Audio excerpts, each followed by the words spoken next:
32nd.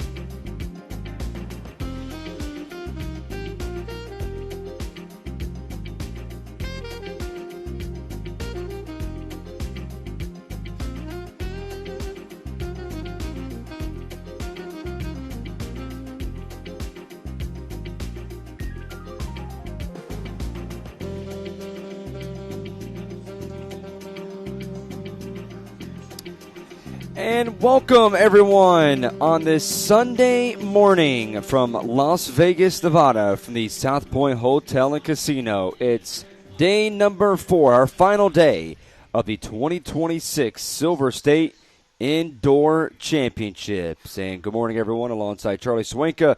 I'm Ford Martin. Thanks for joining us in what is going to be, yet again, another great day here from inside the Prevert Pavilion.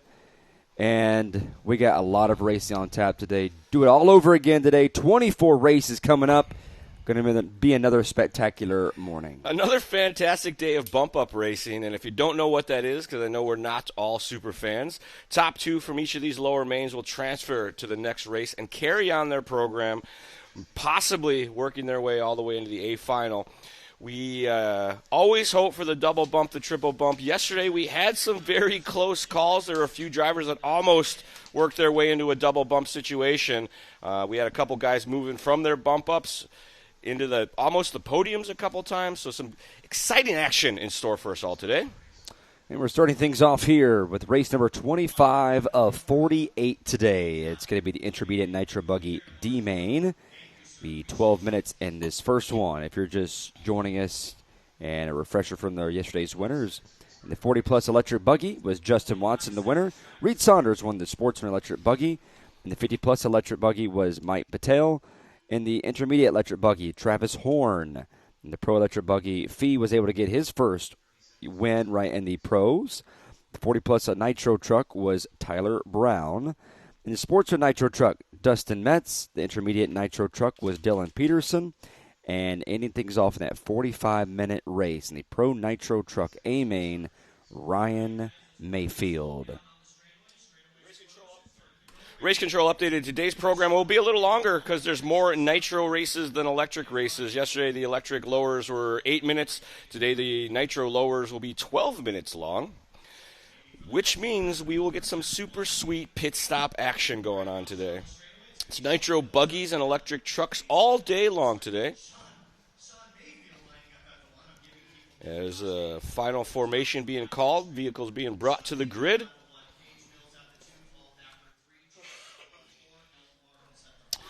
And good morning to everyone in the chat. Thanks for tuning in on this beautiful Sunday morning from Las Vegas, Nevada. They had the arena with the doors down when we got here this morning, so it's quite a bit warmer inside than it was yesterday, which is nice, but they've got those rolled up now, so the temperature will be dropping a bit. So as they get things set up here for our first one, our intermediate nitro buggy coming right up. As things are all set. One couple moments here before we get going. Sean Mayfield on first, Cage Mill second, third, Paul Thacker fourth, Chance McCall fifth, Elton Martins. Marshall's ready, drivers are ready. Cars down, green flag in the air, and the first race on this Sunday morning for the intermediate Nitro Buggy D-Main is underway. As we've seen throughout the day yesterday, lots of action in the early stages, and this is where it gets real dicey in the concrete section. The intermediate Nitro Buggy actually doing a great job here in the D-Main. First main event here, 12 minutes in front of us. Mayfield leads the field around. And this will be the top two that will advance in the D up to the C. And one car goes off course. Oh, there goes Mayfield, who takes a tumble, but still doesn't lose too much as far as the lead. Still had a pretty wide margin to begin with. Mayfield, Thacker, Mills are top three early on. Morales with a big move from 6th to 4th, but Matt Brebois from 8th to 5th right now, rounding out our top 5 as we carry on here with Sean Mayfield leading the field. So 1 minute down, 11 to go. Mayfield starting to extend that lead just a bit more there over Thacker, who's under attack now from Mills. As those three are together, those get sideways, and I believe Mills is one of those that went upside down. Thacker was involved, and Sean Mayfield, as you see there, he keeps driving away. Yeah, contact at the back going to give Mayfield some space. Mills up to 2. Brebois now up to the 3 spot. So Mills back there in that second spot, starting to put some distance there on Matt. As he goes down over the bumps. And Marshall Hire wearing a pink shirt today. Had that bright yellow shirt on yesterday. He was down at the driver's social with that thing on, advertising. I saw him yesterday walking around with a clipboard talking to racers, getting his clients lined up for today, I would assume.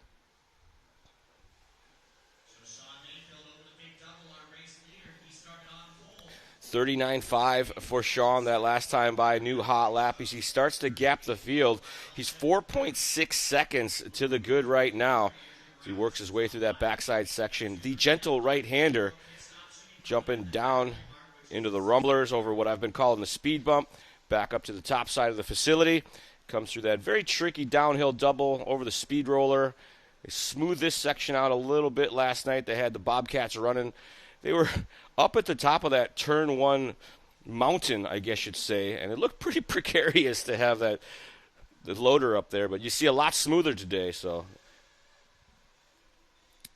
Joey and the dirt crew making sure they have a very clean and competitive racing surface, and we've talked to a couple of the drivers, and they say the track's been holding up great so far, and Mayfield summed it up nicely. He's like, we haven't slowed down at all. Pace has been the same since we got here.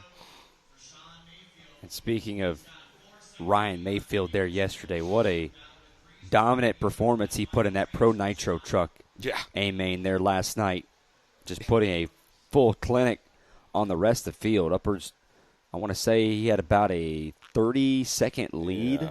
It was very end. It was a pretty big distance he had on. As we pick up the battle now here for the 2 spot, cooling down just a little bit. Mills, Brebois, and Boomer Wheeler in a battle right now. Mills trying to keep it clean. He started in the 2 spot. He wants to keep it there. Wheeler coming from 10th to 4th right now. He can see that transfer just a couple cars up. As they go over the bumps here now, as they're starting to follow our leaders. As one takes a tumble there behind, right there in that the yellow wheels. 8 minutes to go, 4 minutes down. Mayfield, Mills, currently the top 2 transfer spots as of now. Mills across the line with his new hot lap of 40.5. Brebois and Wheeler involved in that tumble that we saw a couple corners back, falling down just a little bit. And Morales now up to the 5 spot. After that, we've got McCall, D. Viterbo, Paul Thacker, Elton Martins, Justin Kilker, Christopher Spears, Drew Schroeder, Derek Brundage, and Dave Tedasco not making the start in this one. Perhaps too much fun at the casino last night. Only 13 drivers out there currently now. With Derek Brundage rounding out that top 13. 7 minutes to go, and now we're seeing our first of our pit stops. Stop coming in at the 5-minute mark. He can go 7, no problem.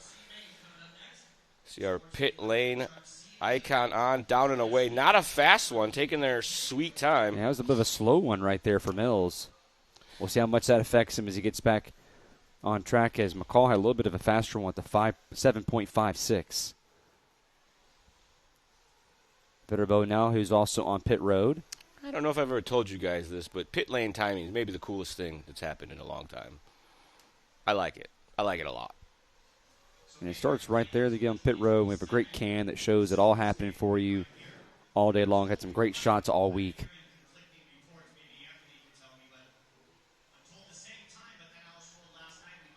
Getting dicey here at the front. It's Wheeler and Mills trying to work together, as I think Wheeler just peeled off into the pits, actually. Brebois in the pits. So pit stops being completed here. Braves boys with a 9.36. Wheeler, who just came down pit road, who's having a few moments there, is See what his marker there on pit road is end up going to be. Oh, man, it's a long pit time here for Wheeler yeah, here. Maybe a tire change going on. No, I'm kidding. Well, Wheeler right now is upwards in the 32nd as far as our ticker here. And down in the 40s for Wheeler. I don't see him on screen. I wonder if that's a issue that we're seeing here as far as timing and scoring. Morales using the pit cycles to his advantage, climbed up the ladder a bit, peeled into the pits. He's probably one of the last drivers to come in for fuel. Morales down and away on a 7-second pit stop. See if he can hold on to that gained track position. And loses it right there in the final corner. With 5 minutes to go, it's Mayfield, Morales here, your top two. We'll see if Cage Mills, when things start to update when they come back around this time. Yeah, it'll be between Morales and Mills. We expect Morales a bit of a long lap, so Mills is going to get by. We'll see how close Morales is. Still 4 seconds. Wheeler's going to get back around him. But they're all still right there together. Best bat on the track right now is for that third spot. Wheeler, Morales within a second of each other. As Mills about 8.5 seconds behind. Wheeler about 4 seconds behind Mills. Heard an interesting conversation last night. Joey puts on what they call a driver's social on Saturday night, invites everybody down to get together and chat about RC. And I overheard one of the guys giving the cameraman a hard time. He's like, my buddy won his race, and you guys didn't put him on camera at all. On main day, all we really are worried about is the second spot for the transfer. So you want to get a lot of camera time on main days, run in second spot. We'll cover you the whole time. Run in the transfer spot. There you go. Yeah. That's how you get a majority of the camera time to see who will make their way and transfer back out of these D, C, and B mains. As we roll around with, I think this is going to be Viterbo we're on board with. Keith down in that 10th spot right now, trying to look clean, climb his way back up the ladder. Mayfield just checked in across the line with a 40.0. He is second in line here. Oh, here we go. The blue and white vehicle representing hashtag white wheels. Yeah, 9-second lead right now for Mayfield, so safe to assume this is his race to lose currently. With Mills right there 9 seconds behind, but it's all eyes on that transfer spot between Mills and Wheeler. About 4 seconds separate each one. I believe this is Mills with the glowing whip antenna. Getting a little squirrely there. Able to hold on. But Boomer Wheeler charging hard here in the third spot, staying in contact. One of the marshals there locates, and as one car there is off there in turn number one. They were dragging him off. Wasn't sure exactly who that was. Only saw him for a split second there.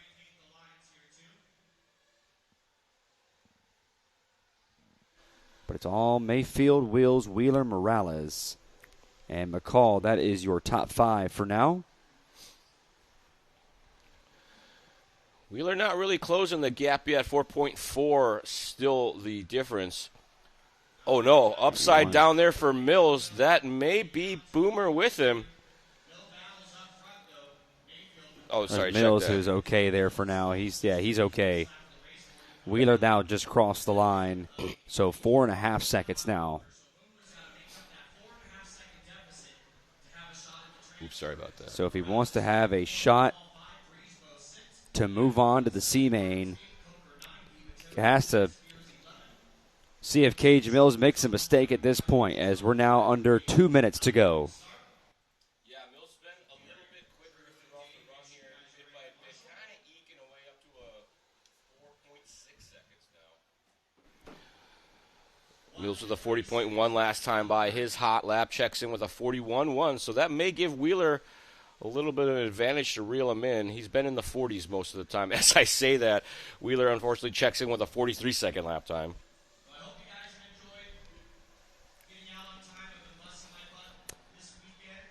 Minute 15 to go as we start to round things up here in the intermediate nitro buggies. Sean Mayfield, only a few laps to go as he looks to easily move his way on.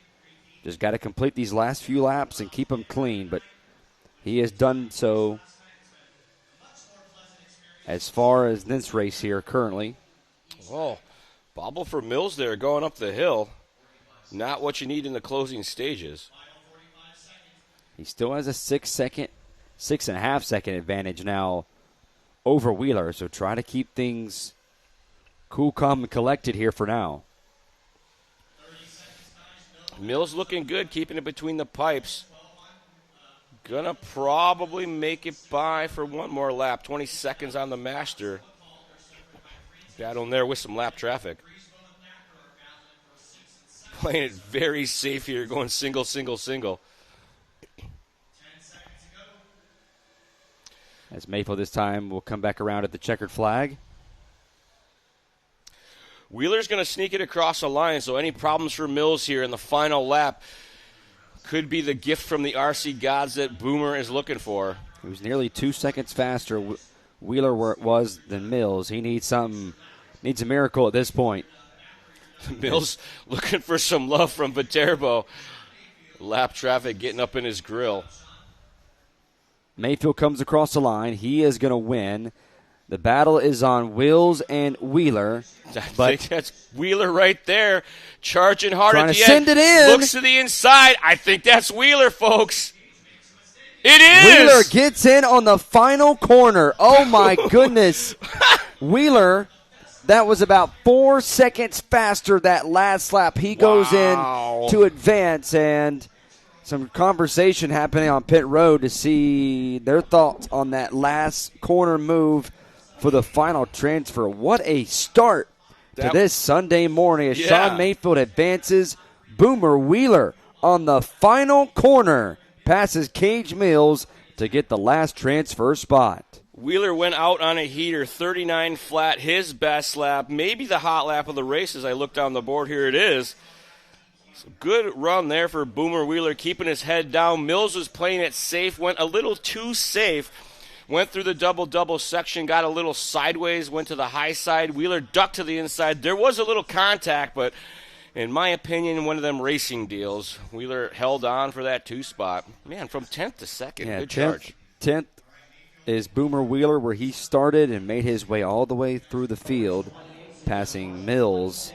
That was in position number 2. That's where he qualified. Sean Mayfield wins from the pole, and they will both advance to the C-Main. Yeah, Wheeler needed every bit of that hot lap that he just turned in. The separation was 1.8, so. That will be race number 28 the next time we will see the intermediate nitro buggies as we move on to now race number 26, which will be the Sportsman electric truck C-Main. And that is 1 point for Team White Wheels. Take a look here, your grid lineup coming up, presented by A-Main Hobbies. John Stoltz, Joel Wilkes, Donald Flowers, Ben Hartshorn, Trace Wells, Byron Johnson, Joel Dennis, Robert Shaw, B.J. McPherson, Casey Wilson. Your top 10 with Brian Wells, Felix Racoma, Amir Circus Jr., Joel Gormley, and Justin Turner will be your top 5 here, top 15 that is, for your grid lineup coming up here next. So what a start here for this one. I thought it was going to be kind of boring. Those guys had checked out a little bit, but bump-up racing is never boring. So a fun start as we talked about it here at the South Point in our final day on this Sunday morning.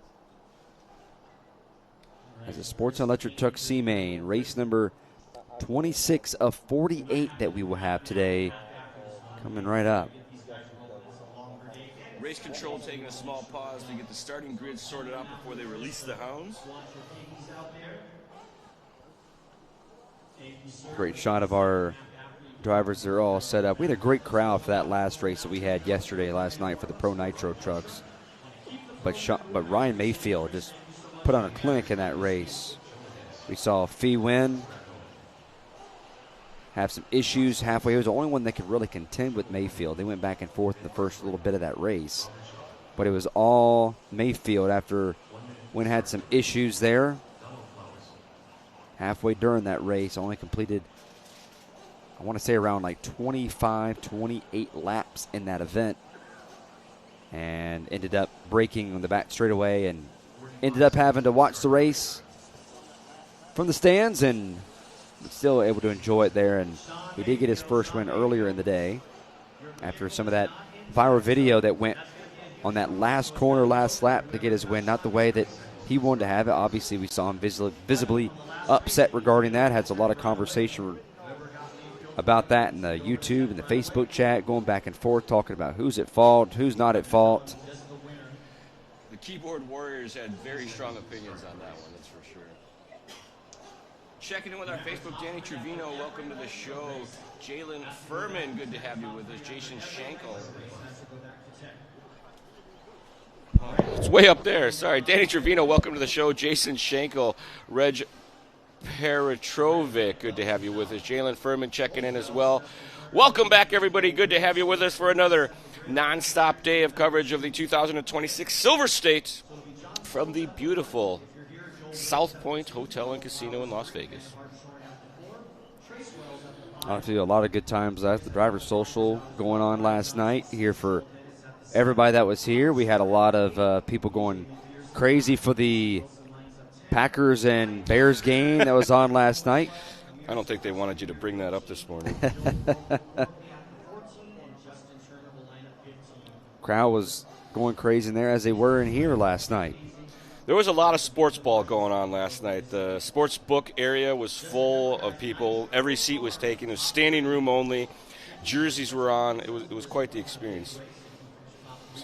And then there was hockey on, too, which I call ice ball, because it's they got ice. And it's very similar to ball sports. As we get set now for the Sportsman electric trucks, waiting on a few more. Joe Wilkes, Trace Wells, Brian Wells, and Justin Turner have not started on the grid yet. That tends to happen every once in a while. People have more fun at the nighttime than they do during the daytime, so they're not too worried about making their mains. Oh, a big collection. That's probably the biggest collection we have seen in Turn 1 so far today. Terrible.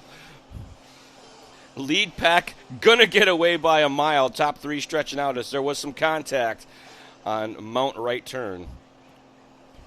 8 minutes for this one. Mount Right turnius. I think we could work with that. All getting stuck right there in the pipe. And as another one takes a tumble there. Schenkel, unfortunately, I don't think we found out what actually broke on Fee's truck.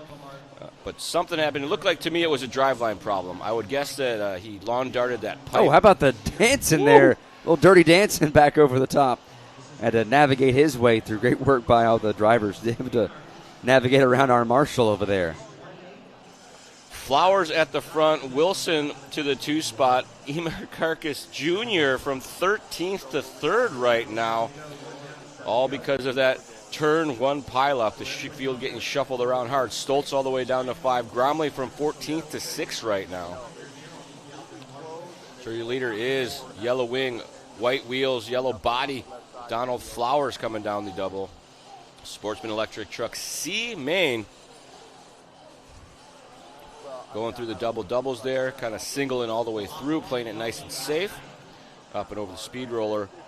Full throttle on the straightaway, checks in with a quicker lap, 43.4 that time by. Comes down the hill, up and over that big double. Kind of lands on the top, you see a little hop down, but still quickest truck that time past the line, so going to extend his lead.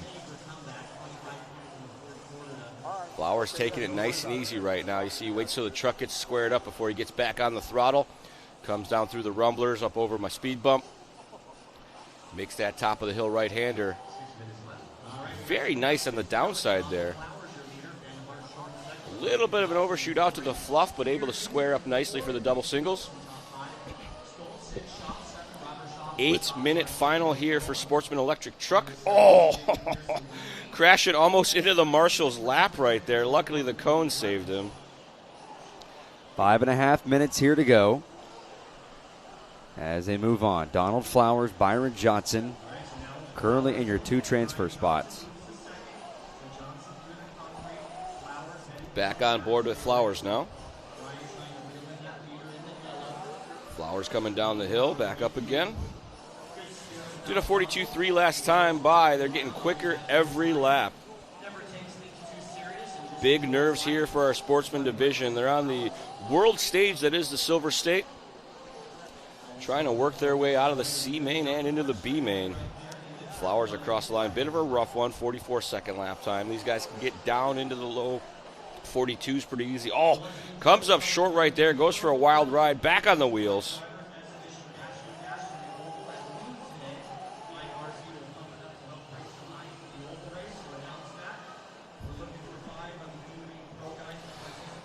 And if maybe off-road's not your jam, have no fear. Silver State also has dirt oval.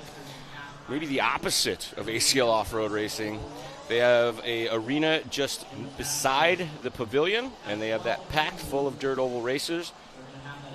There is a link on our YouTube channel. You can check that out, watch it on 2 monitors, maybe do a split screen. We're bringing some oval action this afternoon as well. It's their main day.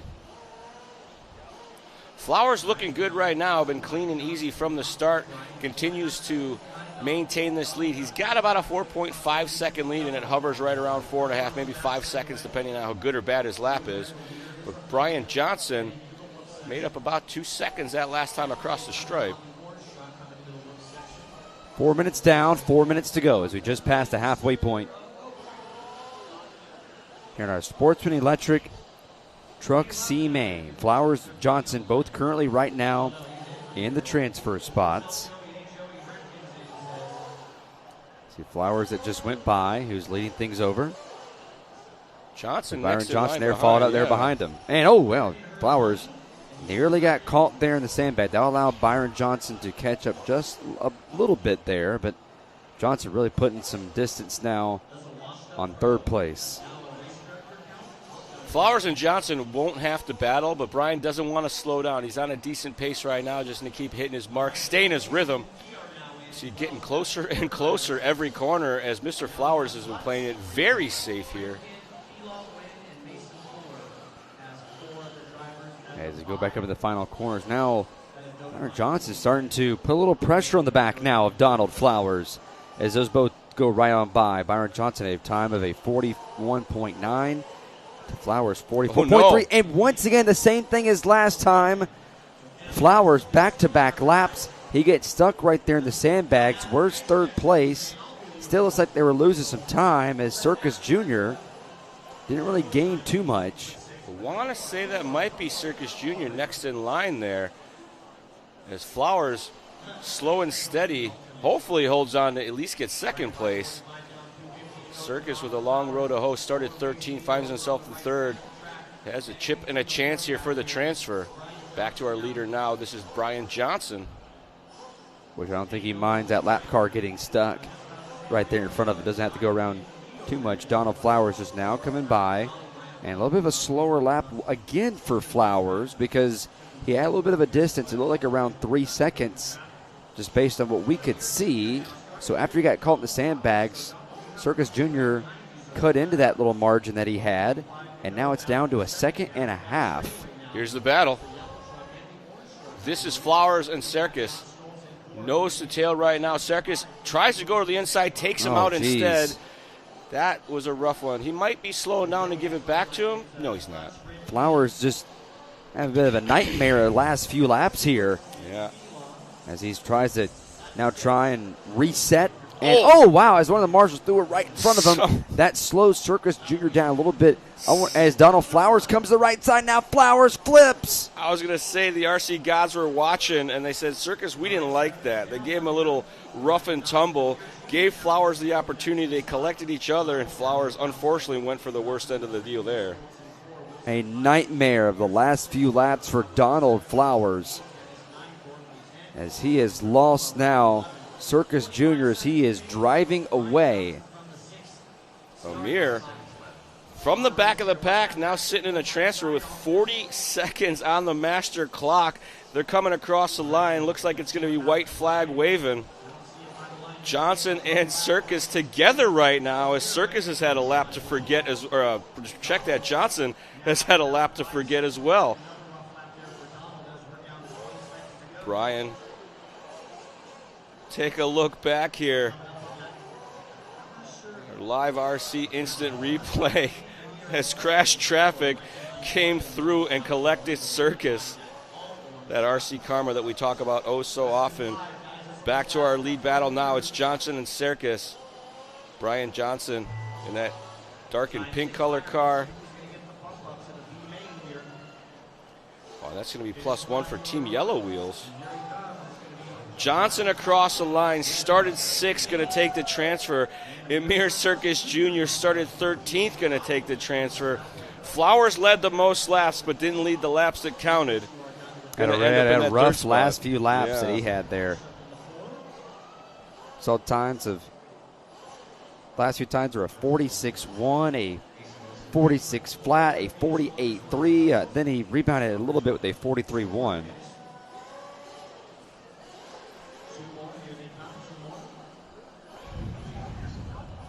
So Johnson, Circus Jr., Donald Flowers, John Stoltz, Casey Wilson, Robert Shaw, B.J. McPherson. 8th is Ben Hartshorn. 9th is Joel Dennis. 10th is Felix Racoma. As we see our race results there, presented by A-Main Hobbies. 11th will end up being Joel Gormley and Wilkes Wells, the Wells, Trace, and Brian, and Justin Turner. All those 4 spots did not make grid. And that is going to do it for our Sportsman electric trucks.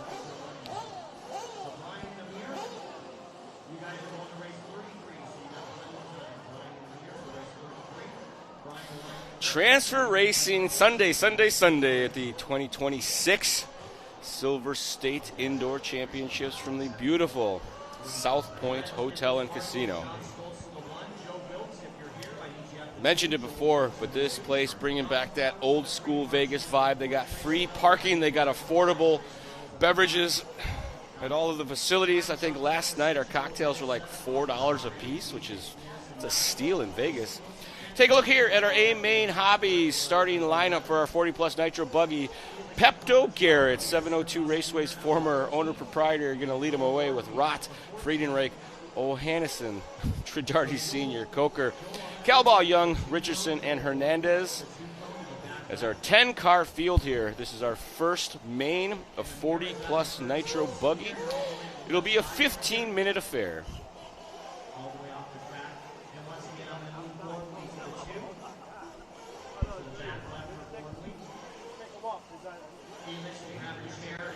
As these guys are starting to make their way back out to the grid, about a minute to go before we get the green flag going. If everybody makes the grid at least on time, we've seen a couple times where they haven't been able to, is the 40-plus Nitro Buggy C-Main coming up here. 15 minutes.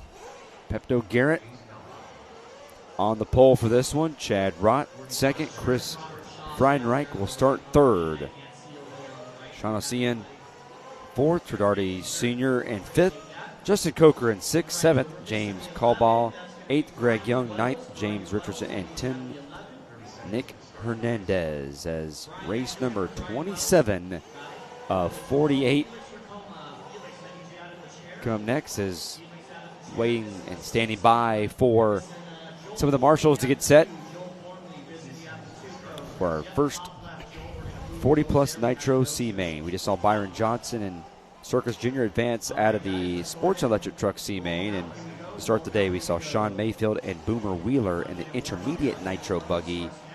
They advance. The 40-plus Nitro Buggy C-Main coming up next, 15 minutes. The next two, the intermediate Nitro Buggy C-Main, 15 minutes. And then the Sportsman Nitro Buggy C-Main, also 15 minutes for race number 29.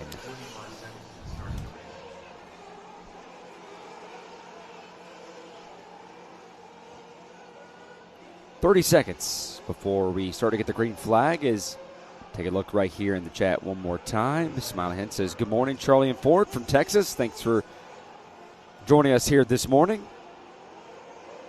A lot of people in their chat talking about the D-Main didn't count towards white. And the C-Mains don't count towards. White wheels are still faster, so everyone's going back on the white and the yellow wheels about it for now.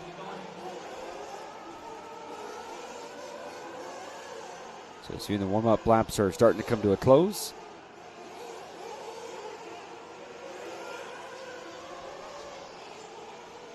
Dylan Hartshore, no fifth scale this year for, I'm not sure why, but that came up yesterday as well. And a track that has really hung in there well all throughout the weekend. Great work again. We showed a feature yesterday with Joey Christensen and the group at Factory Trucks and what they were able to do and getting this track where it needs to be with this horse dirt.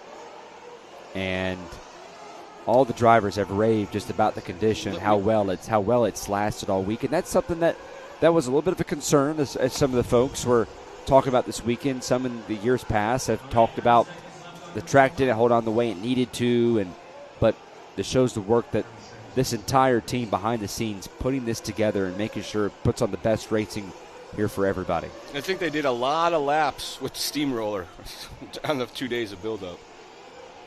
And they did have the skid steer come there last night as soon as our races were over and patched a few areas on the racetrack.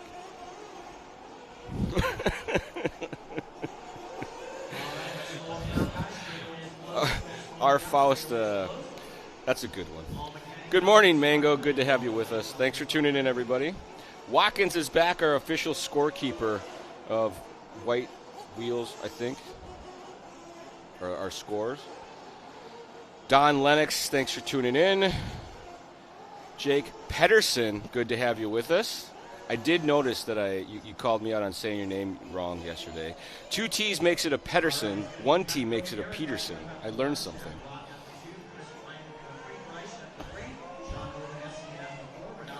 It's odd the things that I pick up and remember randomly throughout the day.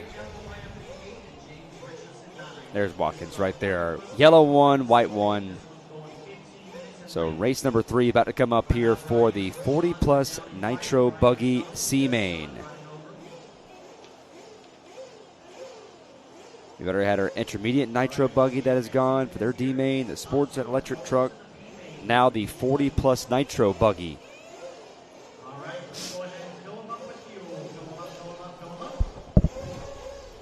As they're filling them up right here, there's our guy Sean up there getting things set up for these guys. As the marshals are ready, the drivers are ready, and green flag. Ooh, a little late there for the third, and a flame out at the start.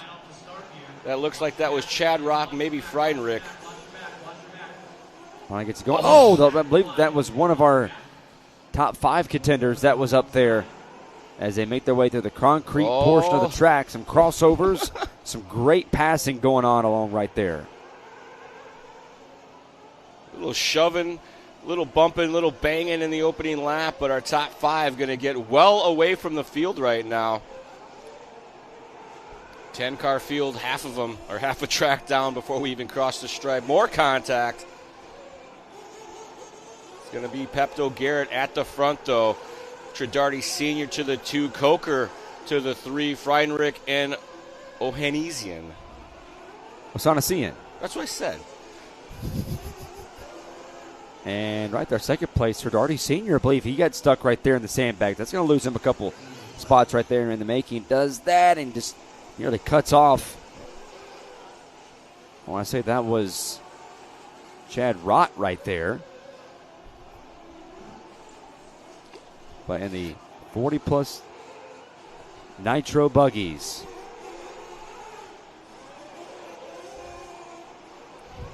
Garrett, good line here as he rolls his way across the line. Checks in with a 43.5. Coker with a 42.7 as he closes that gap. Down the hill they go, up and over the double. Nose to tail here, coming down the lander through the speed roller section. He's trying to size him up now.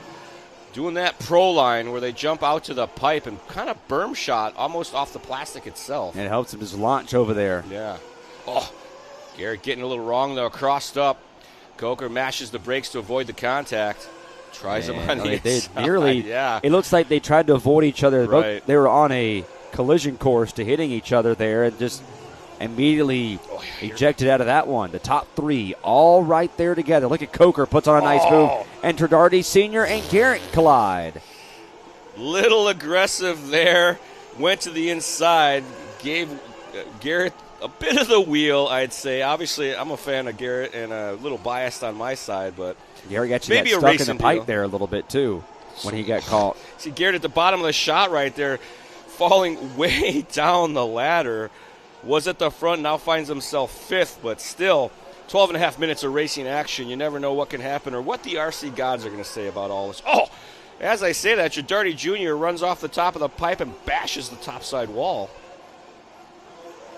That's going to give Coker a huge lead. Coker, Chidardi Sr., Chad Rott, Hanessian. There and there at that fourth spot, Pepto, Garrett in fifth. That looks like a football player's name. It's not an RC car racer name. It's a sports ball. Yeah, that has that little soccer name to it. Like it has one of those. Coker looking clean right now. We saw him racing with Garrett early on in this one and maintains those clean lines, and the RC gods smiling upon him now. He's got open track to the front and the back, clean and easy here through, I guess we'll call it a 4-pack now. Up and over the speed roller. Coke with a 41.6 across the stripe. We see Richardson into the pits early. Over a jump there. You see the nose kicking up some dirt McGirt. Big slide there through the concrete. Climbing the hill now. Making that right-hander at the top side of the track. Little wing high there as he comes into the rumblers. Skies out the speed bump section. Clean and easy through the downside double. Coker staying in the blue groove. Goes double, single this time. And the final right-hander across the stripe checks in. Last time by 41.6, this time by 41.8.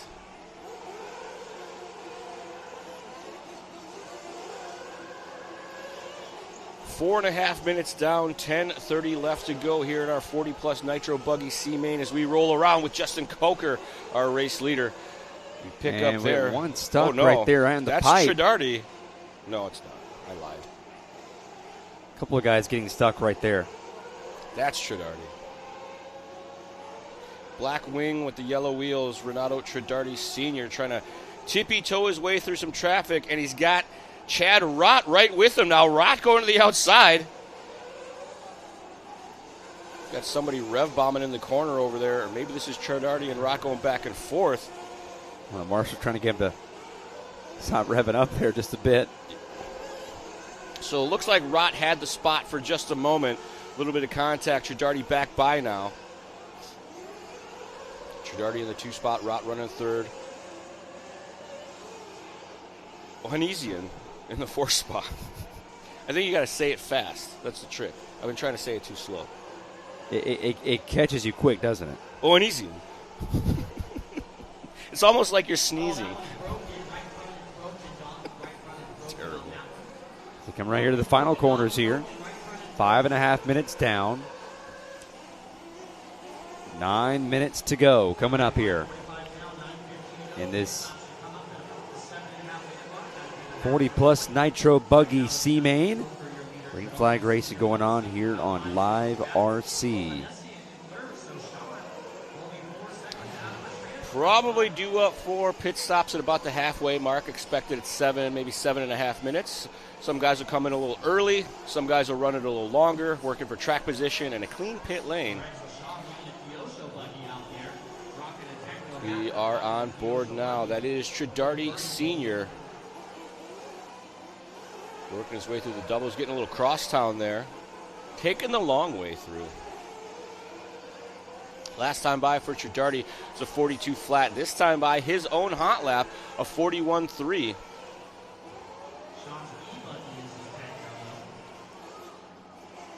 Chidardi looking all right. No battles to the front, no battles to the back. He's got 4 seconds in both directions to work with.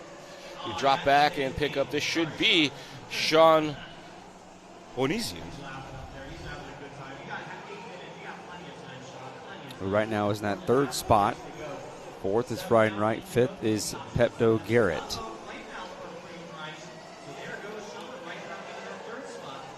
Coker across the line, 42 flat that time by. looking smooth now, hitting some pro lines. We got a flame out there getting run back to the pit lane. I think he had a fuel bottle in his hand. Bridenright gets past, and Honasian is not. He's actually come down pit road, so he moves down to the 4th spot. So Honasian now, as he comes down pit road at a time of a 9.71. Ooh, I got a big whiff of nitro in here. Pit stop's coming through now.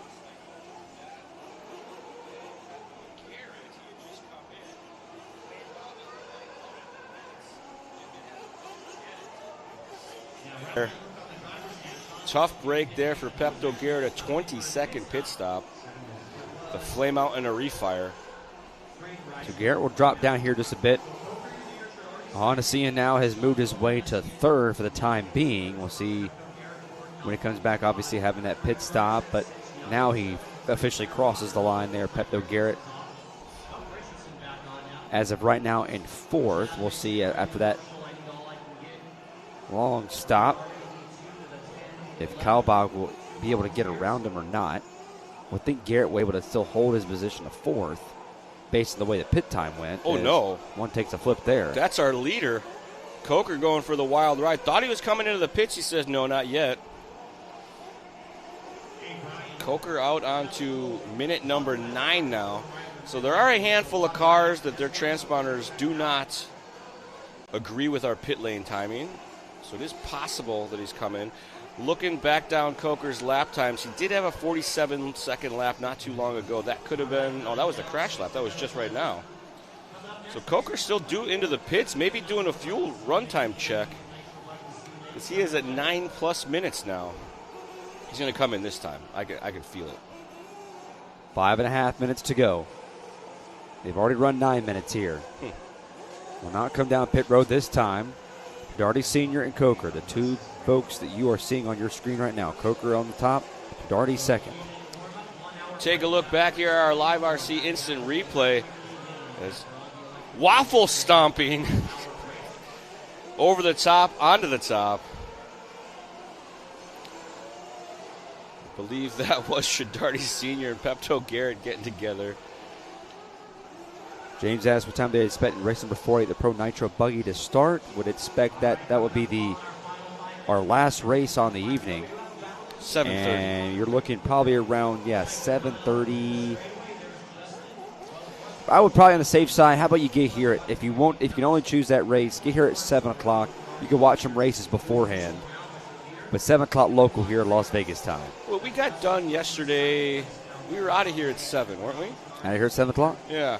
So today we expect the program to run a little bit longer only because there's more nitro races, and the nitro races are longer than the electric race. Oh, our leader getting it wrong right there. That is going to allow Shadarty Sr. to get by. Leader getting it wrong again. So Coker just turned in his hot lap and now having a nightmare lap. And you're starting to see this a lot. We saw it in the previous race with Donald Flowers, but a lot of these guys, it seems when one thing goes wrong, it usually leads to more. Yeah. And more contact there. You wrote the pipe. Turn in just a little bit. That's pretty. Oh, no, another rollover for Shadarty at the top. That's going to allow Coker back by now. They don't care. They're both in the transfer spot, but they don't want to fall back into the clutches of Honesian. Now, we've seen a lot of this stuff here where things just go wrong. One thing leads to another. We saw it with Donald Flowers, who led the majority of that race, had upwards of an 8-second lead.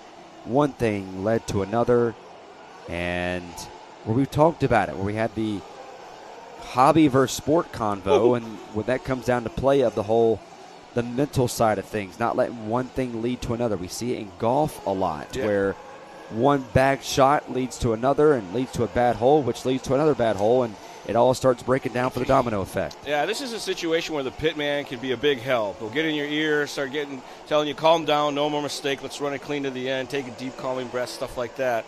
And it can make a difference, or sometimes it can make it a little bit worse. But, yeah, real common to see a cascade of mistakes, if you will.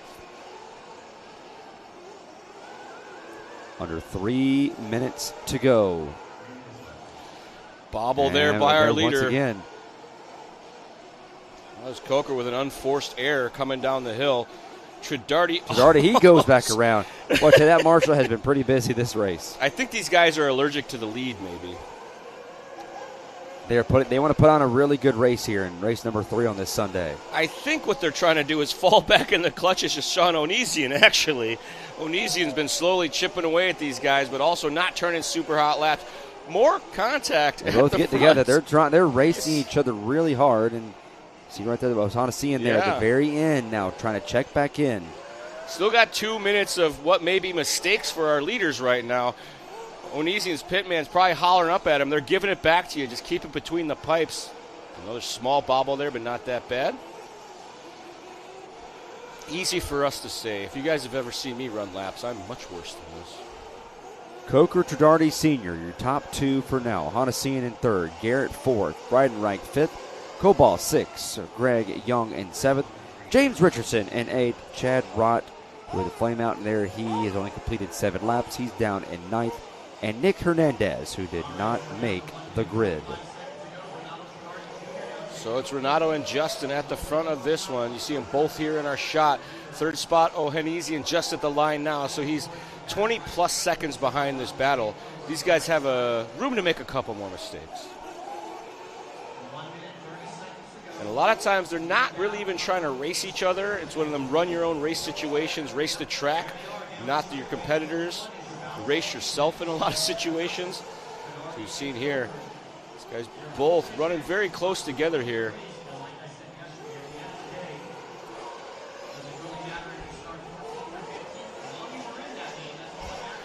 Race control announcing over the same thing. Reminding these guys, don't battle. You're going to give it back. 1 minute still to go in this one. They're going to get across the stripe for this one plus one more.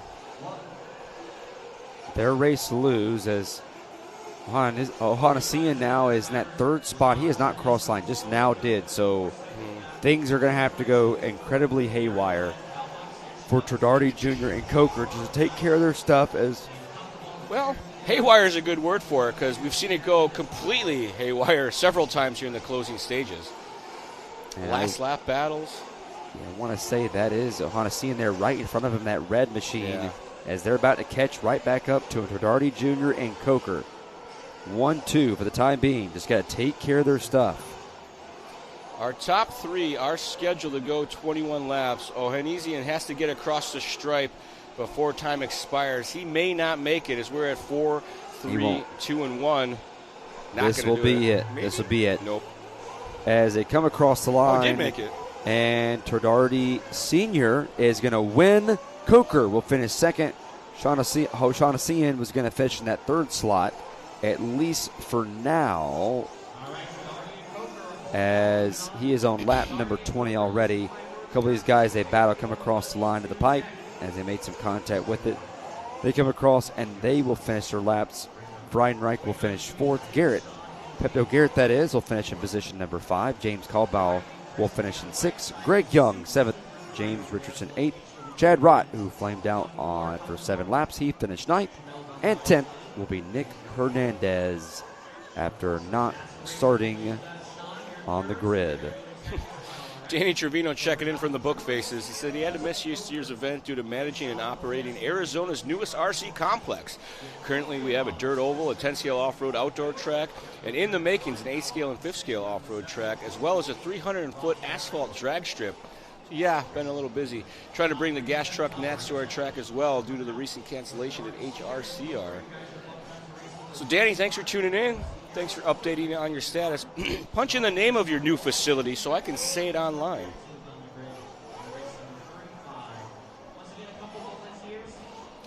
Working our way through the program. Next race on the docket, number 28, our intermediate nitro buggy. These guys looking for a chance to race their way into the B final. Take a look at our A Main Hobbies grid lineup. It'll be Spratley starting from the 1, Hathcote, Mallory, Somariba, Jay Smoker, Matthew Willoughby, Devin Wolter, Brandon Hicks, Donnie Vinkemoder, Reed Saunders as our top 10. After that, we'll have Katie Wiggins, Brian Wyrick, Roman Gashlum, and our bump-up drivers, Sean Mayfield and Boomer Wheeler. Boomer who was involved in that spectacular last race, last corner battle we saw earlier. And the track is getting a bit of a spritzel. They water the track every handful of races. It takes a few minutes just to keep the consistency there, keeps the dust in check. You get a track that's super dusty and it'll have really no traction anywhere. So a light layer of moisture really helps these guys out. And Watkins with the wheel color update. We got 2 for yellow, 1 for white. Let us know in the chat. Are you a white wheels fan? Are you a yellow wheels fan? Do you run neither of those? We saw some green wheels, and I know orange wheels are a thing too. Danny Trevino, thanks. That's D&D RC Raceway in Arizona. Huge facility. We'll take a quick break here real quick as they water the track down. We'll take one with them here. The Intermediate Nitro Buggy C-Main coming right up next here from Las Vegas. Unlock the ultimate RC racing experience with the Live RC Bonus Lap membership. Rewatch every lap you raced at your local track using the RVA system. See your lap times, stats, and charts. Analyze your data just like the pros. Plus, enjoy full HD live streams from RC tracks worldwide. Elevate your racing with unmatched insights and global coverage. Join today. And welcome back here to the South Point Hotel and Casino for the 2026 Silver State Indoor Championships presented by J Concepts in Las Vegas, Nevada. Here in the Prevert Pavilion. 100,000 square feet inside this pavilion here, and as they're watering their track down here once more. Charlie Swanka giving me color commentary today. Ford Martin on the play-by-play. Thank you for joining us here on this Sunday morning. It's been a busy day here so far, and after what's been a busy weekend, a busy week leading up to everything here, and it's been a lot of fun.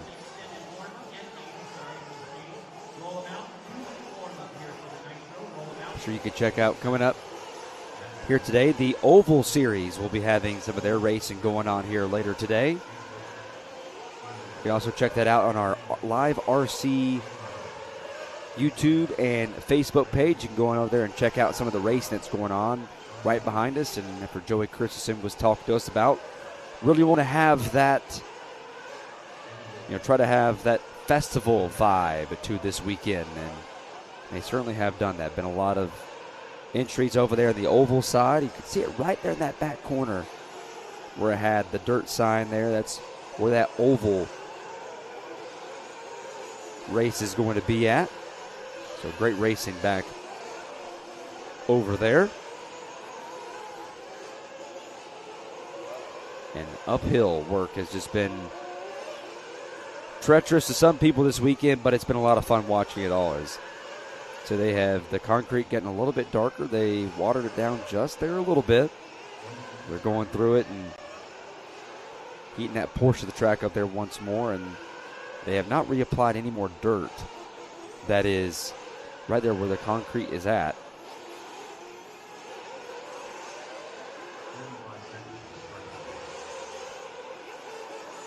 About 30 seconds before now, we get the Intermediate Nitro Buggy race coming up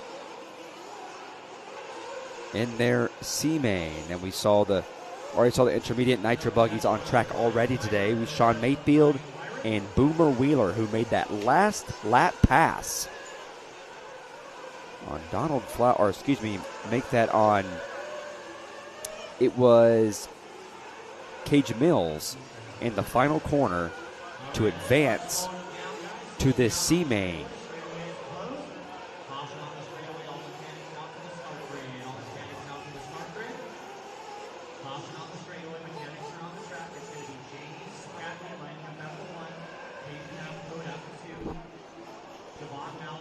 So still waiting on Brian Wyrick, the only car that, at least for the time being, that has not grid. So as everybody gets to position, as they get set,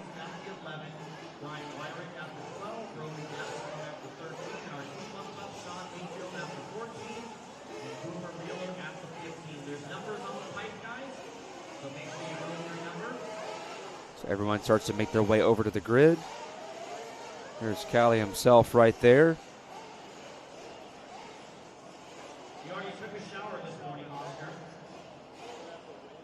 So here comes the intermediate nitro buggy C main coming up here, as they're going to give Ryrick here a few moments to get set.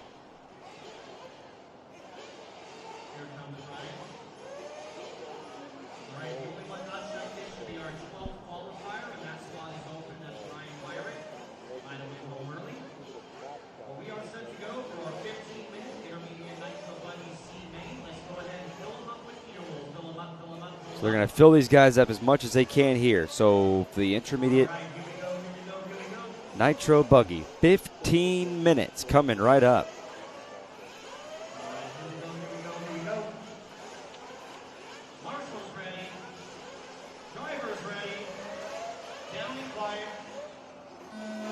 And the green flag is underway, and here we go. 15 minutes in this C main for the intermediate nitro buggies. For the most part, a clean turn one and into the treacherous spot we have seen all week here in the concrete portion. Some drivers sending it in, some cars being conservative, and as they collide right there in that concrete patch, 4 more get together as they move their way on, but it's all James Spratley as he has lead right there in that orange car as he comes back around. The lead for right now, we have Hackcoat right there as he's challenging Mallory. Few of those guys, they come back around here for the complete lap number 1 here in this C main for 15 laps. It's all Spratley, Mallory. Right now, your top 2 in the transfer spots. They're all still battling, going back and forth. Racing down the hill side by side, a little treacherous there. Spratley and Mallory trying to check out from the field. That has been the case early on in many of these lower mains. They get check out early, and then they kind of fall back into the clutches. We've seen a couple runaways from the front, but there's always seems to be a pretty good battle for the transfer. Spratley charging hard right now, wants the gap. Mallory trying to stay right with him. They were quickest across the stripe last time. 38.8 that time by for Spratley, 39.3 for Mallory. Willoughby trying to close the gap, doing nothing. Hathcote and Somariba. All 3 of those drivers falling back off of our lead group, but just by a few tenths. Front 2 starting to pull away here just a bit. Spratley out front now with Mallory there in second. Putting some distance now on Matthew Willoughby that's sitting there in that 3rd spot. As the fast time was just run by Spratley, does he match it or get faster? He's just a little bit slower, just by 0.2, a 39 flat to Mallory's 39.8. Willoughby was about a tenth faster that last lap, a 39.7 to Mallory's 39.8, and Spratley gets caught there in the pipe. He'll lose the lead to Mallory. The leader hooks up a pipe, drops down a spot, but still in the transfer, that much closer to Matthew Willoughby. Willoughby saw it happen, going to try to put his head down, mount a charge here. Still very early on in this one, a 15-minute final. They're going to do pit stops around the 7 or 8 minute mark. Oh no! That's good racing right there. He knew he cut the track, should have lost a spot, gave it up, and now he finds himself duking it out with Willoughby. So it's Spratley, Mallory, and Willoughby all nose to tail right now. Top 3 drivers. And getting dicey there. Man. Side by side, now 3 cars under a blanket. Hathcote took a tumble there. Spratley catches the pipe, rolls it over. That's going to give it to Mallory and Willoughby now. Spratley's lost some time there. He's fallen out of the top 3. Back down to 4th now. Spratley's buggy not happy in the concrete section at all. Tried to make up some time at the top of the track. Hooked up the pipe. Willoughby now going for the wild ride. Whips the J-turn. Mallory takes the lead now. Hathcote second, Willoughby third. Spratley falls back to 4th at a bit of a nightmare lap, a 44.9, but still not out of it yet. We have the top 5 cars all within 5 seconds of each other. Take a look back here. Spratly. Wow, interesting spot to roll over right there. Yeah, he didn't hit the pipe, actually. He just hooked a rut and was on power while turning. The buggy said, I don't like that. I don't like that at all. Mallory at the front. Peyton Hathcote was all the way down to 5th. Finds himself back in the transfer right now. Second in line here in that white wheels. We got white wheels first, white wheels second. And Willoughby due at the stripe, a little late. Spratly now to the 3 spot. Sean Mayfield from 14th to 4th right now. We may get our first double transfer driver. Too soon to tell. Still got 10.5 minutes of racing action ahead of us. First round of pit stops not completed yet. Actually, somebody was in the pits for a moment there. Oh, there was a refire. That was Katie Wiggins' vehicle flaming out. Sparks from the bottom of the chassis as Hathcote now putting the pressure on Mallory. Hathcote and Mallory running nose to tail. Trying to race each other clean. They know they have a gap and they want to keep it. They're about 3.5 seconds, maybe a little bit more now, up on Spratly. Mallory and Hathcote. They got to keep an eye out for Sean Mayfield. He had a bunch of bump ups yesterday. Good clean runs. But it looks like Mayfield is only 6 seconds off of our leaders right now in the 4 spot. So from 14th, basically maintaining his gap. So we carry on here with Mallory and Hathcote at the front. Running each other very clean here in the early stages of this one. We are now in race number 28 of 48 today. A lot more racing left as it has now reached 1 hour into our coverage. Mallory and Hathcote, currently your top 2 and the transfer spots right now in the C-Main. So I see why a lot of guys choose to go double, single, single. The exit at that 180 is a little easier when you're doing the single. You do the double, double. It's trickier to get it wound down. You really got to nail that second downside, get on the binders to get it wound down and hit the ideal race line.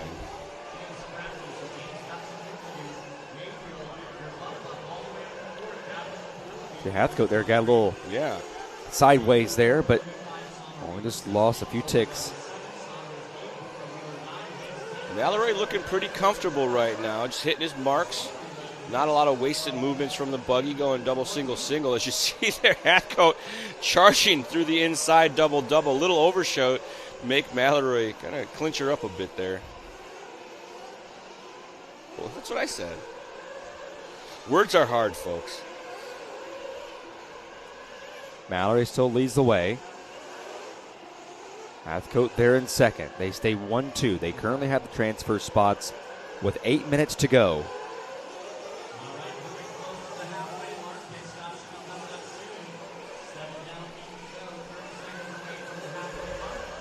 Yeah, Watkins racing here in the States is much more loose. We don't have to register. We just sign up. It's fine. Oh, no. Going double-double again. Hathcote loves that double-double line. He goes inside-outside. And he'll go to the pit road this time. May as well. After he lost a little bit of time. Right at the 7.5-minute mark. Oh, a bit of a slow move there. He missed the swing on getting the gas tank open. You see Spratly behind them in the orange car there. Papa Spratly working the gun. Willoughby in the pits. So Mariba in the pits. Saunders now into the pits as well.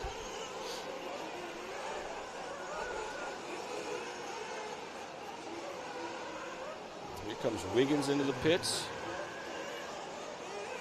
That's a quick stop. Wheeler now into the pits. Oh, tough break there. A little bumping and banging going on. We got one flame out. That looks to be Willoughby.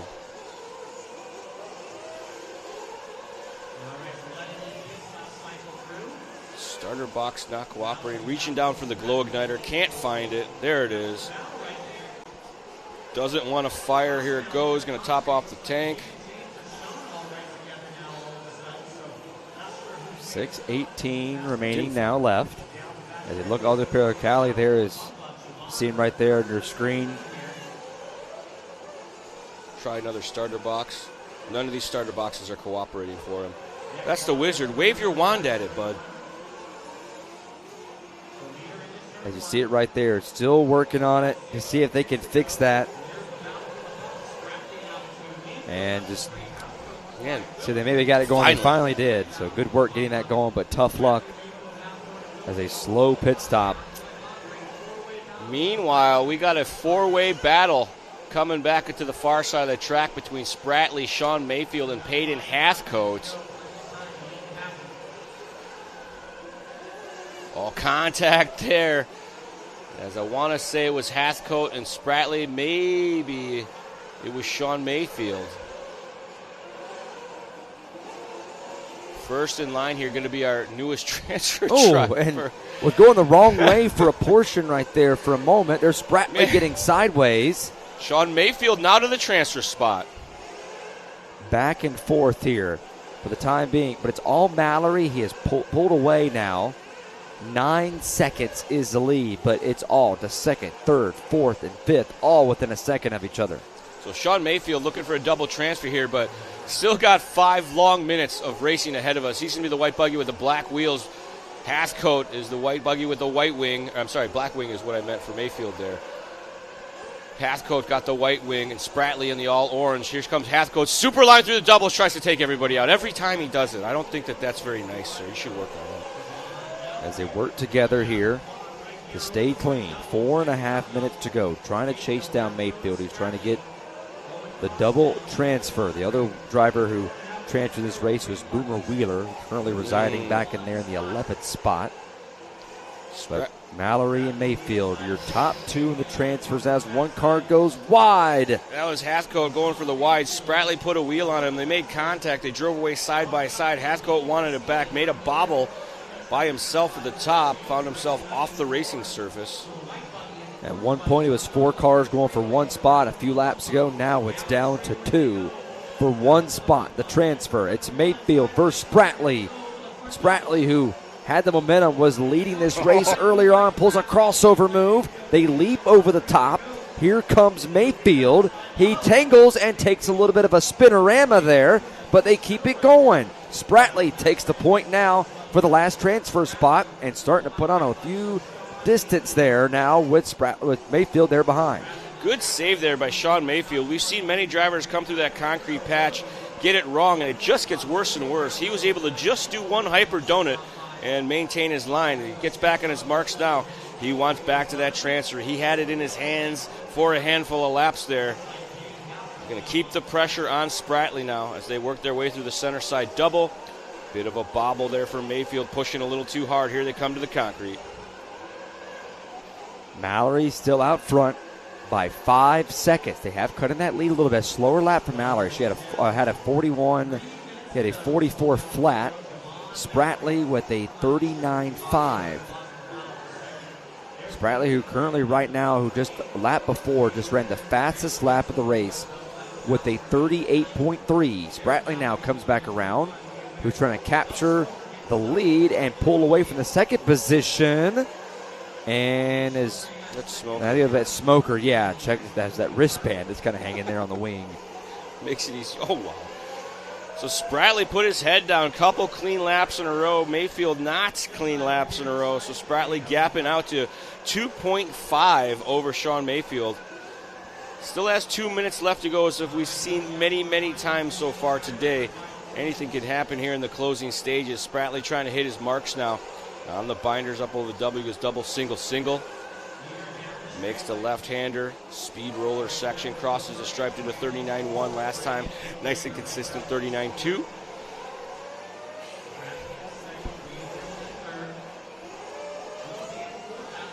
So Sean Mayfield staying within striking distance, only 2.8 off the back of Spratley. Maybe a little more than one mistake, so Spratley does have a touch of breathing room. For both of them, no traffic front or back at the moment. 90 seconds on the master clock as Spratley charges hard into our 4-pack. Mallory still out front here. James Spratley in second, starting to put a little bit of distance, but that time Sean Mayfield just ran his fastest lap of the race, a 38.7. Spratley a 39.6, under 2 seconds between the two drivers. Made up a bunch of time that time across the stripe for Mayfield, trying to make something happen. He knows he's running out of time. They're scheduled to go 23 laps. They are out on lap 20. Mayfield there. It must have happened to him off screen. Did a hot lap, then a oops maybe? I do not see Mayfield yet. Still don't see him. There he is. Oh, wow. That's way more than 2 seconds. So something may have happened here off screen. Not sure exactly, but it's all Spratley is now Mayfield for running one lap, his fastest lap. He might follow it up with his worst lap, a 44.7. It's not what he was hoping for. Spratley with a deep, calming breath as his race. His spotter probably letting him know, you got a huge lead now, son. I think it's his dad that does his pit stops. Yeah, it might be Javon Mallory will be able to get the 2 bonus laps as Spratley. They are on the pace to do so. Javon Mallory will able to get, it looks like, one more lap. Can Spratley beat it? Spratley gets beat it just in time. Yep. Locks in that second spot finishing as the rest of the field be coming across the line and putting on their dun light. Good run there for Vinkamolder from 9th to 4th.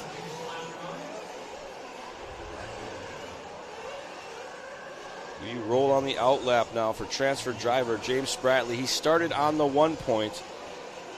Had a couple rough laps early on, but able to hold on here at the end. Was all the way down to, I want to say, 5th or 6th at one stage. But it's all Javon Mallory. Comes across the line and wins the intermediate nitro buggy C-main. James Spratley from the pole finishes in position number 2. And those will be your 2 drivers that will advance on. Here's a look at your race results presented by A-Main Hobbies. Javon Mallory, number 1. Second is James Spratley. Third, Sean Mayfield. Fourth, Donnie Vickenmolder. Fifth, Matthew Willoughby. Sixth is Katie Wiggins. Seventh, Paul Sarambia. I'll make sure I get that right. Eighth, Reed Saunders. Ninth, Boomer Wheeler. 10th, Brandon Hicks. 11th spot, Roman Gastelum. 12th, Peyton Hathcote. 13th, Devin Walter. 14th, Jay Smoker. And 15th, Brian Wyrick. And that will be it for our C-Main and intermediate nitro buggy.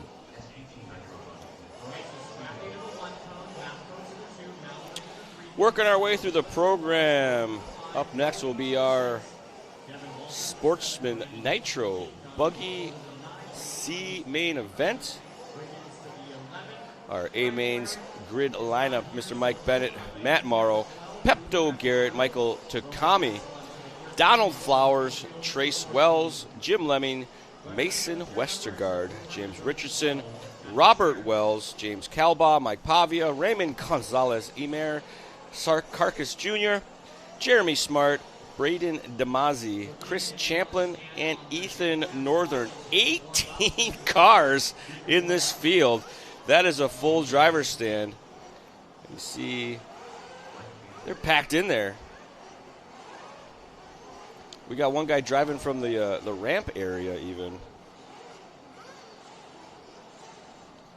See a great shot here of all of our drivers that are set up there, all the sponsors that are a part of this event this weekend. See our A-Main Hobbies over there in the bottom left corner. All these people to make this event possible. We appreciate them being out here, and I appreciate our YouTube and our Facebook chat. Everyone joining us. 614 people now watching us here on Live RC. And again, as a reminder, don't forget the Oval Series is about to begin shortly. You can also find that on our other channel on Live RC for the Dirt Oval Championships indoor over in the building right next to us. You can go check out some of those races that are going on over there. Going to be a lot of fun checking out some of those races. And the most important update that we have on the weekend is the wheel color count. Right now, we're at a dead heat. 2 for yellow, 2 for white. Do we have the official marker on yesterday when it came to the mains? Well, unfortunately, Watkins has a day job, and he had to go to work yesterday, so he wasn't able to keep tabs on everything for us. Someone could go back and watch the replay and do a tally for us if they really wanted to. You would get a very big digital high five from the crew here. So Sportsman Nitro Buggy, C main. It'll be another 15-minute run here. Oh, we got a flame out early on. Pitman definitely needs a belt. I'll run back over here quickly as they try to get things set up, as everyone is completing their warm-up laps about a minute before we start to get the green flag. Yeah, good point. RC Victory Lane, another fabulous Joey Christensen event happens in just a couple months. The DNC, the Dirt Nitro Challenge, happens at the Paris Fairgrounds, where the Dirt Raceway is homed. That's terrible. I got to do that one last year. It was a really good time. I put it on my calendar this year so that I can make sure I don't book anything on top of it. Someone is text bombing me. Don't do that. Just post it in the chat. 13 seconds left before we start to move on and get this Sportsman Nitro Buggy Race RC main. As we are now about to begin race number 29 of 48 today. As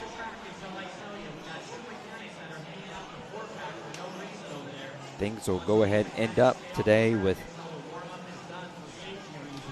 the Taj Mahal of them all, the Pro Nitro Buggy A main.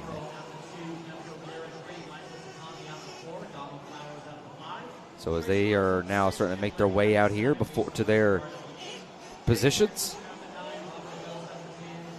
Got the green wheels over here too, so appreciate the different color wheels out here. I know it's been a topic all weekend that we've talked about. It's been a lot of fun up here, kind of talking with our chat and the folks here talking about some of the racing that's going on here.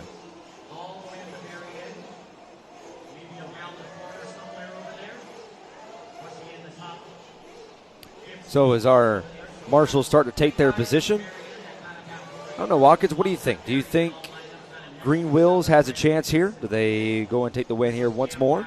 Green Wheels got one yesterday. Tracewell still not made its way out to his spot. Yeah, there is an empty spot there.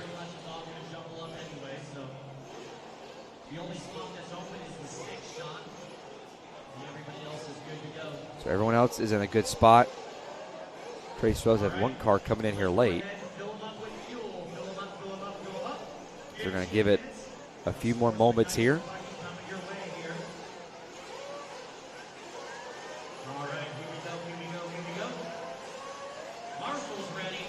The marshals are ready. The drivers are ready. And we are green. 15 minutes for the Sportsman Nitro Buggies. Oh. And we are underway. One car collecting the pipe by himself at the top of the hill. Could have been a whole lot worse. A couple making contact at the bottom of the hill there. And Bennett going to get away clean. They're all dicing all the way through. What a mess. It's the big one there in the concrete portion. Probably the biggest wreck that we have seen here today. Or, excuse me, we should say probably this weekend overall. Wow. As far as what we have seen. Just a complete mess all the way through there. So it's really going to start to spread a lot of these guys out. A cascade of errors. As our leader across the line, it's Bennett and Takami as our top two. Morrow going to be rounding out our top three. Here comes Flowers. And Chris Champlin from 17th to 5th. Big move here in the start.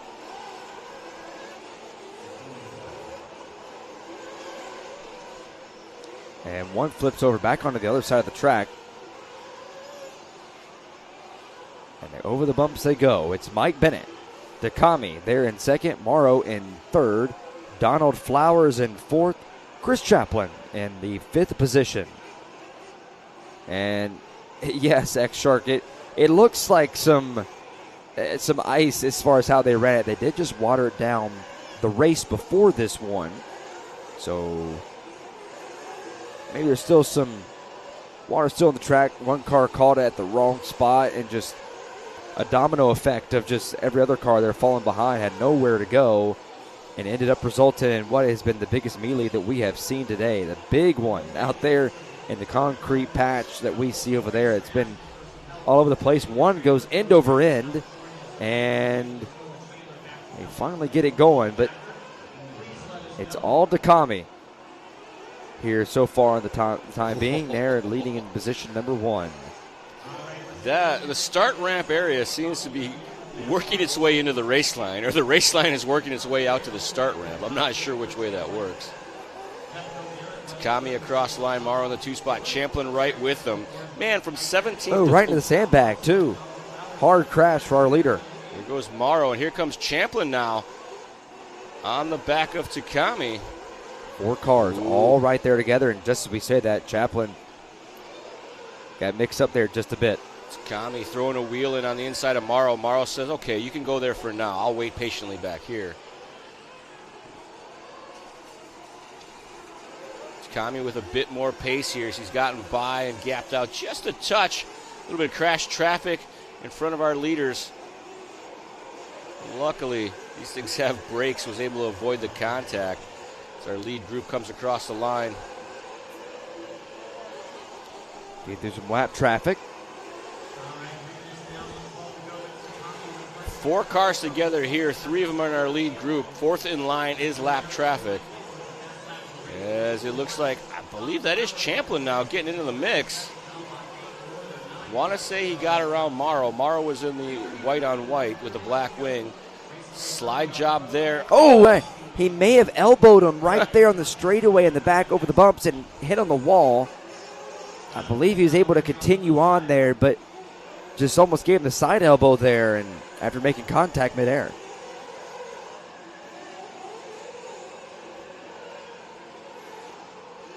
Champlin still leads the way. Morrow, Takami, Garrett, and Bennett right now, your top 5. Super Chat might know. Should I ask him? Super Chat, is this Brock Champlin's dad? I know they're from Vegas originally. Brock moved to Utah. But Chris Champlin from 17th now to the point. Hitting his marks nicely. Got a gift from the RC gods early on as there was a huge pileup in the concrete patch. He ducked and dived, got around all that, and for now finds himself leading the way with 10.5 minutes left to go in this one. So Chris Champlin from last to first, currently right now in the lead. What a drive for Champlin to try and make the B main. He's starting to put a little bit more distance. He just ran his fastest lap the last time by. And more contact. They all kind of 3 got together there. Yeah, this is Morrow and Takumi as well. Garrett's off the back of this battle. So I think it's Morrow and Takumi right here. And one goes off track there again. They all move off. Terrible line. As now, for the meantime, Champlin still out with the lead. Morrow there in second. Takami in third. Pepto Garrett fourth. Mike Bennett for the time being in fifth. Uh-oh. Well, looked like a bit of a bobble there. Champlin's car looked like it lacked some acceleration, but maybe it's just me. Seems okay now. Crash traffic in front of him. Zigs and zags. Hits the downhill nicely. Champlin with a 44.9 last time by. Not a fast lap. Up and over the speed roller there. Checks in. A little bit better, 43.2, but these guys should be down in the 41s, 42s pretty consistently. Morrow across the line in that 2 spot. Takumi third. Takami, sorry. Got a minute or so before we start getting some green flag pit stops. One car up and under. Yeah. More crash traffic in front of our leaders.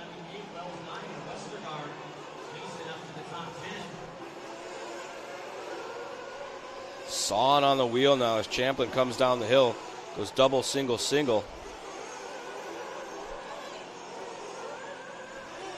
drop back and pick up this battle between Morrow and Takami.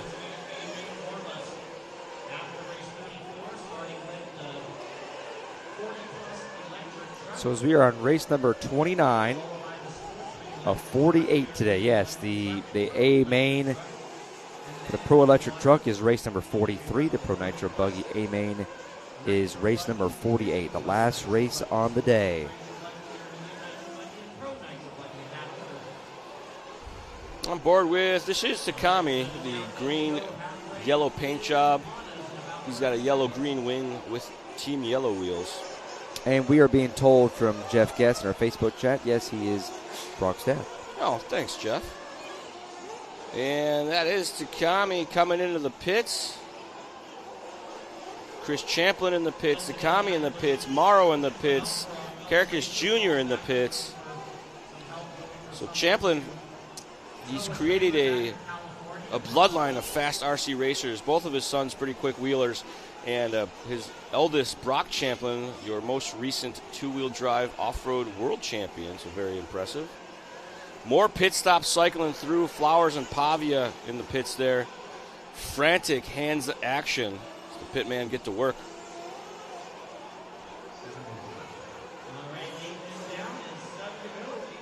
Seven minutes to go now. So Morrow and Takami still in a battle here. I think Morrow has it for the moment, but can he make it stick? Well, check that. Champlin late to the line. He had a 22-second pit stop. So maybe some heartbreak here for Chris Champlin. We said his name too many times. His outlap was a 1:06. He now finds himself 11 seconds off the lead. This is the battle here between Takami and Morrow. Could be Mike Bennett into the mix here as well.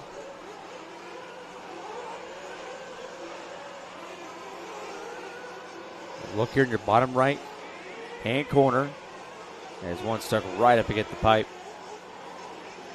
of your pit road. That is a busy place right now with under 6 minutes to go. So that was Morrow getting it wrong in the doubles. That's going to drop him down to second. He's now in a battle with Mike Bennett. Maybe Morrow had to come back into the pits that time by, actually. He said he had a 3.8 second lap time. So he made it just high-sided and triggered the pits. I didn't look at the screen because I wasn't paying attention. But Takami at the front. And we'll check it as they come around this time by. We got 5.5 minutes left to go. Jim Lemmy now into the pits.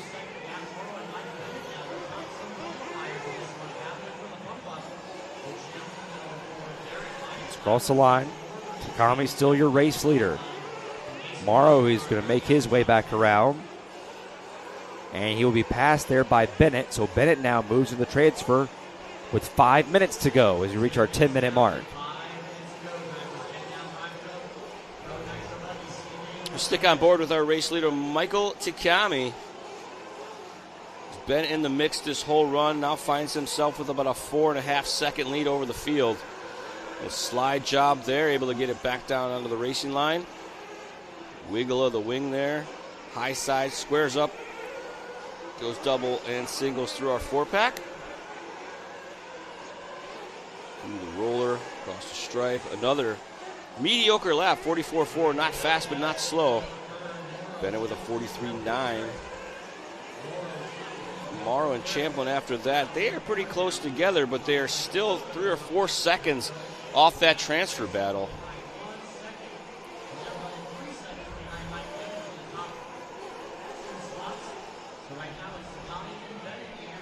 Turn back around and go up and over. Real slow up the hill. I think Takami has gone into his don't crash safety mode.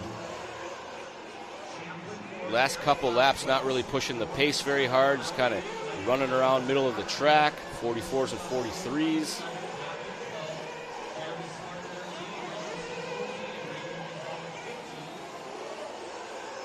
Real battle here. Yeah, flipped around there. And actually puts on a nice move, a controlled cartwheel all the way through, hit the sandbag and knocked him back over it. Oh, and pounds the pipe and that hard left-hander there. But now he still keeps it moving. Takami Bennett, now your top two still. If they could transfer on to the B main. That white car of Morrow there was just about to roll up on geez, boy, Bennett. what a nightmare.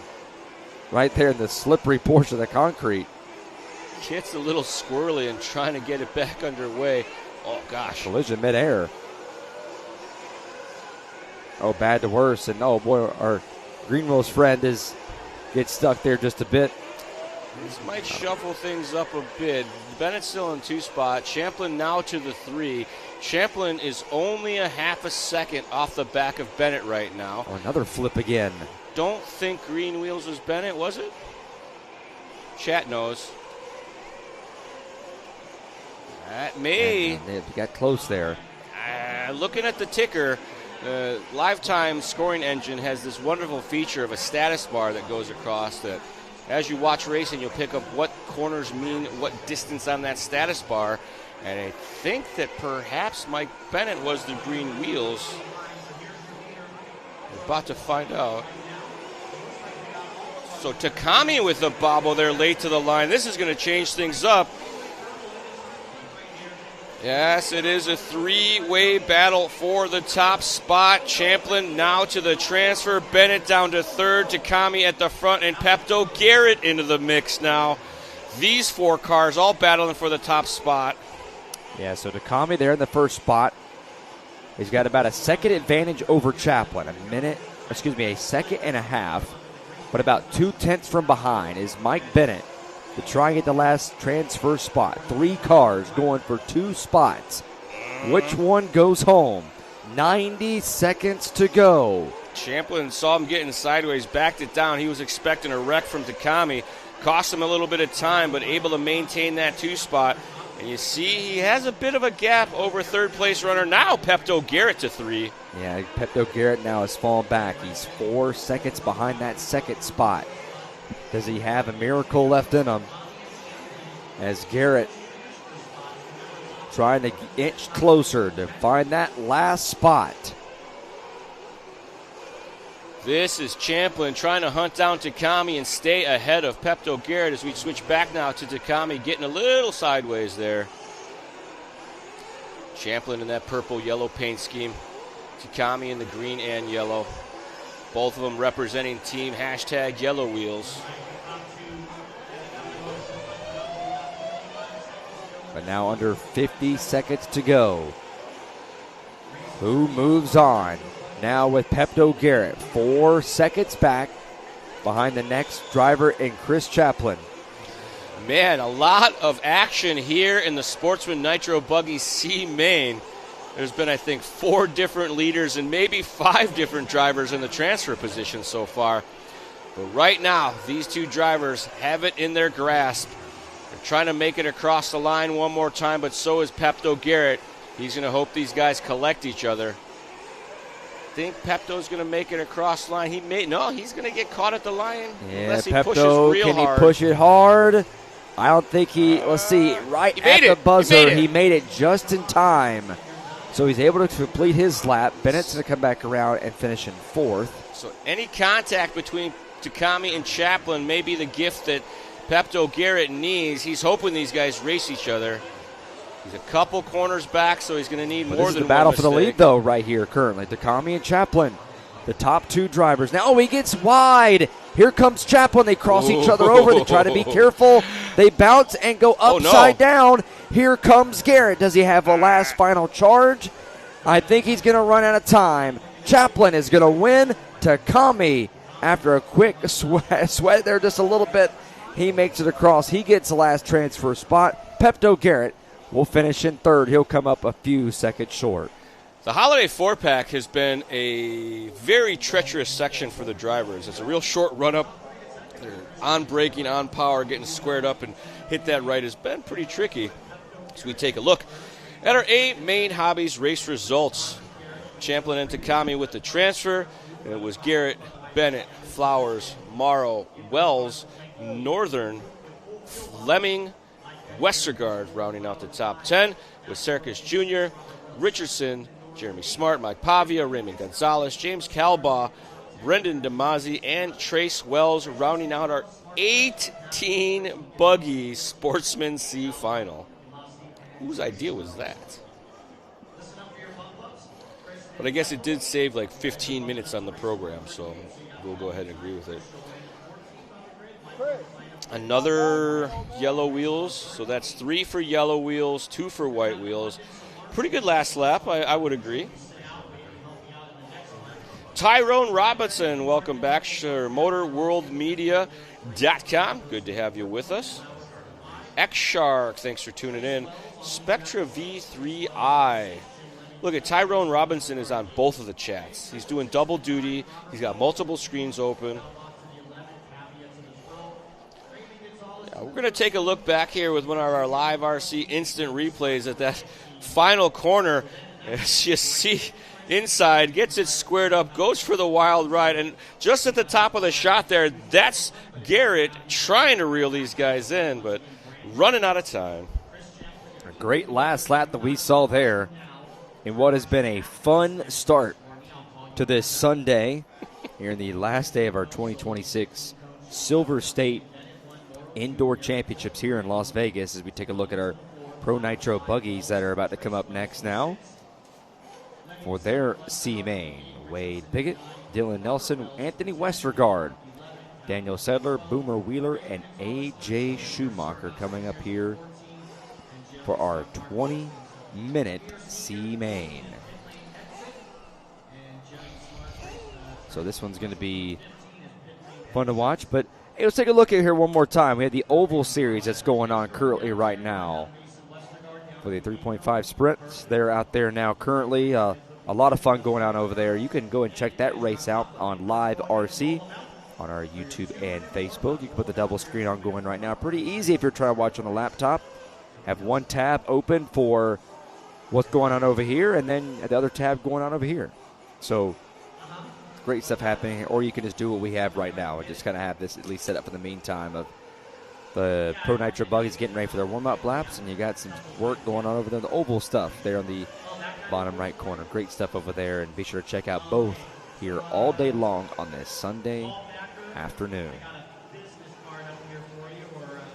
90 seconds remaining left here in some of these open runs right here for the Pro Nitro buggies as they're starting to complete their warm-up laps and get going here. So 20 minutes for a 6-car field. 20 minutes for Pro Nitro buggy C-Main action, trying to work their way into the B for a shot at the really big show that will be coming up this evening. I think this really does help. I got to think for the Pro Nitros and the C-Main, with only having 6 on track, a lot of, and being 20 minutes, that's going to create a lot of open racetrack to really get a long bit of a practice session in, if they do make it. But it still gives them a lot of open track to, if they do move on to the B main, it gives them a lot of track time to be able to move in and hopefully look to advance beyond that.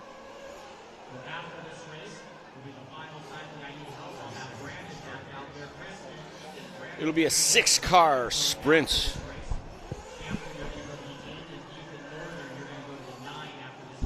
We'll see if A.J. Schumacher makes this start. He's been, I don't know. A couple times he hasn't made the grid this week. He's got a lot going on, though. That's the new owner of Rossby Tires, so maybe he's got some bookkeeping to do.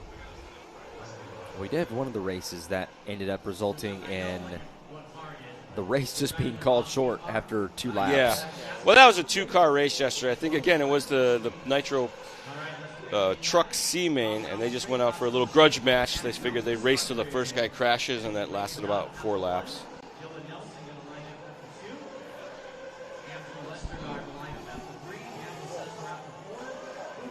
So here they come back around to the start-finish line to get their race going here. As things get set up here. And it looks like all 6 are going to, it appears, for the meantime, they are going to make grid. So we will have all 6 here for this one. A.J. Schumacher a couple times hasn't been able to make it, but he will make this one here. That's good.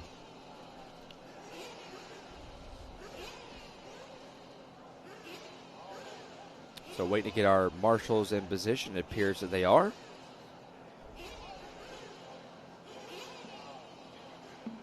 race number 30. Here's our friend Sean out there.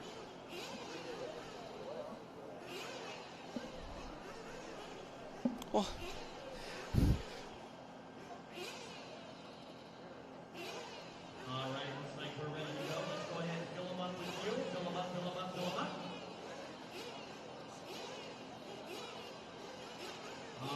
man, that takes me back to the old days of the pit vixen when everybody had their hot girlfriends do their pit stops for them. It was great. And green flag, and we are underway. 20 minutes now for the Pro Nitro Buggy C-Main. 20 minutes of racing action ahead of us. And this should be a barn burner. Only 6 cars in this one due to the entry count. So they got a lot of open track to work with, but they're all going to be in the same patch of dirt, battling it out. Early leader going to be Wade Piggott. Orange and white vehicle representing Team White Wheels. Around the 180. Gap in the field right now. Building himself They're up. all going for a ride. All 4 of them out there, they're collided. The top 2, they have put some real distance now on. Boomer Wheeler, Sedler, Westergaard, Schumacher all got tangled there in that next to last corner. As Piggott and Nelson have now started to pull away here. Yeah, chances are we'll see 2 pit stops in this one, 20 minutes. It'd be unlikely that buggies are going to try to do a 10-minute run, but it is possible. As Wade works his way through the front side section, going double-double. A little bit of an overshoot, maybe. Hard to see from this angle how close to that 180 he was. 39.9 open things up. Nelson with the 39.8. Sedler with a 38.7. 39.7 for Westergaard. Schumacher with a 41 flat, and Boomer Wheeler with a 44.8.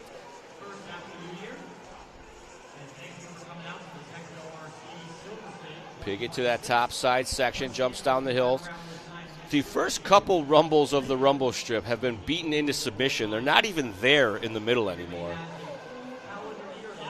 People then adjusting the track with the bumpers of their vehicles through there, just smashing into the rumblers. Over the speed roller on the front side section, a new hot lap, a 39 flat. Nelson with a 38.9 that time by Westergaard with a 38.1. 1, 2, 3, 4, 6, and 5 is the running order. Almost how they qualified, as now Nelson all over the back door of Piggott. Piggott, Nelson, Westergaard, Sedler, Schumacher, Wheeler now. The top 6 in this race with make it 2.5 minutes, that is, into this event. And Nelson and Piggott going at it. 1v1. They are slowly stretching out from the rest of the field, though. Got about a 3.5-second gap right now as Piggott and Nelson try to draft each other around the far side of the track, minimize the mistakes, maximize high-speed maneuvering. We'll see pit stops typically right around the 7 to 8 minute mark there. There's a possibility for a 10-minute strategy, but unlikely in buggy, as it requires a lot of throttle. Bobble there by Piggott. They make contact. Oh, they're by himself, try to avoid it, and that's going to bring Westergaard into the conversation. That's going to drop Piggott down to the 3rd spot now. Westergaard into the mix. Yes, he has been slowly closing on this lead battle. He's been a little quicker than these guys the last 3 or 4 laps, and now finds himself knocking on the back door of Dylan Nelson. Yeah, they was caught up in that one crash early on lap 1, that hard left-hander right before they get to the start-finish line. And he's been slowly nipping into that margin. He does have the fastest lap of a 38.121. He had that on lap 3, so 2 laps to go, 5 laps down, 4 minutes down with 16 minutes to go here in this Pro Nitro Buggy C-Main in race number 30 of 48. And I tell you what, Westergaard looking good right now. That is Factory Track's own Anthony Westergaard. Right-hander there. Kind of haunting Dylan Nelson these last couple laps. He's been quicker, closing the gap. He makes a little mistake and closes it right back up, no problem. And I believe we might have another break here today for practice. Indeed. Yeah, we'll have that. It was about an hour yesterday, so at least get some of these guys some track practice time here for the race here later on. Chances are it'll probably be a little more than it was yesterday because there's going to be more nitro races. So we're going to, me and you are going to take our lunch break while that's going on. That's right. I'm going to run around with my camera and do some vlog work for the Charlie Show that's on the Hobby Wing official YouTube channel. Hopefully have that up for you guys next Tuesday. So you can take a look as I walk around the pits and check stuff out. We'll do a whole tour of this beautiful facility. Maybe I'll take one of the Live RC guys with me. No, I won't. That's too much work. The battle at the front, though, is Westergaard and Nelson try to keep it clean because Piggott is right there. Yeah, wow. Look at that. It goes right around them all. The top two take it out, and Piggott goes all the way to the point. They made contact. Sedler for second.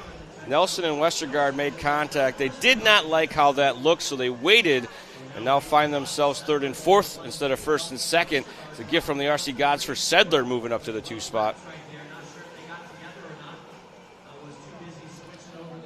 So race leader once again is Wade Piggott. He started out at the front, finds himself back there. He had a mistake maybe 3 or 4 laps ago. Squirrely there, and there's that oh-so-treacherous 4-pack. They think they can just grip it and rip it up the face of that double, and it looks like it needs a little soft touch. So it's all Piggott now after what's been a tipsy-turvy race where a lot of back and forth. We had a couple cars get tangled up there on the first lap.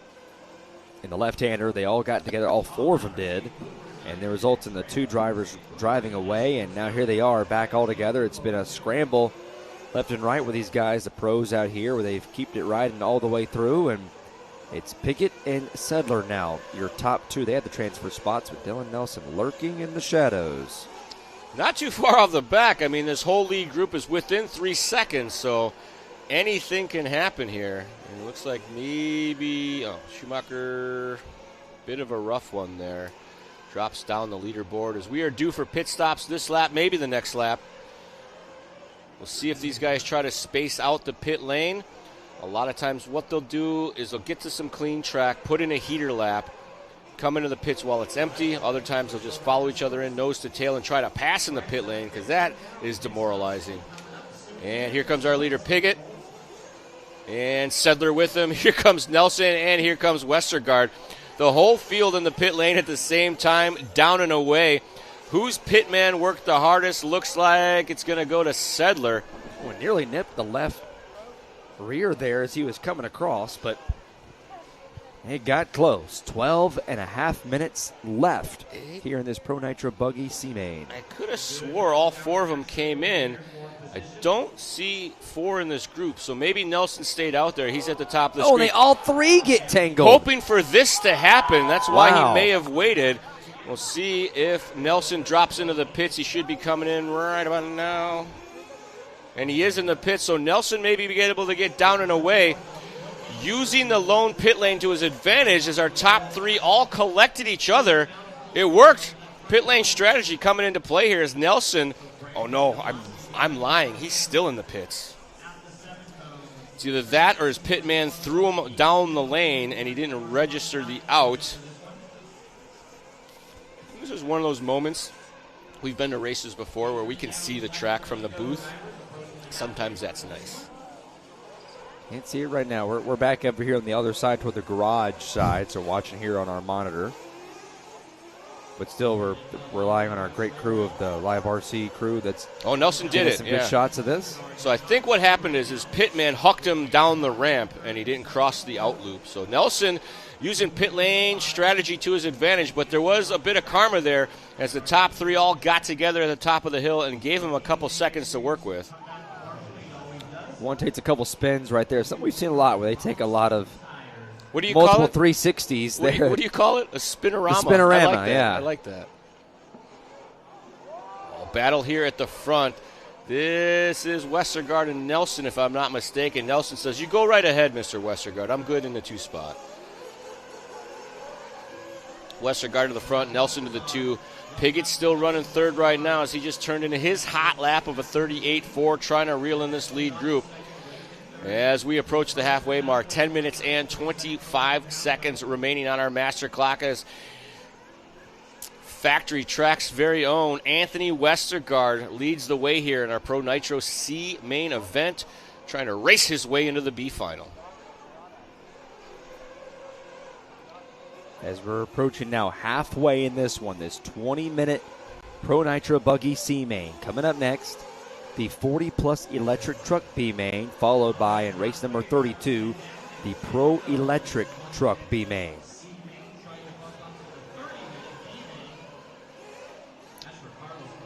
Westergaard looking pretty consistent here. He just checked in with his hottest lap of 37.5. So did Nelson. So these guys pace feeding off of each other. One goes faster, so does the other. Westergaard, though, gapping out a little bit, 1.8 last time by, and I think it just got a little bigger as Nelson was getting turned sideways in the back. Qualified in the third position, Westergaard trying to hold on to this one. Still has another pit stop to go, so you never know what's going to happen, but Westergaard down into the 37-second lap times pretty consistently now. Nelson with a 38.9, Pigott with a 38.9, 38.7 for Sedler. All four of these drivers have had a turn at the lead and a transfer spot, but the carnage was real as Westergaard keeps it cool, calm, and collected, leading the way. 9 minutes to go.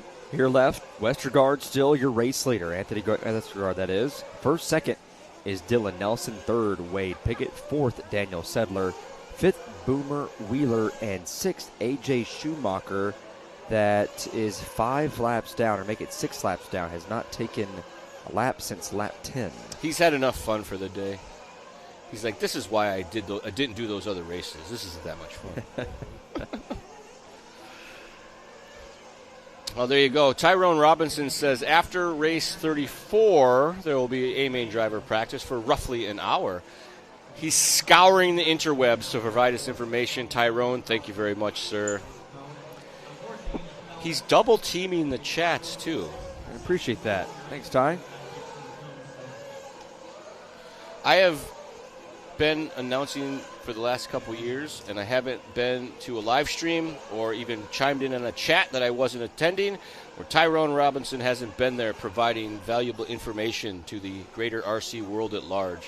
Him and RC Victory Lane have both done a great job here this entire week. We do appreciate that's their last day, and we do appreciate you being with us here and and providing the information that we need, especially a noob here and myself to RC racing, and giving all the information that I need to make this a great broadcast. So I hope that you guys will join me and some of my other broadcasts here now going forward, away from RC Race, and we'll be back here again soon with you guys. Yeah, Westergaard's been on a heater here. The gap just keeps getting bigger. 2.5 seconds now between he and Nelson. And then it's only 1.5 from Nelson back to Pigott. So it ain't over yet as they'll be cycling through for their final pit stops any moment now. Oh, Westergaard coming in heater. RC Victory Lane sent me a bookface message last night that he's a local in Tulsa. So if I need anything while I'm in Tulsa, restaurants, whatever, even invited me over for a home-cooked meal. So I've made some pretty cool friends in RC. I appreciate that, RC Victory Lane. Did you call it bookface? Bookface, yeah. Okay, all right. And down and away, Westergaard clean. Nelson in the pits with him. Pigott went on by. He's going to try that same technique. He did his hot lap just there. He's going to be coming around on a heater, trying to gap these guys out a bit. Let's see if he can maintain that track position. He was a 1.5 seconds or so off, so it might work out. He's going to need a quick pit stop. And we see Westergaard's time, nothing to write home about, a 7.7. Oh, flips over on his lid. And that's what we're talking about, that open pit lane stuff, getting some track action, and I think Pigott stayed out there. No, Pigott just came in 6.1, and he does hold on to this lead here. So that's Pigott at the first car in line here. That battle right there for that transfer spot. Nelson and Westergaard within a second of each other. My words are not working very well this morning. we've had a couple long days. It's okay. The nitro in the air, and after a couple long days, so it's okay. I made the mistake of watching my interviews last night, and I was like, oh, God, you're terrible at this, Charlie. So I'm going to do better today. If they let me back out there. I think I did so bad, you might get them all. One might got stuck right there in the pipe. I wasn't sure exactly who that was. Maybe, was it Nelson? I want to guess it was Nelson, yeah. Nelson, yeah. But 46.3, that's going to now put him now make it 7 seconds back behind Anthony Westergaard for the transfer spot with 5 minutes to go. This is the stuff I'm talking about. Piggott used some pit lane strategy to get some track position. He knew he needed to hit his marks, did a heater, and put the pressure on these guys, and they all kind of had a bobble on their outlap, so it allowed Piggott to get in and out of the pits and maintain the lead, and they haven't been able to get back in contact with him now, and in fact, he's just pulling away. Getting close there to the pipe, but great slide all the way through there. Oh, and another spinorama all back through the concrete patch there again. It wasn't RC Victory Lane. Let me see who it was. Oh, no. My bad, RC Victory Lane. It was Combustion RC Official. I apologize.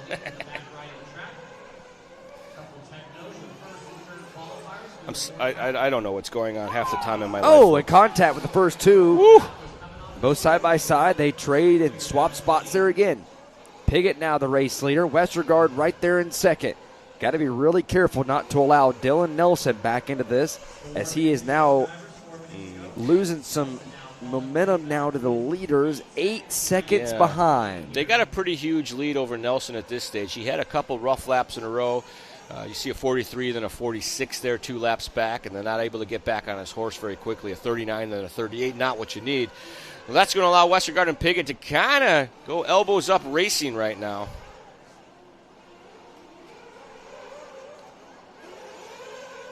And Piggott has it. Westergaard satisfied with the 2 spot for now. Whoa! Big air, big wiggle of the wheels. Get it woed down.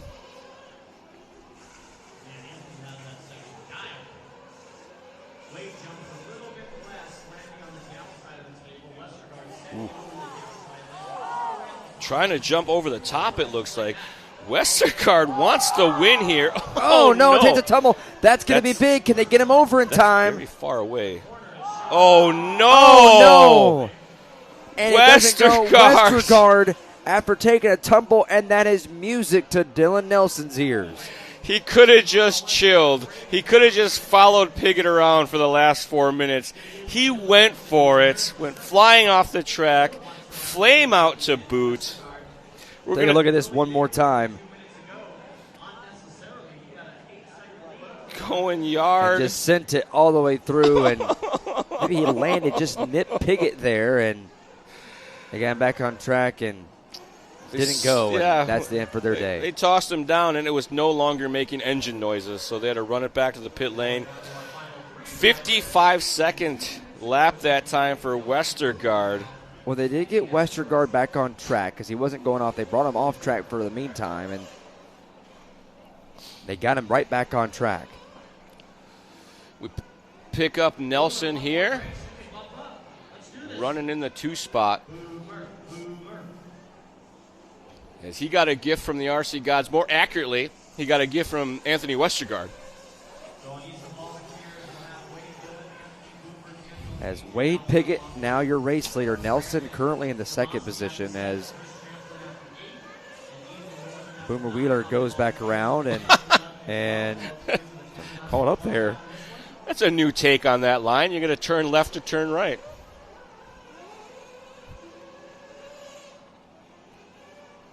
So unless anything goes wrong, Westergaard he's still falling behind right now still after he got caught up in that wreck. It was a tough break as he was right there in that top 2. The chat is brutalizing poor Anthony Westergaard right now. They were down playing craps that night, so maybe he won some money at the craps table and he wanted to lose some on the track here this afternoon. Yes, that's going to be the it for Westergaard now. It's all down to Wheeler and Nelson. However, Wheeler is a lap down. Mm-hmm. 2 laps. And this is going to be Wade Piggott and Nelson, unless something catastrophic, which is pretty much impossible at this point. But yeah, I think it's right now Piggott and Nelson are going to have move on here in the C main. They got it in the bag. What did Scotty say? The real decision is paper or plastic because this one's in the bag. So dumb. What are the other one's cooler than the other side of the pillow? Well, I was told he gets it wrong is something that I've been told. That I use that one. I don't know what they're talking about. They told you I don't like that? I think I use that all the time. These guys, I don't work with them enough for them to know what's going on. They're big time now. RC's small potatoes. They're not listening to us right now, which is probably good. So Wade Piggott now has a 10-second lead now currently on Dylan Nelson as he's going to come back around to the line, and Wade Piggott will take the win as we follow Dylan Nelson. One more crash for good measure. Nelson, and he will get position number 2, and that is going to be it. So Piggott Nelson will advance from the Pro Nitro Buggy C-Main. The start-finish line is before the entrance to pit lane, right? Is that, you guys know? Yes. Yeah, it is. Okay, good. Great run there for Piggott and Nelson. They started 1 and 2, and they finished 1 and 2 after an action-packed Pro Nitro Buggy C-Main, where we got to see some very bad decisions on the racetrack. And we're back tied up now on our wheel color count. It is 3 for yellow, 3 for white. Mike Workman saying, good work, Wade. Good call on the pit stop to Todd Christian. He knows the pit man. As the hose are in action as they're putting that layer of moisture onto the track.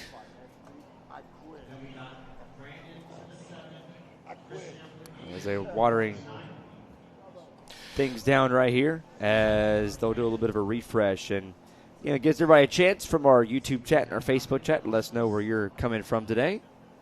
As we'll go ahead and take a quick break here now. Quick look at the A-Main Hobbies grid lineup. It was up next. We'll have Gerard, Smoker, Newman, Lester, Kaz, Miller, Ginsey, High-Tech's very own Mike Mayberry. I had a conversation with him last night. He's having a great time. Mr. Moreland in that 9th spot, and Jeff Lutton going to start 9th. After that, we got Felix Racoma and Joel Gormley. I think that those guys were transfer drivers because we had a 40-plus electric C-Main. 40-plus electric truck B-Main coming right up next, right after this. Live RC is the world's leading platform for all things RC, offering the most thrilling live RC racing coverage, breaking news, exclusive content, and much more.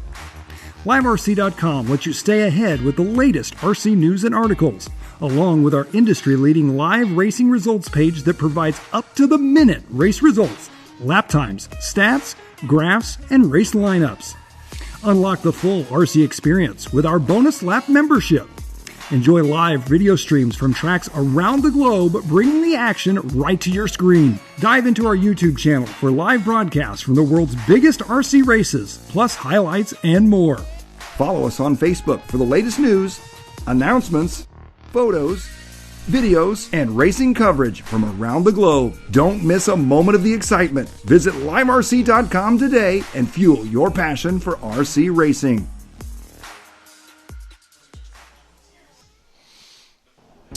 Welcome back, folks, to the 2025 Silver State Indoor Championships from the beautiful South Point Hotel and Casino.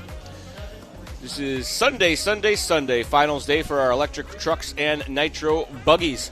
We ran nitro buggies and electric trucks yesterday.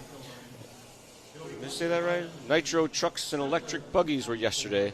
Today is electric truck and nitro buggies because it's Sunday. You can watch the whole stream from yesterday at the Live RC's YouTube channel.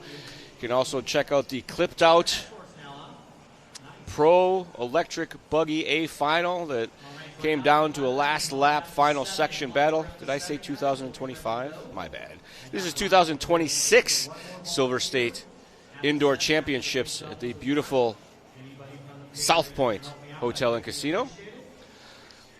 If you guys have noticed, I always have a really big pause before I say the name of the casino because I keep blanking out on the name of the casino for some reason. Welcome back to the chat. We thank you guys for joining us, tuning in, saying what's up, giving us that inside information that we often do not have. All right, let's go ahead and roll them out for your minute warm-up. We get a minute of warm-up here for 40 Plus Electric. It'll be an 8-minute final.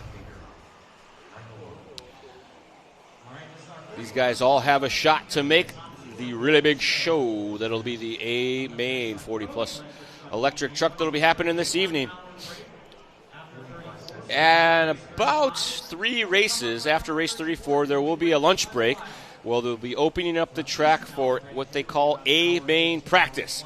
The drivers that have qualified into the A final did all of that on Thursday, so they haven't had these vehicles on the track in a day and a half or so, so they give them an opportunity to get out there, feel out the track, do some final testing and tuning, make some setup changes, and ensure that they are all good to go. Ancient Outlaw Raider, welcome back. Travis Corey, good to have you with us. Tyrone Robinson, a regular. RC Victory Lane. Compression Clinic, Watkins B6.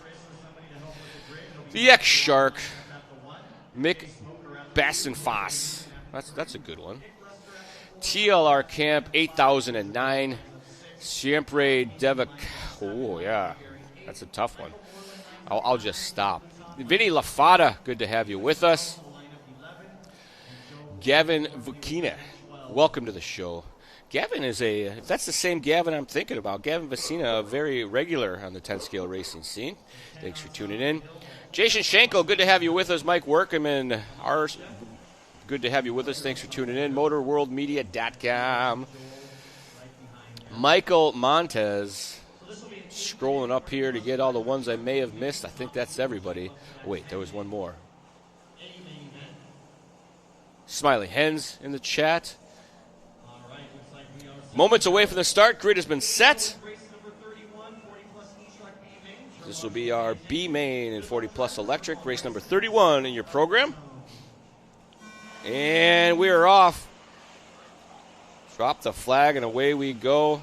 Fairly clean at the top of the hill. We thought the top of the hill was going to be the deciding factor. They've all worked through that, and this section here, the concrete, has been the bigger issue. A lot of contact coming in here as guys are looking for their lines. This one, not too bad. I mean, not great, but we've seen much, much worse. His lead battle right now going to be Gerard and Jay Smoker running his rookie wristband off the back of the wing. Make sure he's very identifiable.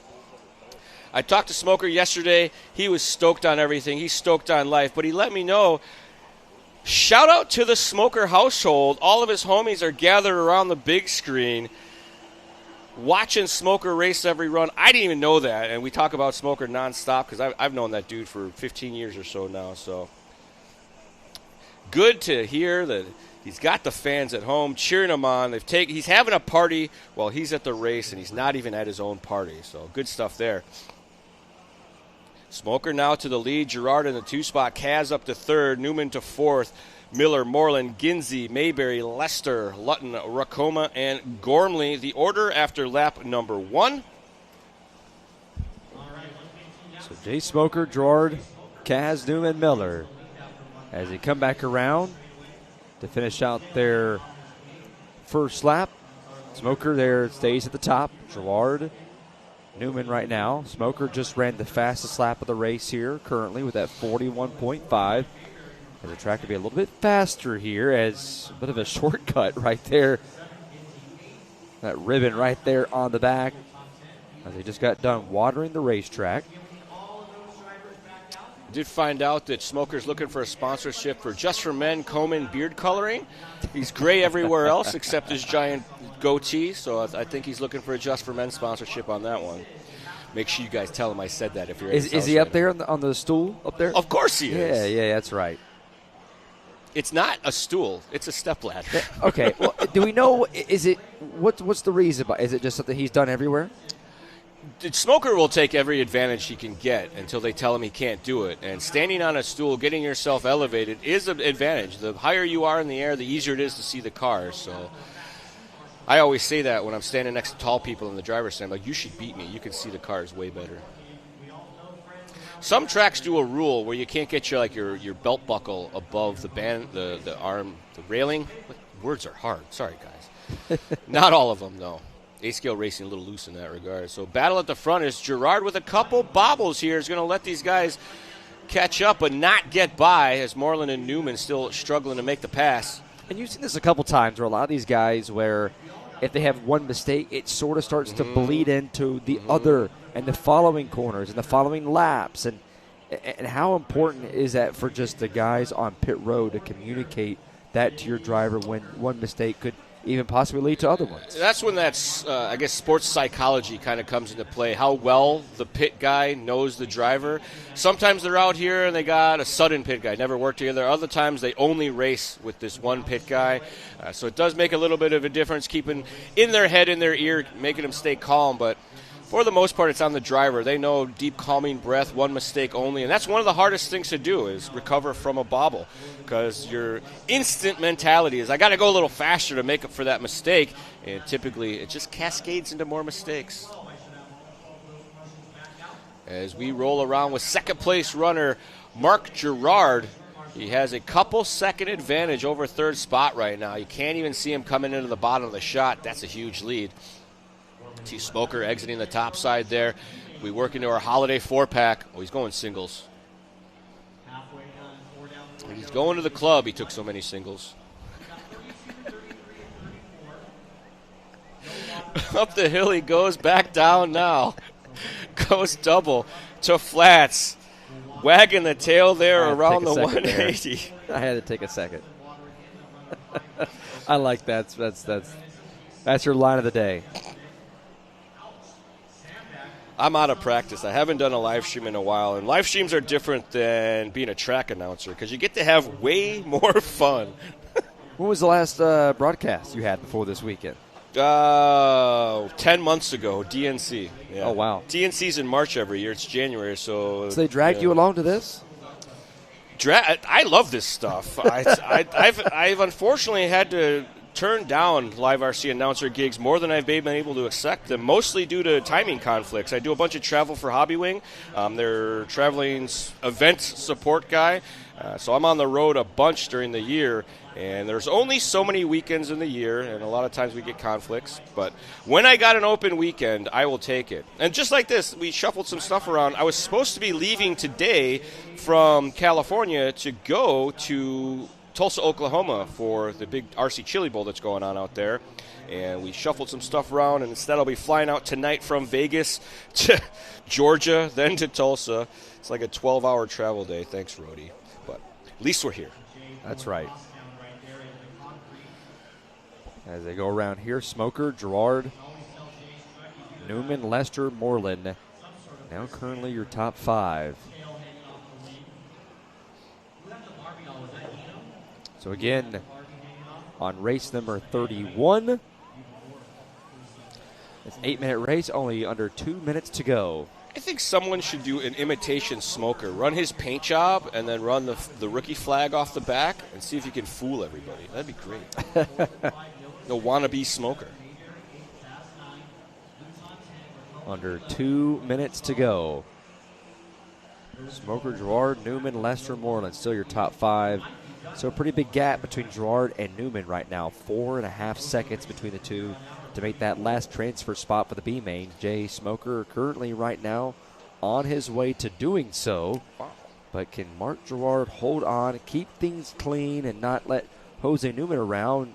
Because multiple times that we have seen yesterday and even this morning where it looks like it's in the cat's in the bag and something goes wrong in the last lap, and third place makes her way around and gets that last transfer spot. Look at this. You guys don't have this data at home, but luckily I have the live time scoring engine on this monitor in front of me. They actually can get it at home. Go to silverstate.liverc.com. I still don't think you get to see this piece of data. On the bottom of the driver's list there, you can see all of their lap times. Smoker has been all in the 40s. He had 141 and 143, so Very consistent run here for Smoker. Gerard, pretty similar. Lots of 40s and 41s as well. Mostly 41s, it looks like. So you see that? They don't get that same piece of data there. Race directors have the advantage. We'll have to work on that. Okay, I bet you we can have Rhodey update that. That'll be easier to do than a scrolling information bar, that's for sure. For years, I've been trying to get them to put a scrolling information bar on the bottom of the screen that answers all the questions that people ask in the chat about the schedule. We just have like a ticker running along the bottom or the top of the screen that says, this is what's going on. And it will just constantly flow the information, what time races are up. Then I found out that's not good. It makes people tune out because they already know what's going on, so they set their alarm and they come back. So we are the scrolling information bar. We did it for one race. He made it happen at one race. He thought it was hilarious because I stopped talking about it, but then it never came back. Time's expired. Smoker across the line to take the win. Mark Gerard across the line to hold on for that 2 spot. Smoker finishing on his own personal hot lap at 40.2. Gerard with a 40.6. Newman with a 40.8 on the out lap. And fastest driver on hot lap alone was Jose Newman with a 38.4. Whoa. What is that? Nick Lester comes back around, and he will complete his lap. It's a different type of track that you can get on the track map. It's a different style, but you can have where they are on the racetrack, but it kind of fools you up a little bit. It gives you a little bit of an idea. But, hey, let's look at the race results here. Jay Smoker, Mark Gerard are the two that will advance and make their way to the A-Main in the 40-plus electric truck. That brings our wheel color count to 4 for white, 3 for yellow.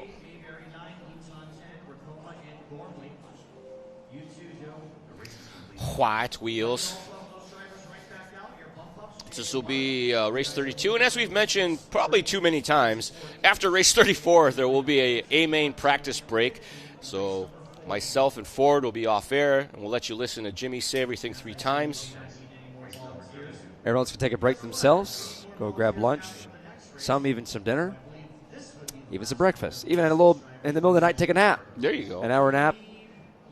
Oh, our Pro Electric Pro Electric Truck B-Main, A-Main Hobbies grid lineup. Adam Drake going to be starting from the point. Ivan Moreno Jr. starting second. Mr. Fenster will be starting third. Caden Fuller fourth. Walker Spinrad fifth. And A.J. Schumacher, if he decides to come out, going to be start sixth. You see Smoker knew he was on camera and put his arms in the air. He was waving at the house party.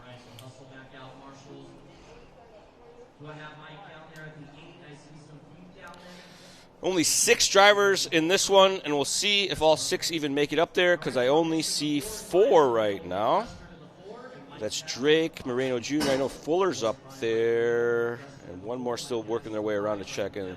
I think that's AJ right there, casually making his way up there. You see his giant Raw Speed logo on his shirt. Caden Fuller up there as well. Yep. Obviously get ready, waiting on Spinrad and Schumacher.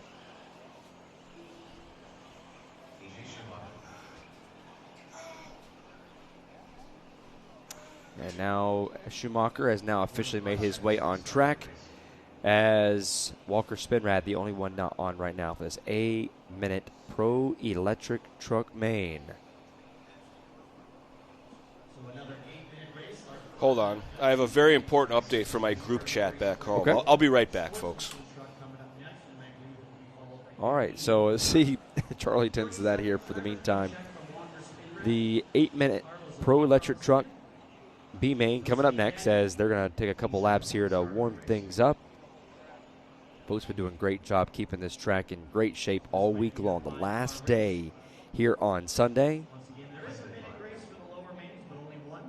Obviously, we had great racing all day yesterday.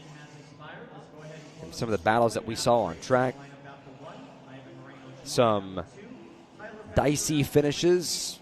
Some that folks agree with, some do not.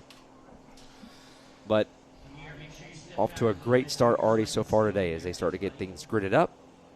Here for the Pro Electric Trucks B-Main. Top 2 advance. Adam Drake, Ivan Moreno Jr., Tyler Fenster, Caden Fuller, Walker Spinrad, who is not out there right now. And A.J. Schumacher is the what should be 6, but now 5 on track now for the time being. Super Chat, Throbbing Mega Brain, find out why Spinrad didn't make the start for us. One of you knows, and you can find out. I know. And we are off. Green flag in the air. 8 minutes now for the Pro Electric truck. This could be a flawless wire-to-wire run. These guys are at the top of their game, a lot on the line. Pressure cooker is pressuring. Drake wants into that main. So does Moreno Jr. We'll get a little sideways at the top of the hill. Everybody getting checked up behind Moreno Jr., giving Drake just a little bit of breathing room before the first lap's even completed. Oh, big moment there. Hard on the binders, crossed up, blocking the lane. Fencer had to tag the brakes to avoid the contact. They come across the line in the order that they started.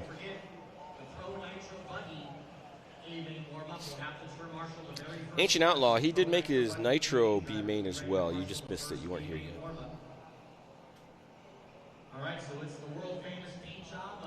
Ancient Outlaw says it's about time Schumacher races. Haven't seen him race at all this weekend, so glad you're here to have him tune in and race for this one. The RC world was a buzz when he purchased Raw Speed, so it's a big move when you get what I'll call is an injection of passion into the industry. So when he gets their new company going, get things rolling, so it's great to see. But Moreno Jr. right now holding the pack off as Fenster looks sideways. To the inside. Can't help him get straight. Fenster's still trying him now on the outside. Can he make it stick?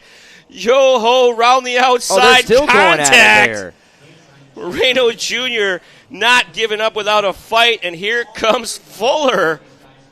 They all three, they're going together.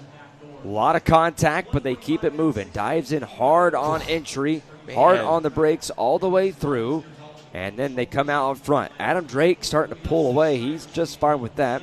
As Fuller, Finster, Moreno Jr., and Schumacher all right there together, battling to try to get that last transfer spot. This is kind of what we want. Go ahead, runaway leader. This way we can focus on the battle for the transfer. Right now it is Fuller and Fencer duking it out as Moreno Jr. and Fencer with some very clean wheel-to-wheel racing. They made contact, but not enough to really take each other out. And when the position transfer did happen, that was a self-inflicted error. So great racing here at the front. Pro Electric Buggy. These guys got a lot on the line and want to race each other clean. Fuller across the line with Fenster in tow. Fenster taking a swipe just under the wing there of Fuller. Going to try him here, maybe on the inside, doing that high side berm shot through the concrete. This is where Fencer went around the outside of Moreno Jr. just a lap ago. Over the bumps they go. 3 minutes down, 5 to go in this 8-minute B main for the Pro Electric trucks. Adam Drake first, second, Caden Fuller, third, Tyler Fenster, fourth, Ivan Moreno Jr., fifth, A.J. Schumacher, and sixth is Walker Spinrad, who did not make grid.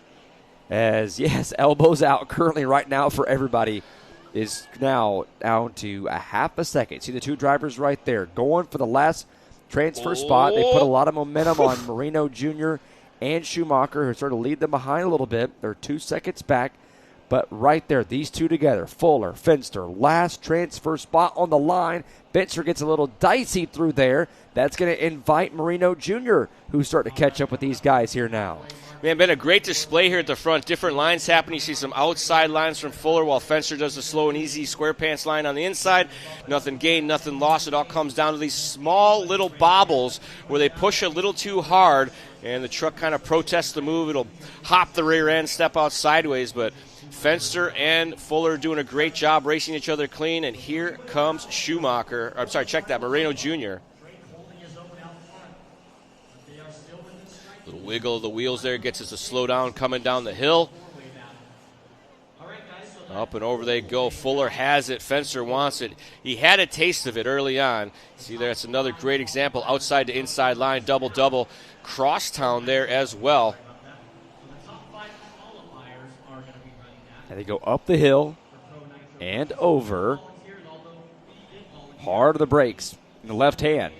And a treacherous spot where it's been just about all day long right here in this little patch all the dirt has been knocked away. It was a lot more dirt there when they began things on Wednesday before practice, and I would say about 25% of the dirt that was laid down there has been removed.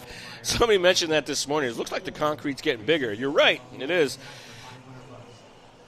Man, close battle here as Fenster is just dogging Fuller around the track right now. Following his tracks very closely. He's a half a truck wider in some sections, a half a truck to the inside. Fuller sliding a little wide right there. Fenster, good patience being shown to avoid any sort of contact. Moreno's just sitting back waiting for these two to take each other out. We've seen it many times before. Third in line is often the best place to be. Now Moreno Jr. starting to close up on the back of Fenster. Swapping lines there. Let's see, Fuller maybe going to have a hot lap this time by. Looks like he's been hitting everything perfect and closing up on Drake. He is. Fuller with a 37 flat that time by.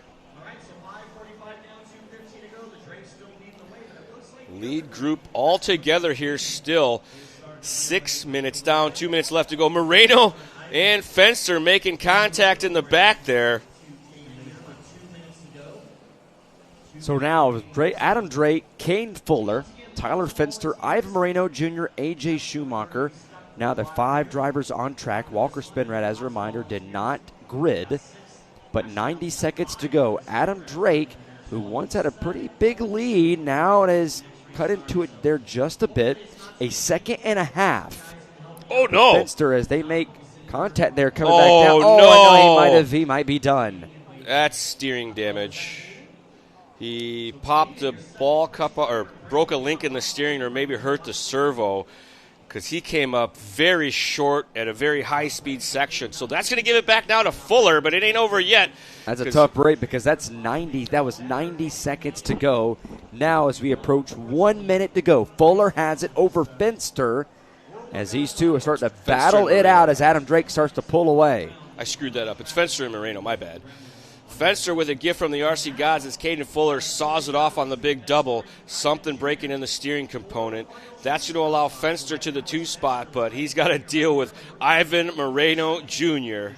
So tough break there for Caden Fuller as he'll be done after just running his fastest lap of the race and after running the fastest lap of the race. But now it's the Fenster and Moreno Jr. These two going at it here. Coming back to the white flag one more time around as Adam Drake right there, the car in front. Those two battling it out. Drake's got to keep it clean here. This is the white flag lap. Pressure is on. Moreno is looking for a way around Fenster. He's going to try to race him clean. Sizes him up here. Nothing doing. That's going to be the big question now. These two right here on each other. They might catch right Drake. There on the back bumpers. These two are starting. Could be a 3-horse race. Drake, Fenster, Moreno Jr. as those two are right there on each other. Here they come up to the final stretch. The bell has rung. They're coming back to the checker flag. Sends it in deep. He exits the racetrack, and that is going to be it for his day. They come back around. Adam Drake is going to win. Tyler Fenster gets second. Those two will advance after Ivan Moreno Jr. was in striking distance. He fell outside the track, and that is going to do it. Man, Moreno was on a heater, had to make something happen. He took a shot, and it was the wrong shot to take. Off the track, he was behind the starting area. But if we take a look back at our A-Main Hobbies race results, you see Drake and Fenster moving on up. Moreno, Schumacher, Fuller, and Spinrad rounding out our running order. As we work our way through the program, up next will be race number 33. Take a look back here at that final couple crazy corners. Last lap. Here it is one more time. Drake's at the front there. That's Fenster and Moreno. Moreno jumps over the top, can't get it to stick. The buggy unloads and says, I have no traction. I will see you in the pit lane. As we pick up our Sportsman Electric B main. Once again, tons on the line for these drivers with an opportunity to race their way into the really big show that'll be the Sportsman Electric A main later this afternoon. Our A main grid lineup is Scott Burdon, Riley Clark, Mike Bennett, Greg Clark, Mike Lasher, Tristan Heeb, Grayson Folan, Mark Garcia, Robert Wells, High Tech's very own Mike Mayberry as our top 10. It'll be a 15-car grid with Michael Moreland, Tom Versteeg, Alan Ginsey, Brian Johnson, and Amir Karkish Jr., who I believe are 2 transfer drivers into this one. All our drivers are lined up. Another 8-minute Sportsman electric truck B main coming up. Remember, we have these 2 races, race number 33 and race number 34. Have these 2 8-minute ones go for their B mains. We will take an hour break, and then we will come back up with our 40-plus Nitro Buggy B main. We have a 50-plus Nitro Buggy B main, and that's race number 36 all the way before we get to race number 40. That will be the first of our A mains that will be later this afternoon.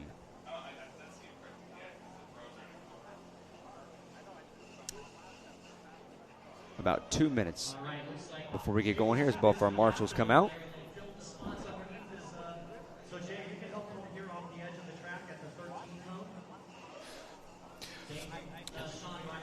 They're doing a $500 dash for cash on the dirt oval with the top 5 drivers from Pro Nitro Buggy. So top 5 qualifiers going to get an opportunity to win some table money for tonight. They've got 5 of the racers to donate their spec cars to this, because the way Joey announced it yesterday, they don't expect them to race clean. There's going to be a lot of takeouts out there. So that'll be happening just after the A-Main warm-ups. We'll be bringing that to you right here, Live RC. Now, is that going to be on this channel, or is it going to be on our Oval channel? I'm going to guess it's on both of them. All right, well, we'll see what we can put that on here for everybody. Joey wants to spread the word that dirt oval is a thing here at Silver State. Ooh, Ginsey. There are a lot of racers that are really into this dirt oval scene, running 3 and 4 classes, sometimes even more. And dirt oval races are starting to get hundreds and hundreds of entries. It's been on the rise for a while right now. You get a track that has a very passionate track crew that keeps that stuff in good order.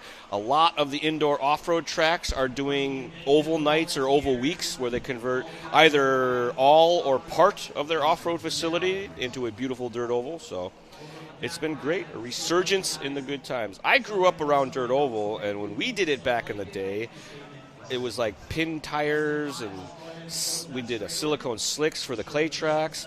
These days, they try to keep it mostly loose dirt, where they run dedicated dirt oval tires, which I think is great. So everybody has checked in here now to get set for their 8 minutes for their B main. Travis Corey says, "Let's go Mayberry."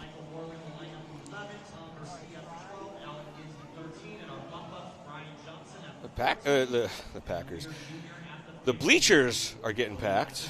I was going to say the Packers lost yesterday, in case you guys were wondering. Oh, boy. You told me not to bring it up, and, boy, you just twisted the knife to our entire crew back over here beside of us. Cam is a huge Packer. Yeah, Cam is a huge Packer fan. A lot of these guys actually live in Green Bay, so they're technically shareholders in that team. The grid is sort of set. I think we got some vehicles in the wrong locations. All right, 8 minutes, Sportsman electric buggy B main. Top 2 moving on to the show. Marshall watching for it on the ring. Good luck, drivers. We're going to race B main. Jensen. And we are off. Sportsman electric truck B main event. They are clean through turn number 1. Burdon and Clark side by side already. And this is the moneymaker here. Watch for the catastrophes. So far, so good. Typically, look at this guy with the green wheels. He ended up cutting the track there a little bit. I hope the RC gods saw that. That was terrible. Ended up gaining 3 spots off of that after even hitting the wall. I hope you feel good about yourself, sir. That was gross. Oh, man. I was going to say, in that section... Oh, and he got turned around right there, yep. A lot of times it's not drivers intentionally taking each other out or even initial contact coming from vehicle on vehicle. It's one driver crashing in front of another driver, getting righted, hopping a pipe, whatever, and then collecting the other cars. So it's a very tricky section of the track, and they all have very, very different lines coming into it that intersect and make for a very messy start. Big advantage there going to go to Robert Wells as he moves from 9th to 4th. Grayson Folan going from 7th to 3rd. But at the front, it is 1st and 2nd going to be Scott Burdon and Riley Clark. Burdon stretching it out right now. You see him in the pink and white. Riley Clark in the red with the yellow. Oh, Grayson Folan going for a wild ride there. That 4-pack is being very hard on the drivers today. I feel like they were doing it better yesterday. Today I've seen a lot of mistakes going through there. Matthew Nelson, I agree. But as we've seen many times in the past, the RC gods are always watching, and the karma coins come into effect. That is Mike Bennett with the green wheels there in the 3rd spot that we saw with some interesting choices. See how that pans out for him. 2 minutes down and 6 minutes left to go in this one as we pick up 2nd spot runner Riley Clark. As they make their way back around here as we have completed 2 minutes, 5.5 approaching minutes to go here in race number 33 of 48 on this Sunday. And boy, did he just send it in right there. Riley Clark going yard, looking for the pro line. We noticed yesterday a lot of the guys in Pro Nitro Truck were skying that tabletop, landing all the way out beside the pipe and using that pipe as the berm shot. And to get it to that point, you really got to commit on the application of the power, and sometimes you get it wrong. Ooh, sweet move there by Clark. Got it up on the nose and just throttled on out. So Clark right now holding down that 2 spot. Bennett in the 3rd. It's the 1, the 2, and the 3, just like they qualified. Grayson Folan from 7th to 4th. Tristan Heeb from 6th to 5th. Then it's Clark, Lasher, Wells, Ginsey, Moreland, Versteeg, Johnson, Mayberry, Garcia, and Circus Jr. Do it. We'll take a look back here at our live RC instant replay as Riley Clark gets it almost terribly wrong here. Over, upside down, and away he goes. Back underway now as we get back on board with the red truck of Riley Clark, working his way around the 180. A little bit, no crash that time, but still not great as he goes single.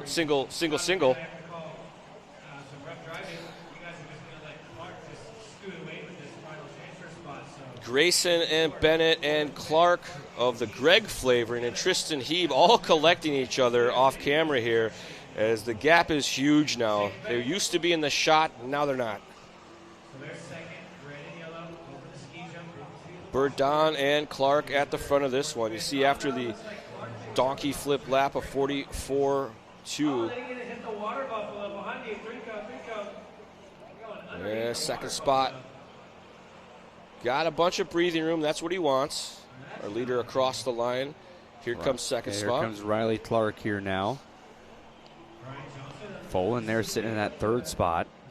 4th is Bennett. 5th is Clark here as they both go through the bumps all the way through. And, boy, they are – oh, now we get stuck right there on the pipe and the sandbag. Oh, no. Stuck there. One there below gets stuck right there Folan on the final inside corner. Folan had it. All he had to do was go to the corner, but the pipe said, no, I'm going to jump out and grab you.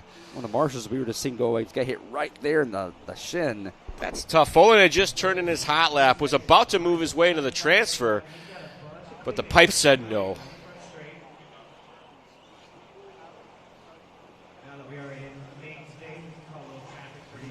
Clark, bit of a rough one here. A couple little bobbles back to back to back, as we have seen. One of the hardest things to do is only make one mistake. Turns into a bunch of bad laps. Still not really getting back together. Big overjump there. Lands to flat. Gets through the Ice Capade section here. Goes for a wild ride. Almost takes the Marshall out. Marshall in no rush to get him.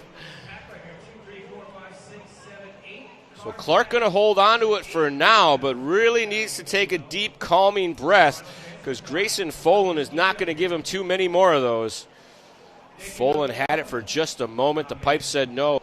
Clark swerving and merving down that short chute. Oh, man.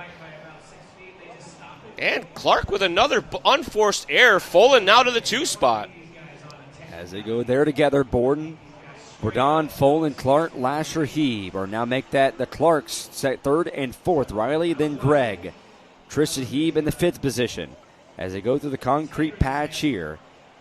Bourdon having a 13.5-second lead over Folan, but all eyes are on that transfer spot. The last one, Grayson Folan versus Riley Clark. One spot to go as we approach 90 seconds remaining. A few laps to go. We've seen multiple times right around that spot where a lot of these races have been lost and won. Oh, no. And he gets off track, and just as we say that, right here in this spot again.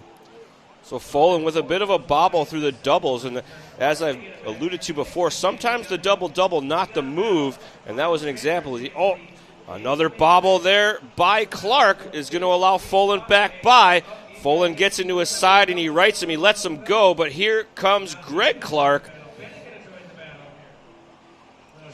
Man, right now it is Folan in the blue with the white wheels.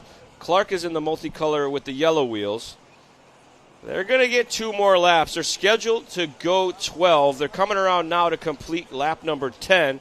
Greg Riley has gotten by Clark now as well. Oh, no, Folan. He takes a with tumble the there in the last rollover. little laps, puts him right there in front of traffic. That's going to put Grayson Folan now to the 3 spot.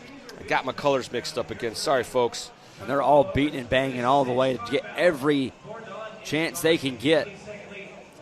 So Folan leading this group up the hill and through the backside. This is second to last lap. They're going to be coming. Oh, no. It's coming around here to take the white flag. They're out completing lap number 11 right now. Bourdon is across the line. He's got this one in the bag. More bobbles here at the back. Clark getting a little sideways. Folan with some breathing room now. Oh, no, check that. That's Clark by Folan. I got my colors mixed up again. The horn has gone off, so Folan and Clark making it across the stripe. Clark has it. Folan wants it back. This is Greg Clark's first time at the front. These guys are really going at it here to see if they can hold on. Top side section. We're on board with Greg Clark right now. See Folan way off the back. Scott Bourdon is going to be coming back around here in the meantime. He is going to go around, and he is going to win the Sportsman Electric Truck B Main. Here comes Greg Clark. Things go swell as best as they can. Greg Clark even getting a little dicey. He will go around, and he is going to get that last transfer spot. Bourdon started at the front, finished at the front. Clark started 4th, finished 2nd. Folan was up in the mix, but unfortunately the RC gods were not on his side. Going to take it 3rd and just on the outside of that transfer spot.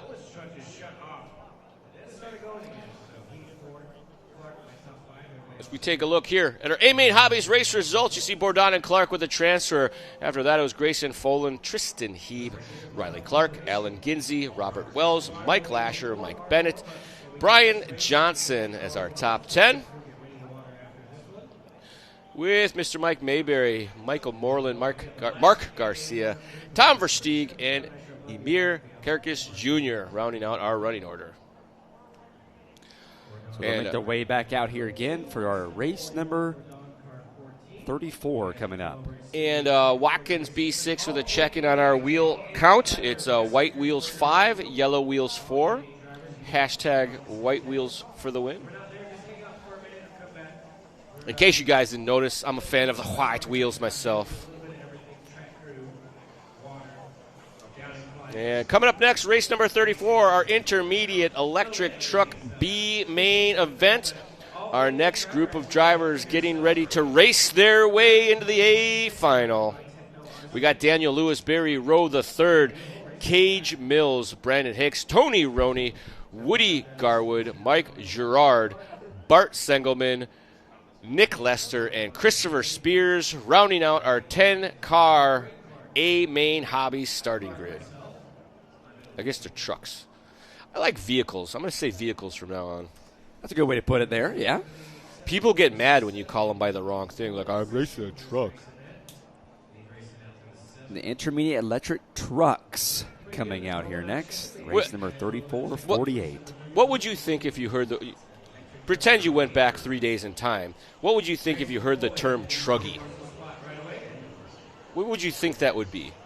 Just pretend you don't know what it is. I felt like I want to go back and just think honestly, with that type of name, I would probably just think it's just some type of just random-looking type of car. Yeah, or maybe some sort of... I would not think it was to be a truck by any means. Like a carrying device that you would put items in and transfer them around. Look at these marshals. They're just like, we don't want to get your car, bud.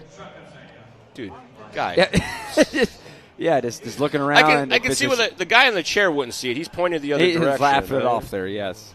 It's fine. He still gets his warm-up pass.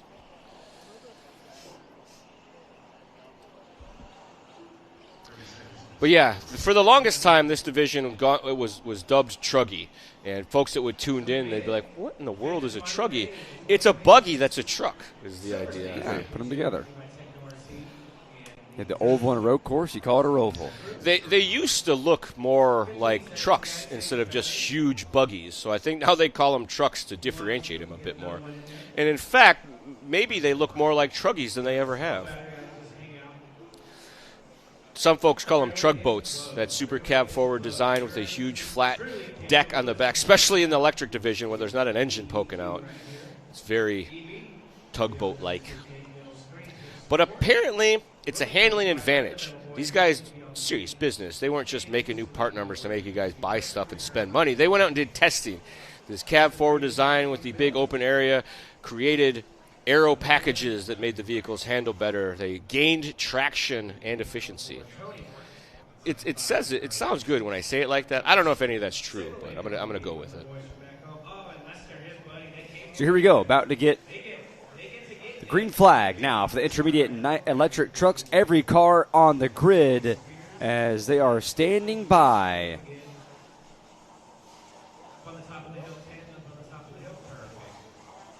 Let them rev it up. You can hear it there in the background. Letting them rev up the engines.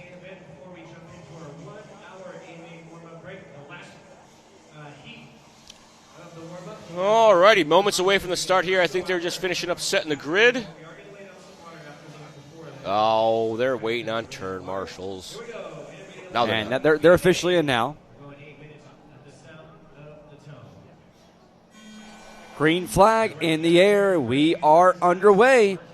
Daniel Lewis with the whole shot. He gets it going. Decently clean start at the front. The back collected a pipe, and then a couple guys got in the back. We'll see how it comes to Danger Town over here. Not too shabby. Daniel Lewis at the front. I think that is Rowe the third still with him. Order hasn't changed much. Guys, a lot on the line here. Intermediate electric truck A main finals to be decided. These B main racers going for it. Oh, Lewis getting it wrong in those very treacherous four-pack. He's going to lose 3-4, maybe more after that mistake. Good work there as they go through the bumps. It's another Scottyism. You've said it a couple times now. Yeah. Cage Mills at the front. Barry Rowe the third in tow with Hicks, Tony Roney, Lewis, Spears, Segelman, Gerard, Lester, and Woody Garwood are running order after that. Still have a very long road to hoe with 7 minutes of racing action left to go. Cage Mills has it. Barry Rowe wants it, but more importantly, Brandon Hicks in the mix here. Our top three drivers working together. Hicks trying him now on the outside, sizes him up here, looking for a spot to put on the pressure. Up and over that high-speed tabletop. Hicks trying that outside crosstown line where you come in a little low and squirt across the concrete and a diagonal. Not as common. I think it's a little trickier to line up. The lead starting to widen now as our top three about probably 5 seconds off a fourth spot at this time. Again, as a reminder for our folks at home, the third right there is Barry Rowe, the third. Hicks there in third, Lewis in fourth. As they come back around, all get their times, but it's all Cage Mills out front by a half a second. Hicks about a second behind Rowe, and then 4 seconds separate Hicks and Lewis in that third and fourth spot. Yeah, a lot of times people ask, how much does it cost to race these things? Get your $1,000 bill out. And if you don't have two of them, you might want to take up fishing. But, yeah, it's going to be $1,000 or more at least to get into any of these classes, even if it's electric. Electric's a little lower cost overall because you don't need to buy a starter box, but you do need to have a battery charger and a very expensive battery. So it's kind of a wash. But a lot of these guys have the same charger and battery inside their starter box, so you still got to deal with all of that. Electronics package for a modern day ACL is probably going to run you $250 to $350 depending on what you're looking at. And most of these very serious electric racers, just like a serious nitro racer, they got a spare and a backup just in case something happens. Same is true of battery packs. These battery packs run $150 give or take, and they're all going to have maybe 2 or 3 of them in some cases. If you didn't know, LiPo batteries don't like to be discharged below a certain voltage level, and a lot of these guys turn off their protection, and occasionally they'll run that all the way out, get it back to the charger, and the charger's like, this is very low voltage, and typically after that, a battery is not going to be a happy camper, so you're not going to try to race that one in anything that counts for a whole lot. But that's my take on it. Radios will run you anywhere from $300 to $500 depending on where you go, what brand you pick. And you're looking at $150 starting for a good steering servo these days. That's my quick maths. Cage, Mills, and Rowe you see there as Mills starting to move things up. A second lead right now over Rowe, but he's still in striking distance now for the time being. I like this. Barry Rowe III running an old-school truck body. That's what they used to look like. A little wider, huge normal cab. I mean, as we're watching this, you can't really see a huge difference, but you can if you're paying attention. Last time Mills a 39.7, Rowe a 39.8. The fastest is a guy lurking in third, Brandon Hicks a 39.4, but if you go right behind him, another second behind him, Daniel Lewis a 38.3. Yeah. So as you go deeper in the field, the faster they go. They're trying a lot harder, trying to pick that pace up as we roll around with Barry. I was going to say Larry Rowe. Just again, Barry Rowe III. He's holding down that 2 spot with a cushion. He's got a couple seconds behind him that he doesn't have to worry about, maybe a few seconds at this stage. You see just off the top, that is Cage Mills there. Nobody behind our lead battle group just yet. Work around, coming at 2:45 left to go in this one.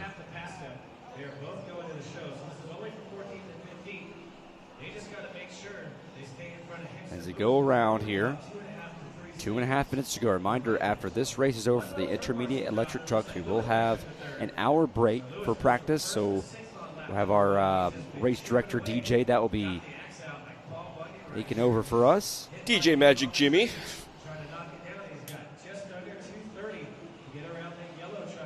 Jimmy Babcock of the world-famous Hot Rod Hobbies in Saugus, California.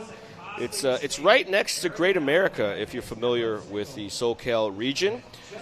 He took that place over from the original owner, I want to say, I'm getting old now, probably 10, 15 years ago at this stage. He runs a very successful series all up and down the state of California called the Jimmy Babcock Racing League. And he's been a big part of everything that Joey does when it comes to his events, DNC, as well as the Silver State here. And he works a lot of times with the legendary announcer Kenny Brosh, who is also a fairly talented racer as well. Jimmy actually used to be a top-level electric racer back in the day. He traveled on the pro circuit. He was a member of the factory teams. And then he took over doing race directing at Hot Rod Hobbies because that's where he lived, and slowly took over the reins of the whole thing. So great to see Jimmy out here having a great time. About a minute to go here left with Cage Mills leading the way. Rowe in second, Hicks in third. Hicks has a lot of work to do to go back and catch Barry Rowe, but again, as we've seen kind of multiple times here this week, of anything can just be broken up there in the final corners where...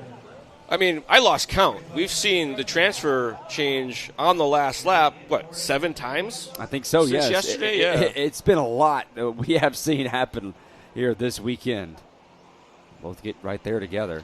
There's a lap traffic there, causing a little bit of grief there for Cage, but it was fine. It's just a little contact, no big deal. Hicks is pushing hard. He's been all in the 38s the last couple laps, trying to reel these guys in. I want to say he might be the blue truck off the back of the shot there. I think he is. Oh, I jinxed him. That was a crash. That's not what you want. And they get stuck right over the sandbags. Comes to a quick little stop. He wanted to make sure the RC Karma gods were keeping an eye on that. Making sure, yes. He gave himself a stop and go. That's good. And these two going to make it across. Nobody else is. So Cage Mills, Barry Rowe the third. Welcome to the Silver State Intermediate Electric A final. Nice drive.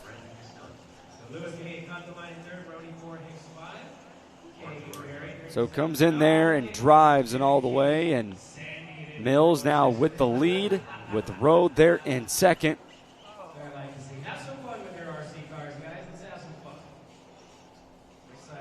With Rowe and Mills both advancing. So they will make their way now to the A main.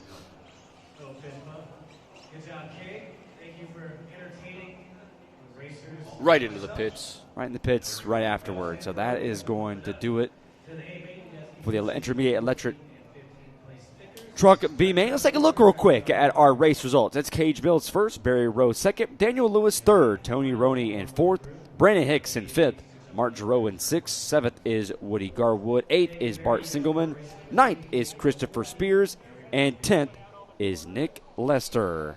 And the update on the wheel count, that brings it back to a tie score, 5 for yellow, 5 for white wheels. The tail of the tape. I appreciate Watkins helping us out with that all day long. Cheers to you, sir. And we will be going into our A main practice break, if I am not mistaken.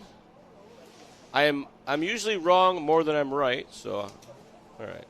So, folks, Ford and I are going to step away for a minute, and we're going to leave you in the very capable hands of race control. Don't move a muscle. Stay tuned. Watch the practice. We'll take a small pause for the cause. We'll be right back here from Las Vegas. Live RC is the world's leading platform for all things RC, offering the most thrilling live RC racing coverage, breaking news, exclusive content, and much more. LiveRC.com lets you stay ahead with the latest RC news and articles, along with our industry-leading live racing results page that provides up-to-the-minute race results, lap times, stats, graphs, and race lineups. Unlock the full RC experience with our bonus lap membership. Enjoy live video streams from tracks around the globe, bringing the action right to your screen. Dive into our YouTube channel for live broadcasts from the world's biggest RC races, plus highlights and more. Follow us on Facebook for the latest news, announcements, photos, videos, and racing coverage from around the globe. Don't miss a moment of the excitement. Visit liverc.com today and fuel your passion for RC racing.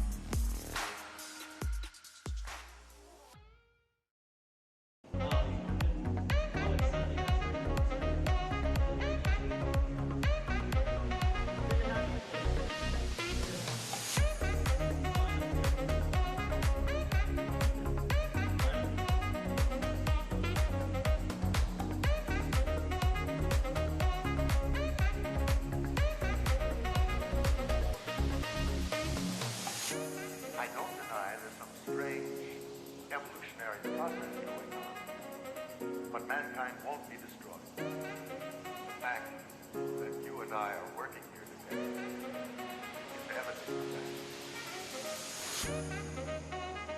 All right, so he is up at the one. We're set. Mayfield should be at the one. Just off the center. Camden Light.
Spencer Ripken or Ronnie Ripken. Spencer or Ronnie Ripken, we need you at the 7 cone, or somebody from team associated to the 7 cone, or Spencer Ripken right after the big doubles. Right there.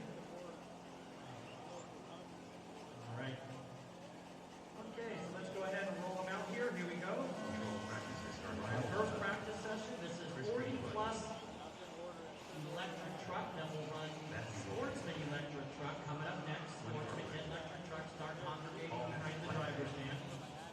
And then intermediate electric truck and nitro electric truck. And then we'll water again. And then run our 5 nitro. Yesterday we had 5 electrics and 4 nitro classes. It's the opposite. We have 4 electric classes and 5 nitro. Watch the back straight, watch the back straight, back straight. Ooh. So, all clear? Spin Daddy and Mr. Maine. Oh, 41.7. gotcha. 40 Walker, go on. Either way, Walker had a really good night. 42.3. At church. 43.4. 42.3. All right. This is our 40 plus electric truck A-main. Whoa, iron. Missile. Take it easy there, bud. Iron. Oh, iron. Big triple. That's the first time I've seen someone triple the back right there. Especially with the D truck. Iron made it clean and downside of the triple. That was sick. That back triple, he just made it. Let's see if he'll do it again for us. Here he is over the front pit double. Triple, triple. Huh? Oh, you tried it too? 43.4. Oh, he landed on you and broke you. Oh, you broke Jamil. I know you owe some work. Joey, Aaron. Boom, baby. We're from the dirt, and this is the Silver State track walk. Come with us. 2026. We'll tell you what we got.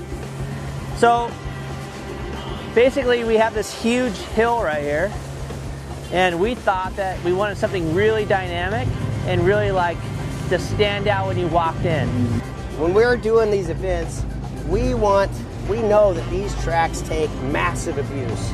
And this particular material, building material, isn't like our material at home, which would be full of a lot more clay. Yeah. And in this case, this is horse dirt. Arena dirt. Arena dirt. Yeah. And creating something that holds for the entire event is extremely difficult to do, and it takes quite a bit of precise planning. You don't want to have so many obstacles that are difficult, because once it breaks apart, the obstacles don't get, they're too bumpy. So the obstacle is the rough track. So part of that process is we try to make it so, in my mind, the cars go over a roller, compress, and then spring again.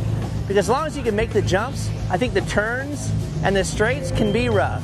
As long as you can make the jumps, I feel like that's important. The rest of it, like you gotta pick lines and find ways around it. But the jump spaces need to be able to jump them. So they've held up amazing, and I think it came out great. So yeah. I think one of the things that should be mentioned is that it's not just 2 tractors and a water truck that are putting together the dirt and lining it all out. We have multiple teams here. We have teams that are building the racetrack. Yes. We have teams that are filling 500 sandbags in a day. Yes. Because here at this particular venue, it's a horse arena. It's a horse arena. And we're not allowed to use metal stakes, wood stakes, or anything that could compromise the equestrian sitters' integrity. There's a massive amount of labor. There's a massive amount of passion.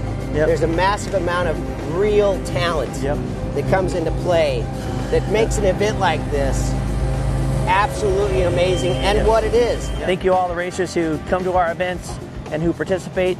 I know Silver State had a short notice and a date change. I'm amazed at how many people came and made it happen. I appreciate the support. Aaron appreciates the support, and we're just really thankful that everybody comes to Silver State. And we're here for a long time. We got the word that these new dates are going to be the same date for next year, for January. And we have a residency here now, so Silver State's here to stay. And I want to say thanks to everybody who came out and supports our events, and Aaron and I, and all of our effort. We do it because you guys come, and we love doing it. We have a great time, and we hope that you enjoy the coverage from Live RC. Absolutely. And, thank you, Live RC. Thank you guys for all you do that makes us look so good and put it out there for the world so they can see what we do. Yeah. And Cheers, what everybody. The racers do. Stay tuned all week. We baby. love it, man. Thank you guys. See it.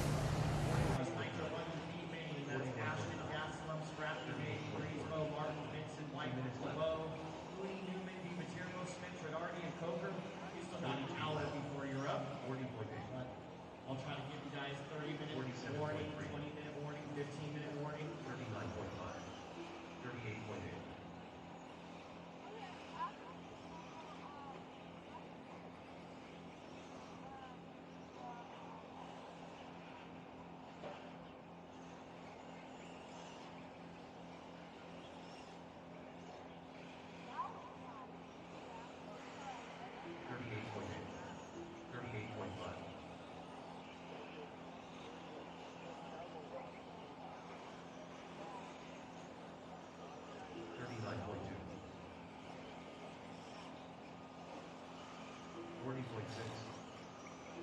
Flat. 42 flat.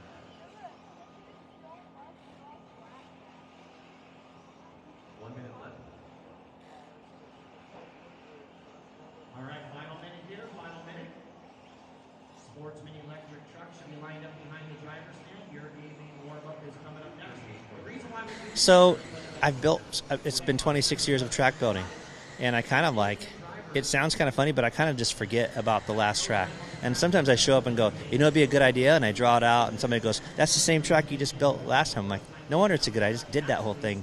So I don't really keep a track of what the designs are, and I team up with Anthony Westergaard from Factory Tracks, and he does a great job. And he's even though we're competitors, I feel like I try to incorporate competitors together for our sport. I think it's good to bring people together and try to make a better thing instead of compete.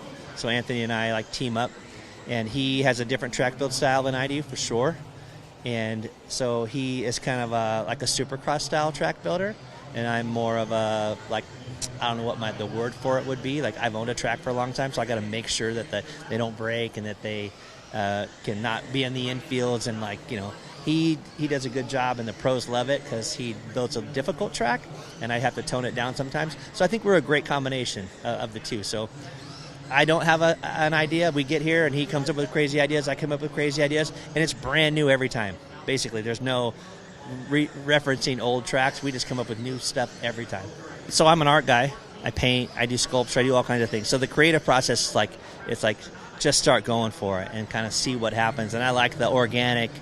I kind of like the organic nature of, dude, there is already this big pile there. What could we do with that pile? Instead of going, that pile doesn't match my drawing I made earlier. We have to move. Actually, my drawing is this, which I made on my pencil. Let's move this whole pile all the way over there. It's better to be like, you know what, this actually looks really cool right there, or this could be really neat. So that's kind of how we came up with that dragon back, because that pile was huge, and I drove my tractor up on top of it when I first got here just to get a picture of it. And then when I backed my way down, it had this dragon back. I'm like, Anthony, this would be cool right here. Actually, it's in the wrong place. Can you move this whole pile 10 feet this way and 20 feet back? So he moved that entire pile back there. And Anthony's really fast, and he's good at stuff. So between the two of us, we just come up with stuff on the fly, basically. And basically what you want to do is you try to come up with one really big feature that you think is going to be this is so awesome, and then you build the smaller things around it. So that's what we did. At my own facility, the Dirt Race Park in Southern California, we've added an oval there, and it's just gotten really good reception. And on our Sunday race, we get 150 entries. And I just thought, man, we should probably do an oval at Vegas. How fun would that be? And it's funny because Scotty and the guys that are normally here helping out, Scotty said, I'm excited to kind of help you do it. And then when I called him and told him the dates, I didn't actually know when Chili Bowl was. And he's like, are you serious? I'm like, yeah. He's like, that's the same dates. I'm like, oh, man. But he understands because I don't have a choice in the dates here. And I feel like at some point we're hoping to build a new audience and new people, bring people in to the sport with this Vegas race. And I think there's room, for both of us, because Chili Bowl sells out quick. And we have, barely any entries. But I'm hoping that showing a good show here and letting them know that we're serious about it, that we can build some groups from Southern California to come up and be with us here, and I think there's room for everybody, and we're excited. I know that this year Silver State had a little bit of a date change late in the year, and that kind of threw a wrench in things because I know that people plan on it being in April or May. So since it's earlier this year, I knew we'd have a light turnout. But I wanted to make sure that we put a lot of effort into making it extra special this year for the people who decided to come even though. And I wanted to make sure that they didn't feel like they got less than because there's less entries. So we built a bigger track than we normally do on the 8 scale. We've added this oval. We've made sure that we had all the things that everybody normally gets, but and a little bit more, like a little bit better trophies, a little bit, just to make sure that the people who came this year, they were rewarded for coming, and to let people know that Silver State's strong, and we got a residency here, so we're here for a long term, and I just want to make sure that I give back as much as I can give back for the people who showed up this year. I'm trying to focus more on the racing, figure out the lines better, watch more, drive harder, don't crash. Try to make the mains, probably podium and probably 2 of them, and do the best I can do. The cars are great, so we adjust to it, and then they fix the track overnight. Definitely going to be harder to manage by the end of the mains because the track going to be very roughed up, characteristic always, and got to pick the lines, just got to pick it. I'm hoping for my first win, so that'd be great if I can get it. The cars are great, just got to try better. It would mean a lot to me because I came so close once. Unfortunate, my dad messed up. It's okay, he's getting old. It'd be great. I'd be relieved to get the first win, and once I get the first win, I think I can go on the momentum. But I would have that feeling of victory. Yeah, I got so close. I can feel it. I can feel it. Unlock the ultimate RC racing experience with the Live RC Bonus Lap membership. Rewatch every lap you raced at your local track using the RVA system. See your lap times, stats, and charts. Analyze your data just like the pros. Plus, enjoy full HD live streams from RC tracks worldwide. Elevate your racing with unmatched insights and global coverage. Join today. I'm trying to focus more on the racing, figure out the lines better, watch more. Drive harder, don't crash. Try to make the mains, probably podium and probably 2 of them, and do the best I can do. The cars are great, so we adjust to it, and then they fix the track overnight. Definitely going to be harder to manage by the end of the mains because the track going to be very roughed up, characteristic always, and got to pick the lines, just got to pick it. I'm hoping for my first win, so that'd be great if I can get it. The cars are great, just got to drive better. It would mean a lot to me because I came so close once. Unfortunate, my dad messed up. It's okay, he's getting old. It'd be great. I'd be relieved to get the first win, and once I get the first win, I think I can go on the momentum. But I would have that feeling of victory. Yeah, I got so close. I can feel it. I can feel it.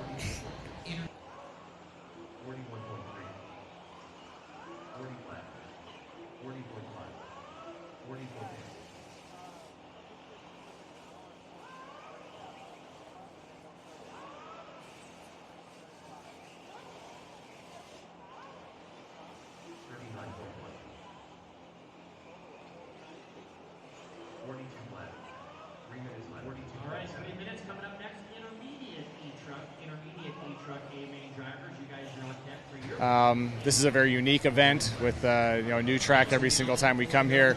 I think this is the 4th time we've been to this facility, and every time the surface evolves differently. It's really hard packed and polished here this year compared to last year or years past where it kind of roughed up a little bit more. So we're only day 1 of qualifying, so who knows what it's going to be like in a day or two, but we'll adapt and move on. But yeah, kudos to Joey for getting the event here. It's always awesome to come to South Point, whatever time of year it is.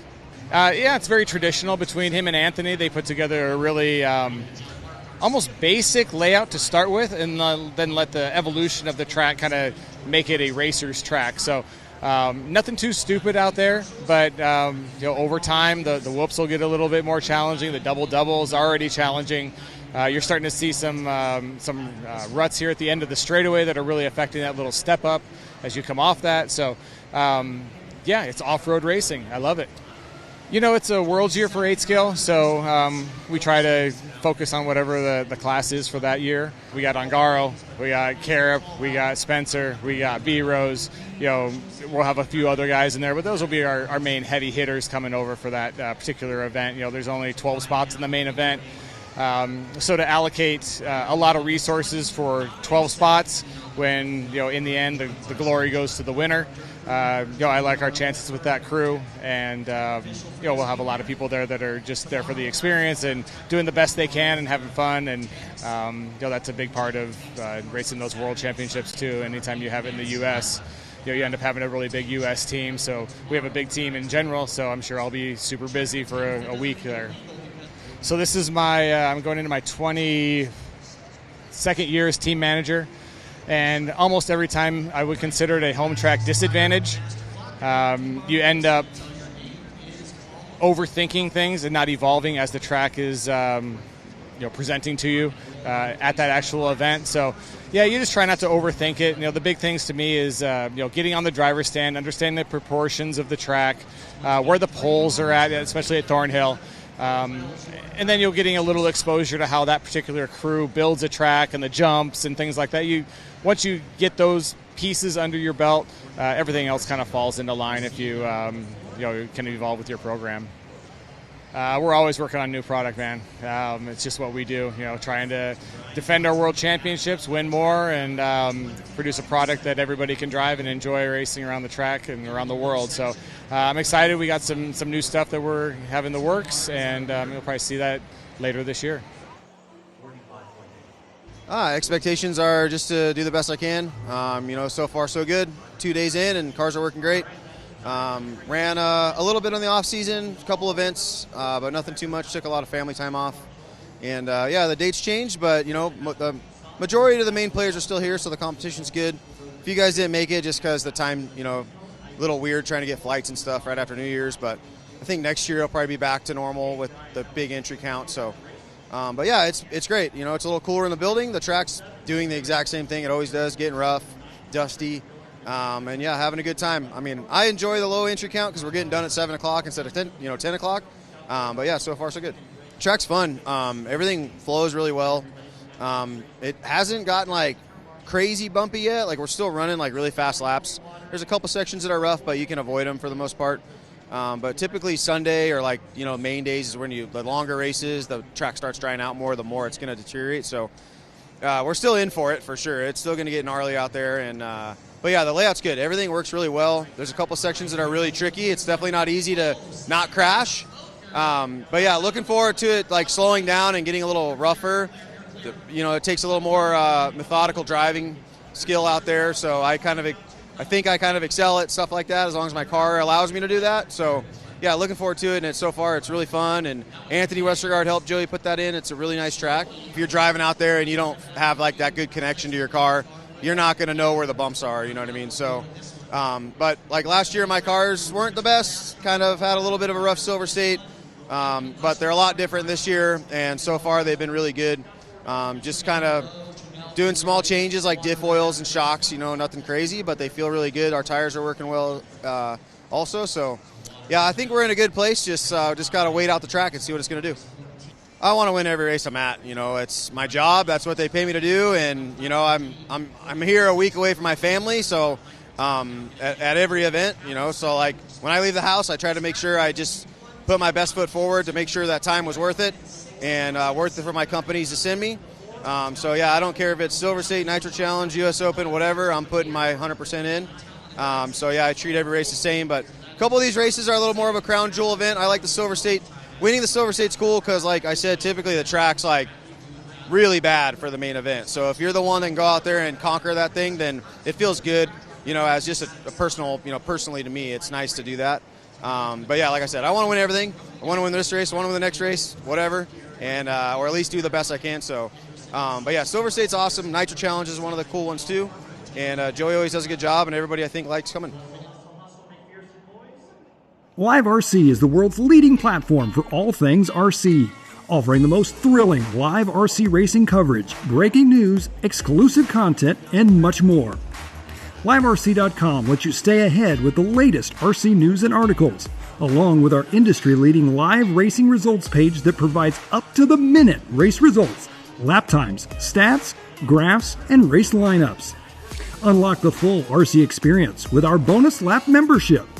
Enjoy live video streams from tracks around the globe, bringing the action right to your screen. Dive into our YouTube channel for live broadcasts from the world's biggest RC races, plus highlights and more. Follow us on Facebook for the latest news, announcements, photos, videos, and racing coverage from around the globe. Don't miss a moment of the excitement. Visit liverc.com today and fuel your passion for RC racing. Expectations are just to do the best I can. So far so good. 2 days in and cars are working great. Ran a little bit on the off season, a couple events, but nothing too much. Took a lot of family time off. And the dates changed, but the majority of the main players are still here, so the competition's good. If you guys didn't make it just because the time, a little weird trying to get flights and stuff right after New Year's, but I think next year it'll probably be back to normal with the big entry count. So, it's great. It's a little cooler in the building. The track's doing the exact same thing it always does, getting rough, dusty, having a good time. I mean, I enjoy the low entry count because we're getting done at 7 o'clock instead of 10 o'clock. So far so good. Track's fun. Everything flows really well. It hasn't gotten crazy bumpy yet. We're still running really fast laps. There's a couple sections that are rough, but you can avoid them for the most part. But typically Sunday or main days is when the longer races, the track starts drying out more, the more it's going to deteriorate. So we're still in for it for sure. It's still going to get gnarly out there. And the layout's good. Everything works really well. There's a couple sections that are really tricky. It's definitely not easy to not crash. Looking forward to it slowing down and getting a little rougher. It takes a little more methodical driving skill out there. So I think I kind of excel at stuff like that as long as my car allows me to do that. So, looking forward to it, and so far it's really fun. And Anthony Westergaard helped Joey put that in. It's a really nice track. If you're driving out there and you don't have that good connection to your car, you're not going to know where the bumps are, you know what I mean? So, but last year my cars weren't the best, kind of had a little bit of a rough Silver State, but they're a lot different this year, and so far they've been really good. Just kind of doing small changes like diff oils and shocks, nothing crazy, but they feel really good. Our tires are working well also. So, I think we're in a good place. Just got to wait out the track and see what it's going to do. I want to win every race I'm at. It's my job. That's what they pay me to do. And, I'm here a week away from my family. So at every event, so when I leave the house, I try to make sure I just put my best foot forward to make sure that time was worth it and worth it for my companies to send me. I don't care if it's Silver State, Nitro Challenge, US Open, whatever. I'm putting my 100% in. I treat every race the same. But a couple of these races are a little more of a crown jewel event. I like the Silver State. Winning the Silver State's cool because, like I said, typically the track's really bad for the main event. So if you're the one that can go out there and conquer that thing, then it feels good. As just a personal, personally to me, it's nice to do that. Like I said, I want to win everything. I want to win this race. I want to win the next race, whatever, and or at least do the best I can. So. Silver State's awesome. Nitro Challenge is one of the cool ones too. And Joey always does a good job, and everybody I think likes coming.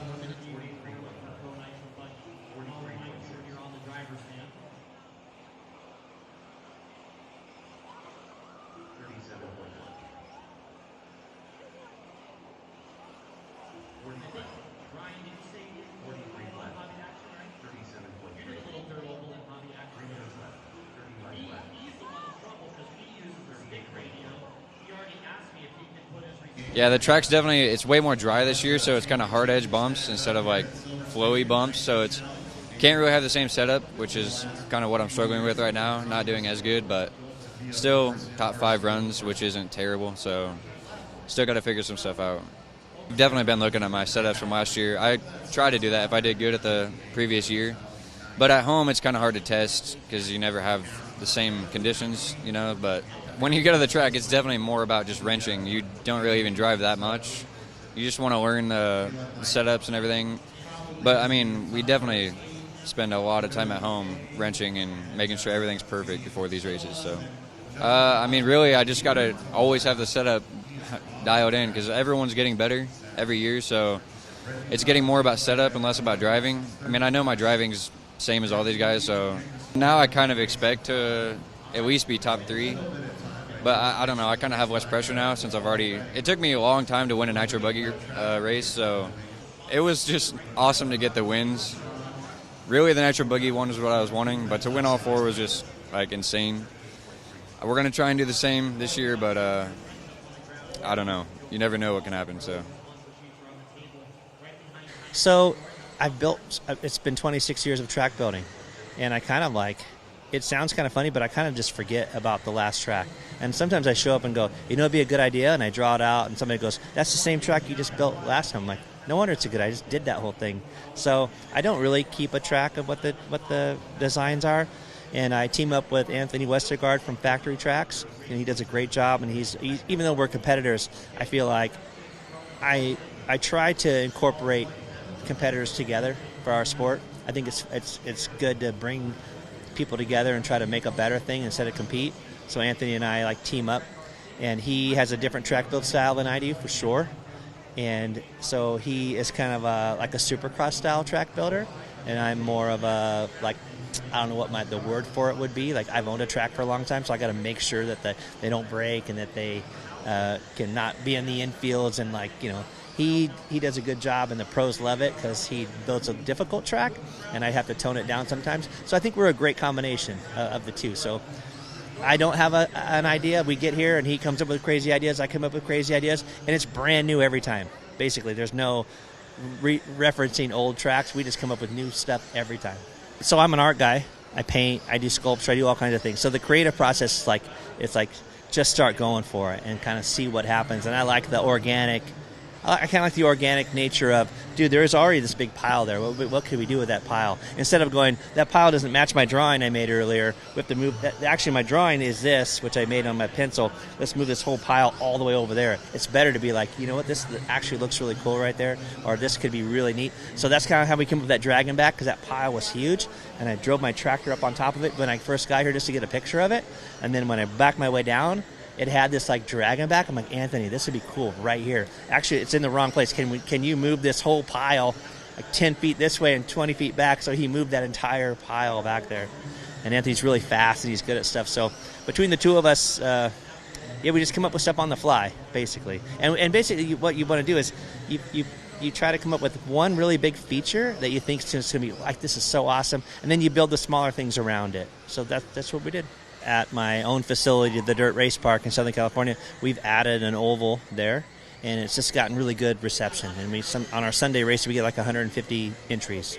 And I just thought, man, we should probably do an oval at Vegas. How fun would that be? And it's funny because, Scotty and the guys that are normally here helping out, Scotty said, I'm excited to kind of help you do it. And then when I called him and told him the dates, I didn't actually know when Chili Bowl was. And he's like, are you serious? I'm like, yeah. He's like, that's the same dates. I'm like, oh, man. But he understands because I don't have a choice in the dates here.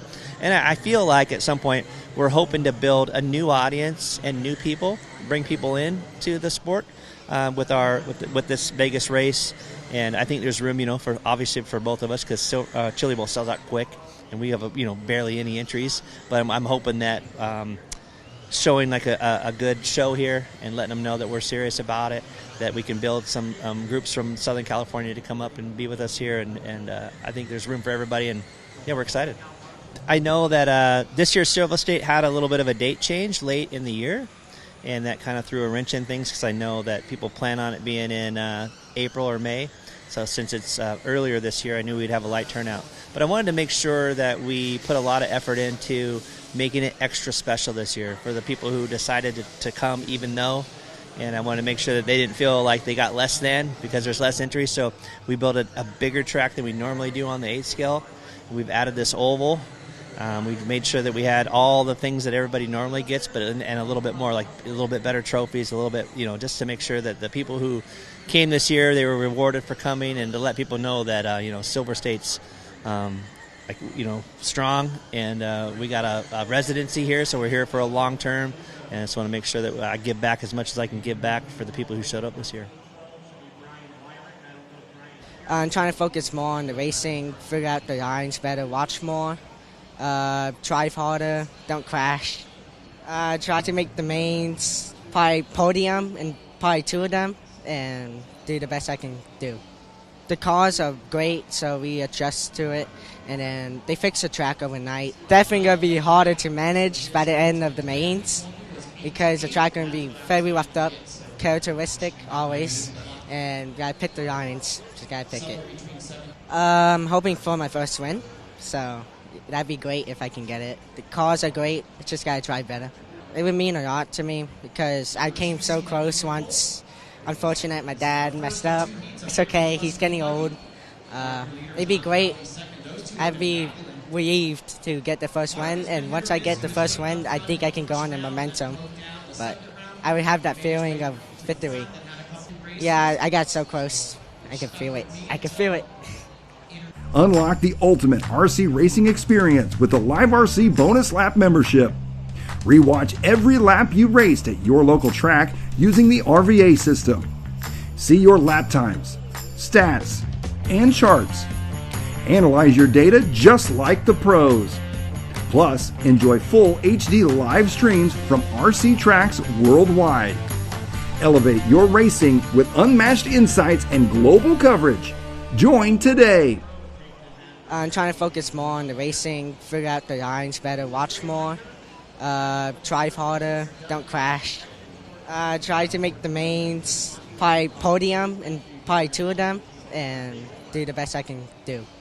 The cars are great, so we adjust to it, and then they fix the track overnight. Definitely going to be harder to manage by the end of the mains because the track going to be very roughed up, characteristic always, and got to pick the lines. Just got to pick it. Hoping for my first win, so that'd be great if I can get it. The cars are great, just got to try better. It would mean a lot to me because I came so close once. Unfortunate, my dad messed up. It's okay, he's getting old. It'd be great. I'd be relieved to get the first win, and once I get the first win, I think I can go on in momentum. But I would have that feeling of victory. Yeah, I got so close. I can feel it. I can feel it.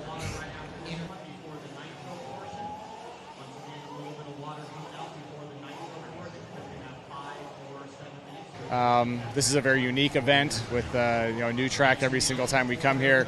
I think this is the 4th time we've been to this facility, and every time the surface evolves differently. It's really hard packed and polished here this year compared to last year or years past where it kind of roughed up a little bit more. So we're only day 1 of qualifying, so who knows what it's going to be like in a day or two, but we'll adapt and move on. But yeah, kudos to Joey for getting the event here. It's always awesome to come to South Point, whatever time of year it is. It's very traditional between him and Anthony. They put together a really almost basic layout to start with, and then let the evolution of the track kind of make it a racer's track. So nothing too stupid out there, but over time the whoops will get a little bit more challenging. The double is already challenging. You're starting to see some ruts here at the end of the straightaway that are really affecting that little step up as you come off that. So it's off-road racing. I love it. It's a World's Year for 8 scale, so we try to focus on whatever the class is for that year. We got Ongaro, we got Carip, we got Spencer, we got B-Rose. We'll have a few other guys in there, but those will be our main heavy hitters coming over for that particular event. There's only 12 spots in the main event. So to allocate a lot of resources for 12 spots when, in the end, the glory goes to the winner. I like our chances with that crew, and we'll have a lot of people there that are just there for the experience and doing the best they can and having fun, and that's a big part of racing those world championships too. Anytime you have it in the U.S., you end up having a really big U.S. team, so we have a big team in general, so I'm sure I'll be super busy for a week there. So this is I'm going into my 22nd year as team manager. And almost every time I would consider it a home track disadvantage. You end up overthinking things and not evolving as the track is presenting to you at that actual event. So you just try not to overthink it. The big things to me is getting on the driver's stand, understanding the proportions of the track, where the poles are at, especially at Thornhill. And then you're getting a little exposure to how that particular crew builds a track and the jumps and things like that. Once you get those pieces under your belt, everything else kind of falls into line if you can evolve with your program. We're always working on new product, man. It's just what we do, trying to defend our world championships, win more, and produce a product that everybody can drive and enjoy racing around the track and around the world. So I'm excited. We got some new stuff that we're having the works, and you'll probably see that later this year.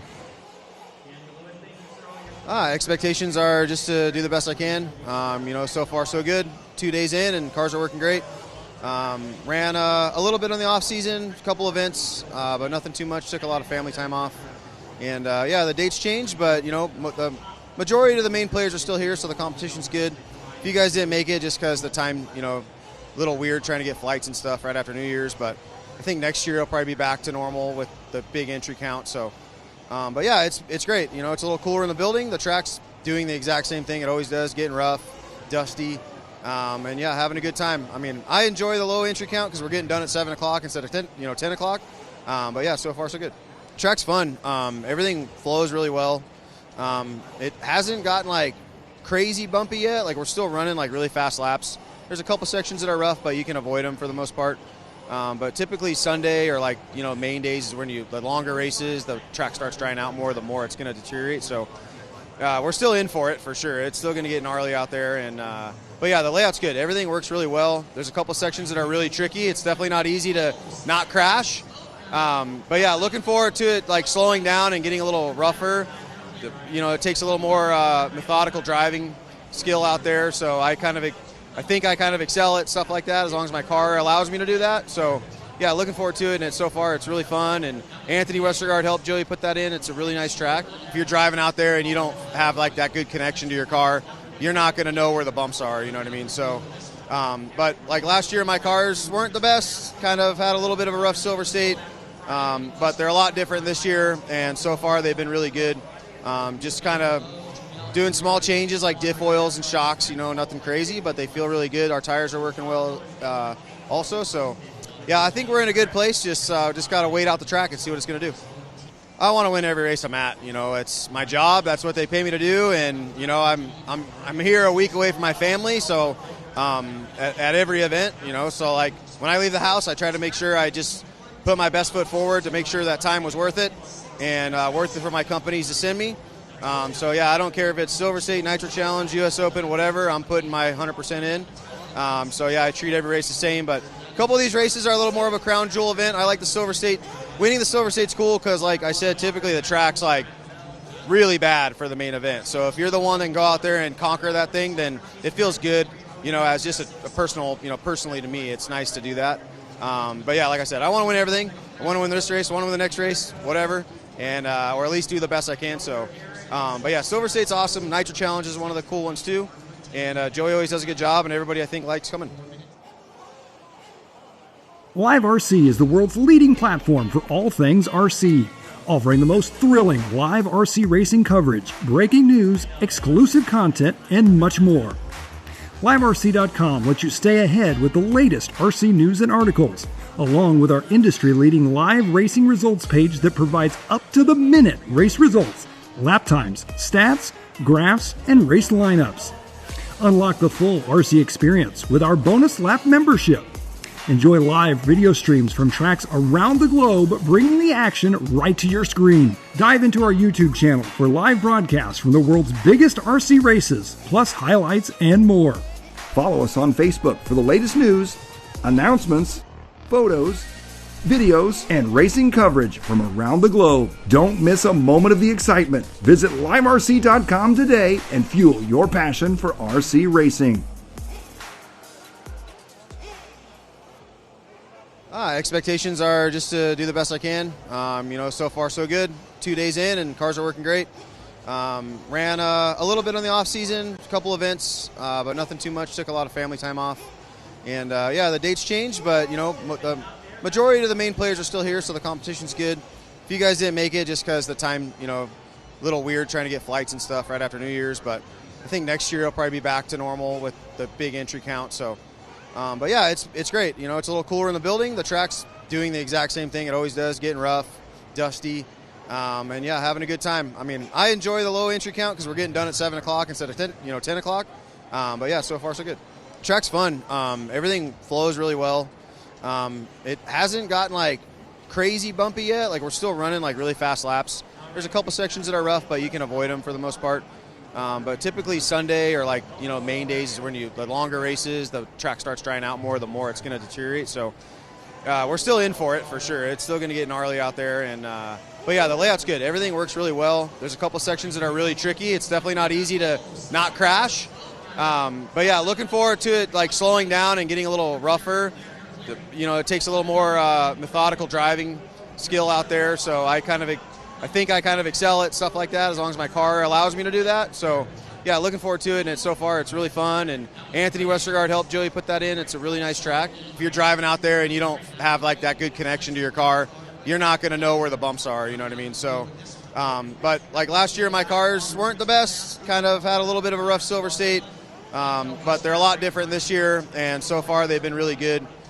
Just kind of doing small changes like diff oils and shocks, you know, nothing crazy, but they feel really good. Our tires are working well also. So, yeah, I think we're in a good place. Just got to wait out the track and see what it's going to do. I want to win every race I'm at. You know, it's my job. That's what they pay me to do. And, you know, I'm here a week away from my family. So at every event, you know, so like when I leave the house, I try to make sure I just put my best foot forward to make sure that time was worth it and worth it for my companies to send me. So, yeah, I don't care if it's Silver State, Nitro Challenge, U.S. Open, whatever. I'm putting my 100% in. So, yeah, I treat every race the same. But a couple of these races are a little more of a crown jewel event. I like the Silver State. Winning the Silver State's cool because, like I said, typically the track's, like, really bad for the main event. So if you're the one that can go out there and conquer that thing, then it feels good, you know, as just a personal, you know, personally to me, it's nice to do that. But, yeah, like I said, I want to win everything. I want to win this race. I want to win the next race, whatever, and or at least do the best I can. So, but yeah, Silver State's awesome. Nitro Challenge is one of the cool ones too. And Joey always does a good job, and everybody I think likes coming.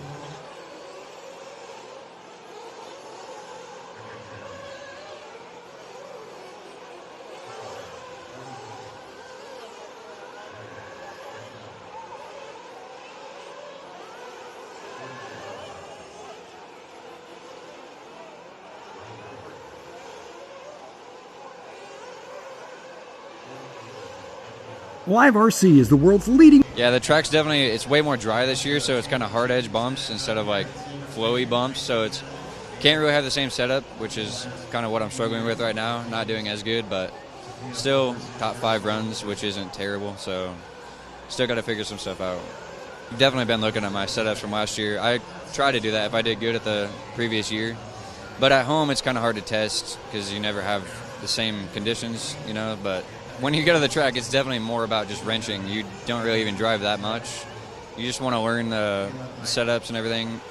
But, I mean, we definitely spend a lot of time at home wrenching and making sure everything's perfect before these races. So, I mean, really, I just got to always have the setup dialed in because everyone's getting better every year. So it's getting more about setup and less about driving. I mean, I know my driving's same as all these guys. So now I kind of expect to at least be top 3.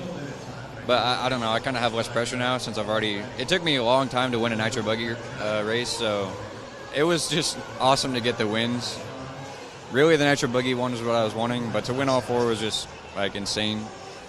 We're going to try and do the same this year, but I don't know. You never know what can happen, so. So it's been 26 years of track building, and I kind of like, it sounds kind of funny, but I kind of just forget about the last track. And sometimes I show up and go, you know, it'd be a good idea, and I draw it out, and somebody goes, that's the same track you just built last time. I'm like, no wonder it's a good idea. I just did that whole thing.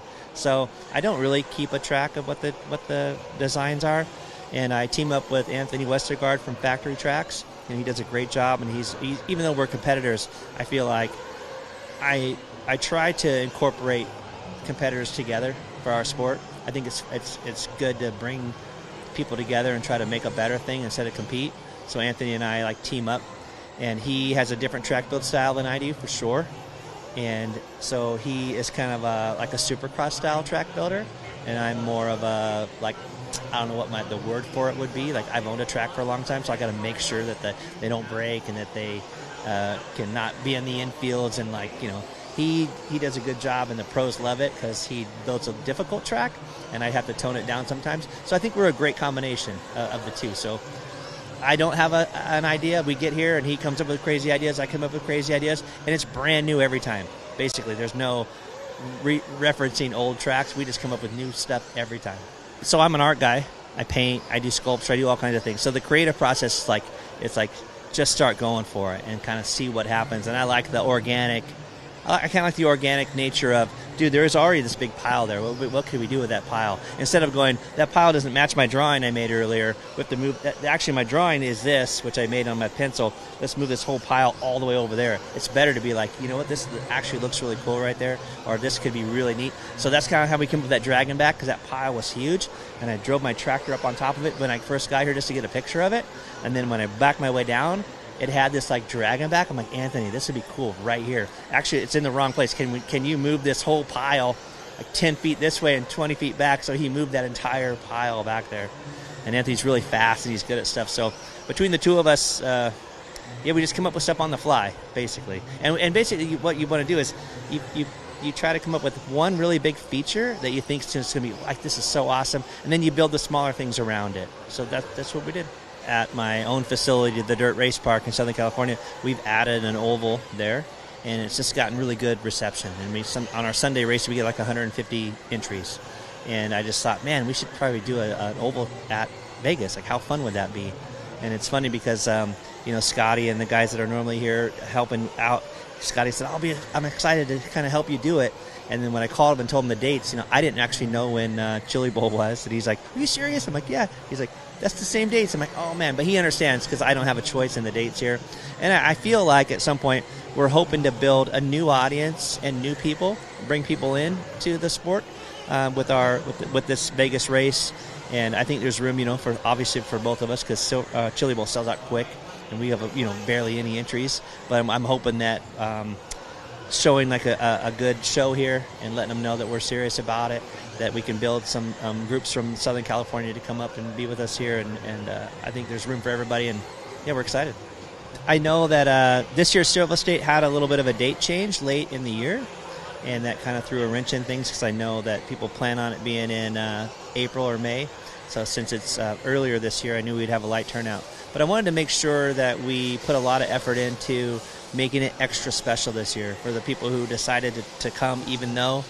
And I wanted to make sure that they didn't feel like they got less than because there's less entries. So we built a bigger track than we normally do on the 8 scale. We've added this oval. We've made sure that we had all the things that everybody normally gets, but and a little bit more, like a little bit better trophies, a little bit, just to make sure that the people who came this year, they were rewarded for coming, and to let people know that, Silver State's, strong, and we got a residency here, so we're here for a long term, and I just want to make sure that I give back as much as I can give back for the people who showed up this year. I'm trying to focus more on the racing, figure out the lines better, watch more, drive harder, don't crash. Try to make the mains, probably podium, and probably 2 of them, and do the best I can do. The cars are great, so we adjust to it, and then they fix the track overnight. Definitely going to be harder to manage by the end of the mains because the track going to be very roughed up, characteristic always, and got to pick the lines. You got to pick it. I'm hoping for my first win, so that'd be great if I can get it. The cars are great, just got to try better. It would mean a lot to me because I came so close once. Unfortunate, my dad messed up. It's okay, he's getting old. It'd be great. I'd be relieved to get the first win, and once I get the first win, I think I can go on the momentum. But I would have that feeling of victory. Yeah, I got so close. I can feel it. I can feel it. Unlock the ultimate RC racing experience with the Live RC Bonus Lap membership. Rewatch every lap you raced at your local track using the RVA system. See your lap times, stats, and charts. Analyze your data just like the pros. Plus, enjoy full HD live streams from RC tracks worldwide. Elevate your racing with unmatched insights and global coverage. Join today. I'm trying to focus more on the racing, figure out the lines better, watch more.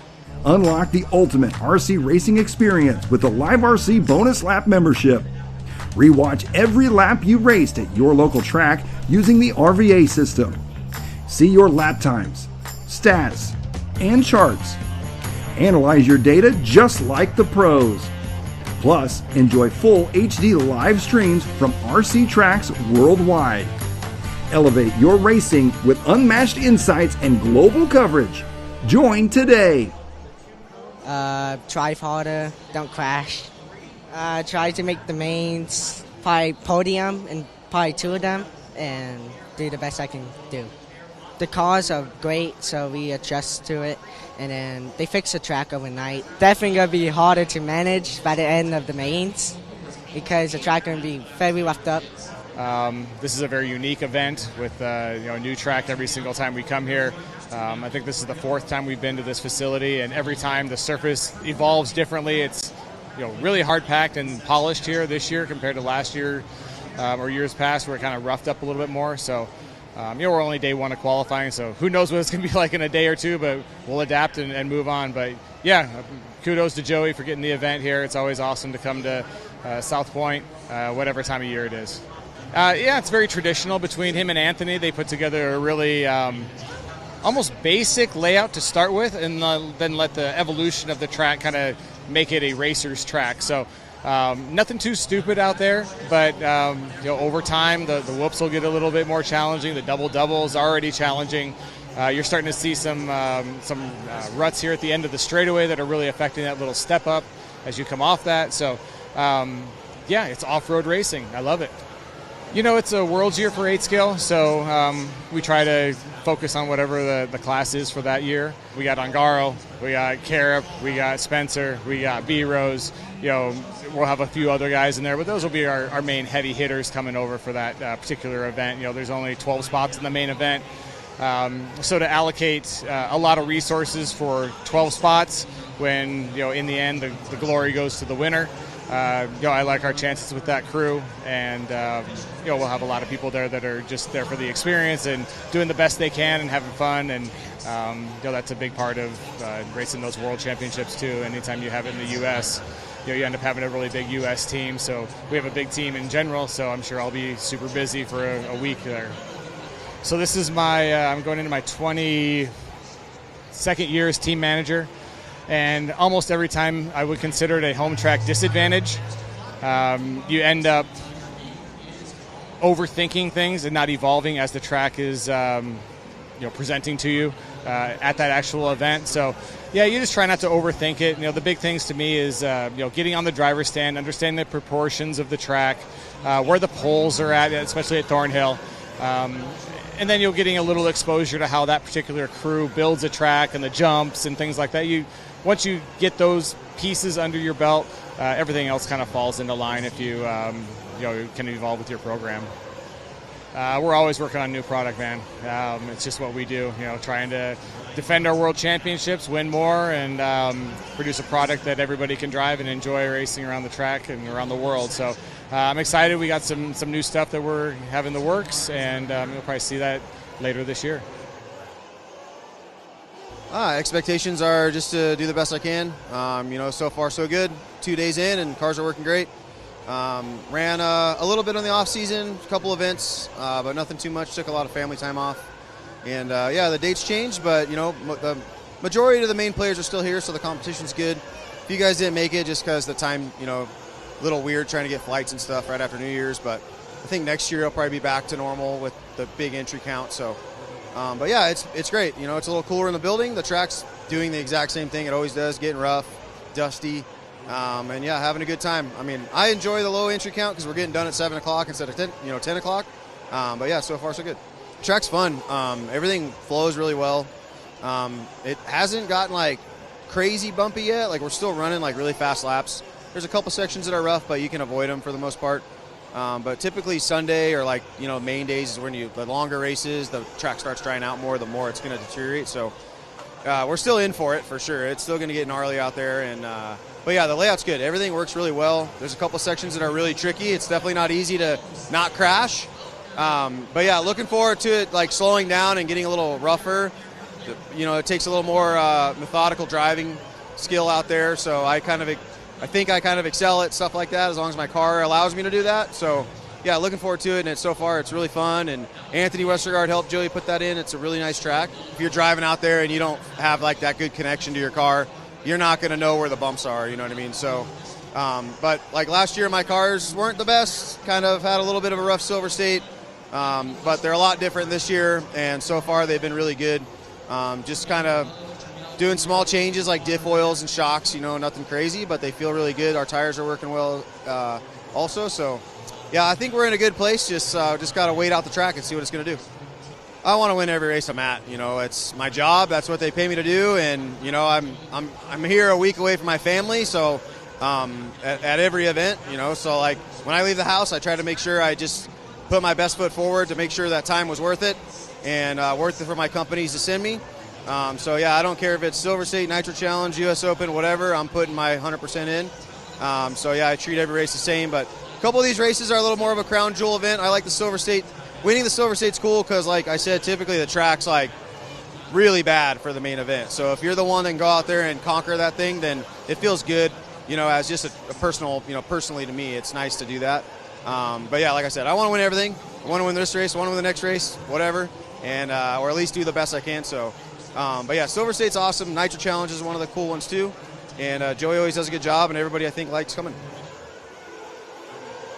Live RC is the world's leading platform for all things RC, offering the most thrilling live RC racing coverage, breaking news, exclusive content, and much more. LiveRC.com lets you stay ahead with the latest RC news and articles, along with our industry-leading live racing results page that provides up-to-the-minute race results, lap times, stats, graphs, and race lineups. Unlock the full RC experience with our bonus lap membership. Enjoy live video streams from tracks around the globe, bringing the action right to your screen. Dive into our YouTube channel for live broadcasts from the world's biggest RC races, plus highlights and more. Follow us on Facebook for the latest news, announcements, photos, videos, and racing coverage from around the globe. Don't miss a moment of the excitement. Visit liverc.com today and fuel your passion for RC racing.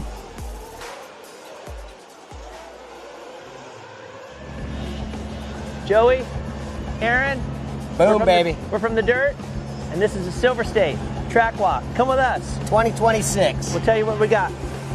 So, basically, we have this huge hill right here. And we thought that we wanted something really dynamic and really like to stand out when you walked in. When we're doing these events, we know that these tracks take massive abuse. And this particular material, building material, isn't like our material at home, which would be full of a lot more clay. Yeah. And in this case, this is horse dirt. Arena dirt. Arena dirt. Yeah. And creating something that holds for the entire event is extremely difficult to do, and it takes quite a bit of precise planning. You don't want to have so many obstacles that are difficult because once it breaks apart, the obstacles don't get, they're too bumpy. So the obstacle is the rough track. So part of that process is we try to make it so, in my mind, the cars go over a roller, compress, and then spring again. Because as long as you can make the jumps, I think the turns and the straights can be rough. As long as you can make the jumps, I feel like that's important. The rest of it, like you gotta pick lines and find ways around it. But the jump spaces need to be able to jump them. So they've held up amazing, and I think it came out great. So yeah. I think one of the things that should be mentioned is that it's not just two tractors and a water truck that are putting together the dirt and lining it all out. We have multiple teams here. We have teams that are building the racetrack. Yeah. We have teams that are filling 500 sandbags in a day. Yeah. Because here at this particular venue, it's a horse arena. It's a horse arena. And we're not allowed to use metal stakes, wood stakes, or anything that could compromise the equestrian center's integrity. There's a massive amount of labor. There's a massive amount of passion. There's a massive amount of real talent that comes into play that makes an event like this absolutely amazing and what it is. Thank you all the racers who come to our events and who participate. I know Silver State had a short notice and a date change. I'm amazed at how many people came. and made it happen. I appreciate the support. Aaron appreciates the support. And we're just really thankful that everybody comes to Silver State. And we're here for a long time. We got the word that these new dates are going to be the same date for next year, for January. And we have a residency here now. So Silver State's here to stay. And I want to say thanks to everybody who came out and supports our events, and Aaron and I and all of our effort. We do it because you guys come, and we love doing it. We have a great time, and we hope that you enjoy the coverage from Live RC. Absolutely. And, thank you, Live RC. Thank you guys for all you do that makes us look so good and put it out there for the world so they can see what we do. Yeah. And Cheers, what everybody. The racers do. Stay tuned all week. We baby. love it, man. Thank you guys. See it. Yeah, the track's definitely, it's way more dry this year, so it's kind of hard edge bumps instead of like flowy bumps. So it's can't really have the same setup, which is kind of what I'm struggling with right now. Not doing as good, but still top 5 runs, which isn't terrible. So still got to figure some stuff out. I've definitely been looking at my setups from last year. I tried to do that if I did good at the previous year. But at home, it's kind of hard to test because you never have the same conditions, you know. But when you go to the track, it's definitely more about just wrenching. You don't really even drive that much. You just want to learn the setups and everything. But, I mean, we definitely spend a lot of time at home wrenching and making sure everything's perfect before these races. So, I mean, really, I just got to always have the setup dialed in because everyone's getting better every year. So it's getting more about setup and less about driving. I mean, I know my driving's same as all these guys, so now I kind of expect to at least be top 3. But I don't know, I kind of have less pressure now since it took me a long time to win a nitro buggy race, so it was just awesome to get the wins. Really, the nitro buggy one was what I was wanting, but to win all 4 was just like insane. We're going to try and do the same this year, but I don't know. You never know what can happen, So it's been 26 years of track building, and I kind of it sounds kind of funny, but I kind of just forget about the last track. And sometimes I show up and go, it'd be a good idea, and I draw it out, and somebody goes, that's the same track you just built last time. I'm like, no wonder it's a good idea. I just did that whole thing. So I don't really keep a track of what the designs are, and I team up with Anthony Westergaard from Factory Tracks, and he does a great job. And he's even though we're competitors, I feel like I try to incorporate competitors together for our sport. I think it's good to bring people together and try to make a better thing instead of compete. So Anthony and I team up, and he has a different track build style than I do for sure. And so he is kind of like a supercross style track builder, and I'm more of a I don't know what the word for it would be. I've owned a track for a long time, so I got to make sure that they don't break and that they can not be in the infields and He does a good job, and the pros love it because he builds a difficult track, and I have to tone it down sometimes. So I think we're a great combination of the two. So I don't have an idea. We get here, and he comes up with crazy ideas. I come up with crazy ideas, and it's brand new every time. Basically, there's no referencing old tracks. We just come up with new stuff every time. So I'm an art guy. I paint. I do sculpture. I do all kinds of things. So the creative process is just start going for it and kind of see what happens. And I like the organic. I kind of like the organic nature of, dude, there is already this big pile there. What can we do with that pile? Instead of going, that pile doesn't match my drawing I made earlier. We have to move. Actually, my drawing is this, which I made on my pencil. Let's move this whole pile all the way over there. It's better to be like, you know what, this actually looks really cool right there, or this could be really neat. So that's kind of how we came up with that dragon back, because that pile was huge, and I drove my tractor up on top of it when I first got here just to get a picture of it. And then when I backed my way down, it had this dragon back. I'm like, Anthony, this would be cool right here. Actually, it's in the wrong place. Can you move this whole pile 10 feet this way and 20 feet back? So he moved that entire pile back there. And Anthony's really fast, and he's good at stuff. So between the two of us, we just come up with stuff on the fly, basically. And basically what you want to do is you try to come up with one really big feature that you think is going to be this is so awesome, and then you build the smaller things around it. So that's what we did. At my own facility, the Dirt Race Park in Southern California, we've added an oval there, and it's just gotten really good reception. And on our Sunday race, we get 150 entries. And I just thought, man, we should probably do an oval at Vegas. How fun would that be? And it's funny because, Scotty and the guys that are normally here helping out, Scotty said, I'm excited to kind of help you do it. And then when I called him and told him the dates, I didn't actually know when Chili Bowl was. And he's like, are you serious? I'm like, yeah. He's like, that's the same dates. I'm like, oh, man. But he understands because I don't have a choice in the dates here.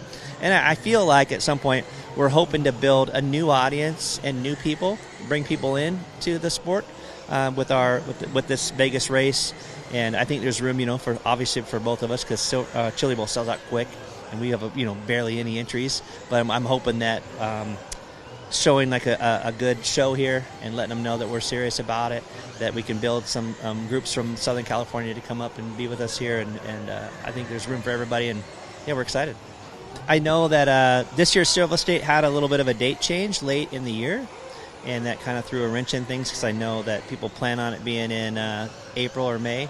So since it's earlier this year, I knew we'd have a light turnout. But I wanted to make sure that we put a lot of effort into making it extra special this year for the people who decided to come even though. And I wanted to make sure that they didn't feel like they got less than because there's less entries. So we built a bigger track than we normally do on the 8 scale. We've added this oval. We've made sure that we had all the things that everybody normally gets, and a little bit more, like a little bit better trophies, a little bit, just to make sure that the people who came this year, they were rewarded for coming, and to let people know that, Silver State's, strong, and we got a residency here, so we're here for a long term, and I just want to make sure that I give back as much as I can give back for the people who showed up this year. I'm trying to focus more on the racing, figure out the lines better, watch more, drive harder, don't crash. Try to make the mains, probably podium, and probably 2 of them, and do the best I can do. The cars are great, so we adjust to it, and then they fix the track overnight. Definitely going to be harder to manage by the end of the mains because the track going to be very roughed up, characteristic always, and got to pick the lines. Just got to pick it. Hoping for my first win, so that'd be great if I can get it. The cars are great, just got to drive better. It would mean a lot to me because I came so close once. Unfortunate, my dad messed up. It's okay, he's getting old. It'd be great. I'd be relieved to get the first win, and once I get the first win, I think I can go on the momentum. But I would have that feeling of victory. Yeah, I got so close. I can feel it. I can feel it. Unlock the ultimate RC racing experience with the Live RC Bonus Lap membership. Rewatch every lap you raced at your local track using the RVA system. See your lap times, stats, and charts. Analyze your data just like the pros. Plus, enjoy full HD live streams from RC tracks worldwide. Elevate your racing with unmatched insights and global coverage. Join today. Hello everybody, welcome to the 2026 Silver State Indoor RC World Championships here at the South Point Hotel and Casino. Once again, it's an exciting event to be out here. A date change that originally was in April, now moved up here to January. A brand new date, which now, thanks to Joey Christensen and his work, is now a permanent date going forward. Fans and drivers are really excited about the new track layout here this weekend, especially in Turn 1. The uphill climb where all the carnage looks to be pretty insane this entire weekend. If it's anything like practice and qualifying where they've been spread out, I can only imagine how the mains are going to be here. With Joey Christensen and his team out here, they've heard a lot of feedback on how the drivers don't really have to go up against too many drivers here this weekend. Less car count. So that is something that they do appreciate here, moving from that April-May slot up to January. Obviously, a big storyline's coming to this weekend. Mason Fuller, last year, swept all 4 divisions. The first time that has ever been accomplished there in the pro division. Can he go back and do it all over again? You also got Ryan Mayfield, a Grizzly veteran here in this series. Can he go back and continue his dominance in this series? Or Filong again, can he go back? He's been so close so many times. Can he get his first U.S. title here this weekend at the Silver State Championships in Las Vegas, Nevada? It's going to be an exciting event this weekend. We're looking forward to it. And be sure to join us all weekend long here on liverc.com and our Facebook and YouTube pages. This is a very unique event with a new track every single time we come here. I think this is the 4th time we've been to this facility, and every time the surface evolves differently. It's really hard packed and polished here this year compared to last year. or years past where it kind of roughed up a little bit more. So, we're only day one of qualifying, so who knows what it's going to be like in a day or two, but we'll adapt and move on. But, yeah, kudos to Joey for getting the event here. It's always awesome to come to South Point, whatever time of year it is. It's very traditional between him and Anthony. They put together a really almost basic layout to start with, and then let the evolution of the track kind of make it a racer's track. So nothing too stupid out there, but over time the whoops will get a little bit more challenging. The double is already challenging. You're starting to see some ruts here at the end of the straightaway that are really affecting that little step up as you come off that. So it's off-road racing. I love it. It's a World's Year for 8-scale, so we try to focus on whatever the class is for that year. We got Ongaro, we got Carip, we got Spencer, we got B-Rose. We'll have a few other guys in there, but those will be our main heavy hitters coming over for that particular event. There's only 12 spots in the main event. So to allocate a lot of resources for 12 spots when, in the end, the glory goes to the winner. I like our chances with that crew, and we'll have a lot of people there that are just there for the experience and doing the best they can and having fun, and that's a big part of racing those world championships too. Anytime you have it in the U.S., you end up having a really big U.S. team, so we have a big team in general, so I'm sure I'll be super busy for a week there. So this is I'm going into my 22nd year as team manager. And almost every time I would consider it a home track disadvantage. You end up overthinking things and not evolving as the track is presenting to you at that actual event. So, you just try not to overthink it. The big things to me is getting on the driver's stand, understanding the proportions of the track, where the poles are at, especially at Thornhill. And then you're getting a little exposure to how that particular crew builds a track and the jumps and things like that. Once you get those pieces under your belt, everything else kind of falls into line if you can evolve with your program. We're always working on new product, man. It's just what we do, trying to defend our world championships, win more, and produce a product that everybody can drive and enjoy racing around the track and around the world. So I'm excited. We got some new stuff that we're having in the works, and you'll probably see that later this year. Expectations are just to do the best I can. So far so good. 2 days in, and cars are working great. Ran a little bit on the off season, a couple events, but nothing too much. Took a lot of family time off, and the dates changed, but the majority of the main players are still here, so the competition's good. If you guys didn't make it, just because the time, a little weird trying to get flights and stuff right after New Year's, but I think next year it'll probably be back to normal with the big entry count. So, it's great. It's a little cooler in the building. The track's doing the exact same thing it always does, getting rough, dusty. Having a good time. I enjoy the low entry count because we're getting done at 7 o'clock instead of 10 o'clock. So far so good. Track's fun. Everything flows really well. It hasn't gotten crazy bumpy yet. We're still running really fast laps. There's a couple sections that are rough, but you can avoid them for the most part. But typically Sunday or main days is when the longer races, the track starts drying out more, the more it's going to deteriorate. So we're still in for it for sure. It's still going to get gnarly out there, and the layout's good. Everything works really well. There's a couple sections that are really tricky. It's definitely not easy to not crash. Looking forward to it slowing down and getting a little rougher. It takes a little more methodical driving skill out there. So I think I kind of excel at stuff like that as long as my car allows me to do that. So looking forward to it, and so far it's really fun. And Anthony Westergaard helped Joey put that in. It's a really nice track. If you're driving out there and you don't have that good connection to your car, you're not going to know where the bumps are, you know what I mean? So, but last year my cars weren't the best, kind of had a little bit of a rough Silver State, but they're a lot different this year, and so far they've been really good. Just kind of doing small changes like diff oils and shocks, nothing crazy, but they feel really good. Our tires are working well also, so I think we're in a good place. Just got to wait out the track and see what it's going to do. I want to win every race I'm at. It's my job. That's what they pay me to do, and I'm here a week away from my family, so at every event, So when I leave the house, I try to make sure I just put my best foot forward to make sure that time was worth it and worth it for my companies to send me. I don't care if it's Silver State, Nitro Challenge, U.S. Open, whatever. I'm putting my 100% in. I treat every race the same, but couple of these races are a little more of a crown jewel event. I like the Silver State. Winning the Silver State's cool because, like I said, typically the track's like really bad for the main event. So if you're the one that can go out there and conquer that thing, then it feels good. As just a personal, personally to me, it's nice to do that.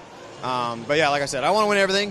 I want to win this race. I want to win the next race, whatever, and or at least do the best I can. So, but yeah, Silver State's awesome. Nitro Challenge is one of the cool ones too, and Joey always does a good job, and everybody I think likes coming.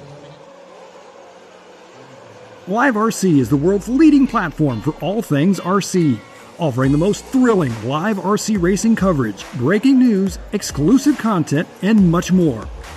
LiveRC.com lets you stay ahead with the latest RC news and articles, along with our industry-leading live racing results page that provides up-to-the-minute race results, lap times, stats, graphs, and race lineups. Unlock the full RC experience with our bonus lap membership. Enjoy live video streams from tracks around the globe, bringing the action right to your screen. Dive into our YouTube channel for live broadcasts from the world's biggest RC races, plus highlights and more. Follow us on Facebook for the latest news, announcements, photos, videos, and racing coverage from around the globe. Don't miss a moment of the excitement. Visit liverc.com today and fuel your passion for RC racing. Expectations are just to do the best I can. So far so good. 2 days in and cars are working great. Ran a little bit on the off season, a couple events, but nothing too much. Took a lot of family time off. And the dates changed, but the majority of the main players are still here, so the competition's good. If you guys didn't make it just because the time, a little weird trying to get flights and stuff right after New Year's, but I think next year it'll probably be back to normal with the big entry count. So. But yeah, it's great. It's a little cooler in the building. The track's doing the exact same thing it always does, getting rough, dusty, and yeah, having a good time. I mean, I enjoy the low entry count because we're getting done at 7 o'clock instead of 10 o'clock. But yeah, so far so good. Track's fun. Everything flows really well. It hasn't gotten like crazy bumpy yet. Like we're still running like really fast laps. There's a couple sections that are rough, but you can avoid them for the most part. But typically Sunday or main days is when the longer races, the track starts drying out more, the more it's going to deteriorate. So we're still in for it for sure. It's still going to get gnarly out there. But yeah, the layout's good. Everything works really well. There's a couple sections that are really tricky. It's definitely not easy to not crash. But yeah, looking forward to it slowing down and getting a little rougher. It takes a little more methodical driving skill out there. So I think I kind of excel at stuff like that as long as my car allows me to do that. So, yeah, looking forward to it, and so far it's really fun. And Anthony Westergaard helped Joey put that in. It's a really nice track. If you're driving out there and you don't have that good connection to your car, you're not going to know where the bumps are, you know what I mean? So, but last year my cars weren't the best, kind of had a little bit of a rough Silver State, but they're a lot different this year, and so far they've been really good. Just kind of doing small changes like diff oils and shocks, nothing crazy, but they feel really good. Our tires are working well also. So, yeah, I think we're in a good place. Just got to wait out the track and see what it's going to do. I want to win every race I'm at. It's my job. That's what they pay me to do. And, I'm here a week away from my family. So at every event, so when I leave the house, I try to make sure I just put my best foot forward to make sure that time was worth it and worth it for my companies to send me. So, yeah, I don't care if it's Silver State, Nitro Challenge, U.S. Open, whatever. I'm putting my 100% in. So, yeah, I treat every race the same. But a couple of these races are a little more of a crown jewel event. I like the Silver State. Winning the Silver State's cool because, like I said, typically the track's really bad for the main event. So if you're the one that can go out there and conquer that thing, then it feels good. As just a personal, personally to me, it's nice to do that. But, yeah, like I said, I want to win everything. I want to win this race. I want to win the next race, whatever, and or at least do the best I can. So. But yeah, Silver State's awesome. Nitro Challenge is one of the cool ones too. And Joey always does a good job, and everybody I think likes coming.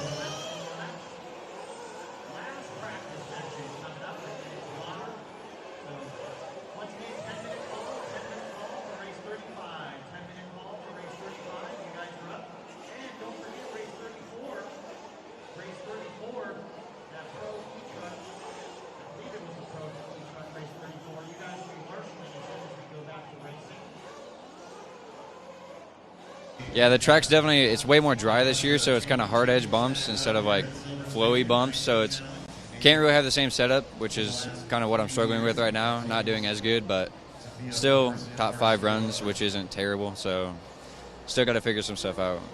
I've definitely been looking at my setups from last year. I tried to do that if I did good at the previous year. But at home, it's kind of hard to test because you never have the same conditions, you know. But when you go to the track, it's definitely more about just wrenching. You don't really even drive that much. You just want to learn the setups and everything. But, I mean, we definitely spend a lot of time at home wrenching and making sure everything's perfect before these races. So, I mean, really, I just got to always have the setup dialed in because everyone's getting better every year. So it's getting more about setup and less about driving. I mean, I know my driving's same as all these guys, so now I kind of expect to at least be top 3. But I don't know, I kind of have less pressure now since it took me a long time to win a nitro buggy race, so it was just awesome to get the wins. Really, the nitro buggy one was what I was wanting, but to win all 4 was just like insane. We're going to try and do the same this year, but I don't know. You never know what can happen, So it's been 26 years of track building, and I kind of it sounds kind of funny, but I kind of just forget about the last track. And sometimes I show up and go, it'd be a good idea, and I draw it out, and somebody goes, that's the same track you just built last time. I'm like, no wonder it's a good idea. I just did that whole thing. So I don't really keep a track of what the designs are, and I team up with Anthony Westergaard from Factory Tracks, and he does a great job. And he's even though we're competitors, I feel like I try to incorporate competitors together for our sport. I think it's good to bring people together and try to make a better thing instead of compete. So Anthony and I team up, and he has a different track build style than I do for sure. And so he is kind of like a supercross style track builder, and I'm more of a I don't know what the word for it would be. I've owned a track for a long time, so I got to make sure that they don't break and that they cannot be in the infields, and he does a good job, and the pros love it because he builds a difficult track, and I have to tone it down sometimes. So I think we're a great combination of the two. So I don't have an idea. We get here, and he comes up with crazy ideas. I come up with crazy ideas, and it's brand new every time. Basically, there's no referencing old tracks. We just come up with new stuff every time. So I'm an art guy. I paint, I do sculpture, I do all kinds of things. So the creative process is just start going for it and kind of see what happens. And I like the organic. I kind of like the organic nature of, dude, there is already this big pile there. What can we do with that pile? Instead of going, that pile doesn't match my drawing I made earlier. We have to move. Actually, my drawing is this, which I made on my pencil. Let's move this whole pile all the way over there. It's better to be like, you know what, this actually looks really cool right there, or this could be really neat. So that's kind of how we came up with that dragon back, because that pile was huge, and I drove my tractor up on top of it when I first got here just to get a picture of it. And then when I backed my way down, it had this dragon back. I'm like, Anthony, this would be cool right here. Actually, it's in the wrong place. Can you move this whole pile 10 feet this way and 20 feet back? So he moved that entire pile back there. And Anthony's really fast, and he's good at stuff. So between the two of us, we just come up with stuff on the fly, basically. And basically what you want to do is you try to come up with one really big feature that you think is going to be this is so awesome, and then you build the smaller things around it. So that's what we did. At my own facility, the Dirt Race Park in Southern California, we've added an oval there, and it's just gotten really good reception. And on our Sunday race, we get 150 entries. And I just thought, man, we should probably do an oval at Vegas. How fun would that be? And it's funny because, Scotty and the guys that are normally here helping out, Scotty said, I'm excited to kind of help you do it. And then when I called him and told him the dates, I didn't actually know when Chili Bowl was. And he's like, are you serious? I'm like, yeah. He's like, that's the same dates. I'm like, oh, man. But he understands because I don't have a choice in the dates here. And I feel like at some point we're hoping to build a new audience and new people, bring people in to the sport with this Vegas race. And I think there's room, for both of us, because Chili Bowl sells out quick, and we have barely any entries. But I'm hoping that showing a good show here and letting them know that we're serious about it, that we can build some groups from Southern California to come up and be with us here, and I think there's room for everybody, and we're excited. I know that this year's Silver State had a little bit of a date change late in the year, and that kind of threw a wrench in things, because I know that people plan on it being in April or May. So since it's earlier this year, I knew we'd have a light turnout. But I wanted to make sure that we put a lot of effort into making it extra special this year for the people who decided to come even though. And I wanted to make sure that they didn't feel like they got less than because there's less entries. So we built a bigger track than we normally do on the 8 scale. we've added this oval. We've made sure that we had all the things that everybody normally gets, but and a little bit more, like a little bit better trophies, a little bit, just to make sure that the people who came this year, they were rewarded for coming, and to let people know that Silver State's strong, and we got a residency here, so we're here for a long term, and I just want to make sure that I give back as much as I can give back for the people who showed up this year. I'm trying to focus more on the racing, figure out the lines better, watch more, drive harder, don't crash. Try to make the mains, probably podium and probably 2 of them, and do the best I can do. The cars are great, so we adjust to it, and then they fix the track overnight. Definitely going to be harder to manage by the end of the mains, because the track going to be very roughed up, characteristic always, and you got to pick the lines. Gotta pick it. Hoping for my first win, so that'd be great if I can get it. The cars are great, just gotta try better. It would mean a lot to me because I came so close once. Unfortunate, my dad messed up. It's okay, he's getting old. It'd be great. I'd be relieved to get the first win, and once I get the first win, I think I can go on the momentum. But I would have that feeling of victory. Yeah, I got so close. I can feel it. I can feel it. Unlock the ultimate RC racing experience with the Live RC bonus lap membership. Rewatch every lap you raced at your local track using the RVA system. See your lap times, stats, and charts. Analyze your data just like the pros. Plus, enjoy full HD live streams from RC tracks worldwide. Elevate your racing with unmatched insights and global coverage. Join today. I'm trying to focus more on the racing, figure out the lines better, watch more, drive harder, don't crash. Try to make the mains, probably podium and probably 2 of them, and do the best I can do. The cars are great, so we adjust to it, and then they fix the track overnight. Definitely going to be harder to manage by the end of the mains, because the track going to be very roughed up, characteristic always, and you got to pick the lines. Just got to pick it. Hoping for my first win, so that'd be great if I can get it. The cars are great, just got to try better. It would mean a lot to me because I came so close once. Unfortunate, my dad messed up. It's okay, he's getting old. It'd be great. I'd be relieved to get the first win, and once I get the first win, I think I can go on the momentum. But I would have that feeling of victory. Yeah, I got so close. I can feel it. I can feel it.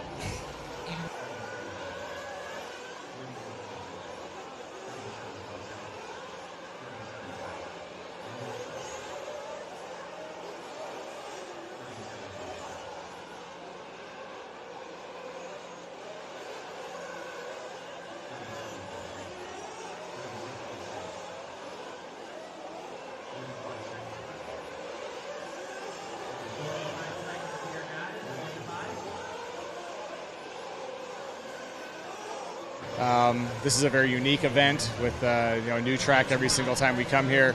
I think this is the 4th time we've been to this facility, and every time the surface evolves differently. It's really hard packed and polished here this year compared to last year or years past, where it kind of roughed up a little bit more. So we're only day 1 of qualifying, so who knows what it's going to be like in a day or two, but we'll adapt and move on. But yeah, kudos to Joey for getting the event here. It's always awesome to come to South Point, whatever time of year it is. It's very traditional between him and Anthony. They put together a really almost basic layout to start with, and then let the evolution of the track kind of make it a racer's track. So nothing too stupid out there, but over time the whoops will get a little bit more challenging. The double is already challenging. You're starting to see some ruts here at the end of the straightaway that are really affecting that little step up as you come off that. So it's off-road racing. I love it. It's a World's Year for 8 scale, so we try to focus on whatever the class is for that year. We got Ongaro, we got Carib, we got Spencer, we got B-Rose. We'll have a few other guys in there, but those will be our main heavy hitters coming over for that particular event. There's only 12 spots in the main event. So to allocate a lot of resources for 12 spots when, in the end, the glory goes to the winner. I like our chances with that crew, and we'll have a lot of people there that are just there for the experience and doing the best they can and having fun, and that's a big part of racing those world championships too. Anytime you have it in the U.S., you end up having a really big U.S. team, so we have a big team in general, so I'm sure I'll be super busy for a week there. So this is I'm going into my 22nd year as team manager.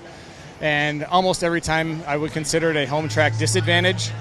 You end up overthinking things and not evolving as the track is presenting to you at that actual event. So, you just try not to overthink it. The big things to me is getting on the driver's stand, understanding the proportions of the track, where the poles are at, especially at Thornhill. And then you're getting a little exposure to how that particular crew builds a track and the jumps and things like that. Once you get those pieces under your belt, everything else kind of falls into line if you can evolve with your program. We're always working on new product, man. It's just what we do, trying to defend our world championships, win more, and produce a product that everybody can drive and enjoy racing around the track and around the world. So I'm excited. We got some new stuff that we're having in the works, and you'll probably see that later this year.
All right, everyone, and welcome back here in Las Vegas as we are getting set for our afternoon portion into the evening, starting with race number 35 with the 40-plus Nitro Buggy B main. But before we get to that, we have something special that we are going to do. We have a bit of a pro expedition. If you didn't know, there's a dirt oval making race its way here, over the dirt oval track over here beside us, and this will give us a chance where we will be able to show a little bit of the 40-plus Nitro Buggy race, but you'll see the tail end of that as we're going to have a exhibition race on the dirt oval here behind us, 5 minutes, with Fee, Ryan Mayfield, Ryan Lutz, Seth Van Dalen, and Camden Lime, all going to have a little bit of race, which I believe, $500 on the line? Yeah, Larry Tom from Hobby Action put $500 of cold, hard cash up for grabs. Larry at Hobby Action has been a fun-loving guy of RC for a very long time, and if something fun comes up, Larry wants to get involved right away. So give these guys a reason to hustle and put on a good show. And they've been given 5 identically prepared what they call spec rigs. So they all got the same motors, tires set up on them. And these guys are going to go out and try to learn how to wheel dirt oval in a hurry. I did get over there to watch the Sprint A main and the late model modified A main, and it's pretty intense racing. If you've never been around dirt oval before, it changes up pretty rapidly. We saw the leaders getting collected by crash traffic a couple times. It's pretty intense, and the dudes on the driver's stands are maybe a little too into it. Right now, they are still getting the oval stuff set up right now currently, which you do not have to leave. You can keep it right here. So we will have the oval action coming up, but until they are ready, we will keep it here as we get things set up for the 40-plus Nitro Buggy B main. As we get things set up, we had, starting at race number 24, all the way up to race number 34. So now as things get it set up for the 40-plus nitro buggy, here is your grid lineup presented by A-Main Hobbies. Charlie Swanka to my right. I'm Ford Martin. Thanks again for joining us here on our final day of the 2026 Silver State Indoor RC Championships as we round things out with our grid lineup for the 40-plus nitro buggies. Top two will advance as they are going out for their 2 minutes of warm-up laps. As welcome the chat back in. You let everybody know that we are back. We appreciate you tuning in for all the features that we had during our break and checking out the things that our live RC crew was able to put forward this week. Some stuff while the races were going, while we were on the broadcast, some during practice sessions that we had earlier this week on Wednesday. So appreciate everybody hanging with us here. To answer some of the questions in the chat, they should be, I believe, don't quote me, it'll be the Losi sprint cars. Don't really know. I forgot to ask Larry. I was chatting with Larry and I forgot to ask him. But it's going to be a lot of fun. So 5 drivers. Yeah, it's the top 5 from Pro Nitro Buggy, basically. So a little bit of bonus money on the line. As Larry Tom from Hobby Actions, I got $500 up for grabs. We'll bring that to you in a little bit. They're getting that prep, but in the meantime, we will enjoy the warm-up laps here from our 40-plus Nitro Buggy B final. Ashton and Gastelum trying to race their way from the front of the grid into the A final that'll be coming up this evening. We have 4 or 5 more B finals to run, and then we will get into our A finals. There's 50-plus. We've got electric trucks today, which I know there's a 40-plus electric truck. Then there's intermediate, Sportsman, and Pro, so that's 4. And then we got same thing, the buggies, plus 1 more. And take a look over there at our oval worker. There's Fee right there working on his stuff. And they sit there going around picking their cars. Joey Christensen right there in the blue LA Dodgers hat as they're getting things set up. When they are about to go green, we will bring you right over there. No need to go over and switch channels. You can if you would like, but you will keep it right here. We will present it, all the coverage for you right here on this channel.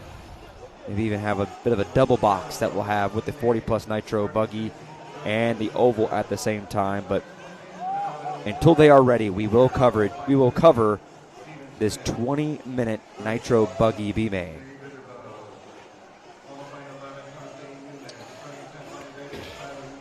$20-minute final here in the B-Main. That'll be more than likely 2 pit stops. There's always the option of the 10-minute run, but we haven't seen it done successfully to anyone's advantage just yet, so most of the folks sticking with the normal 7 to 8 minute run. I think a lot of it may have to do with the length of the lap. This is a 30-plus second lap, so it's hard to get that timed out perfectly because as you come across at 10 minutes, you actually need another 30 seconds to make it work. And Watkins checking in with our white wheels versus yellow wheels score. We are dead even now, 5 for 5. Getting ready for the grid here. So they'll put them down and quiet. Topping them off right now. See Jazz Hands on the pit lane.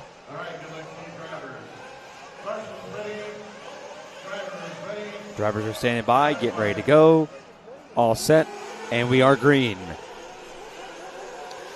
Ashton leads the field away. Gaslam runs a little wide. That's going to let Oscar Spratley slide by. Oh, no. Devastator there.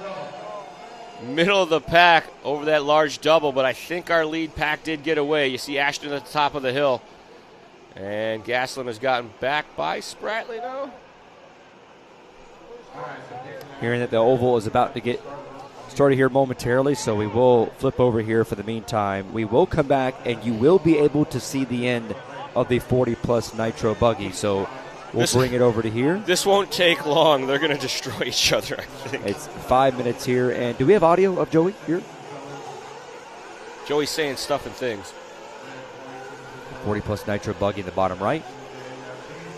Man, packed crowd over there. Let's pick up the action down on the bottom side here as that is our B. As it is still Ashton at the easy front. way to get into RC cars. There you go. If you have friends and family, RC's a fun family sport, and oval racing's a good entry-level way to do it. And so we're here to promote oval. We're here to help promote our oval sponsor. Witz Racing provided the tires for all the cars. That was nice of those guys. Hobby Action put up some money for it, so thank you, Larry from Hobby Action. And Gen Z's put up some money too. So these top 5 guys, they're not oval guys. I'm sure they're pretty good at it, so we're going to have a warm-up for it. Oh, boy, look at this. We got more money coming for the pool right here. Holy cow. So not to one-up Gen Z's, but Techno just put up $300 more.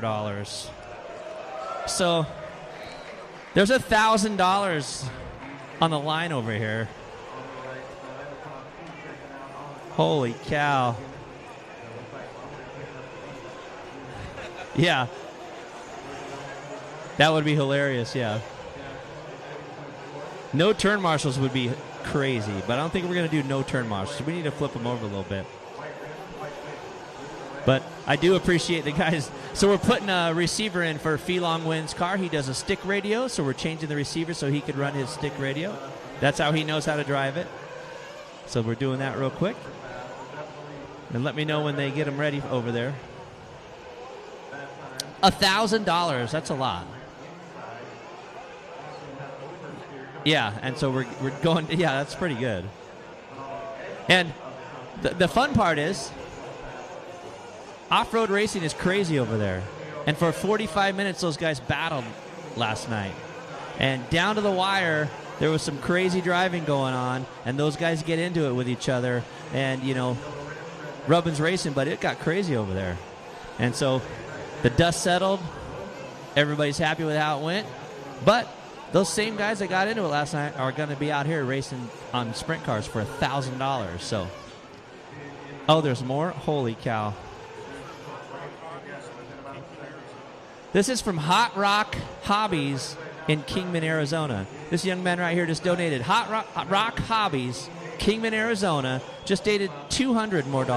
We're up to $1,200.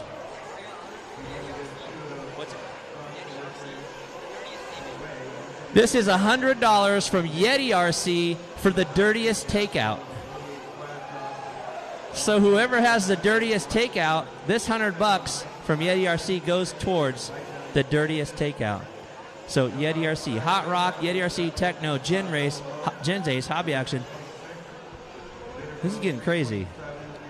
This might be more money on this oval exhibition race than they make over here on the 8-scale race. This is going to get out of control. Pretty soon they're just going to show up to race 8 scale to do this exhibition race every year. God, I got to get top 5. I got to get that money over the oval. Oh, man. So we're just waiting on the receiver pack to go in. Is it in? Okay. So you guys ready to see these guys go at it over here? They don't race oval. So Denny Andrews Jr. here doing an amazing job for our program. He's an amazing announcer. He's going to, I think we're going to do a couple-minute warm-up so we don't run the batteries down, right? You know how long, what's a good warm-up time? Okay, 5-10 laps to get it warmed up. And then what do you think the race program should be? Should we do like a 20-lap race, whatever race? Like they don't want to go too long, but at the same time. Let's do a 4-minute main. 4-minute main. 5 minutes? You guys want 5? By show of hands, who wants to see 5? All right, 5 minutes it is. Spectators rule over here. We're doing this for the spectators. So I want to thank Live RC for covering this. They got some commentation going on, and it's going to be good. So I want to hear some cheering for your favorite driver. So here we go. I'm going to announce them. You cheer for him. So going to be the number 1 guy out there, TQ, over on the 8-scale track. Give it up for Phelong Wynn. Qualifying in the 2nd spot, ladies and gentlemen, Seth Van Dalen. Qualifying in the 3rd spot, give it up for Ryan Mayfield. Qualifying in the 4th spot, give it up for Camden Lime. And in the 5th spot, Kyosho's very own, give it up for Ryan Lutz. I don't even know how much money this is. How much money we got? For the We have $1,200 on the line, and I better say how the breakdown should go. We have $1,100 on the line and $100 for the nastiest takeout. And we need to do the breakdown real quick because this is all of a sudden a lot more money than we started with. So, how much should out of $1,100? How much should the winner get? All of it? No, not all of it. We got to do a little bit of a breakdown. So, what if we did? We should do like. So initially they were okay with second and third getting $100 and the winner getting $300. So I think we do $700 for the winner, and then what do you think, Larry? What?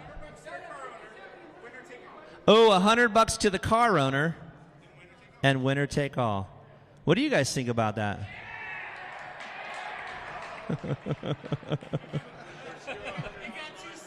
Yeah. Well, let's see. There's 5 guys up there. So I say, yeah, and here's Larry's money right here. There's Larry Tom putting up the biggest amount right here. $500 from Larry Tom from Hobby Action. So I think it should be 100, 100, 100, 100, and then the rest. So 1,100 minus 400 is 700, right? Right. You guys don't like that idea? All right, so I think it goes last place gets 0, fourth place 100, third place 100, second place 100, and then 100 for the winning car owner and the remainder to the driver. That's what we're going to do. That way, and these guys are over here putting their time into it. They need to get $100. Last place, you get nothing. You get nothing. All right, so here we go. We're going to do a warm-up. Drivers, let's do a warm-up. So the cars you kind of got to figure out whose car is driving what car here. And you got to rally for your guy. We got $1,100.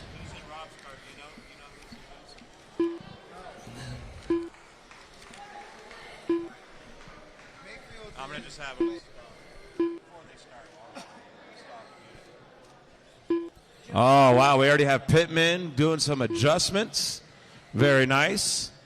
Get that money on display. Yeah.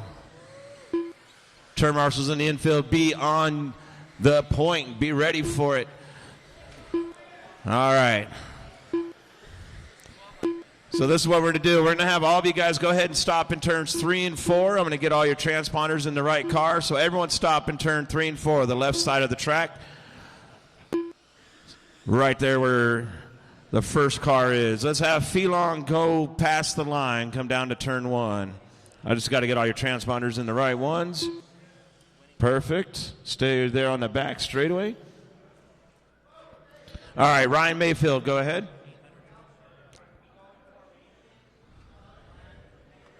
All right. Yeah, I'm going to line you guys up on the back straightaway, and then we're going to do a slow lap around, and we'll go green coming out of 4. Ryan Lutz, go ahead and cross the line. Get behind Ryan back there. Oh, did someone not put a transponder in that one? Come on. Try that one more time, Ryan. All right, good. All right, Seth Van Dalen, come on by. And Candom, go ahead. Why is this not? Seth Vandalen.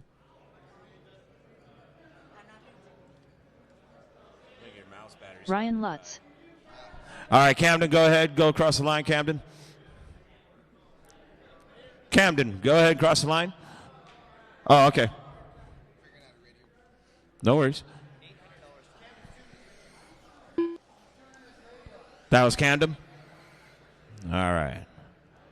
So we got them all set up. So what we're going to do, we're going to line you up how you qualified for the main events. Go on the back straightaway. So it's Phelan first. Go ahead and go on the back straightaway to right going into turn 3. Do you think we should just line them up straight and have a just let's go for it? By long win. Or what do you guys think? 2x2s? I think the closer. Okay, rolling start. They want to do rolling start. All right, fine.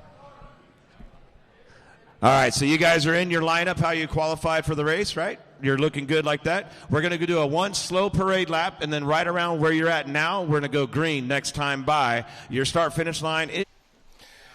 All right, back in the booth as we pick up the dash for cash here on the dirt oval side of things. A lot of money on the line here for this one. They came in late with it, so that is going to be a lot of fun to watch. Obviously, in the bottom right is your 40-plus race that is going on currently right now. But it's Feelong Win, Ryan Mayfield, Alrighty. Ryan Lutz, Seth Van Dalen, Camden Line. Dirt oval, they do a parade lap. They kind of pace him around, get him spaced, and they're going to go green flag racing, come on a 4. Green flag. And they're on the gas. It's Fee right now on the top. He goes, cuts in. Whew. They pull the move. Now they're in front. Mayfield in the light blue. The lead. There's Mayfield. Mayfield now is starting to pull away. He has a bit of oval experience in his background, and right now he's starting to pull away for the 4 cars. You can put under a blanket. One goes off. When I say that's Lime, gets turned back around. So now they're Van not Dalen to be spread up here a little bit. Yeah, so Mayfield does have a little bit of wheel experience. He's run some dirt oval in his day, leading the field right now. Fee Long in that 2 spot. Camden Line staying in contact here. Cash money on the line. Fee gets it crossed up on the back straight. Can't hold on to it. He's going to drop him down the ladder as he falls back into the clutches of Van Dalen and Lutz. It's all Mayfield right now. He has the lead over Lime. Lime right now about 2.5 seconds from behind. Watch some great oval racing right now. The 40-plus in the bottom right. Jason Ashton, Oscar Spratley here at the few minutes remaining. Those two are the drivers in the front 2 position points. As you look forward to the oval side, just under 4 minutes to go as Mayfield leading this one and starting to pull away. Van Dalen and Fee making a bit of contact. Fee getting shoved down in the infield, going to drop down a lap now. So Mayfield on 10, Lime on 10. Here comes Lutz and Van Dalen on 10. Don't forget that we have the $100 for the best crash takeout here. The dirtiest takeout, yeah. That we might see that possibly on the last lap. Mayfield 7.4 that time, Lime. 7.5 for Lime. 7.3 for Lutz. So Lutz starting to figure it out now. The hot lap goes to Mayfield, but he's been consistently 4s and 5s the last few laps. Mayfield here in the light blue. Working that far side. That's 3 and 4. Drop back now. That's Fee getting in some traffic here with Van Dalen. Under 3 minutes to go now. Mayfield with the lead. Lime, who is starting to slowly figure it out just a bit. The last oh no! 7.4. Problems there. Mayfield's getting squirrely, slowed her down a bit, turned around. And I look right there. The far side is the start-finish line. It's going to make Camden Lime our new leader. Lime who drops. Mayfield who had that Bass Pro colors there on his wing as Lime has the lead. Lutz, Van Dalen, Mayfield, and Fee that started to fall behind a little bit. Got a small, short stoppage here. Maybe a competition caution. Oh, the fans love it. They're all gathered around here enjoying this right now. This is awesome. Going to have a reset here with 2 minutes to go. It's Mayfield there, the front car.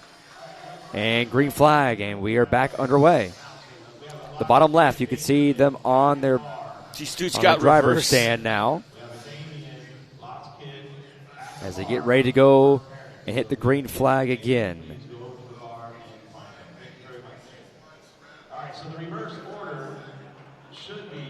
We'll try to hear Joey in the background. Oh, they're inverting the field to make it interesting. That's what they're doing.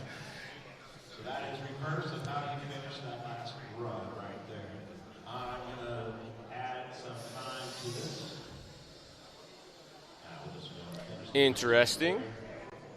4.5 minutes to go in the 40-plus Nitro Buggy B main. Ashton and LeBeau are the top 2 drivers currently right now with Craig Mug, who is in that 3rd spot. Oscar Spratley 4th. Roman Gastelum in 5th.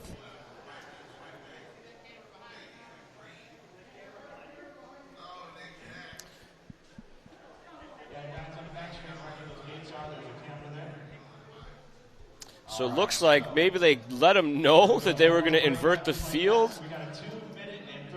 And maybe Mayfield with some gamesmanship let everybody get by him. All right, we're being told it's a 2-minute and 30-second race that they're going to have. That's what we would at least bring out in the background. Green flag back in the air. Here's Mayfield. Mayfield immediately moves to the inside, slides on by. He passes Fee, no problem. One car goes off there behind him is Van Dalen. Oh, and around goes Fee. Runs it to the high side, maybe running out of talent a little bit there. Mayfield, though, looking strong, 7-1 that time by, coming around some crash traffic. Out of 1 and 2, clean, diving down now here into 3 and 4. Gets it sideways. Oh, can Fee get him back? Or excuse me, Lutz, who with Fee being a Lutz can get him right there. Here comes Lime. Taking a look at him now. Van Dalen in the white car, a lap down, trying to stay in the mix. Lutz, oh, they make contact there once again. They both get around. Mayfield got a little loose. Lutz had nowhere to go. Both of them collecting each other, falling back down in the clutches of Fee Long. Only here a few moments left here. Mayfield currently now with the lead. Lutz there from behind, and Fee now made his way into position number 2 with Lutz there falling behind in position number 3. Fee starting to get a hang of it now. He's got a few laps under his belt. Mechanic may have turned a shock or two. Got it a little more stable for him.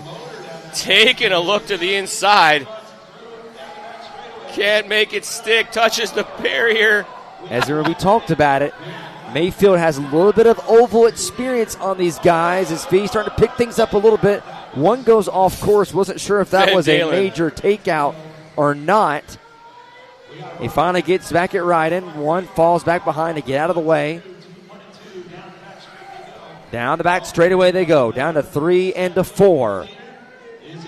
Battle still between Fee and Lutz coming across the line. We're being told 25 seconds to go.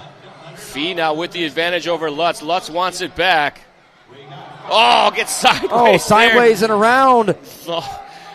It's down to Mayfield and Lutz. There it is. The blue car you see right there, Mayfield. Lutz, who just now crossed the line. About a half a track lead now for Mayfield in the light blue. See him lifting that inside tire. He has had some moments here. 8 seconds to go. And around goes Mayfield. Comes from behind and grabs him. A couple smiles up there, and up he goes and around. Mayfield comes down the block. Here they come back across the line. One more time. Oh, good fun. Oh, my goodness. And they're both still flipping. We can't keep up. Who's on top? One other one goes round again. They're all going for that $100 dirtiest takeout bonus. And the winner is going to be Ryan Mayfield. That's what we have right now on our ticker. Ryan Lutz second, Seth Van Dalen third, fourth is the win, fifth is Camden Line. Let's go ahead and send it back to Joey Christensen, who will kind of have some of our winners there to figure out who is going to win the Dirtiest Driver Award there. As for the meantime, real quick, we do want to say Ashton Genty with 25 seconds left. Or excuse me, Jason Ashton with the lead, Tremor LeBone in the second position. But let's send it back over to the oval side. We do have a broken car, so I think that should be a part of it. Thank you all for coming over here and checking out the oval side. We do have all of our A2 main events still to go on today. We're going to start right after this. That was a good time.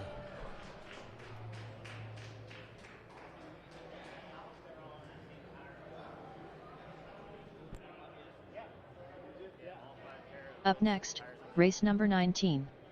/Superstock. A2 main.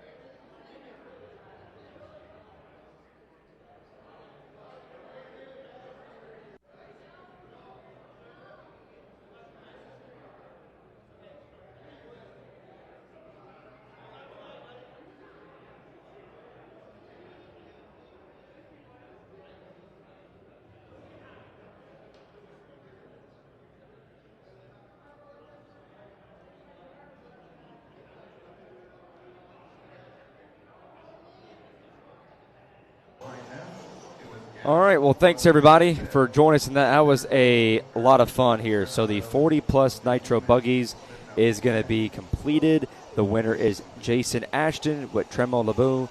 Those are the top two, and they will advance in that B main. But a lot of fun that we saw there in the oval race, them going at each other. Great times, and looking forward to seeing more of those here later on here today with the pros. Shout out to Oscar Spratley and Roman Gaslam in that 40-plus. They were up in the mix early on. I had an eye on the scoring through most of that. We're in the mix until probably about the halfway mark, and that's when everything kind of fell off their pace.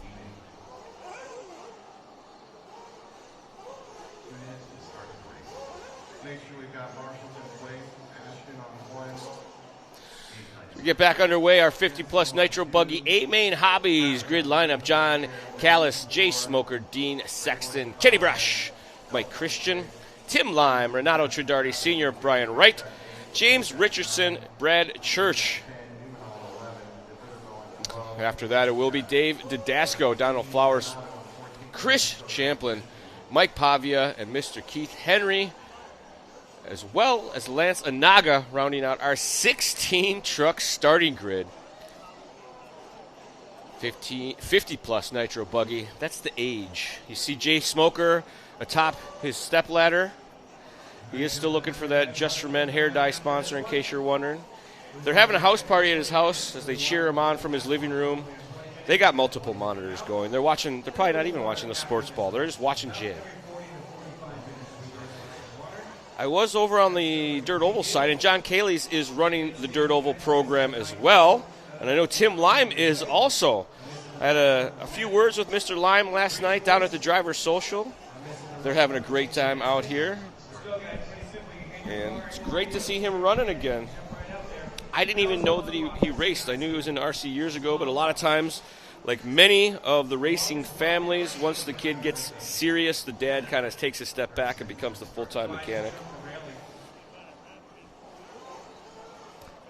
So as things get ready here for the 50-plus Nitro Buggy B main, Jason Ashton, again, is your winner in that first one. And followed up by Tremel, who comes up from 9th, and he will advance on here to the next round. So thanks for everybody sticking with us. Some fun things going on here this week. I know Joe and his team wanted to show off some of the Dirt Oval stuff that are going on for some fun events with the money on the line. We appreciate Joey give us the opportunity to go in and chime in with that stuff. It almost turned into an auction as more and more money got piled onto the pot. So everybody wanting these drivers to put on a good show.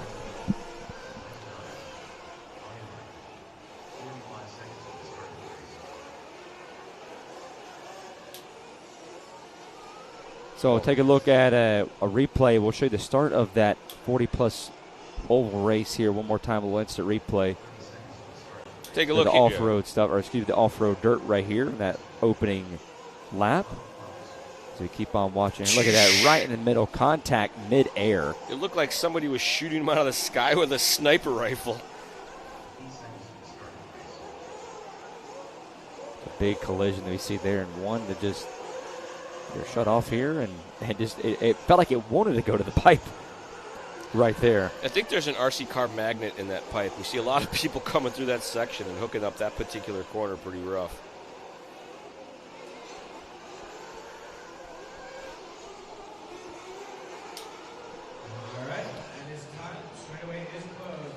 So when they come down here, and as they'll make their way down to the front stretch, and they'll get things reset here once more.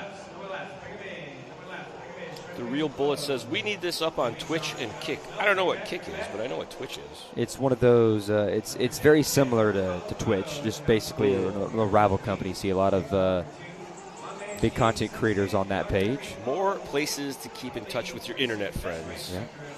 Aiden Ross is one of those. WC, one of those creators that's, I believe he's still on Kick. I have to double check that.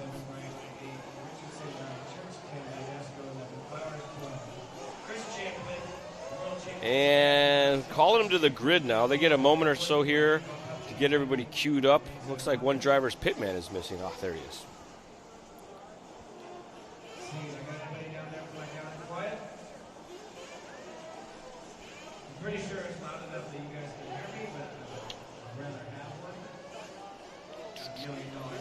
Lots of starter boxes being queued up. We have seen a handful of right before the start flameouts, so that's why they have the starter boxes down there. If you've never been to an RC Nitro race before, these things aren't fuel injected. It's basically a 2-stroke diesel engine. It uses a glow plug, and then it's an intake and combustion situation with what's essentially lamp oil as the fuel. And nitro, of course. Jazz hands means it's time to top up the tanks.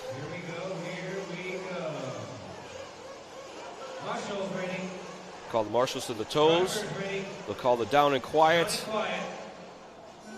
And off they go. Green flag, and we are underway for 20 minutes in the 50-plus Nitro Buggy.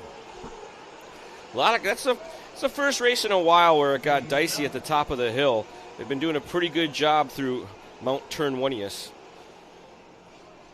Trying to work together here through the top side. A couple getting collected in the back of the pack. I think Kaylee's and Smoker did get away clean.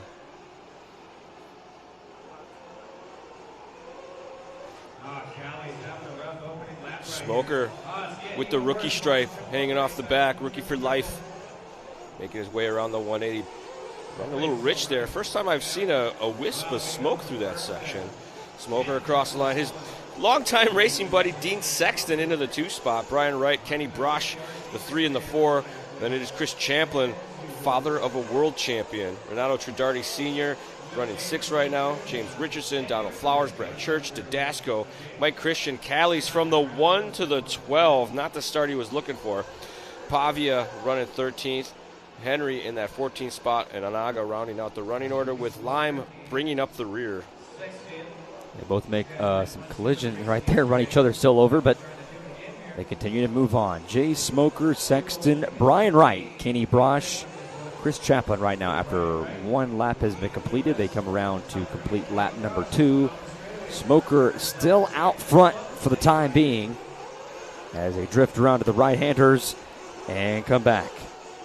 Kenny Brosh, one of the track announcers here, actually getting up into the mix. That's always good to see as we pick up that topside section. That's going to be our leader coming down the hill. Second spot, just a couple corners back. That's Sexton in the green with the yellow, and that's Kenny Brosh in the blue car.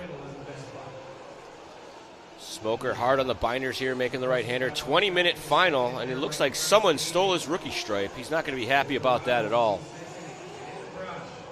See something hanging on the wing, but it's not that wristband that.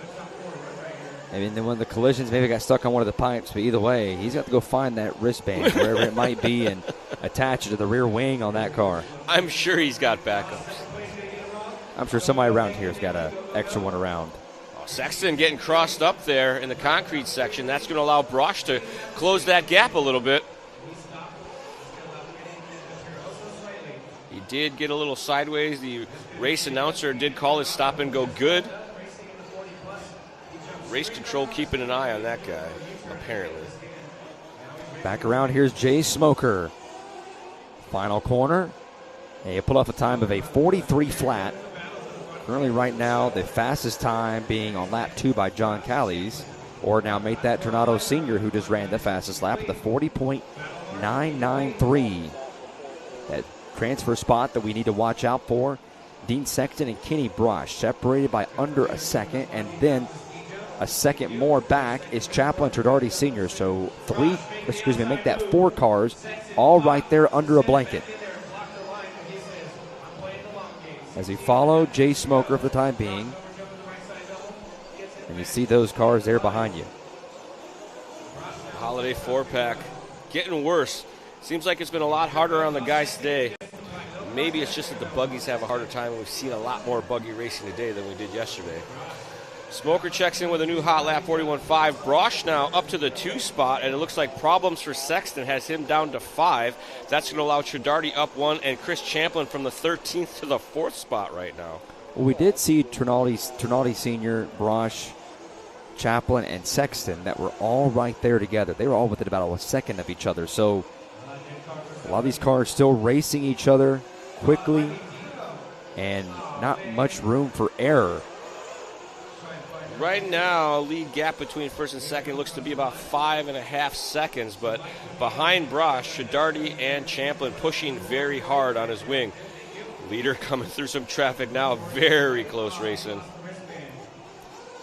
About 15 and a half minutes still remain here in this one as they both get nearly collide, and you can just see just how slippery slope that concrete patch is that we've seen all weekend long.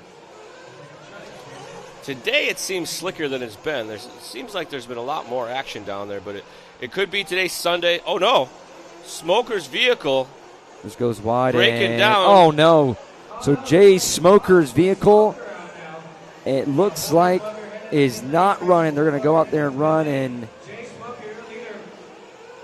check on it here. It looked like he was cutting it, saying, no, it's no good. He's like, it's all the way broke, Jay. Sorry, bud. Tough break for Jay Smoker. So now this makes it even more interesting. Kenny Brosh now will take over the race lead. Chris Chaplin second. Renato Chidardi Sr. third. Brian Wright fourth. But as of right now, as Brian Wright, who was behind there a bit, it now makes it where Brosh Chaplin are on the two transfer spots, and then about a half a second behind is Chidardi Sr. Pick up our leader, Kenny Brosh, here with the blue and white. And he has a lot of lap traffic there in front of him that he's going to have to navigate. One that gets really sideways on it. Oh, don't check or, that. Excuse me, that's we're actually watching Pavia. So Kenny Brosh now just coming over the race lead. We're falling back there in that 10th spot. The race leader just went right on by. And now we are starting to follow Kenny Brosh. Still with lap traffic there in front. Brosh got into some contact off camera there. Champlin now to the top spot as we pick up Chris Champlin.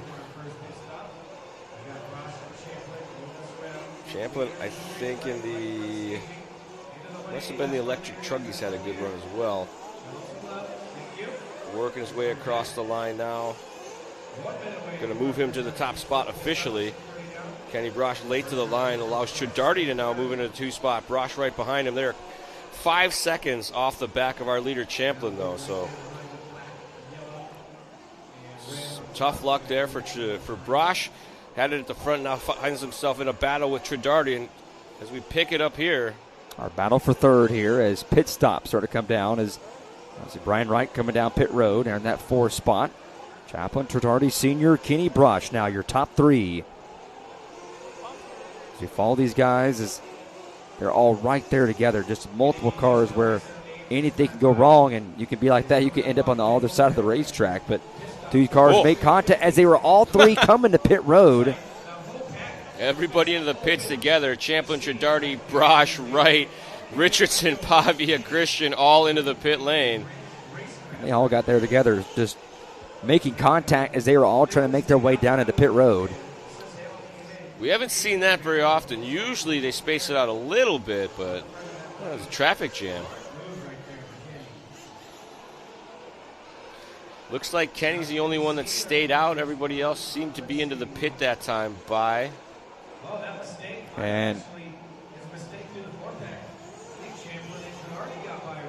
see, I think maybe Brosh had an issue there. Was that what it was? We'll have to double check that. But as of right now, our ticker with Chaplin, Chidardi Sr. in front. We'll see what they do when they come back. So Brosh does move up to the front. So Brosh, Chidardi, and Chaplin. So they're all 3 right there together. John Callie's now in that 4 spot.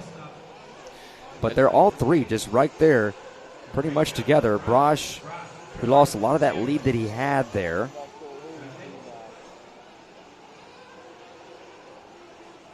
Pit stop cycling through now. They still show one due for Brian Wright, but we do occasionally get a car that does not agree with the pit lane scoring.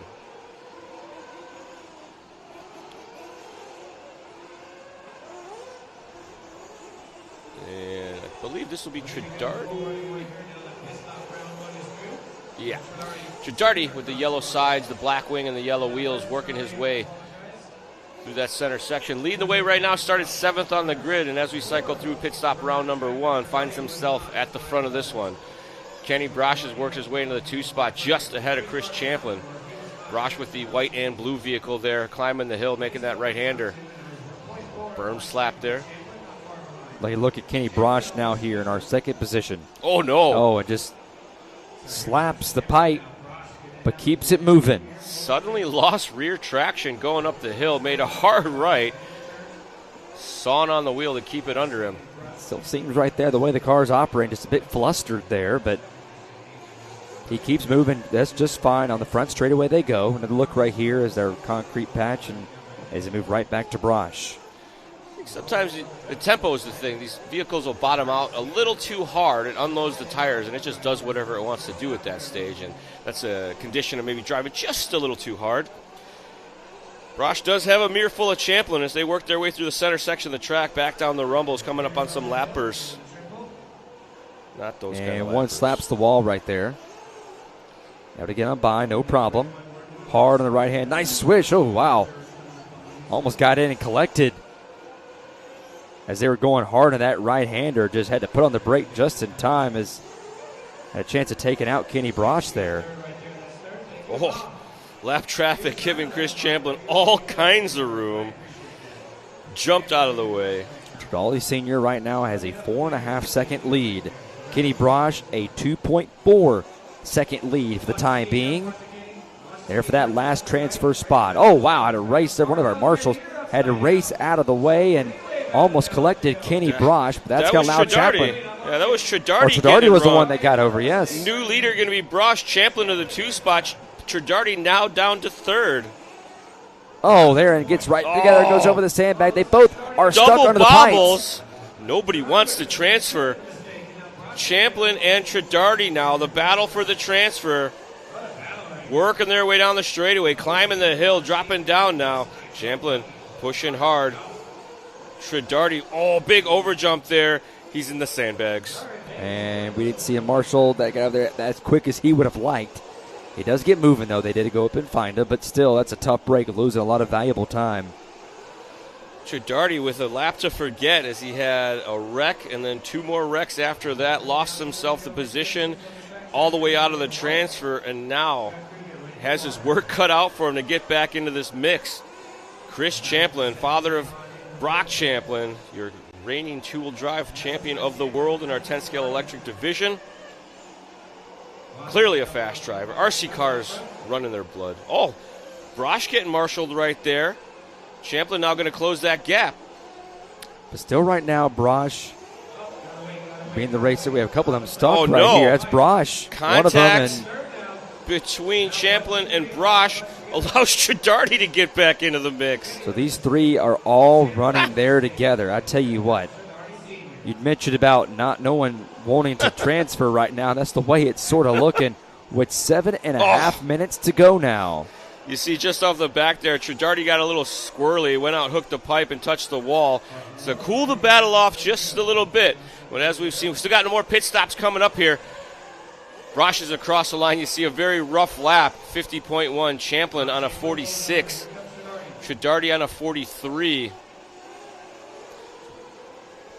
Tredardi now on the back of Champlin. Sizing him up here as they work their way to the top side. Over the burn they go, over the top. And through the rumbles, all right through there, the hard right-hander. Where's Tredardi go? He's gone again. He was right there with him, a corner back, and then didn't come out of the smoke, Cole. Little pop-a wheelie there for Champlin. There's Tredardi. Pit stop should be happening any minute now. The last pit stop was, most guys 7:30, some guys at the 8-minute mark like Brosh. We got the Dasco in the pit lane right now.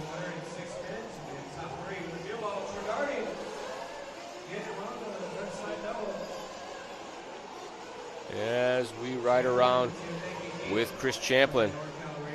Every once in a while, it looks like he's just taking it super easy, making sure the car's settled before he even thinks about getting on the throttle. It's clearly working for him. Working his way through that right-hander now. Should be coming into the pits. We got Flowers into the pits. Here comes Champlin. Yep, here they come down pit road. Quick adjustments here. And fill it up full of fuel. Chris is and pit off they right go. at the end there. Down and away nice and easy. Nice safe pit stop there for Champlin, 6.8. They made sure they got all the gas in it. 8.8, sorry. Brosh did a 6.8 pit stop. The last time in, he was one of the quicker stops that we saw.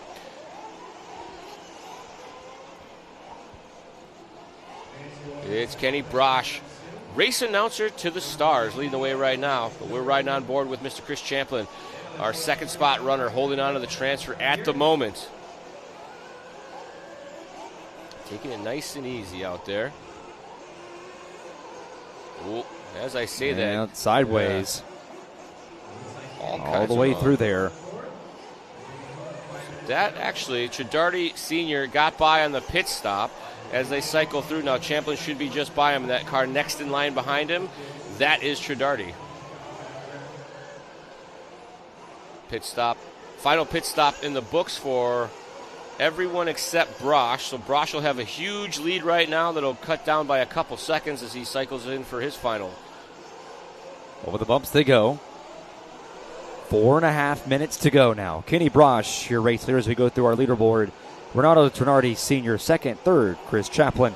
Fourth, John Callies. Fifth, Brad Church. Sixth, Brian Wright. Seventh, Donald Flowers. Eighth, James Richardson. Ninth, Mike Christian. 10th, Mike Pavia. 11th, Dive Danesco. 12th, Keith Henry. 13th, Lance Anaga, who's run 16 laps. He is a couple laps down. Jay Smoker, who's out of the race after leading the race early on. He is out.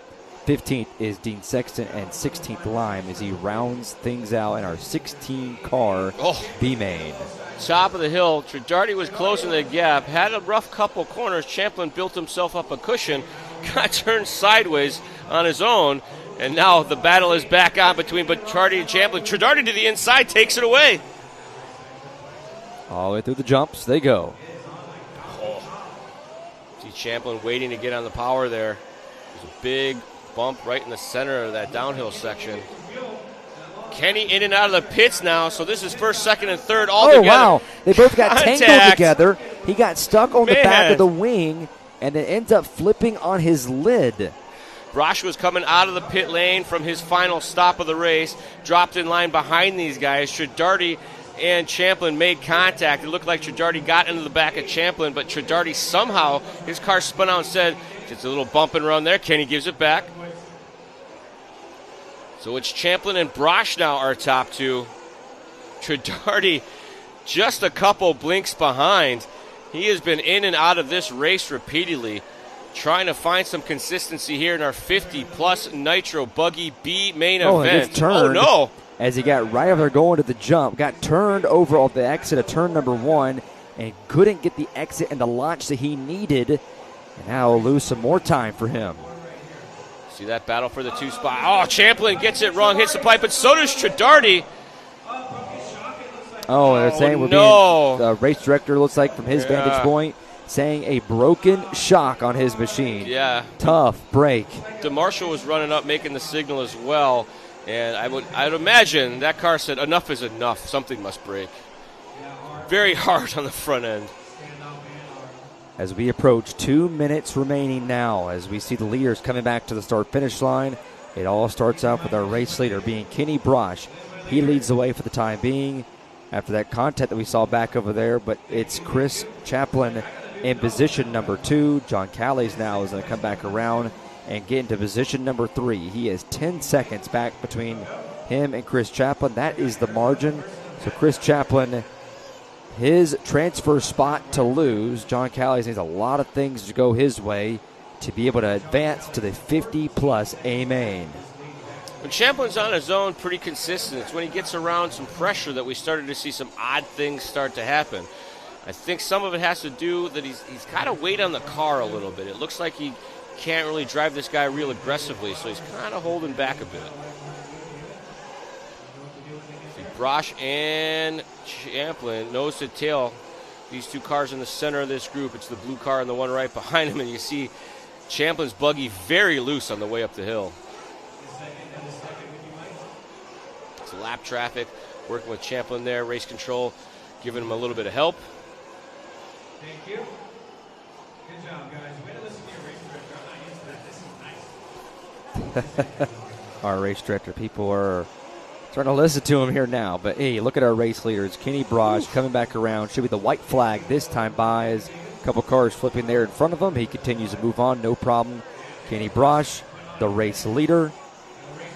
There's some more folks that are just off track. Chris Chaplin there in the second position. Those two look to be, if things remain clean and no issues, that is going to be it, and those two will advance to the A main later this afternoon. Anything can happen here in nitro racing, last lap flameouts, all sorts of fun stuff, but Champlin taking it nice and easy right now. He knows he's got a huge lead. Callies and Church are across the line, so he knows he's got to bring it home. Oh. Coming back around, this will be for the checkered flag. Nice and easy there, oh so slowly. Kenny Braj comes back to the checkered flag. He is going to be your winner, followed up by Chris Chaplin. He finishes in second, and that is going to be your top two finishers and the top two transfers as they make their way to the 50-plus A main. Third, as they come across, is John Callies. He will come up one spot short after ending his race with the fastest lap of his race. Ends up coming behind about 7 seconds behind Chris Chaplin, who got the second place in that transfer spot. Let's take a look at our A Main Hobbies race results. Kenny Braj is your winner. Chris Chaplin second. Third is John Callies. Fourth, Brad Church. Fifth, Brian Wright. Sixth, Donald Flowers. Seventh, James Richardson. Eighth, Mike Pavia, who finished 2 laps down. 30 laps down is in ninth place. Mike Fisher. Dave Dinesco, he finishes in the top 10, 3 laps down. 11th is Renato Trinaldi Sr., 4 laps down. Keith Henry, Lance Anaga in 13th. 14th, Jay Smoker had a tough run. He finishes 20 laps down after leading a lot of that race. Dean Sexton 15th, and 16th, Tim Lime, 27 laps down. And that is your race results for our 50-plus Nitro Buggy B-Main presented by A-Main Hobbies. Yeah, the chat keeping track of the very, very important statistics that Kenny was running white wheels. So the white wheels team is now 7, yellow wheels team is now 5 wins here on Sunday. As the moisture is being applied to the racing surface, keeping the dust in check, keeping the race line healthy. Michael Montez, thanks for tuning in. Watkins, thanks for keeping score. As now we will make our way to the intermediate Nitro Buggy B-Main now. 20 minutes coming up. Joey Avellino, Barry Rowe III, Ryan Rand, Brendan Bartlett, Reggie Tung, Noah Hedgemeyer, Vivian Howard, Varen Howard, Renato Tridardi Jr., and Luke Deming will be your top 10. Ryder Anhill 11th, Ryan Dunper 12th, 13th, Sully Sawinski, and our transfer positions, Javon Mallory and James Spratley round out your 15 drivers in today's grid lineup presented by A-Main Hobbies. As they will water the track down for the meantime, we're going to take a quick break here from Las Vegas and Sin City. A-Main's getting closer. We're only 2 or 3 races away. Stick with us here. You're watching RC Racing on Live RC. Unlock the ultimate RC racing experience with the Live RC bonus lap membership. Rewatch every lap you raced at your local track using the RVA system. See your lap times, stats, and charts. Analyze your data just like the pros. Plus, enjoy full HD live streams from RC tracks worldwide. Elevate your racing with unmatched insights and global coverage. Join today. Welcome back as we bring you nonstop coverage of the 2026 Silver State Indoor Championships at the beautiful South Point Hotel and Casino. Las Vegas, Nevada is the location as we are in main days here on Sunday. Nitro Buggies, electric trucks all afternoon. Working our way through our B mains. We got a couple more B mains ahead, and then we'll get right into our A final action and be crowning some Silver State champions. As we get queued up here for our intermediate nitro buggy B main, we will have Avellino Rowe III, Rand Bartlett, Reggie Tung, Noah Hegenmeyer, Viven and Varen Howard, the brothers of the Howard Racing Dynasty, Renato Tridardi Jr., Luke Deming, Ryder Anthill, Ryan Dunford, Sully Sawinski, Javon Mallory, and James Spratley. Top 2 drivers in this one will be transferring to our A final that will be coming up this afternoon/evening. As right now the track being serviced by the dirt track crew, getting a little moisture into the surface to keep the racing line in order, keep the dust down.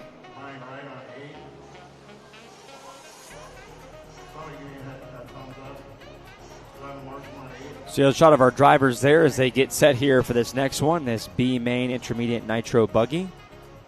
As we have made our way into the afternoon portion before we get in the evening for the mains, the A mains that is. It's been a great week so far, all week long. Starting things on Wednesday, we came out here, our entire live RC crew set up, practice, and then we had our qualifying on Thursday and Friday. Saturday, we had the first of our mains, and now Sunday. We do appreciate our entire audience for tuning in all weekend long. I want to ask our chat here, has there been an most exciting portion that you have been excited about? What's been the most exciting thing that you have watched all week long as far as stuff that you've seen on track, either behind the scenes, as some of our features that you have been able to watch? What has been that thing that has stuck out to you the most this entire week here in the South Point Hotel Casino for the 2026 Silver State Indoor RC Championships? I'm thinking down to so many awesome transfer races that we had yesterday, and even some of these down to the last lap qualifying battles that were going on. I'm not one to get excited about qualifying, but we were on the edge of our seat all day Friday, so that's a tough call. Maybe Mayfield getting taken out of the lead of the exhibition race on the dirt oval. That was a pretty good one. And then we have the wheel counting. I think that's another big one that Watkins B6 has said. What's our marker at now? See, it's white wheels 7, yellow wheels 5. If you guys want to do us a favor, take that YouTube link or the Facebook link that you got, copy that, and put it on your social medias. It helps get the word out about this awesome event, and people will be wanting to tune in. They'll thank you for sharing this wonderful information with them, I assure you. I'm doing it right now. Soul68OU1 says your Instagram, if you're asking for the live RC, that is, I believe, just right there at live RC. If you're trying to follow me, and Charlie, you got an Instagram, Charlie? I do. It's my name. First initial, last name, C. Suenka. It's pretty clever. But where you really want to follow me is at the Hobbywing page. I do the Hobbywing Instagram a little bit. I do the Hobbywing YouTube. And we also have a podcast called RC Stuff. You can stay in contact with myself and all the adventures that we get into. If you didn't know, I travel the country doing event support, typically in 10-scale electric stuff. But we're going to get on the road and do a lot more A-scale support. And this year, I think I got some schedule openings that I'll be able to do a lot more of this live RC as well. So hopefully get to hang out with you guys a lot more. Great. And if you're trying to follow some of the stuff that I'm doing here this season, you can go on to Ford Martin TV. It's FORD MARTIN TV. It's in television. And some of the stuff that we do behind the scenes, as far as some of the clips I do for all the games that I have some cool social media stuff that we do for all the games that I broadcast. That as soon as I come back here, I leave and head back home, and got a game on Tuesday night in Charlotte. You and I are both on Saturday up in Winston-Salem again. We're both on the road tonight, if I'm not mistaken. Yeah, that's right. Have one day to take a bit of a breath, and right back at it on Tuesday night for some men's college basketball on ESPN. On Tuesday night, going to be pretty exciting down there in the Queen City. Hope glad to have you tune in for that. If you're not already tired of hearing me and Charlie's voice here from this weekend, that's for sure. Yep. We've been talking a lot, that's for sure. I did grab my camera and run around and get like a little bit of vlog footage. I thought that the stabilization in my fancy new camera was better, but I looked at it, it's not that great. So hopefully I'll be able to fix it in post. Otherwise it'll be a little rough. Oh, thanks, RC Victory Lane. I appreciate that. Everybody should. As we're getting ready for the start of this one, they got a staging period of time where they allow everybody to fuel them up.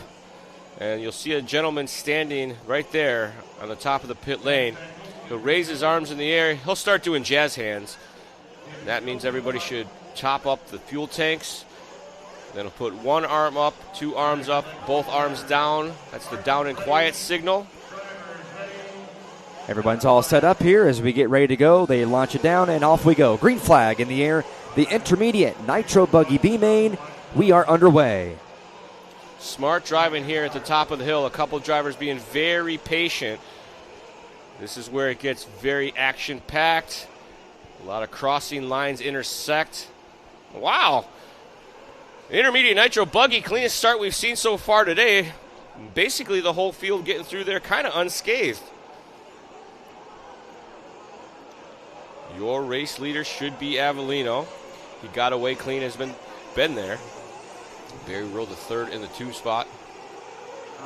All the way through they go. And pretty solid start. All these guys take. Oh, and literally as we say that, one takes a flip and a tumble down the front straightaway as Avellino now is the leader.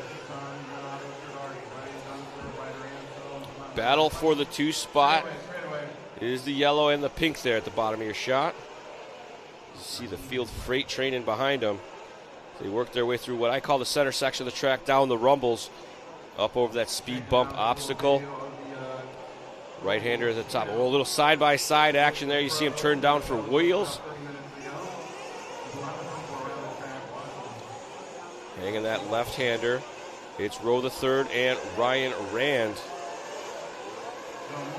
Pretty similar on lap times that time.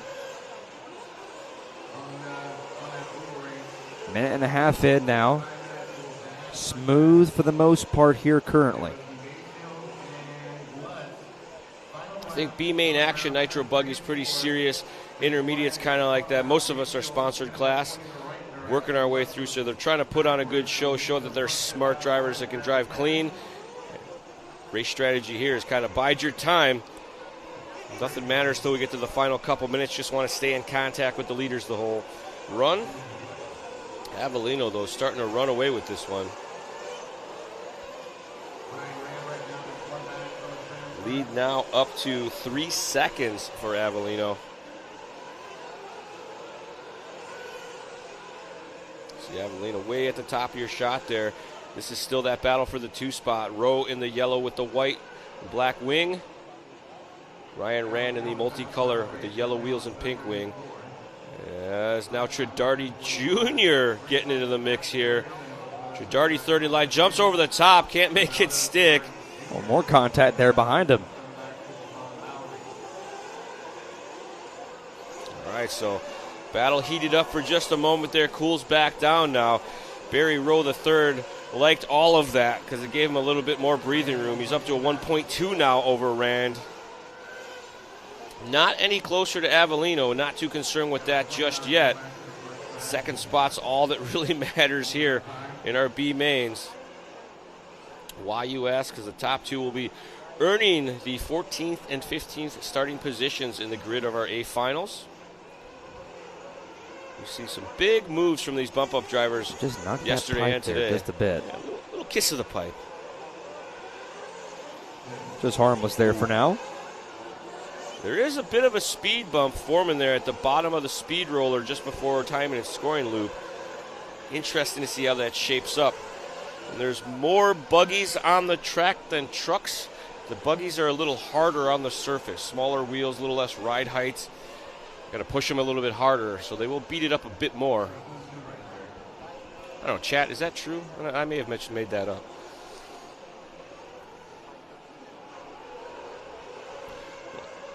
Slide out there. You see that dirt splash. Going single, double, double. Or double, single, single, rather. Row across the line. Last time by was a 40.6. This time by a 40.4. Rand a little quicker as he closes up a 10th. Avellino checking out, though. 6.4 to the good for our leader, Joey. Avellino now running his fastest lap of the race and the fastest lap of the race in general with that 39.417. And Rand has reeled in Rowe.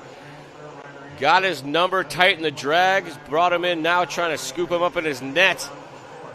Tries him on the inside, nothing doing. Good patience there. You saw him wait to pick up the throttle to avoid the contact.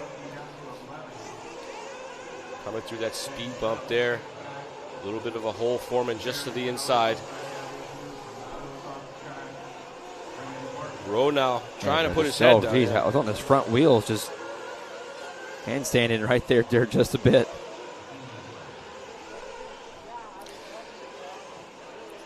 Our second spot runner, Rowe, ran mount to charge just a lap ago. Rowe says, I don't like that. I'm going to start hitting my marks and keep a gap between the two of us. So Rowe dropped her into overdrive and trying to pull away now. Rand says, not so fast, buddy. Cross the line for Rowe. Get a lap time for you, 39.6. That's Rowe's new hot lap to a 40.4. So about 3/4 of a second quicker for Rowe over Rand that time by. And you see that gap starting to widen just a little bit. Differing lines there across the concrete. Rowe did the more traditional long straight line, whereas Rand did the diagonal cut across. Up over the bump to the right-hander. Avellino now your race leader. Starting to pace the field here just a bit. About 8.5 seconds he has over Barry Rowe III. I know we've said this a lot of times this weekend, but as once again a reminder, that is Barry Rowe III on your ticker on the left of your screen. The three markers there, Barry Rowe in second, Ryan Rand in third, fourth, Ryder Anhill fifth, Javon Mallory. That is your top five currently, as we are now 6.5 minutes into our B main, as now pit road starting to come a bit of a busy plus here, as Luke Deming and Renato Todardi Jr. are the first two to make their way down pit road. Rowe and Rand, second and third, still running together here. They should be coming in the pits maybe this lap, maybe the next lap. Sometimes the leaders, they wait it out, so they know what's going on with track position. They know what's going on with pit position. Here comes Rand. Rand into the pits first. See the buggy up, fuel going in slowly but surely. Down and away, 7.4 the pit stop for the Rand team. Back on board with Barry. Barry working that top side section, coming down through the rumblers. Over the speed bump, jumps to flat. That's all you can do. Down the hill, speed roller section. One more time. Nice and tight against the pipe there, but that's not where you want to be. It takes all your momentum away for the double. See if he comes to the pit lane this time by. Nope. Going to stay out there for one more, 40.3 that time by as he crosses. With about 7 minutes and 30 down, we'll probably see him into the pits next time by. Mallory's in the pits. Ryder Anthill's in the pits. A lot of credit to Mallory, who's made his way all the way up to the third position after starting 14th. Anhill was 11th, now 4th. Sawinski started 13th, now up to 7th. Little by little, going away to the field. Rowe looking good right now, just nice and consistent, keeping it between the pipes as Barry pulls it into the pit lane. Clean up. And down and away. They let him, oh no, flame out for Rowe. Getting the starter box into position, and that may be a devastator. Rand is going to be able to sneak on by and build a gap. And just let pit road there. Slow stop as they're fortunate enough to be able to get it fixed as quickly as they did, but still lost a lot of time. 19 seconds in the pit lane. They got it refueled. They were about to set it down. It bogged. Pitman picked it back up. Starter box wasn't at the ready, so they added a couple seconds to that. So we'll see what Rowe's going to have. Probably a 60-second lap time this time by. Ryan Rand officially now moves into that 2 spot.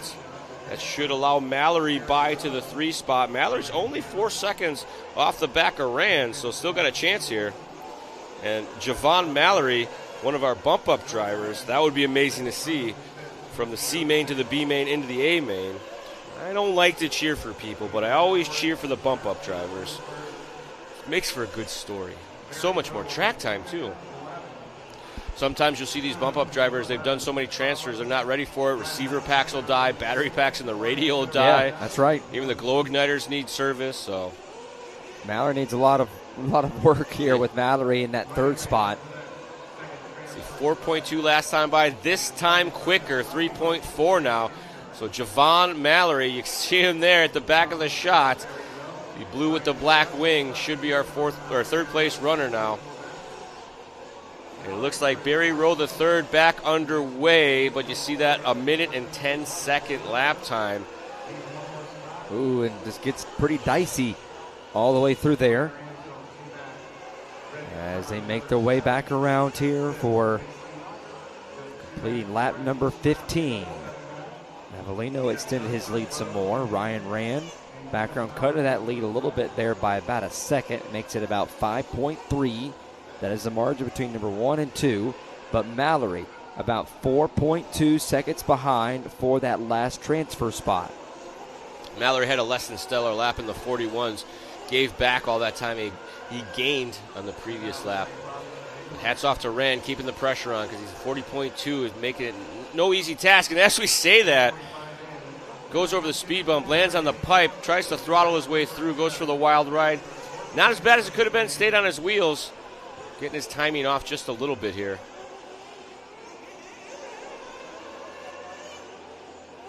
Go back right there as they go right up the hill. There's Calais, one of the marshals up there at the very top. Over the jumps they go. As they move back away to the right side.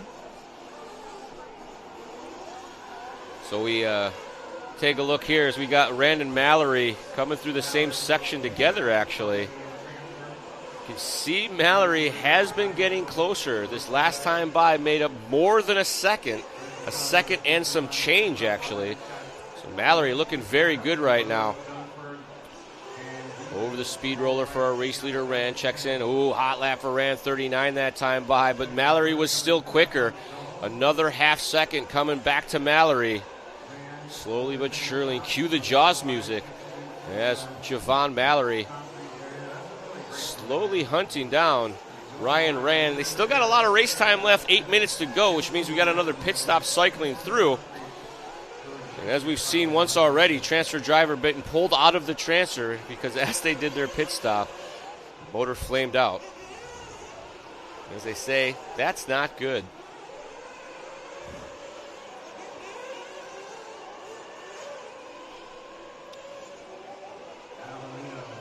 Pit light coming on now. Veyron Howard coming through the pits. Scott Howard there on the gun. I wonder if he pits both of the boys and they just take turns. who the faster brother gets the... One comes by one lap, other comes by the other lap. Avellino leading the way. Ryan Rand second. Third. Mallory fourth. And Hill fifth. Tongue. That is your top five. Mallory, I don't believe has come down pit road yet. Not yet, but I think Mallory has one of those transponders. Mallory in the pits right there. Just as we say it. Yeah. I was going to say he has one of those transponders that doesn't like our loop, and he made me a liar. It works fine. Maybe it only works a little bit because it didn't work on the way out. Either that or they had a problem. Already's left pit road, I believe. They've already has left. This little thing on our ticker, they don't see anything down there where they have left already. I think they jump out on the way out and they throw the car over the loop.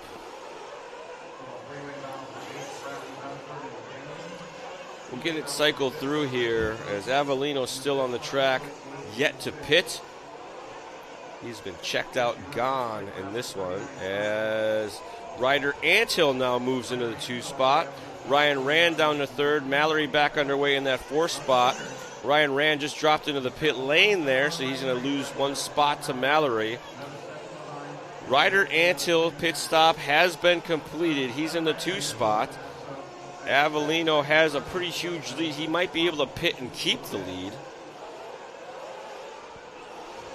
So Ryder Anthill now registering in the 2nd spot from 11th on the grid. Look down his last few lap times. He's well into the 39s. We got Avellino down and away, and he does maintain the lead. Mallory now back to the 2 spot. Oh, Anthill with a rough one is going to allow Mallory to get by. Rand now still in 4, so that should be the cycle. Avellino, Mallory, Anthill, and Rand are top 4 at the moment. I think this is our leader, Avellino, right? With the glowing whip, anti-whip antenna. It is. Come back around here to the start-finish line here once again. Avellino, and they're your leader as you're watching now on our screen. Dominating performance thus here by Avellino. Going to try to keep it together, run this one to the end. You see him there working with Ver and Howard very nicely. Or maybe it's Viven.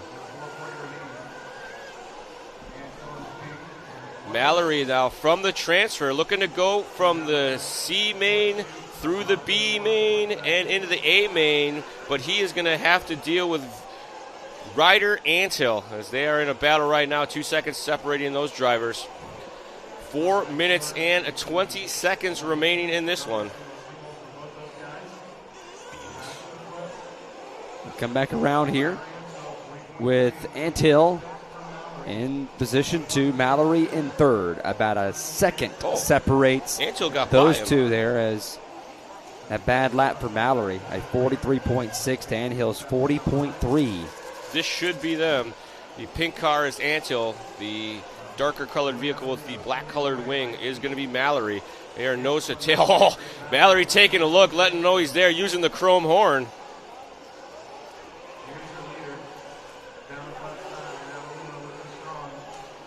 Anthill and Mallory duking it out right here. 3 minutes, 30 seconds left to decide it. Anthill gets it a little wrong coming up the hill. Mallory able to go yo-ho round the outside.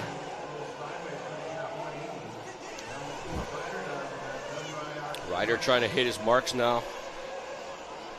Keep the pressure on the back of Mallory as they come down the hill. Bumps they go.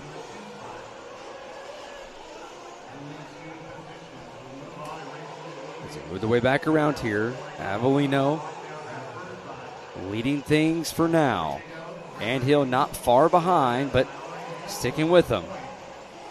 Now, Mallory just 7 turned in a seconds hot as lap. Mallory just comes back around. Oh, and gets no. back around Anthill. One goes off. It looks like Anthill maybe lost drive for a moment.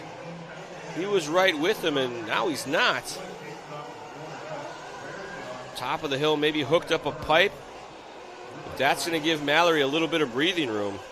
And we were being told Avellino just got married recently. So congratulations, Joey. As folks in the YouTube chat are letting us know that Joey Avellino now getting married, and now can he get a nice little celebration gift with getting this win right here in the B main to make the A. People tell me they're getting married. I'm always like, sucker.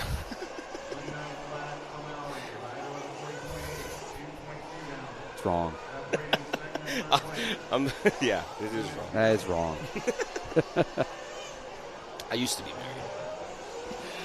As we stay on board here with Javon Mallory, he was in an intense battle with Ryder Anthill, but at the top of the hill, something happened as Anthill's car came around the corner, hit the pipe or something, and just didn't want to go, and that allowed Mallory to get this gap that he has been holding on to dearly, turning in his hot laps now, minute and 30 close. seconds. They almost got hooked on that pipe. Top three all scheduled to go 30 laps, so they're going to have to keep it clean. Avellino has a 7-second lead right now over Mallory. Nothing to worry about there, but Mallory has to keep it clean because he's got Ryder Anthill just a corner or two back, maybe less now. Anthill actually made up 0.2 of a second last time by on Javon. This would be an amazing transfer. Javon Mallory can hold on to it, transferring from the C main through the B main. Better stop talking about it. We're going to jinx him. 1 minute left to go here. We've had some drivers close to that before. Oh, no! Crash traffic in front of Javon. Gets him upside down, back underway now. Anthill still not in the shot, though. See there, Anthill did have a rough lap that previous, a 44.2. That's a crash.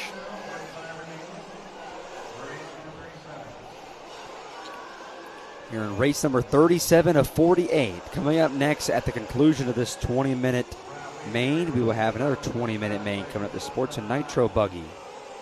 And that is going to be 20 minutes, and then we get into the Pro Nitro Buggy B main. That is 30 minutes.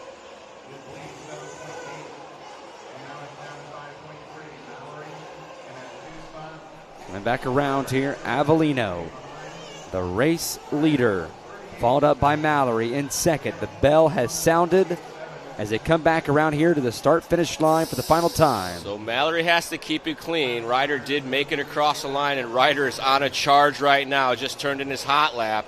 Man, you see him just there at the bottom of the shot. That's Anthill. Mallory with 2 more corners to go. Can he be our first double transfer driver over the double, single? There's crash traffic. And, Marshall's going to step on his car. Oh, my God. They got close. They knock each other over. Mallory gets there across. Here comes Ryder Anhill, who got about 3.5 seconds away. Some fireworks there in the final lap to navigate the lap traffic that was flipped over, and that is going to do it. So after 20 minutes, Joey Avellino and Javon Mallory are the top 2 that will advance. Mallory being our double transfer, with Ryder Anhill finishing in third, Ryan Rand fourth, Sully Sawinski in fifth, Reggie Tung in sixth, 7th, James Spratley, 8th, Barry Rowe the 3rd, 9th, Ryan Dunford, 10th, Luke Dimming, 11th, Vivon Howard, 12th, Varen Howard, 13th, Ronaldo Trudati Jr., 14th, Noah Hedgemeyer, and rounding out our 15-car field, Brendan Bartlett. I'm going back to look at the intermediate Nitro Buggy C main. What's this one? Yeah, so he won the C main, got second here in the B main, so double transfer confirmed. Nice work, Mr. Mallory. Working our way through the program. Up next, Sportsman Nitro Buggy B main. Sportsman is slower than intermediate typically. They run their races in their various orders because we have drivers that are running 50 plus and 40 plus, or they're running 40 plus and Sportsman, or 50 plus and intermediate. All sorts of crazy things are going on in that regard. So they have this order that helps the drivers out with making sure they don't have to race Marshall race and stuff like that. So take a look here at our A Main Hobbies Sportsman Nitro Buggy starting grid. It's David White, Tyler Une, James Newman, John McDermott, James Kazanak, Jack Fullen, Sean Oinesian, Brian Wright, Brad Church, Jay Neal is our top 10, with Scott Bourdon, Mr. Tim Lime, Steven Ramos, Chris Champlin, and Michael Takami.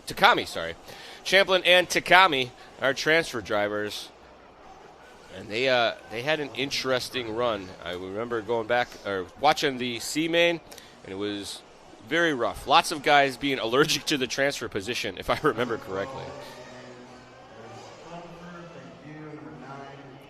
So race number 38 coming up of 48. And what has been a fun morning and afternoon here so far, as we get set up here now for Sportsman Nitro Buggies, as some of the drivers are starting to make their way back out. 20 minutes for this one for 15 drivers. Oh, I got to send my group chat the copy of the link here, so they can tune in, because they're watching sports ball, but there's no reason they shouldn't be streaming this in the background, like all of you should. Tell your friends. I'm a shill. You're right. I'm definitely a shill. We want to get the views up. I had this interesting conversation with the producer guy last night. He's like, yeah, the viewership's a little down. Scotty's not here. Oh, God. The last thing you want to tell me. Just trying to pick it up a little. Oh, yeah, and the update from Mr. Watkins. Let's hear it for the white wheels, folks. We're +3 right now. The score is 8-5. That's much more interesting than sports ball, if you ask me. So 8-5 currently right now with Watkins letting us know that that is our scoreboard now currently. 5 days to get the names right, and you still get it wrong. You're right. I'm terrible with names.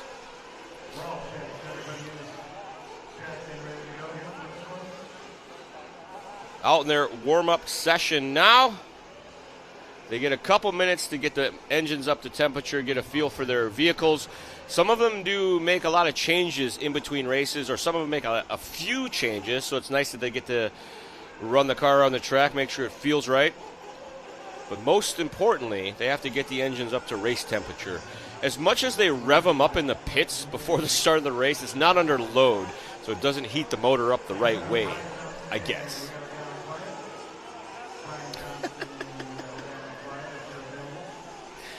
Pretty sure he says the names right. I'm the one who gets them wrong. It's fine.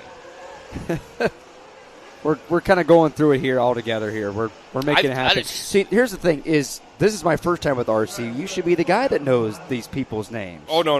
You should be helping me out. I'm way into RC. Do you know how many different kinds of RC there are to get into? And never mind the fact that I can't read. People, they're telling me this stuff. And no, I'm kidding.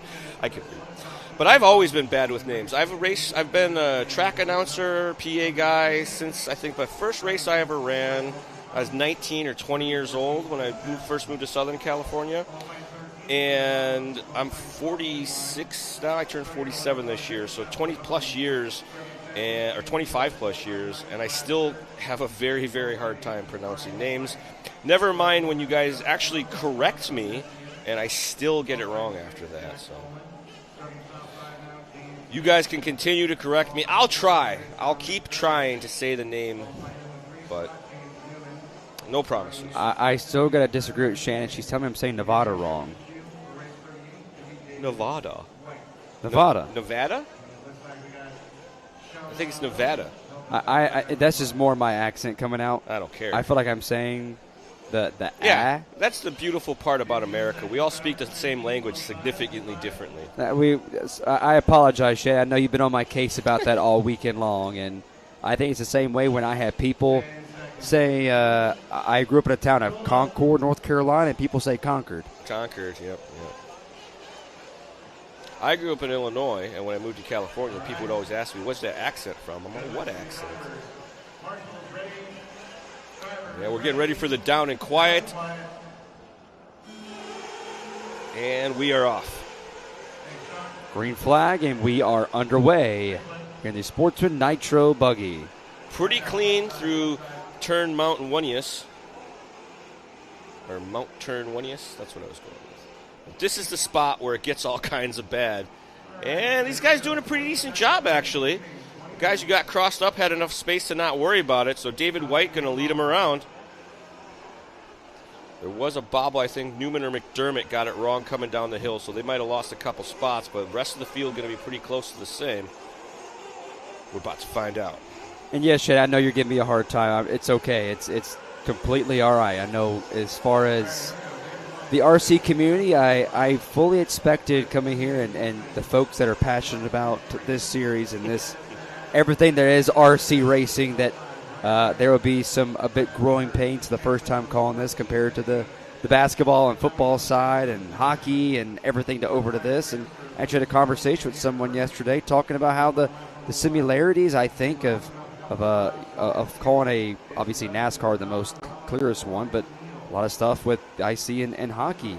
I have preparation, how you call it, and the similarities. But it's been a lot of fun being here this week, and I appreciate those 9 words from Carrie who said we enjoy being here. So I'm glad to be here and glad to be watching right now in this minute and a half is the Sportsman Nitro Buggy races. David White, James Newman, John McDermott. Right now, your top 3. Already some transfer allergies kicking in as Uni with an unforced error at the 180 after the 4-pack allowed Newman, McDermott, and Kasnick and Wright to move up a couple spots there. Marshall had to leap over the oncoming traffic. As Newman and McDermott working side by side here. I think McDermott just tried him around the outside. It's like team cars, actually. Pushing in very hard right there, trying to get squared up for the doubles. David White across the line, and I think it is McDermott that went yo-ho around the outside. So McDermott to the 2. Newman dropping down 1. These are going to be very tricky to keep track of. Basically, the yellow wing is McDermott. The green wing is Newman. Side by side, James Kazanak in there as well. Contact with the barrier going to give the breathing room to the green wing. And I already forgot who I said the green wing was. 3 minutes into it now. But David White currently right now, as we're starting to follow our second play. Oh, and one gets right off track is McDermott. He's in a red line here just for a bit, but he still sticks in, makes more contact there in the final corner. Kazanak, he makes his way to the second spot. McDermott falls to third. Kazanak elbows up coming through there. McDermott wants it back. Brian Wright in tow. This battle for the 2 spot early on here. Bit of a bobble there, some more contact. And that's going to allow McDermott back by now. Tries him on the inside, was all over the rumble strips. White loves the sound of this because it's just making his job easier. It's been kind of the case all day. The battle for the 2 spot gets so hot that the leader can kind of just run away and not worry about it. Race the track, run their own race. And McDermott now comfortably into that 2 spot. A bit of breathing room over the battle over third. Kazanak, Newman, Une, Church, and Wright. All just a corner and a half back. Here as we are in race 38 of 48 on the day. The Sportsman Nitro Buggy B-Main. And after this B-Main, we have one more with the Pro Nitro Buggy. And then we have officially made our way to the A-Mains the rest of the day. Silver State champions will be crowned. McDermott now hitting his marks quite nicely. Been quicker lap times than Kazanak and Newman the last few times across the stripe and continues to do so here. He's about half a second quicker than Kazanak and Newman last time. Kazanak going to try to clean things up a little bit, but he's got a mirror full of James Newman. Newman had a taste of that transfer spot early on, and that's a hard thing to forget. So going to try to get back into the mix with these guys. And right there, I agree with Soul 68. It's the smooth driving here right now that's going on. But the only thing that can prevent that right there is an announcer's jinx. And before that, I think it's a we've already cameraman seen that a lot. Cameraman jinx. We've seen that a lot of times. The cameraman jinx, we've seen it never fails. Never. That one is the announcer's jinx right there. The announcer's jinx, no problem. It's okay, though. He didn't lose the spot yet. Literally, I mean, I'm not even done with my sentence. And boom, there you go. I was about to say that these We're guys just gonna are stop talking starting to nice get a things little about people. bobbled out.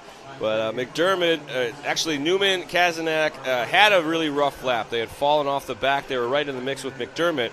And McDermott was going to be able to take a breath, but it looks like with that, a bit of a bobble, probably going to drop them back into their clutches once again. I could not agree more, Watkins. I mean, that was literally the most perfect timing possible, not in mid-sentence. I think it just got worse, actually, because that was McDermott. Maybe it was Newman coming down the hill. Their cars look identical to me. Kazanak A lot of is in green the out blue. there Yeah. McDermott and Newman have almost the same colors on their car. The only difference is the color of the wing. And it's not even the whole wing, it's just the side dams. So I think the green side dams is Newman. I should know by now. I think we've seen so many similar paint schemes today that they all sort of just blend together at this point. It's possible. You have your green, your blues, and your reds, and So the green side dams is McDermott. Green like Kermit, and that's how I'll remember it from now on. Kazanak still going to hold down that third spot, and it is Newman running third. Brian Wright still holding down fifth. Chris Champlin from 14th, looking to be a double transfer. Looks to be cycling through pit stops right now. And a couple drivers working their way around as we approach the 7-minute mark. Back on board, this is our leader, Mr. David White. He'll be passing by the pit lane. It was a fake out. I thought he was going to the pits for sure. That was kind of a high exit, but he says, nope, not yet.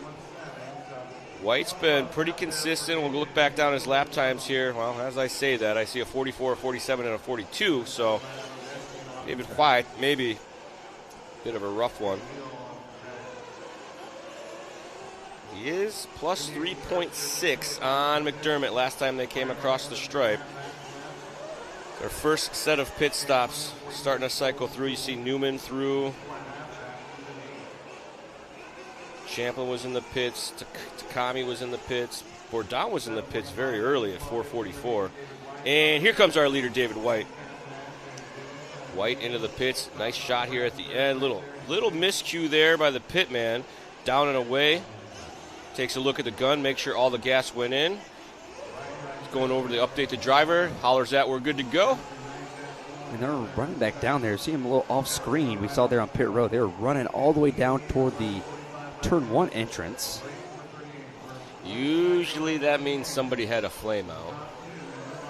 Church now into the pits. Still looking for Kazanak on his pit stop. Une on his pit stop. Wright on his pit stop. And it looks like maybe Ramos was that flame out that we saw. David White leads the way with John McDermott second, third, James Kazanak with fourth, James Newman. Fifth, Brad Church. Tyler Une in the sixth position. Seventh is Brian Wright. Eighth is Chris Chaplin. Ninth, Scott Bourdon. 10th, Steven Ramos. 11th, Michael Takami. 12th, Jack Folan. 13th, Tim Lime. 14th, Sean Osanasian, who has 9 laps complete. He's 2 laps down. And Jay Neal, who retired after 2 laps. He sits in position number 15. Tough break for Jay. A SoCal legend. David White was able to do his pit stop, and I think he maintained his lead. Kazanak in the 2 spot. You see him just a couple corners back there, the dark blue with the yellow wing. After that, it's going to be McDermott, who has green side dams. And actually, that might be cycling through now with these pit stops, actually. I think McDermott had gotten around Kazanak. No.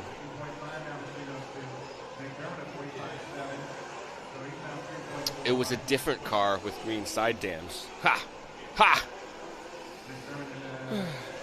Back on board now with David White as he works his way through the top side section. Back down the rumbles, right in the middle. That's where those poor jumps have been beaten into submission.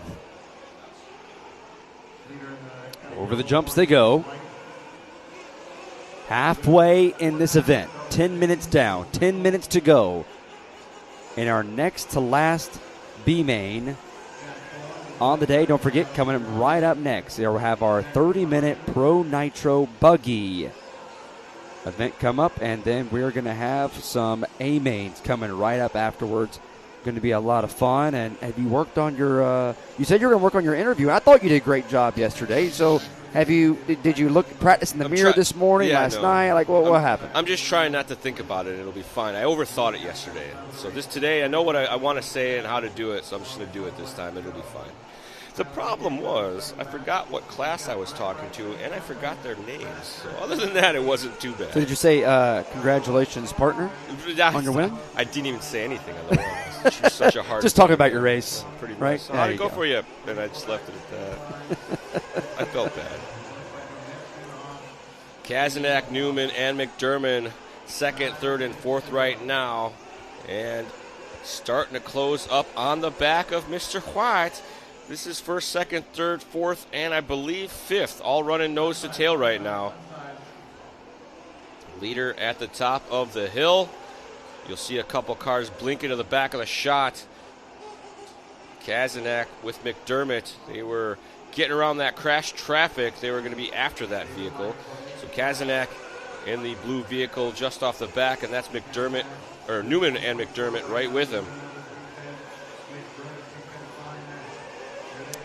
As they make their way down to the front straightaway, David White is your race leader. James Kazanak there in position number 2. John McDermott in third. Oh. Looks like Newman got it a little wrong in the sender. Got out to that high side, lost a little bit of time to the field. McDermott still haunting Kazanak. Blue with the yellow. That is Kazanak. McDermott just behind him there with the green side dams on the wing. And that's our race leader just ahead of this group. So close race in here in the Sportsman Nitro B main event. 7 minutes and 30 seconds remaining. Our final round of pit stops will be cycling through. We'll find out if these Sportsman pit men are wise enough to get them in on open track. Four-way battle right now. This group has a lot on the line. They could ruin each other's night, or they can make it a whole lot better. White, Kazanak, McDermott, Newman, Champlin just off the back of these guys. So if they collect each other hard enough, Champlin's going to be charging on through. He is up the top of the hill back there. Pink car is a lapper. All of them staying out there one more time. I think if I was fourth in line and I saw those guys stay out there, I might have ducked into the pits, but I'm an announcer, not a racer. Kazanak came up a little short there, cut the pipe. He did give himself a full stop before he went. Probably okay. He had just turned in his hot lap, too, so this is when the nerves start to get to you. Right before the pit stops, you'll see a couple mistakes I've been noticing. As David White works his way around the right-hander. Over the bumps he goes. He's coming to the pits. He's coming to the pits. No. He thought about it for a second. I thought for sure he'd be coming to the pits that time. But here comes Kazanak. Kazanak's in. And Kazanak's transponder does not like our pit lane that time. Interesting strategies here as they're staying out. Be interested to find out. I'm going to ask some of these Nitro guys what that reason is. Why wouldn't you just stop? You know you can do 6 minutes. You got open track. Pit lane's wide open. Would expect this time to be the one? I sure hope so. I don't think we missed it. Look back at the lap times here. We might have missed it, actually. If I look back, 1, 2, 3, 4 laps, 5 laps, he had a 48, so that could have been his out lap.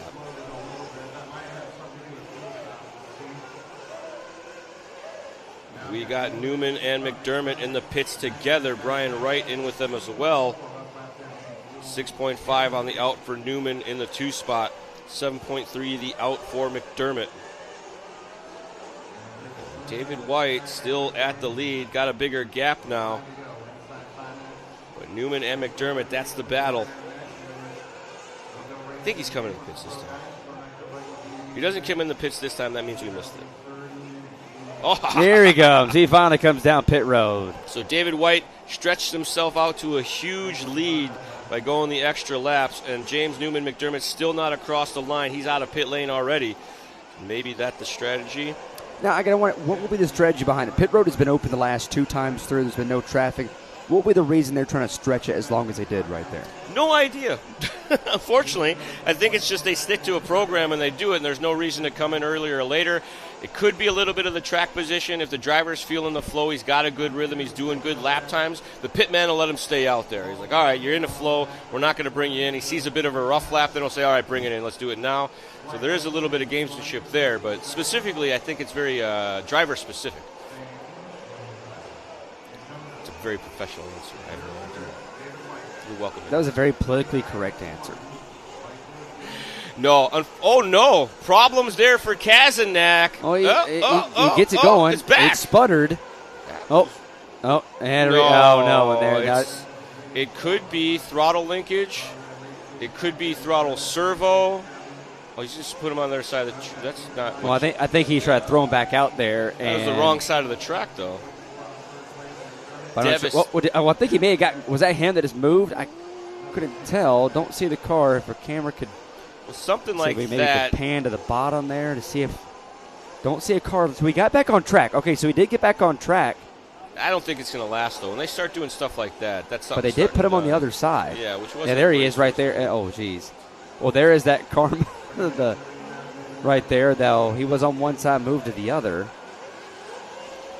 Typically, if a driver sees that, he'll drive around to the pipe, and the marshal will see what's going on and throw him back over. But, yeah, Kazanak with a long lap, Champlin with a long lap. Champlin now across the line. There's Wright across the line. Kazanak still not there. Ooh, upside down, but yeah, gets it going. That was pretty sweet.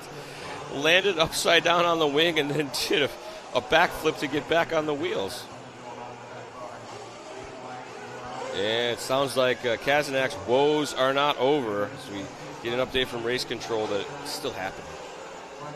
This time across the line, this is the pink and white. That's Scott Burdon, if I'm not mistaken, circulating in the 10th spot. So take a look at our live RC instant replay of the super flopper. Check this out. It's going to come in, donkey, boink. And points it right back on his wheels. That was a great save. Burdon doing stunts from 10th spot. Get back on board now. This is going to be McDermott running in that 3 spot right now. I believe that might be Newman upside down ahead of him. I think that's Newman, or that's actually David White.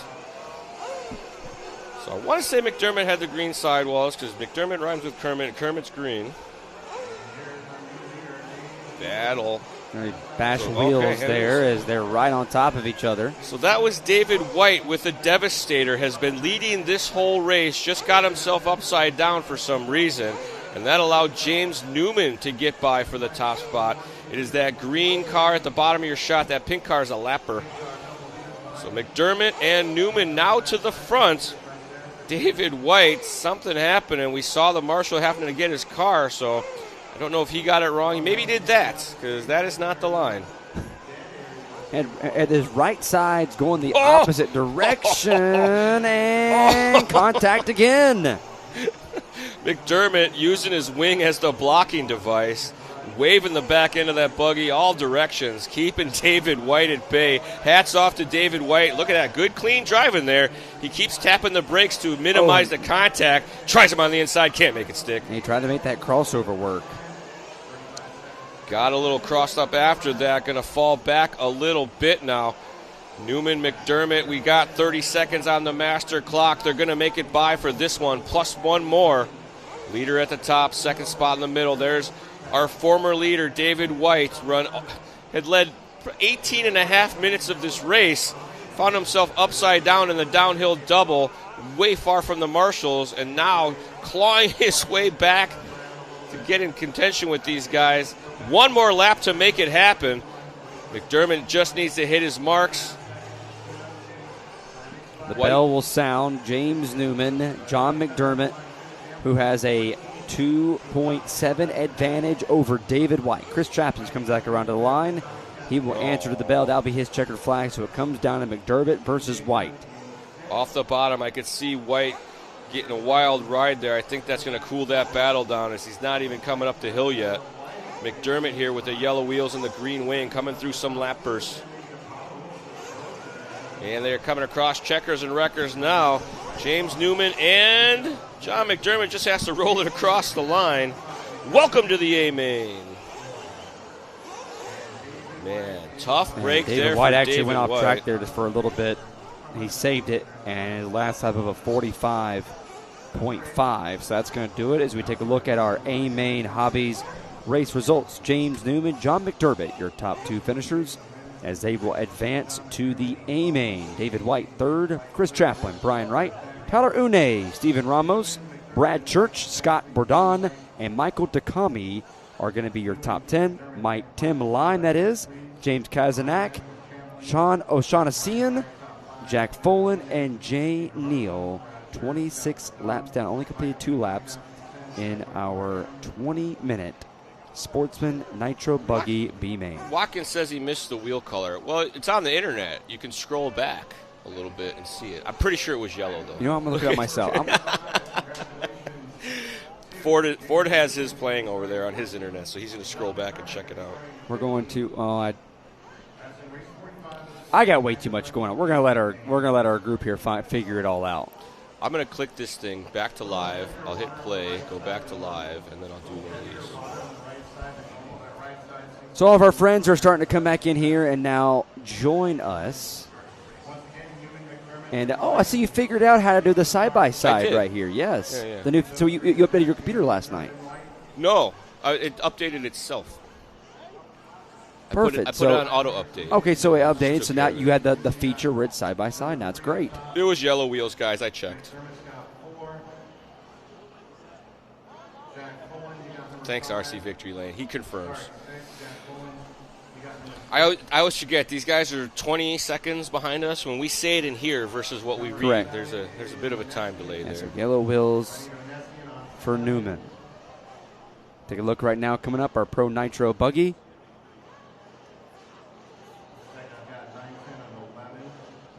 There's now joining us about 900 viewers now tuning in to start to watch the Pro Nitro buggy B main.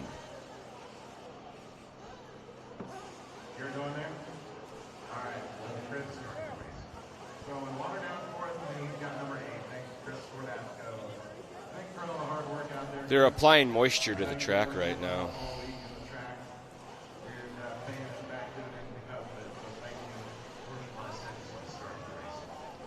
All right, well, while they take a quick break watering the track down, we'll take one with them. You're watching RC Racing on Live RC for the 2026 Silver State Indoor Championships.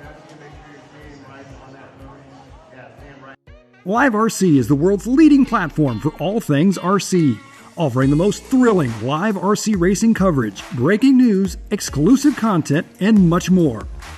LiveRC.com lets you stay ahead with the latest RC news and articles, along with our industry-leading live racing results page that provides up-to-the-minute race results, lap times, stats, graphs, and race lineups. Unlock the full RC experience with our bonus lap membership.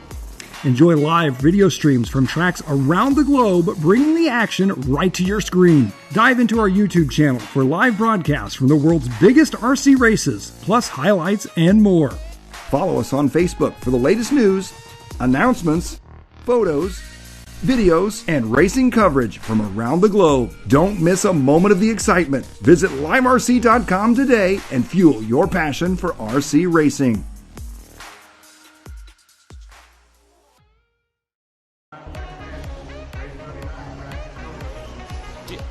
Welcome back here to the South Point Hotel and Casino for the 2026 Silver State Indoor Off-Road Championships, as we're about to start things up with the Pro Nitro buggies, and that concrete looks a little bit darker.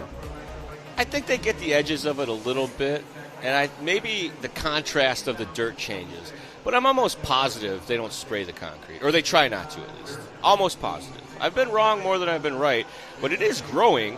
You see at the left-hand side of that, if we can stay with us for just a second, the little amoeba shape starting to form in the corner, as they've been using that high side and shooting through there. So it'll be interesting to see if that line continues to work for them here on Sunday, because I know that was a big deal yesterday in the Pro Truck Finals. Those guys were jumping, like I said, way out to that pipe and kind of berm-shotting off of the pipe itself. So race number 39 of 48 here. Just a few more races left here today after what has been a very fun week here in Las Vegas. After this, I think we got 8 A finals. Yep, it all starts with the A mains directly at the conclusion of this Pro Nitro Buggy B main. Lots on the line here. These are our top pro drivers in the world converge on Las Vegas, Nevada to compete here at the Silver State. And these are guys that want a piece of the really big show that will be happening to wrap up our broadcast. Top two going to work into the 15th and 14th grid positions in our A final. Odds are in these pro divisions, your top two are going to try to get the ball and run with it. But when you got guys in the field like Cavallari, even in Moreno Jr., Brandon Rose, Caden Fuller, Jimmy Fishback, Lee Setzer, Spencer Heckert, some huge names in the A-scale racing segment, you never know what's going to happen. Some of these guys just had bad luck in qualifying and find themselves down here in the B main instead. And qualifying was extremely close. There was like 5-6 guys all sharing the same second at times. And with qual points, it comes down to tiebreakers, and those blinks of an eye can really make a difference. As we are moving into position here, starting process is underway as the drivers bring their cars back to their mechanics. That's what I got to call them. I keep calling them pitmen. I'm going to go with mechanics from now on. So the cars get brought to the mechanics, and the mechanics move to the grid positions because there's definitely some pit ladies out there.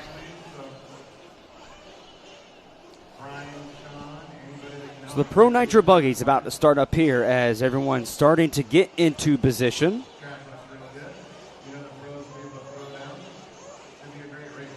All right. You'll see a man standing on the pit lane. He'll put his arms into the air. He'll do jazz hands.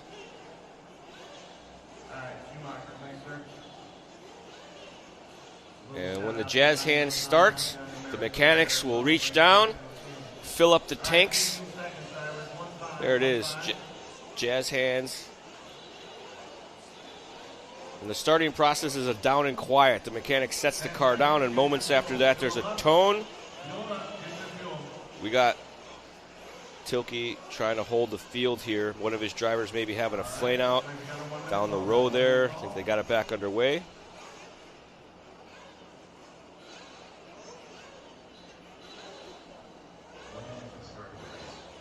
As they are going to put another minute on right here to everyone has checked in and made grid, but one had to, not sure exactly who that was, had to go back and fix just a few things here.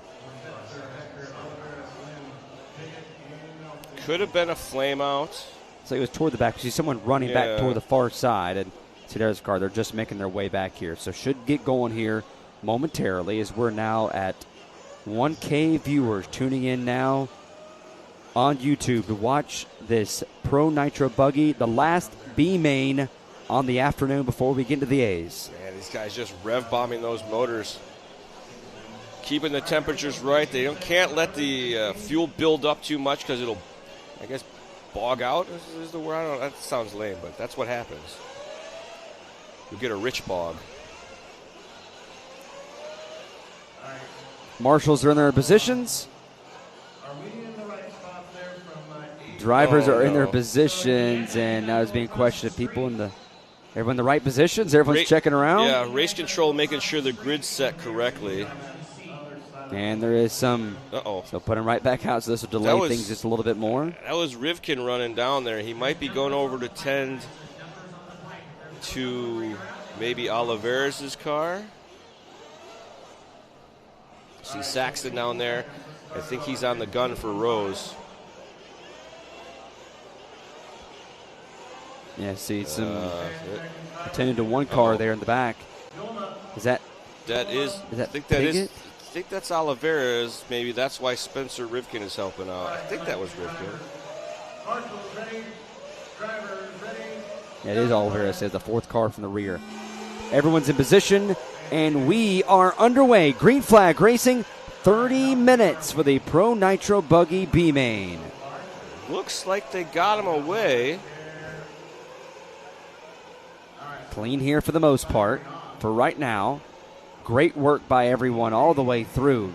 The cleanest we have probably one of them all weekend long. Great work by everybody. Pro Nitro Buggy. These guys have a lot on the line. Nitro Buggy's kind of the premier class. Think of it like 450s if you're into Supercross.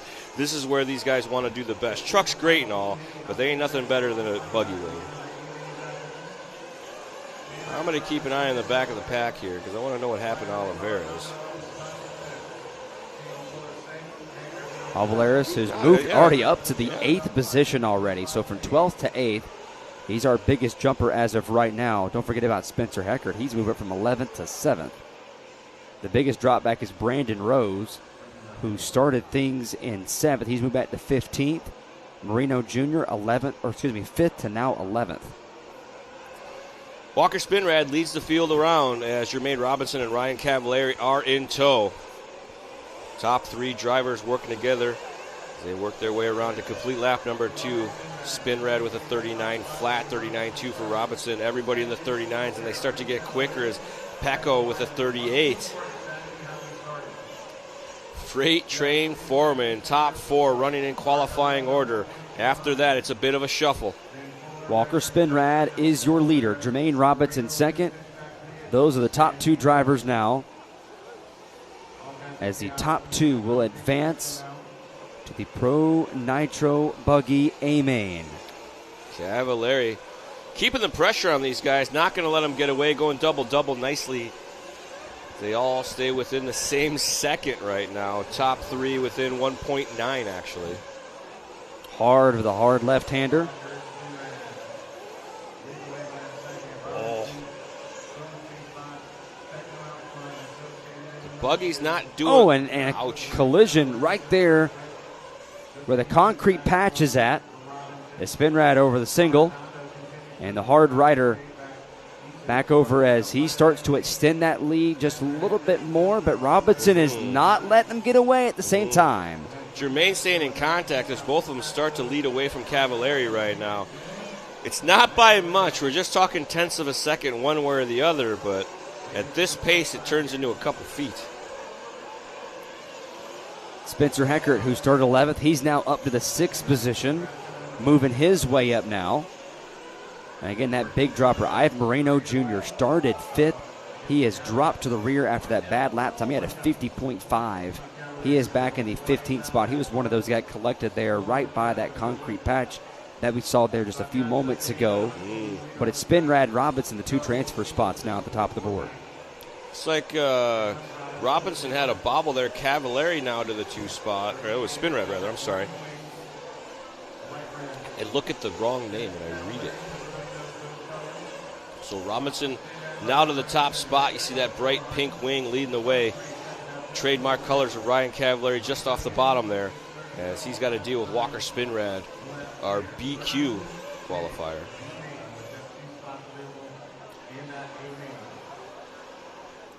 Robinson rolling down the hill, making the right-hander. And you see a 1-1000, 2-1000. Back to the battle. Cavallari with a mirror full of Spinrad. Oh, and contact there just politely moves him out of the way, I guess you could say, as far as how racing goes, and up the hill to turn 1. Wheel to pod contact is allowed. There you go. Yeah, that's right.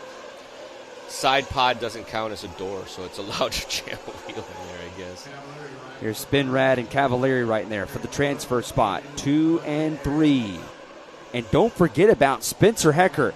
Started 11th. He has now made his way all the way to position number 4, and Marshall just barely get out of the way just in time. I think Pecco may have gotten around Spencer Heckert, because that's Heckert third in line in this group. Oh, look at them all right there. Look at all of them. They're all there together. Heckert now. Back Cavallari to and Heckert there. Those guys doing a little more racing than they should be. Slowing this pack down as Spinrad and Robinson start to check out. Cavallari leads this group now. This is 3rd spot. These are the guys that need to get out of each other's way and make it back to the lead group. Cavo running 3rd, Heckert running 4th, Pecco Ivanen in the green. Arredondo in the yellow and white. Oh, Heckert gets it wrong. Whew. Gets himself turned sideways on the way around. I think he collected Setzer. Hit a couple of them that knocked him the other direction, and then some other driver came by and hit him back in the right direction. Took a couple hits right there. That's something to keep track of here as we go to the later parts of this race. A 30-minute race, 5.5 minutes down. Charlie Swink of Ford Martin here with you on today's coverage of the Pro Nitro Buggy B-Main, the last B-Main of the day before we get into all of our A's the rest of the afternoon and evening as we start to wrap things up here from the South Point Hotel and Casino in Las Vegas. Jermaine Robinson, Walker Spinrad, your top 2 drivers. Cavallari there in position number 3 as he tries to get the last transfer spot. Cavallari pushing hard. We'll see if he's got the pace. 38.9 last time by Pecco with the 38.6, 38.7 for Arredondo. Our leaders came across on 39-second lap time, so this group is slowly catching. But if they can keep that consistency will be the question. And that's barrel rolling all the way down, but somehow, some way, gets it pointed in the right direction. He lost 1 spot, but didn't lose it by much. Could have been a lot worse, all things considered. He did a hyper roll to a let go. So Mayako teammates working together there. Is Pecco going to move by Cavallari? And Pecco just checked in on his hot lap, a 38.3. Making up nearly 2 full seconds on our leader, Jermaine Robinson. Separation between Pecco and our leaders, 8 seconds right now. He's about 3 seconds behind second spot runner Walker Spinrad. He's now reached with under 23 minutes to go. Take it, tumble there one more time. Let's take a look at it here. Cavallari comes down the hill heater, gets a little off, and does like 17 cheetah flips in a row. Tell you what, that right front just landed. Didn't land as flat as he would have liked, and that's a result of that as we come down and see pit stops. Pit stops are starting to come down, as you see on the left side of your screen. You can see the pit time they have coming on, and we do want to keep track and let everybody know as far as the way people have set their cars on the track. They don't trip that they don't trip that timer as far as the timing. So if he's on pit road for a while, that's most likely the reason why. Yeah, that's Robinson into the pits now. Fueled up, down and away. 5 flat. Spinrad into the pits. Pecco gonna come into the pits, so that's 1, 2, 3, 4, 5. Only one not to pit yet is Setzer. That's Pecco in and out. And there's Setzer. Looking just for Dylan Nelson and even Moreno Jr. They're all cycling through right now, so pit stops all completing right around the 7-minute 30 to 8-minute mark. Often the case in Pro Division. They will pit together or within a lap for the most part, and it can get pretty hectic in the pit lane. And that's why you'll see some of these guys coming in early or even trying to run an extra lap. Typically, they can run over 8 minutes pretty easily.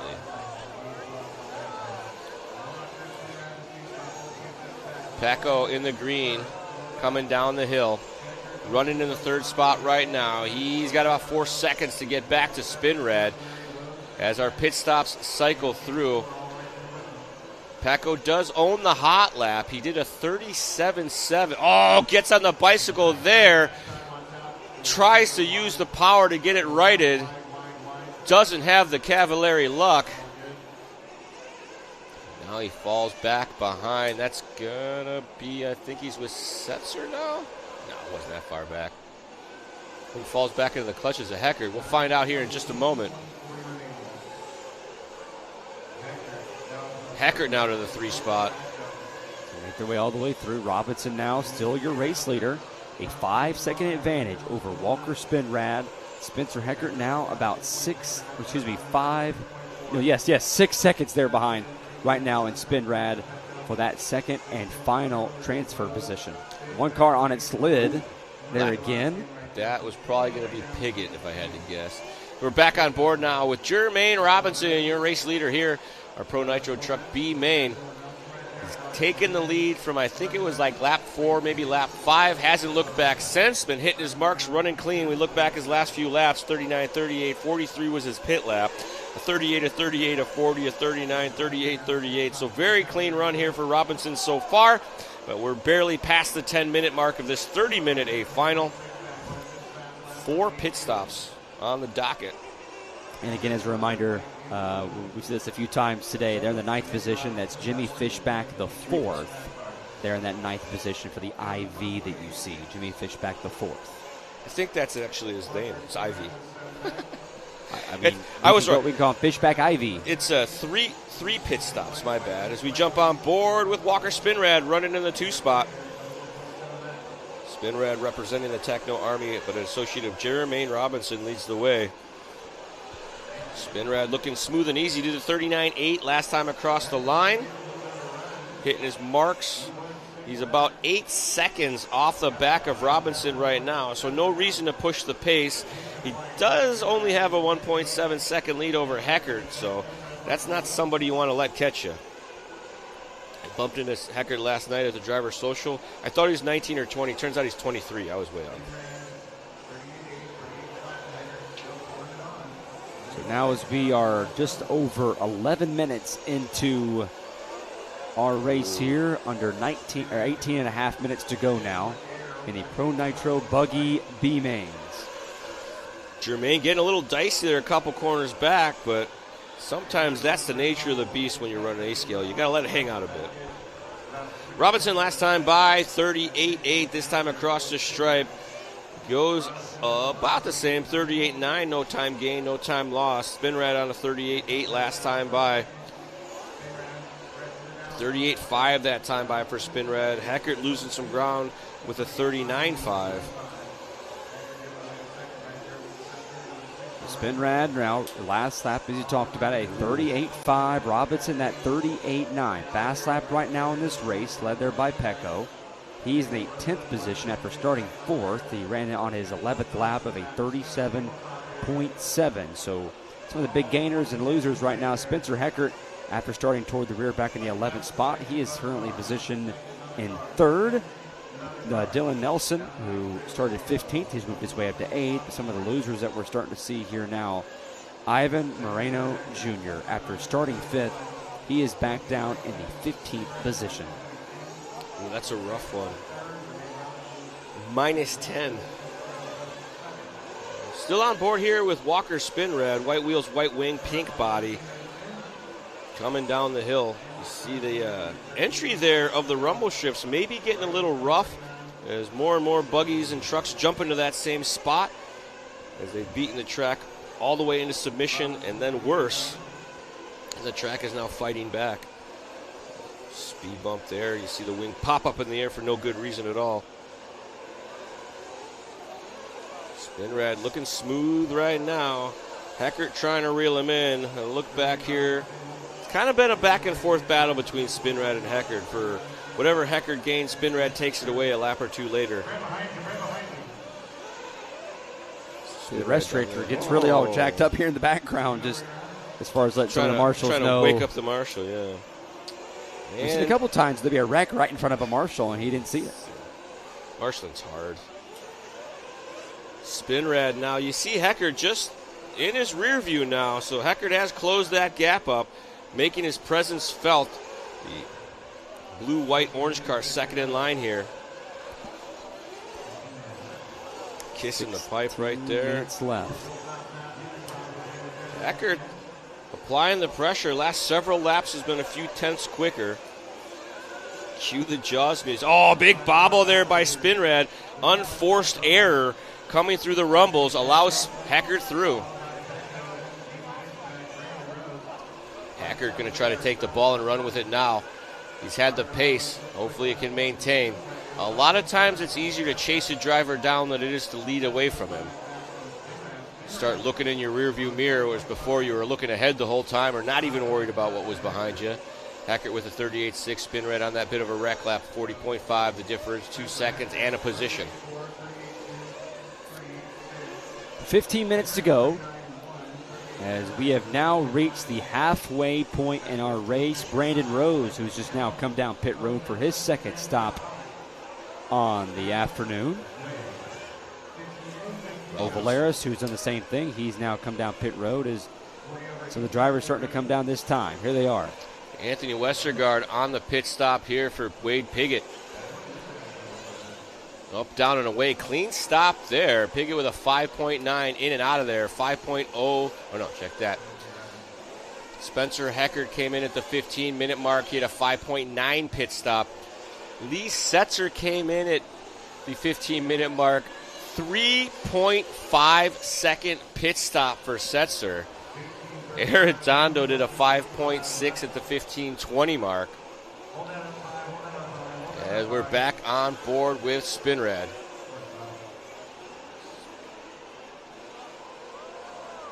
Spinrad into the pits now.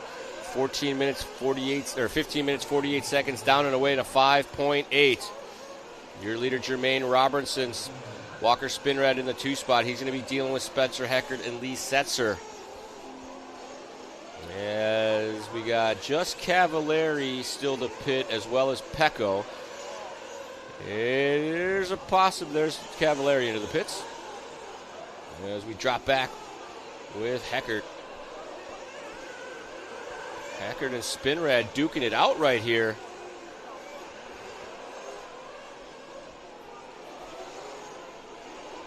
Heckert now has it. Spinrad wants it back, and that's just a case of the pit stop cycling through, but it looks like a bit of a rougher lap there For Spinrad, a 46-second. That was his outlap? That was his outlap, that's all. As of right now, at least as far as the last time in scoring that we have, right now 2.5 seconds back from Heckert, as Heckert is 10.3 back of Robinson, and Robinson just needs to keep it clean here the last 13 minutes.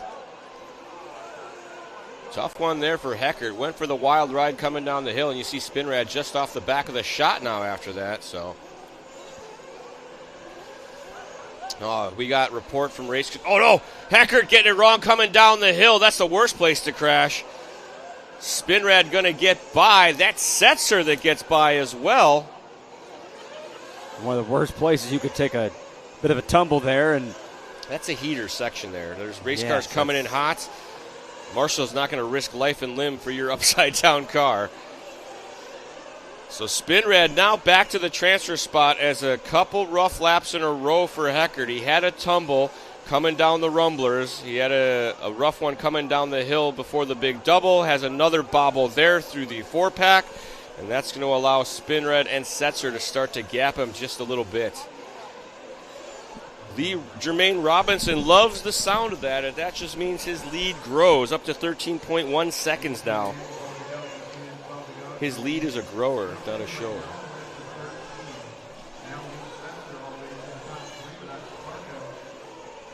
Battle here between Setzer and Spinrad.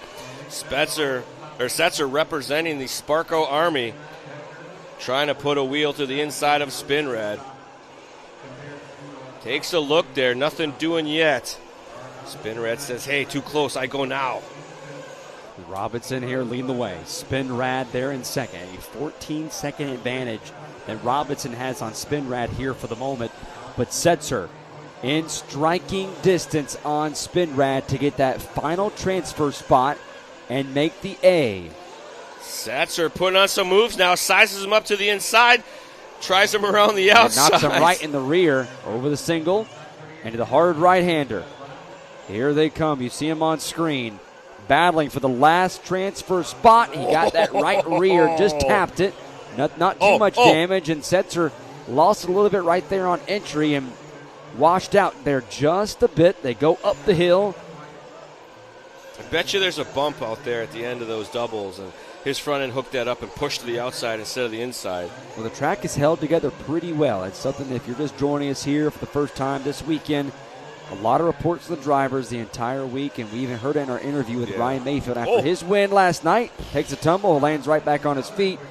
But the reports were that the track has held on the best that they have seen, especially at this type of event. Great work and kudos to the team and Joey Christensen and Factory Trucks for making sure this track has been prepared and to the driver's liking. Spinrad wants back into that transfer. Setzer has it. Something that I'm noticing is in that downhill rumbler section, the center section has got so beaten down that these guys have been charging through there pretty hard. And the difference that we're seeing, we've seen a bunch of crashes in this race, particularly of these guys coming down there at what looks like a normal race tempo and just being off one side or the other, and throws the car upside down. And we've seen several crashes in this section right here. So vehicle placement going to be key as this works on. And Spencer Heckert now back into the mix as he is trying to get by Spinrad. Buster asking what happened at Ivan, and he is currently in 14th. Not sure exactly what happened, but he was on pit road for about 2 minutes. That's a rough one. Setzer in command of this second place battle right now, and he likes this behind him as Heckert and Spinrad trying not to jam each other up and stay in contact. As we approach 9 minutes left to go in this 30-minute final. So Setzer now into the transfer position after starting the race in the 10th position toward the rear. Made a big jump. Spinrad started on the pole. Oh, no. He sits there in the third spot. We have one that blows over there as they come side by side down across the line. It's Setzer and Heckert. They're all right there together. Spinrad got it all kinds of wrong through the 4-pack. Went for the wild ride, got stuck to the high side. Battle here for the 2-spot. Heckert makes contact. 8.5 minutes to go here in race number 39 of the Pro Nitro Buggy B main. Top two advance. Jermaine Robinson checking out on the field. A 17-second lead. He's in his own zip code now currently. but all eyes are on Setzer, Hecker, and Spinrad. They're all three there together. Setzer and Hecker, the two closest one, as they come off the final corner across the start-finish line. Pretty equal times. They're separated by a tenth. Setzer with a 38.3, Hecker with a 38.4, as those two battle it out for the final spot. Setzer doing a great job here as Hecker's applying copious amounts of pressure to that rear wing. Setzer just kind of hitting his marks, putting his head down, letting the mistakes happen behind him. Charging down the hill, very aggressive move there by, Hecker, as he was a little bit to that outside where the bumps are a little bumpier. All right there together. Ooh. Side by side. Here they come to the final corner. Whoa. With 7.5 minutes to go. One goes wide. Setzer going into the pits. And he goes into pit road. Setzer in the pits. He's going to pit early to get that open track. He's out at that pit exit. Setzer came in at 22:30, so that should be his final spot. 3.5 seconds for Setzer. And that allows Spencer Hecker to move into the 2 spot, but he's going to have to hold on to it. Our final round of pit stops. Pecco in there, down and away. Keep an eye on the field. It looks like Jermaine Robinson came in at the 22-minute mark. He was so far ahead, we didn't even get to notice. Did a 4.8. Hecker now into the pits. And it died. Oh, no, he's still there sitting, and he finally gets it. Was that Hecker that was able to go? There they go. He finally get to go. Lose some valuable time there for Hecker, and you can see the frustration on his pit crew's face. Tough break there for Hecker. That's going to probably allow Spinrad on by. They had 5 seconds separation. He gave him back 10 or more in the pits there. It was a 14-second pit stop. Setzer should be cycling back through to the 2 spot as they come around this time by. Hard break there for Hecker. They picked the car up to put the fuel in, and it died on the bench. Setzer now back to the 2. See Hecker going to be dropping down the ladder. Is it going to be Spinrad? Is it going to be Hecker? There's Spinrad across the stripe. Arredondo to 4. Hecker back out there. You see a 56-second outlap with a restart. That may be the end of this one for Hecker. 5.5 minutes to go. We've seen a lot of stuff play out where things look gloom and doom, and then something happens pretty much right around this spot that ends up being the difference maker. Multiple times we have seen it. So here they go in the last B-main race on the day. It's all Jermaine Robinson right now. 16 seconds. He has the lead, putting on a clinic here now, as it's his race to lose now currently. Setzer in that second spot holds about a 4.5 second advantage over Walker Spinrad. Setzer looking pretty good right now. Hitting his marks. The car hasn't done anything strange. Means he's driving it kind of right under its limit, if you will. Looks like some crash traffic going on in front of our leader. And Jermaine with a rough lap there, 51 seconds. Allows Setzer to reel in quite a bit. Oh, no. And we just got this from race control. Jermaine Robinson may have broken down. His car getting carried off in the distance. This time by will cycle. We'll find out. Yeah, don't see him on track yet. If that's the case, that puts Walker Spinrad in the catbird seat. He may have broken after he finished his lap, so Setzer, and I believe that is Spinrad right with him now. Hopefully they'll be getting updates to know that they do not have to race each other. Yeah, there it is. Robinson, he's dropping like a rock on our monitor. So now this brings Setzer first, Spinrad second. Carlos Arredondo, haven't called his name much in this race. He now is sitting right now in third. Still got 4 minutes left to go in this one as we work around with our race leader, Mr. Lee Setzer.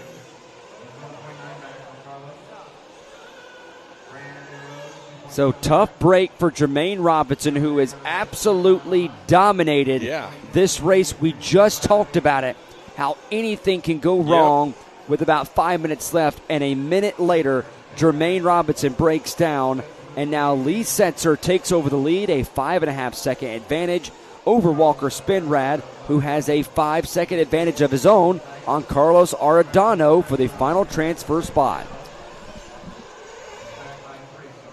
Setzer looking calm and easy right now, still being fairly smooth. He's found where all the rough spots are, and he seems to be driving around them quite nicely.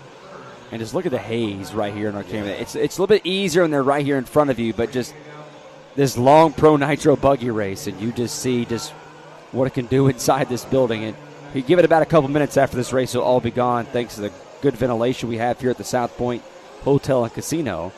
But what the Nitro air can do to you. Yeah. It takes a second for it to get to where the draft is. And we drop back to second place runner Walker Spinrad. Checked in last time by with a 39-1, but Carlos Arredondo with his hot lap here in the closing stages. That could be a very treacherous sign for Spinrad. Separation between Arredondo and Spinrad is 2.1 seconds. Does Arredondo have enough time to reel in Spinrad? You see him just crossing under. He's, I think, third in line.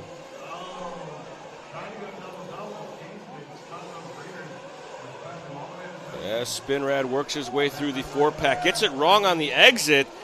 That's not what you want. That may allow Arredondo by. It does.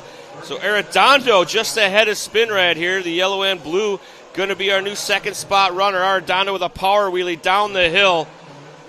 Another driver into the transfer position. Is it going to be Arredondo in the next 145? Can he hold on? What I've called the transfer allergy has been in full effect. You can't drive in that transfer spot for more than a handful of laps before something terrible happens to your race car. And Spinrad got it a little bit wrong in the doubles, and it was very costly as Arredondo now sees himself moving into that A final.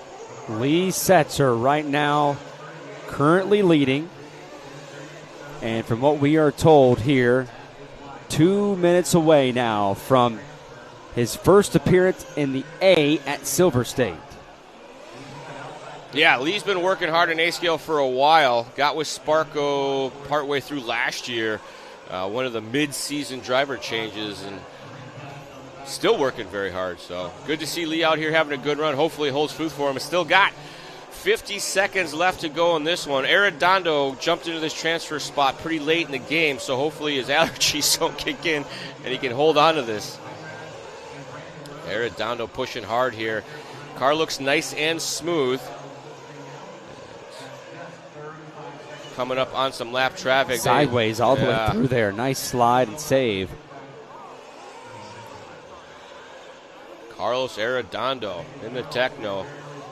24 seconds to go. We'll see if he comes back to the line. Ooh, that's not what he wants. That's not what he wants. Steps sideways a little bit. Oh, no. That is definitely not what he wants. Was that Arredondo? It was. Tough to see right there, especially from that angle. We'll see when they come back across the line. It was. It was. Spinrad in second. Spinrad now back to the transfer as time expires. It's checkers or wreckers now. Here comes Rose. He's got his sights set on the back of Spinrad. Coming down to the wire here. Does Rose have enough pace to get by? As we pick up our leader, Setzer coming across for the checkered. Setzer comes around, and he is going to win the Pro Nitro Buggy B main. As we come back around here along, they run side by side. They make their way, battling for that last spot. Here they come now. Through the double-doubles, they make their way around. Spinrad versus Rose. It's going to go to Spinrad. He will take the advantage over Brandon Rose. And it's Lee Setzer, Walker Spinrad, in the Pro Nitro Buggy B main. Tough break there for Arredondo. They were sitting pretty, came through some lap traffic, got a little crossed up, collected, and went way off the track. That allowed Spinrad back by, and Rose was on a mission, put in a heater at the end, but ran out of time. Going to finish in that third spot. Heckert had a flame out. He was in the catbird seat and got him back on the track, able to get back to fourth. After that, it was Arredondo, Cavallari, Fuller, Lim, Nelson, and Oliveras is our top 10. To take a look here at our A main hobbies race results of the Pro Nitro B main with Moreno Jr. Fishback to fourth, Pecco Ivanen, Jermaine Robinson, and Wade Piggott rounding out our 15-car field. And Wade Piggott, 22 laps down. That's where he finishes things off. And so Lee Setzer, from starting 10th. Yeah. Comes back. Great and run. he will advance. So that is going to do it for the Pro Nitro Buggy B mains. And this will now give us a chance to move into the A mains here the rest of the way. Something I know a lot of people have been very much looking forward to all day long. The 40-plus electric truck A main, that is going to start things off for us. It will be 10 minutes. And actually, the next 4 races, that is, 10-minute, and all those leading up to the Pro Electric trucks. So I believe they are going to be watering things down here for a second. Look at their smoker. He's ready to go. If you guys are at the smoker house party right now, you should push 1 in the chat. There's got to be one of you guys in there. Come on. Smoker hitting. Standing there higher than everybody and right there smack dab in the middle. And we see, so we have yellow wheels 8, white wheels 8. We are tied as far as the winners on the day. Appreciate Watkins for keeping us up to date on that. I'm going to laugh because we got 8 races left. 40, 41, 42, 43, 44, 45, 46, 47, 48. No, it's 9 total with 40. Okay, never mind. We could have a tie is what I'm getting at. Technically, I guess we could have a tie with the white and the yellow if a different color ends up winning one of these races. So they're not going to water the track. They are going to keep it still here now for the practice and their warm-ups right now currently. But we're going to send them to a break here for the time being. Now, we'll take a break here for a second. As you're watching from RC Racing here from the South Point Hotel and Casino here in Las Vegas. Live RC is the world's leading platform for all things RC, offering the most thrilling live RC racing coverage, breaking news, exclusive content, and much more. LiveRC.com lets you stay ahead with the latest RC news and articles, along with our industry-leading live racing results page that provides up-to-the-minute race results, lap times, stats, graphs, and race lineups. Unlock the full RC experience with our bonus lap membership. Enjoy live video streams from tracks around the globe, bringing the action right to your screen. Dive into our YouTube channel for live broadcasts from the world's biggest RC races, plus highlights and more. Follow us on Facebook for the latest news, announcements, photos, videos, and racing coverage from around the globe. Don't miss a moment of the excitement. Visit liverc.com today and fuel your passion for RC racing.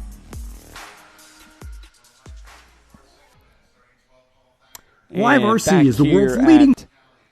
The South Point Hotel Casino in Las Vegas as we get set for our first A main on the day as the 40-plus electric trucks. Charlie Swanka, Ford Martin here with you on today's coverage of the 2026 Silver State Indoor RC Championships. As you look here at our grid lineup, and a fan favorite that we've seen in the chat all day, Brian Eider will start things on the pole. Matthew Walter will be number 2 as we see the rest of our field all the way down to Tony Rona in 10th.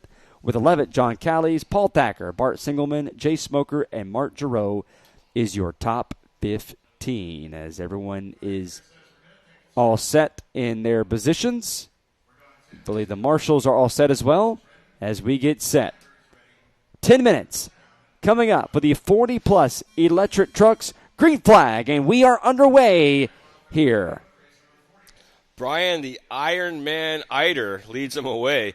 HRCR's very own. Class of the field as he took the TQ. I think he did it in the first 2 rounds, if I'm not mistaken. I wasn't here for that, but working his way up the hill now to the far side, already starting to gap him just a little bit. Decently clean start here in 40-plus electric truck. Not the calamity that we've seen in some of the earlier mains. These guys doing a great job. You see the whole field running nose to tail right now. Eider, then Wolter as they cross the line. Oh, Tyler Brown, sorry, check that. Brown from 4th to 2nd. Trammell LeBeau going to hold on to 3rd. Wolter down to 4th. He nearly took a tumble right there at the beginning was Brian Eider. He still kept it up, but Tyler Brown right there behind him in striking distance says those two are running there together. No more worrying about the transfer spot from here on out. It's all about the winner now.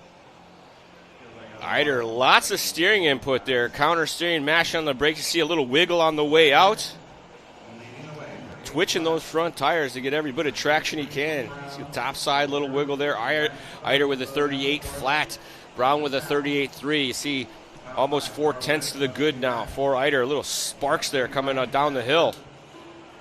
Brown gets it wrong on the far side. Wolter running third right now.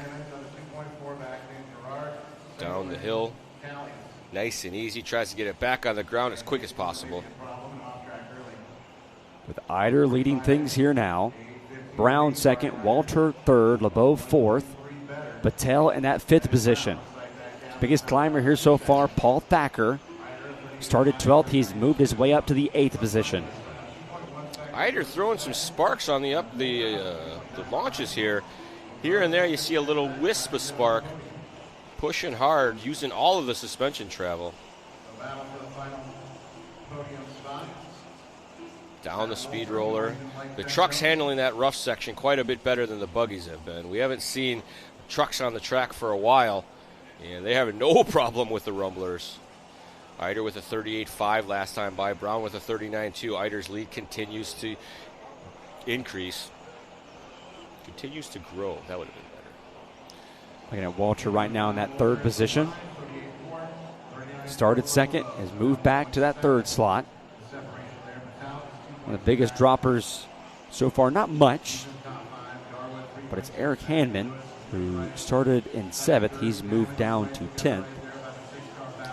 I'm not sure people are going to be a fan of you telling them how bad they are. Well, talking about as far as the big droppers and the biggest movers, we're just giving information here. We're playing no favorites in the booth today. As we jump on board here with, I want to say this is Mr. Matthew Wolter. He's got the orange nose, white tail. I believe that is one of the owners of Techno, if I'm not mistaken. Chat knows. Chat's going to tell me. No favorites in the booth today. Wait, that's not true. Straight. You're my favorite. Oh, okay, there we go. Eider We're not going to be Chris Collinsworth in the booth today. We're not pumping up Patrick Mahomes the entire broadcast. We're going to lay things straight in the way they need to be for everybody and not be politically correct. Man, Eider just checked in with his second 37-second lap of the race. He did a 37.9. The only other driver to do that was Tyler Brown. His was a 37.4. Oh, big sparks there from Eider coming down the hill. This is the second time we've seen a car making many more sparks than the other at the lead of a race. As I say that, Brown puts in a 37.5, reels Eider back in a bit, now back in frame. That's Eider, that's Brown. Wolter still out of frame. He seems to be about 5 seconds off the back of this battle. Oh, Eider gets it up on the pipe, but did truggy things and was able to muscle it out. Contact right there, that final corner. They knocked each other all the way in, hit that inside wall, that outside wall in that final exit. As we look at Eider here now, leading things with Tyler Brown still right there in striking distance. It's between these two right now. Under a second between the two. Eider just checked in with his new hot lap, a 37.69, but Brown going to 37.74, so staying right with him and, in fact, keeping the pressure on the second half of this lap. Eider has the fastest lap as of his fastest lap, that last one, as now Brown gets around him. I was about to say, because Brown has the fastest lap of the race. Eider just ran his, but that time Brown gets the best. He moves to the point now with Eider still in striking distance as they make their way down the turn number 1 up the hill they go. Eider wants to back into this as we drop back to pick up Wolter. And you see Eider going for the wild ride at the top of the shot there, going to cool that battle off. Matthew Wolter circulating here in the third spot. No real battles to the front or the back.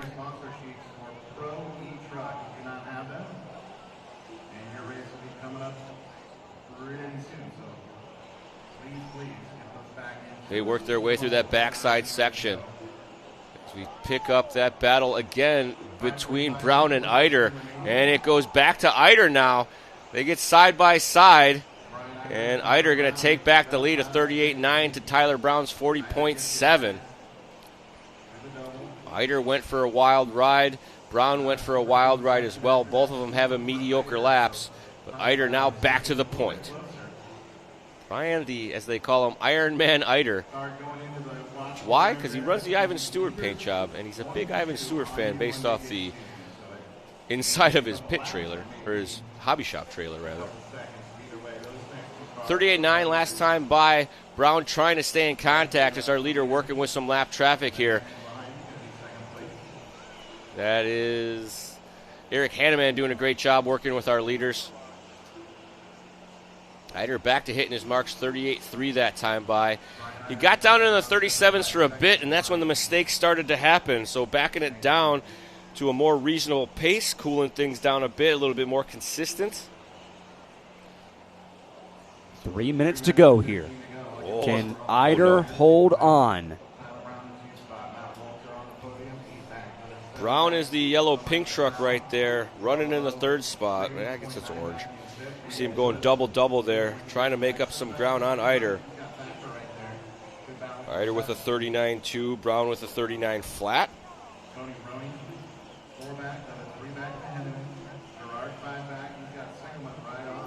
And we do have more lap traffic for our leaders. 2 minutes and 45 seconds left to go. Final 30 seconds will be the nail biter, as we've seen several times in electric A-scale racing. Something happens in the closing stages. Makes the cars do a slow and go. Plugs get hot. Wires get hot. Oh, Eider no! and Brown, they collide there now. Unforced error by Eider. Caught the pipe. Brown made contact. Maybe helped spin him back around. Brown coming down the hill now. Eider wants back into this one. Eider with a bit of a bobble there. Caught the pipe. Got hung up. Brown was able to get through. They've been about the same pace the whole time. Brown's got the quicker hot lap, and he's done more 37s, I believe, than Eider has, but consistency is king here as Eider's starting to fall back just a touch here. Minute 45 to go. Brown, Eider. That's how things stand for right now. The yellow wheels, Eider in the white wheels. The competition we've had all day long between what wheels are better. Can Tyler Brown come out and pull the win over Eider with 90 seconds to go? Topside section. Brown now working through some lap traffic. And surprise, the lap traffic not really getting out of the way here. Now they do. They finally get out of the way. They let things settle it out with a minute to go. Eider trying to do everything he can to catch up to Tyler Brown. They come back here now for the white flag. Looks like Tyler Brown's working a little bit better here. Eider's pushing hard but can't make the ground. Truck maybe doesn't have the forward drive that he needs. You see him sawing at the wheel a lot. Brown able to just kind of hit his marks and pull away here. Actually, we'll make a correction there. We'll see. We'll see if they get back in time for if this will be the white flag or not. Scheduled to go 16. They're out on 14 right now. Unless something bad happens, I think they're going to make it. I believe it's showing that the top three should be able to. So this now will be the white flag. This time by.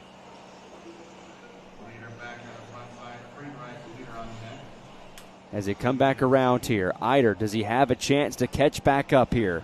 It's all Tyler Brown with traffic still right there in front. Can he hang on? Traffic starts to move out of the way. Over the single they go. Lap traffic still. They move out of the way for Eider. Tyler Brown. He comes back around. Final corners. Eider sends it in deep. Over the double-doubles they go. It's going to be Tyler Brown. Final corner. He wins the 40-plus electric truck championship. Brian Eider will finish second. Matthew Walter third. Mike Patel fourth. Tremaine LeBone fifth. That is your top five.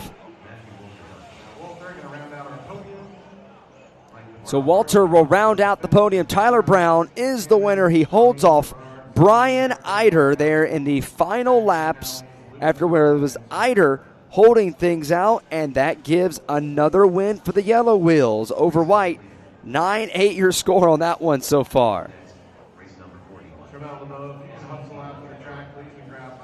Paul Thacker 11th, John Callies 12th, 13th, Daniel Lewis 14th, Woody Garwood And 15th is Jay Smoker. Started second, ended up third.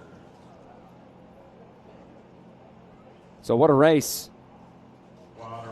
Tyler Brown is your winner. Go a little heavier on the water on the right side. We have a bit of a tri-track on that right side, especially As they'll water things down, Charlie Swinka has left to go meet with our race winner, who's still trying to catch up with him now. We'll give him a second to get things in order over there. But what a race that we saw for the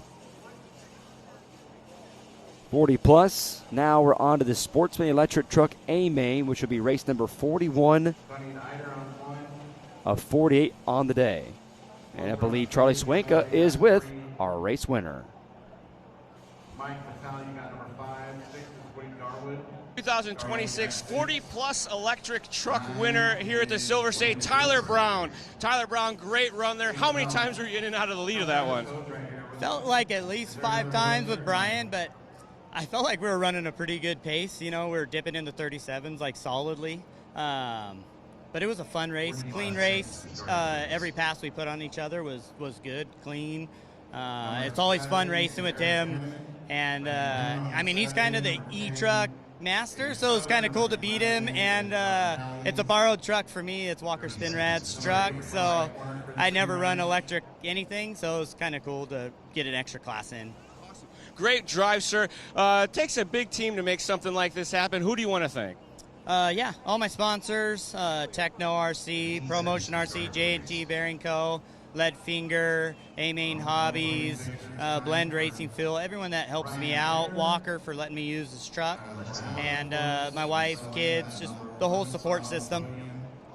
Thanks very much. Ladies and gentlemen, Tyler Brown, your 40-plus E-Truck champion here at the 2026 Silver State Championships. We'll throw it back to the booth and bring you some more racing action just after this.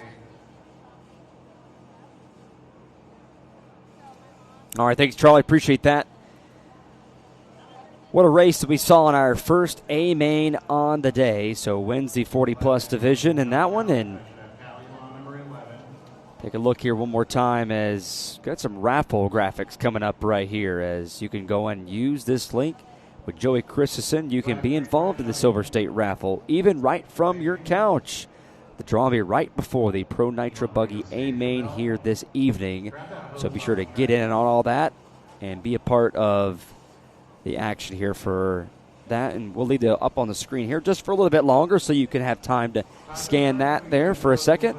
But also remember, you can also, if you do miss it, you can go and rewind it and go back and find it yourself and pause it and use that scan for Venmo. So as we start to get things set up here, as they just got done watering some of the racetrack, now we'll have the Sportsman Electric Truck 10 minutes for race number 41.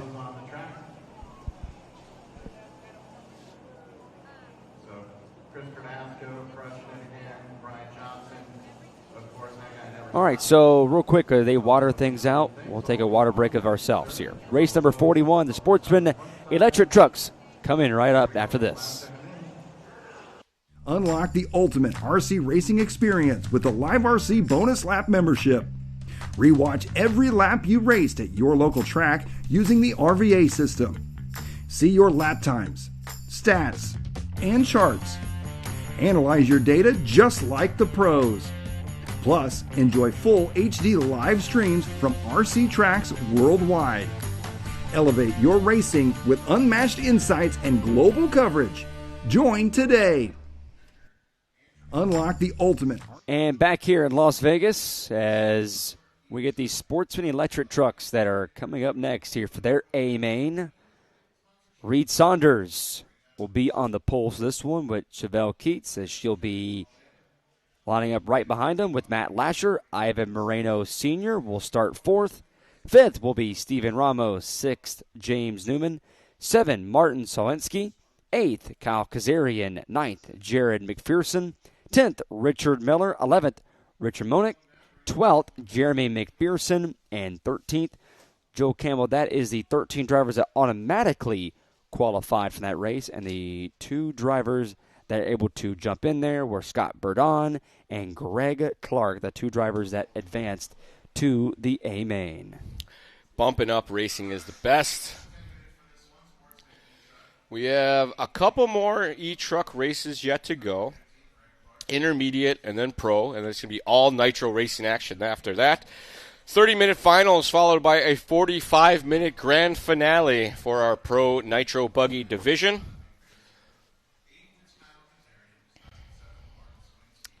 As that's that look at that A-Main Hobbies grid lineup. And want to ask our chat, where are you watching today's race from here? As see what everyone's up to here on today.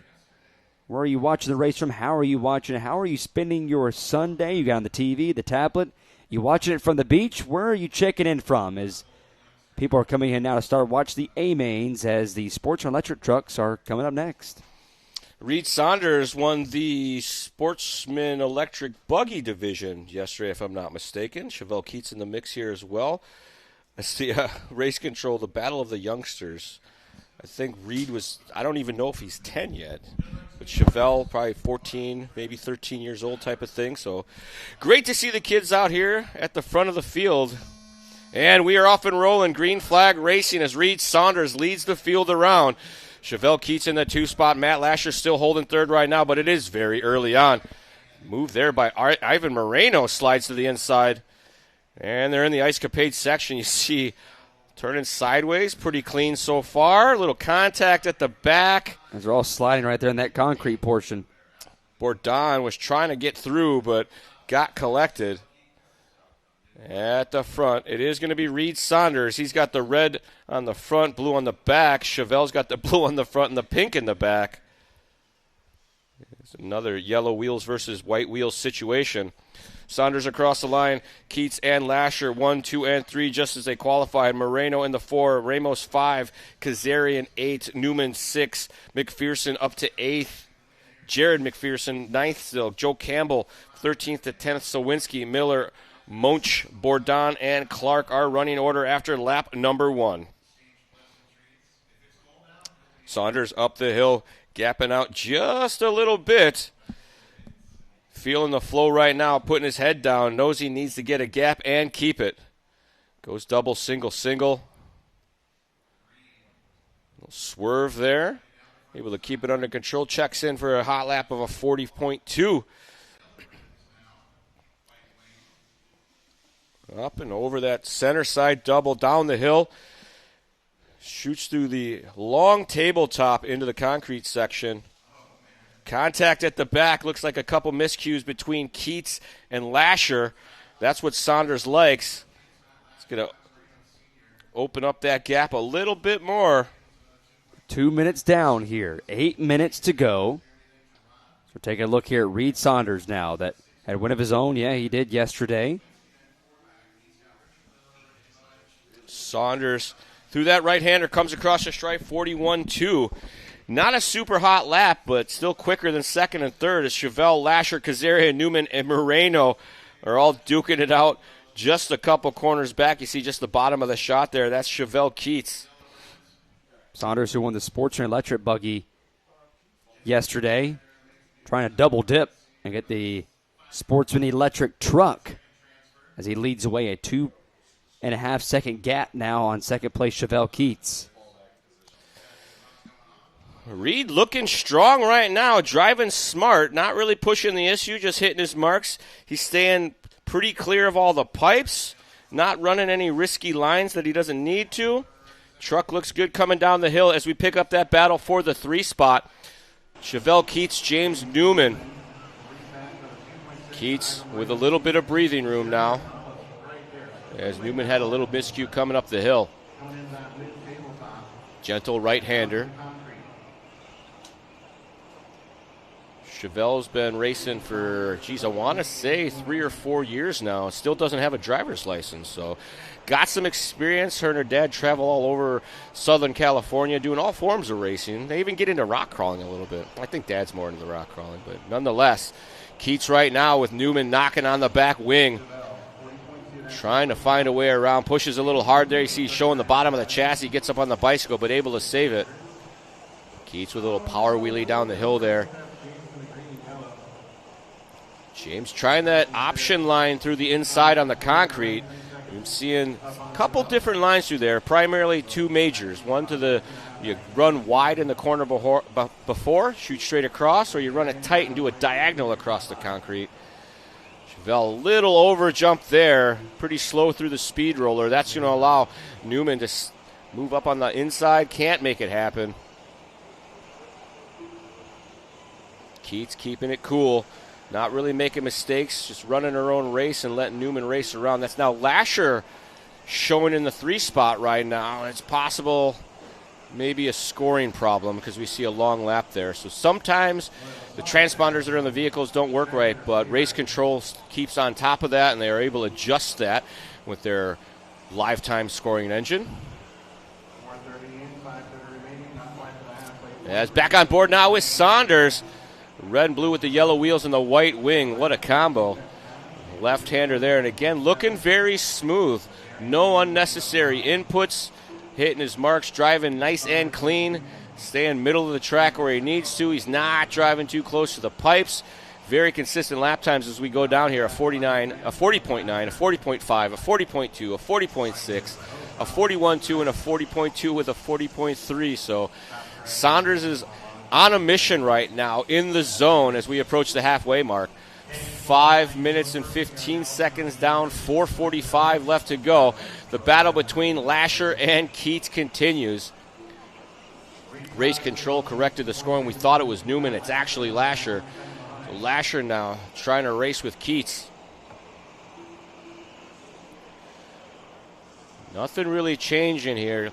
Lasher's been trying to put on some moves, but Keats, unfortunately for Lasher, just running hot lines out there, keeping the truck's nose clean, keeping just enough gap to keep him honest. With Reed Saunders still leading the way. Chevelle Keats there in the second position, about 2.5 seconds back, with Lasher about a half a second back there with Keats, as they're all battling things out right now currently. Saunders. Great race all over the place. There's 5 of them all right there together. Saunders coming through lap traffic, hoping these guys get out the way. Little bit of pressure there as they are in a battle themselves. That's, I think, Bourdon and one of the Clarks, I think, that are duking it out there. So they're trying to race each other while stay out of the leader's way. And right now that is not happening as they are in the mix for sure. Bourdon and Clark just jamming each other up. I think that might be what our leaders needed. Keats and Lasher are going to get around them. And they do. Hard left-hander. Back over here to the final corner. Along the straightaway they go. There goes Chevelle Keats. Trying to catch back up. 2.8 seconds behind Reed Saunders. We already had a win yesterday, trying to double dip and do it all over again today. But Lasher all over the back. Lasher finally able to put a move on, makes it stick. Chevelle went just a little bit wide. Lasher says, that's my spot, went for it. Oh, no. Bobble there by Keats. That is not for position. That is It's almost Clark. like she had it was like a whole front flip. Yeah. And then, it goes and just drives right over the top. That's lap traffic. And it was Newman back in the mix there for just a moment. He collected the pipe, so falls back down the board here. Oh. I'm going to guess that something went away on Keats' car. Maybe they made a setup change that she's uncomfortable with, and running out of patience could be something that was a little harder on the tire. You never can tell. Smart driving there by Saunders. Backed it down as he came up on the back of some lap traffic. Let him do their overjump so he could find some clean lines. So Saunders driving well above his years. Sideways there in front of our leader. That last lap, about a tenth faster was Lasher over Saunders. A 40.5 to a 40.6. There's Lasher here in the yellow. Is he going to have enough time? He's going to need some bad luck for Saunders. Saunders been keeping his nose clean this whole run, driving smart in traffic.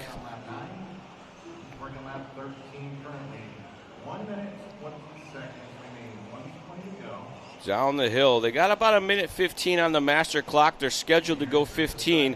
They're coming around a complete number 13 right now. Oh, the marshal stepping on one of them. They're a marshal for hire back over there. Looks like Keats now back to the 2 spot.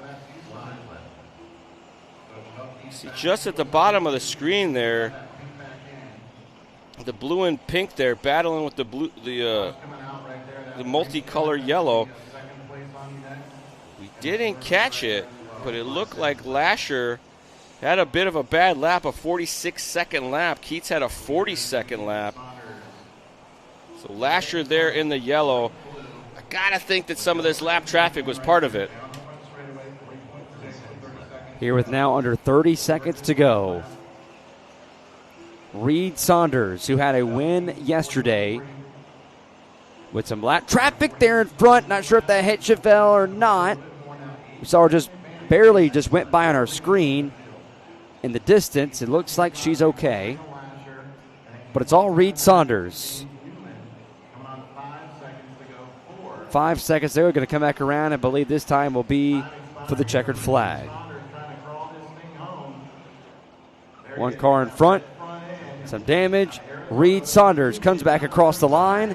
And Reed Saunders is going to win the Sportsman Electric Truck Division here in the 2026 Silver State Indoor Championships.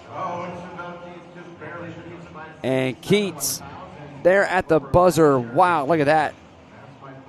Less than 1/100th of a second. Beats out Matt Lasher at the line for the second position, with Lasher rounding things out on the podium. So Reed Saunders will come across the line, and he will win. James Newman will finish 4th. Ivan Moreno Sr. 5th. 6th, Stephen Ramos. 7th, Jared McPherson.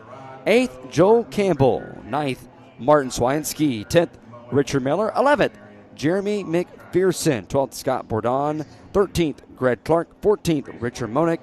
And 15th, Kyle Kazarian, that only completed 12 laps. He finished a few laps down. As you take a look here at your A-Main Hobbies race results here for the Sportsman Electric Truck in the 2026 Silver State Indoor Off-Road Championship at the South Point Casino, as we wait for Charlie Swanka, who is trying to get by and have word with our race winner, and I believe he is with our race winner. Was sent down to Charlie Swanka.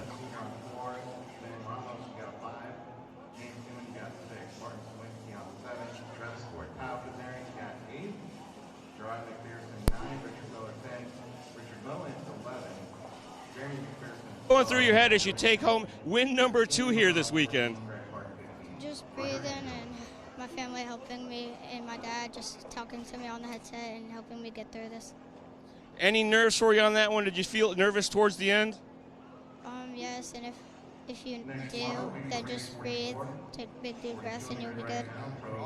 Congratulations, sir. Did you guys do any setup changes or qualifying to the main? Just tired, that's all. Well, once again, congratulations, Reed Saunders, your 2026 Silver State Sportsman Electric Truck Champion. Way to go, son. Bright future for Reed. We'll see a lot more of this guy. Back to you guys in the booth. Good work, dude. Good work. And thanks, Charlie. Appreciate it. So we appreciate him taking some time to come down and win and have an interview there with Charlie. That was, I believe, another yellow wheel win. And there you go, I can see it right there. Yes, I think that is another yellow wheel win. So that's 2 in a row, I believe, for the yellows. But Reed Saunders once again comes out and has another win. And let's see, Watkins has our results here. 10 for yellow wheels, 8 for white wheels. So the conversation continues on. There's our grid lineup coming up next. Here for the Intermediate Electric Truck Division, Travis Horn starts things off. Trudarte Rodriguez, Trudarte Jr. ran your top 5 with Anhill, Johnson, Allens, Chase Anhill, and Chris Morrell is your top 10 drivers. As you look to 11th through 15th, Matthew Walter, Brian Wyrick, Sean Mayfield, Cage Mills, and Barry Rowe III will be your 15 drivers in this intermediate electric truck A main. Starting 9th will be Chase Ansel. Qualifying 8th, Trevor Owens. Starting 7th will be Kyle Johnson. Qualifying 6th, Ryder Antel. Starting top 5 now, Ryan Rand. So as things get set up now for the intermediate electric trucks, after Reed Saunders taking things from the pole, had a win yesterday and comes back here today and grabs another win. Reed's 10 years old. Double wins at Silver State. That's a big deal. That's a big win, especially yesterday had it and comes in here and takes care of business. No issue for him and put a bit of a domination on the field. Great battle with Chevelle there at the very end. We saw that race. Like he said, he's got his dad in his headset the whole time, keeping him calm, telling him to breathe. Good stuff there.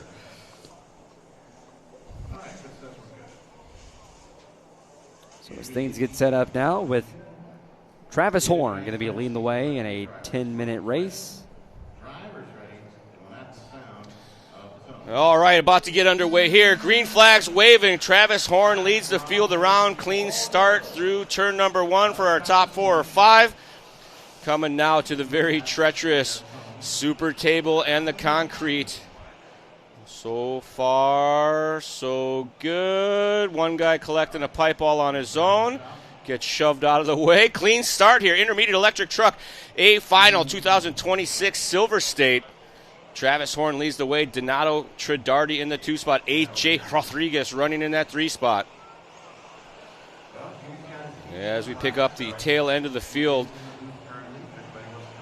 leaders coming around, opening up lap number 1. It's Horn, Tridardi, Rodriguez, and Tridardi Jr. Antill, Olins, Chase Antill, Kyle Johnson, Matthew Wolter, Ryan Rand, Chris Morali, Barry Rowe, Sean Mayfield, Cage Mills, and Brian Wyrick rounding out our running order. As we are now a minute into this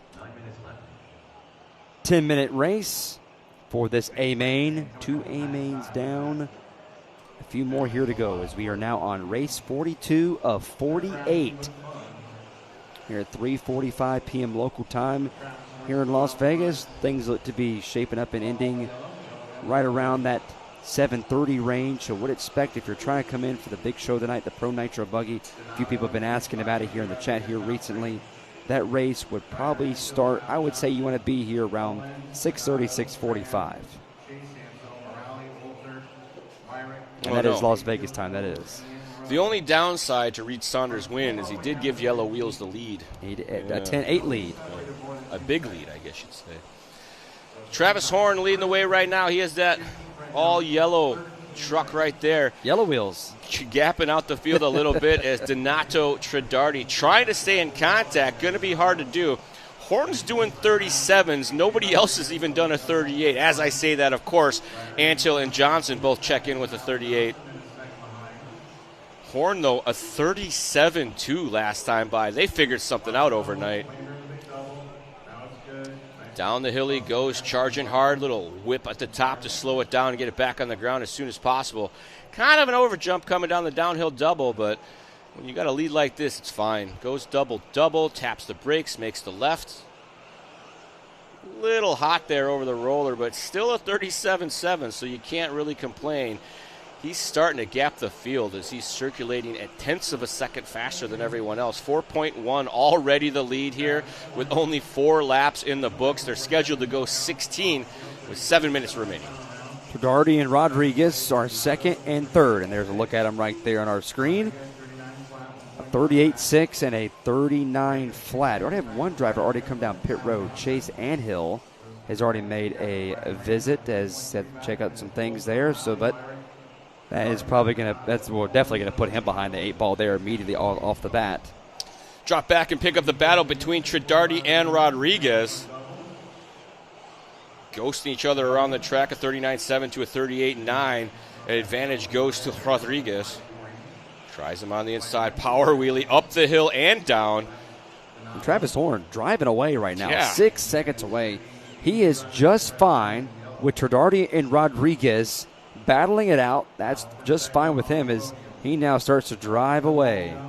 We pick Horn up with this commanding lead, and you see Nobody in the back of the shot there. That's the battle for second. 2 lanes behind him. So we drop back and watch Tradardi and Rodriguez duke it out. See, across the line here, I want to say it's going to be Tradardi with the red with white and Rodriguez with the red with yellow. These guys trying everything they can to reel in Horn, but Horn just too quick. Each and every lap, Horn is quicker than the rest of the field. 38s and 37s. Everybody else is doing 39s and 38s. Oh, and a bit of a tumble there, but sticks the landing. That's going to allow Kyle Johnson by. He's got the neon whip antenna there. Makes it easier to pick out in a crowd. Our left-hander. And in the final corner down the front straightaway here in the intermediate electric truck A main. Coming right up after this is our pro electric truck A main. Our last 10-minute feature of the night before we have full 30-minute features. Then ending things off with that 45-minute race here. Can Ryan Mayfield get another win here this weekend? Drop back to our race leader Horn, and you see no one in front, no one behind. It's a huge lead for our race leader Travis Horn. 7.6 seconds now. Putting on a clinic. Horn up the hill, making that right-hander. Back down the rumbles he goes. We go back to the battle for the 2 spot, and you see some contact in the back. That's going to allow Johnson now to the 2. Rodriguez and Tradardi back to 3rd and 4th. I think Tradardi hooked up a pipe. Did a, what do you call it, a spinorama? Spinorama there, yes. There you go. That concrete section, oh so treacherous. You hook up a pipe and you forget that you're on the concrete, so you just go to apply the power and oh, there it goes. So Kyle Johnson with a gift from the RC Gods going to move up into that 2 spot. Rodriguez probably going to go to 3. No, Tradardi going to hold on to the 3 spot for now. Just at the top of the screen, they're down. Now at the bottom, that's Johnson there. That's Tradardi behind.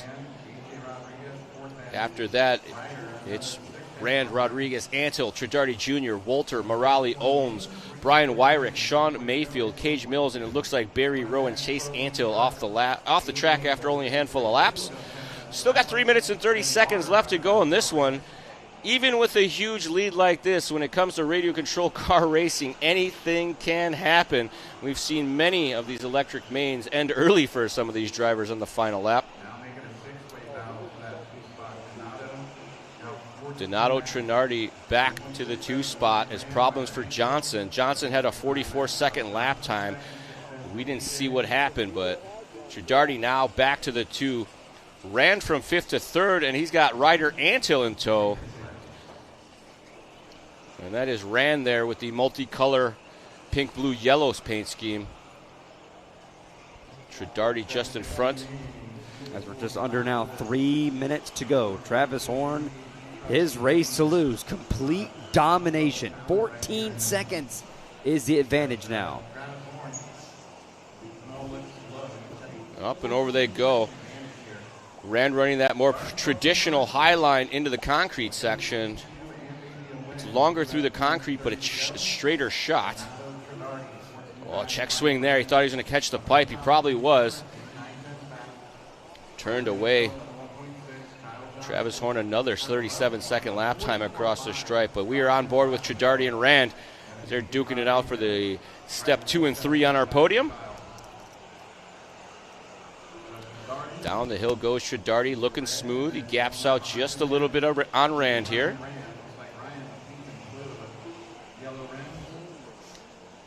Tradardi hitting his marks. He was down to 3rd at one stage, but devastation for Johnson a couple laps back. Had a bad one, fell through the field, and hasn't been able to make his way back in contact. Allows Tradardi and Rand to race it out here in the closing stages as we come up on a minute and about 30 seconds on our master clock. They're scheduled to go 16. They're about to complete lap number 13. With Horn now leading it. It's now up to 15 seconds with 90 seconds to go. His race to lose, but once again, we've seen so many times where something can happen here in the final seconds. Horn comes around the tight left-hand turn, down toward the front straightaway, passing pit road. Up the hill he goes as he runs a 37.7, continuing to extend that lead thus more. Some lap traffic right there in front. Lap cars get out of the way. Great work. As they reach around for 45 seconds to go, 2 laps to go. He'll get back around, run one more lap. I don't think Tradardi will be able to get that bonus lap. It looks like Horn's going to be able to.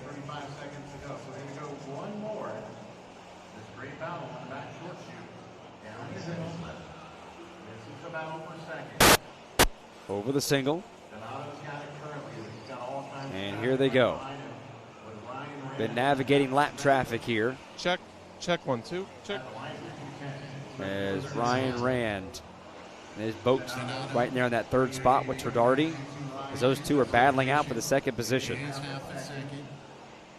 Horn back around, still leading things off for the time being. He's going to come back across the line this time. Travis Horn, as we start to follow him around, he's going to come off the final corner. Travis Horn wins the intermediate electric truck A-Main. A battle for the second position's on, drives it in deep. Tradardi and Rand going at it into the final corners. They both make contact again. They leaps over at the last second, and it's going to be Ryan Rand by 8 hundredths of a second. Wow. Ryan Rand leaped over the top of Tradardi there at the buzzer.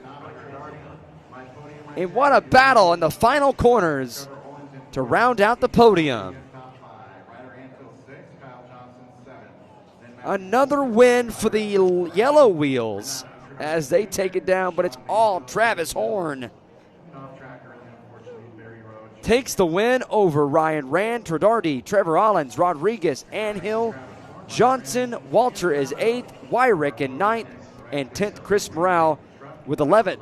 Renato Tradardi Jr., 12th, Sean Mayfield, 13th, Cage Mills, 14th, Barry Road the 3rd, and 15th, Chase Anhill. As we have our race winner is with Charlie Sawinka. Ladies and gentlemen, it's Travis Horn, your 2026 Silver State Intermediate Electric Truck winner. Travis, how'd that race go for you, sir? Man, that race honestly couldn't have gone any better. Everything was working really good. The E-Truck's been working great so far all this week. Rolling on J Concepts rubber, A-Main and Protect servos, working good, and everything else, everything's working. Any setup changes from the first day of qualifying? Haven't changed a single thing, just tires. So this is your second championship this weekend. What's going through your head in the final minute of that one? A lot of happiness. You know, I've been putting in a lot of work lately, and it's really paying off, and I couldn't be happier. Well, congratulations, Travis Horn, your intermediate truck champion here at the 2026 Silver State Championship. Lots more action coming up. Don't move a muscle. We'll be right back. All right, thanks, Charlie. Appreciate it. Congratulations to Travis Horn. He wins it from the pole. After starting first, led every lap, and did not look back in the intermediate electric truck. So as he takes the win, congratulations. As things are getting set up now for the next race, as we get set for now the Pro Electric trucks as they come in. So it's been a great week working with all the electric trucks and the buggies all week long. The last race for the Pro Electric trucks, our last race for the electric vehicles, and what has been a very fun week overall. 10 minutes coming right up. As we get set, it's Ryan Lutz who starts things from the pole. Seth Van Dalen second, third, Ryan Mayfield fourth, Spencer Rifkin fifth, Jonah Wilson sixth, Mason Fuller seventh, Philong Nguyen, Frankie Gutierrez is 8th, 9th, Jared Wiggins 10th, Spencer Hecker 11th, Jermaine Robinson 12th, Reno Savoya 13th, Lee Setzer, and our two transfer spots, Adam Drake and Tyler Finster. So as they're doing driver intros, we'll send it down to trackside for pre-race ceremonies.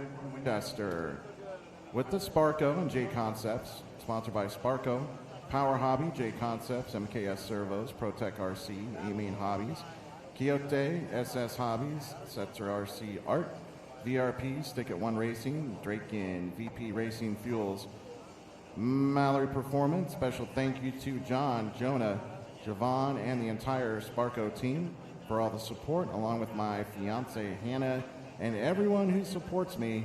A big thank you. Give it up for number 13, Lee Setzer. Qualifying 12th on the grid now from Lyon, France, with the Kyosho and Matrix tires. Sponsored by Kyosho, Matrix Highest, Connect, Gens Ace, San Juan, XTR, Mo Graphics, VP Design, Smartcom, Avid, TRC, RSRC. Special thanks to the Kyosho team, to David and Joe. Number 12 is Renault Savoya, the Shark. Starting 12th now from Lake Forest, California, with the Associated and J Concepts Rubber. Sponsored by Team Associated, J Concepts, MKS Servos, Rudy Power, Ultimate Racing. CanCal Hobbies, Factory Team, One Army, Merc FX, Bipolar. And big thanks to my mom and dad for the support. Number 11 is Jermaine Robinson. That was Bipolar Designs, I believe. Starting 10th on the grid now from Mansfield, Ohio, with Techno and ProMotion tires. Sponsored by Techno, ProMotion, ProTech, Quixote, VP Race Fuels, A-Main Hobbies, J&T Bearing, 920 Designs, Bradley Fine Line Design, LFR, the Drake AMR Engines, Factory Tracks, Racecraft as well. Thanks to my family and amazing girlfriend Deanna for the support. Number 10 is Spencer Heckert. And starting 9th from Dixon, Illinois, with the Techno and J Concepts. Sponsored by Techno RC, J Concepts Inc., Team Tikin Racing, MKS Servos, Servotech, ProTech RC, VP Racing Fuels, Fly Sky RC, JTP RC, Boom Graphics, DW Designs. Thanks to Danny and Matt at Techno and Jason and Paul at J Concepts for the trackside support. Thanks to my wife Katie for all her help all weekend long. Number 9 is Jared Wiggins. Starting 8th on the grid now from Whittier, California, with the Mugen and TZO tires, sponsored by Mugen Seiki, TZO, A-Main Hobbies, ProTech, Flashpoint, Quixote, Draken, WFD Designs, Racecraft, True Source, Bipolar Designs, PCH Hobbies, Race Style Clothing, and Joe's Furniture Frames. Special thanks to my parents, Papa Frank, Adam, and Rhonda Drake, and the TZO fam for all the support. Hashtag stay blessed. Car number 8 is Frankie Contreras Jr. Starting 7th now from Abita Springs and Vietnam with the Kyosho and J Concepts. Sponsored by Prevail Paints, Bipolar Designs, and Sidewinder. Number 7 is Filong Wen. Starting 6th on the grid now from Urbandale, Iowa, with the S-Works and J Concepts. Sponsored by S-Works, Beach RC, J Concepts, Exalt, Nitro Pro, Reds, Bipolar Designs, One Army, RC Discharger, Zippy Drain, and the No Name RC podcast. He swept everything last year. Let's see what he does here in this one. Number 6 is Mason Fuller. Top 5 now from Knoxville, Tennessee, with the Sparco and J Concepts. Sparco, sponsored by Sparco, J Concepts, ProTech RC, A-Main, Quixote, TNR Fuels, VRP, Power Hobby, DRC Graphics, Rhino Racing, N2RC. Thanks to my parents, girlfriend, Lee, John, and Javon for the support. Number 5 is Jonah Wilson. Starting 4th now from Chandler, Arizona, with the Associated and J Concepts Rubber. Sponsored by Team Associated, Hobby Wing, J Concepts, Savox, Fataba, ProTech, Reds, A-Main Factory Team, Stick It 1, VP, SR Racing, Hobby Action, Makita, Kicker, and Live RC. I want to thank my parents and everyone who's helped him to get where he is today, and that's a long way. He's a world champion. Car number 4 is Spencer Rifkin. All right, your top 3 now in our Pro E-Truck A-Main. Starting third, out of Chandler, Arizona, with the Techno and J Concepts rubber. Sponsored by Techno RC, J Concepts, Coyote, Fly Sky, Protec RC, A-Main Hobbies, VP Racing, Stick It 1, RM2, Flashpoint, Drake Racing as well. Thanks to Mike Truey for the pit help, Jason and Paul for the tire support, and to Troy Hansen. Car number 3 is Ryan Mayfield. Mayfield, your winner last night in Pro Nitro Truck. Moving on to our second qualifier from Foley, Minnesota with the Techno and J Concepts rubber.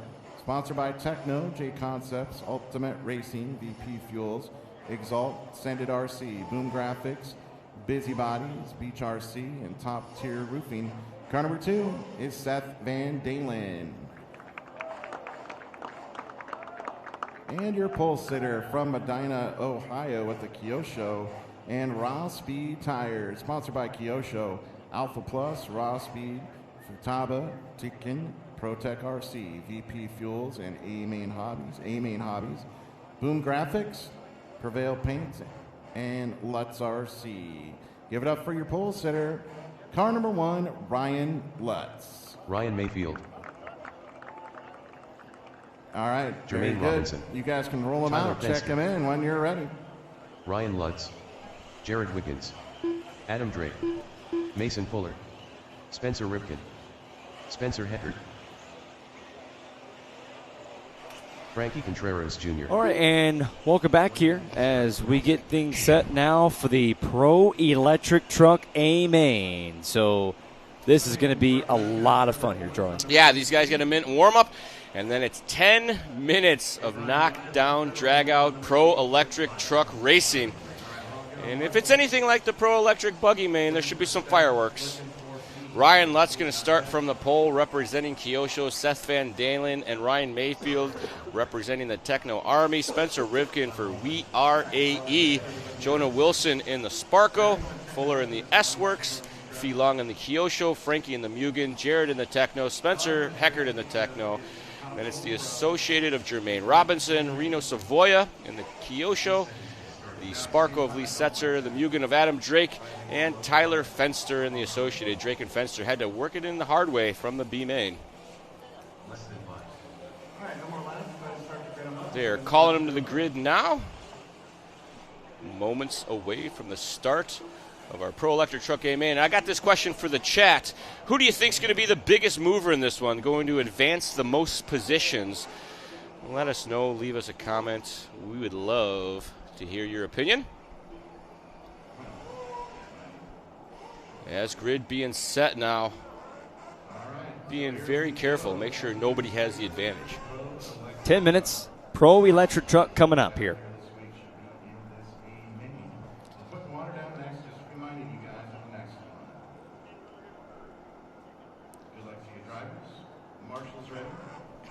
Everyone in their positions. Standing by, green flag in the air. 10 minutes, Pro Electric Truck A-Main. We are underway. Field working together down the hill nicely. Now here they come into the concrete section. We'll see what happens. Clean for now, at least for the most part, as they go all the way around. Great work by everyone. There was a little contact in the back, but there's mostly wheel over wheel, so everybody stayed moving in a forward direction. Lutz leads the field around Van Dalen and Mayfield in tow at the top side section, coming around to complete lap number 1. Some work right there all the way down as they go back up as they lead the way currently for now. Lutz, Van Dalen, Mayfield, Rivkin, Contreras Jr., your top 5. All All right, things shaping up to be a good one. Nobody checking out yet. Our top battle here. Oh, big bobble there. Looked like that was Van Dalen getting it wrong. Going to give Lutz some breathing room and a free position to Mr. Mayfield. Battle right here, Van Dalen and Mayfield there. Position 2 and 3. Those two guys going at it. Mayfield with the advantage now. With Lutz starting to put a little distance, not much, but he's starting to put a little distance on Mayfield. And when you have Ryan Mayfield in your rear view mirror, you might want to get away pretty quick because he's going to be right on you here pretty soon. What you do is you fold the mirror down, you put your head. Oh, no, bobble there by Lutz at the top. Mayfield going to go yo-ho around the outside. Oh, Lutz they're side by fights back. side now. On top of each other. They make more contact. They're on top of each other once more. Lutz being smart. He knew Mayfield wasn't going to back down, so he did. Lives to race another day. Mayfield charging to the front now. Goes double-double. Little papa wheelie there. It's Mayfield. Now Rivkin into the mix in that 2 spot. 3 cars under a blanket now. All right there racing together. Great action at the front of this field. Mayfield and Rivkin grew up in Arizona racing together. Kind of mentor of Mayfield was Rivkin. They've been longtime friends, going to try to race each other clean. But now Lutz back into the mix as a small bobble by Rivkin drops him away from Mayfield. Lutz trying to charge to the inside. Rivkin shuts the door in front of him. They go double-double. Mayfield running a little wide there, allows Rivkin to reel back in. Mayfield with a 37.3, Rivkin with a 37.3, matching lap times as they work through the center double. One more time, here we come into the concrete patch. See that high side jumping out to the pipe, driving across it a little bit crossed up there. The field behind him all making contact. Mayfield about as much space as he's had now, a blink and a half maybe. Rivkin running inside lines there, keeping in tight contact. Oh, a little short there by Rivkin, has to save it.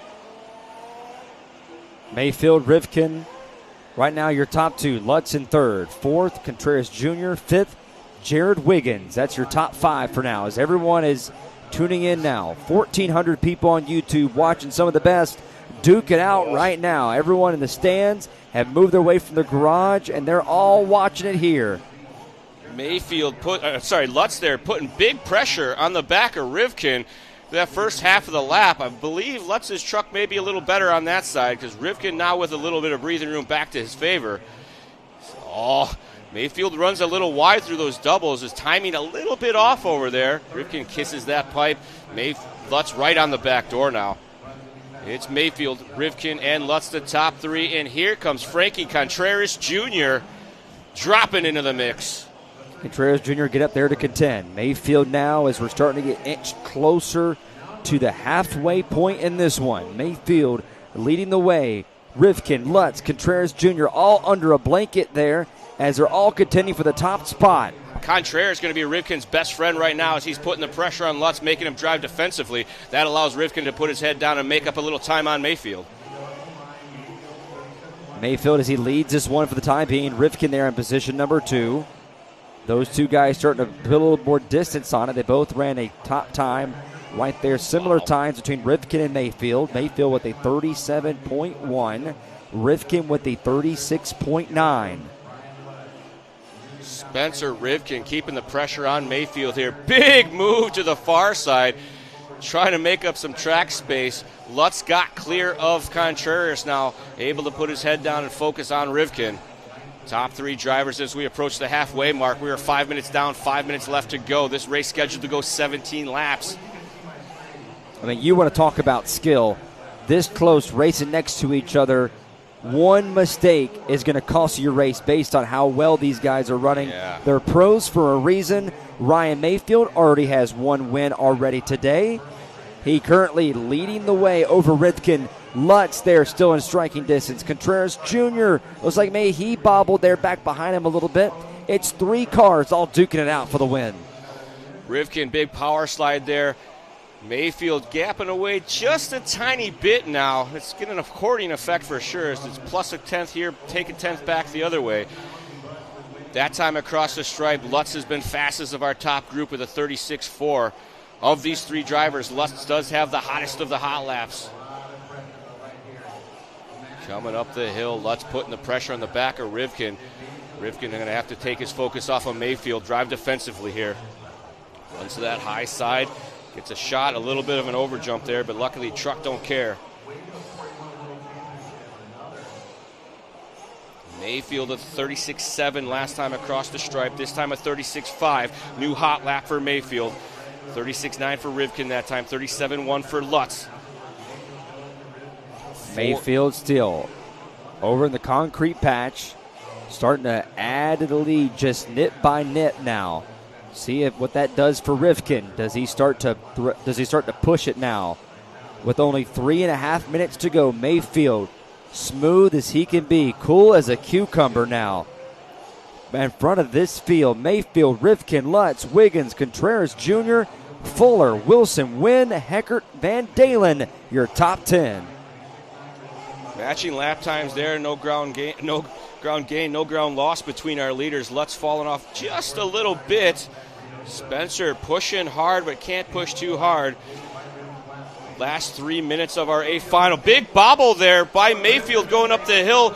Spencer hooked up a pipe. Lutz now to the lead. Mayfield to 2. Big shuffle up at the front. A rare mistake by Mayfield. Side by side, they make contact there again as they move their way in now. 3 cars, all bumper to bumper now. 2.5 minutes to go. It's Ryan Lutz at the front of the field. Ryan Mayfield in second. Spencer Rivkin in third. All duking it out now with 2.5 minutes to go. Heartbreaker there for Mayfield. I was about to say this is when Mayfield's the most dangerous. Track reached out and caught him. Truck was upside down for just a moment. Spencer went to avoid the wreck, caught the pipe. Lutz went around both of them. Finds himself now at the front, but Mayfield charging hard. Moves to the inside. Oh, they make contact. They both get together. Rivkin. All 4 get together now. As Lutz was getting back on the track, touched Rivkin. Lutz going to hold on now. Slams the door in front of Wiggins now. So Lutz will hold things now. Wiggins is there side by side for position number 2. Ryan Mayfield slips back to 4th. But it's all Ryan Lutz now at the front of this field here. Fans on their feet watching these 4 guys, all going at it. Maybe Mayfield got stuck on the pipe there just a little bit back there in that 4th position.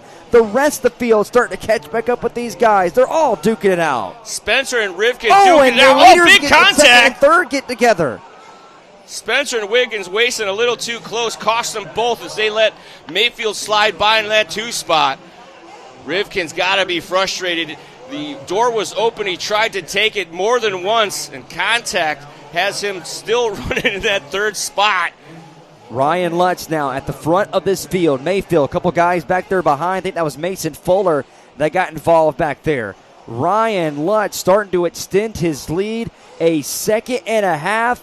He can start to feel it here just a bit. Needs to keep it smooth the rest of the way. Coming back around to the white flag for one more time around to take the Pro Electric Truck A-Main Championship. And it's going to be a race to the line. Lutz is scheduled to go 17. Now Mayfield and Rivkin are, so they've all picked up the pace. They just completed 15. If they can keep this pace up, we'll get this one plus 1 more. It's going to have to be a mistake-free run here for all 3 of them. Top 3 drivers scheduled to make it across the stripe, but just barely. Mayfield now closing the gap on Lutz. Spencer right with them there. Ryan Lutz, here they come down. 1 10 final seconds. chance. Ryan Mayfield. Are they going to make it back to the line in time for another added lap? 5 seconds, 4 seconds. Here they come back to the line. Are they going to beat the buzzer in time? They have not. They did. Mayfield tried to jump over. So Mayfield got it in time. Mayfield went to jump over Lutz. I think he collected him on the way through. Lutz went for the wild ride. Spencer got through. Lutz still in that 3rd spot. So right now, Mayfield, Lutz, Rivkin, the 3 drivers all trying to go and get the win. Mayfield still holding that advantage for the time being. Does Lutz have something in him where he can catch back up to Mayfield? It's all Ryan Mayfield. Goes over the double-doubles, the left-hander. Ryan Mayfield captures his 2nd win on the weekend. Spencer Rivkin let it all hang out on that last lap, but it was not enough. Going to finish in that 2 spot. Ryan Lutz, our top qualifier, getting that TQ jinx here. 10 minutes of very intense pro electric truck racing. Ryan Mayfield, Spencer Rivkin, Ryan Lutz, Wiggins putting on a great show here. A mistake by Mayfield. He wasn't going to let that decide it. He came back very strong, raced these guys down in the closing stages. Hot lap of this one going to go to Seth Van Dalen. He did a 35.9. See our A-Main Hobbies Pro Electric Truck race results. Mayfield, your Pro Electric Truck champion. Spencer Rivkin going to go 2. Ryan Lutz finishes 3rd. Wiggins, Wynn, Fuller, Contreras, Wilson, Setzer, and Van Dalen. Followed by Adam Drake, Reno Savoya, Tyler Fenster, Jermaine Robinson, and Spencer Heckert. And Ford Martin has got our race winner, Mr. Ryan Mayfield. And we are with our winner, Ryan Mayfield. Big sigh of relief. Boy, what a race that was watching. That was a lot of fun to watch.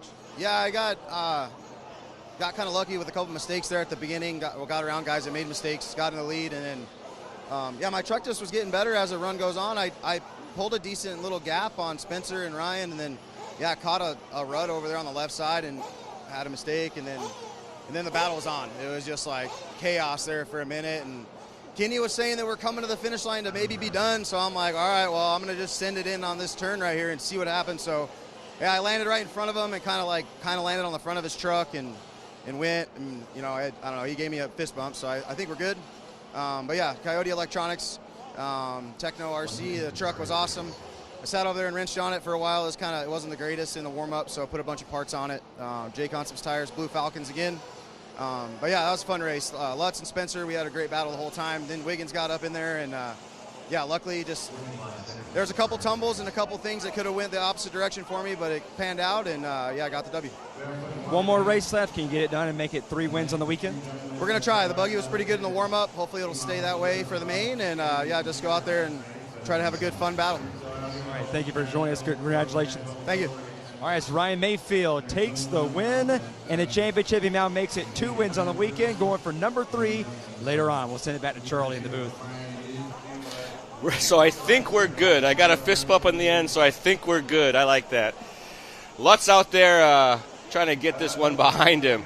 TQ, you're supposed to win, but he's part of the helping crew, and he does what he can whenever he can.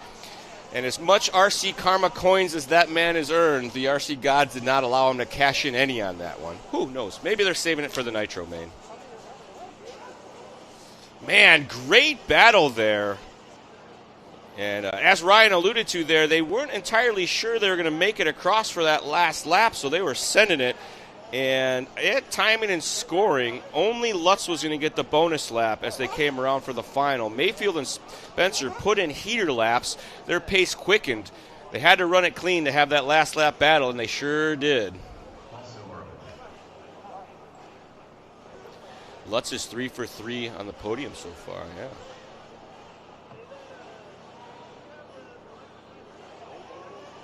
So Lutz is going to grab number 1, helping us put water down. Number 6 is going to be Mason Fuller.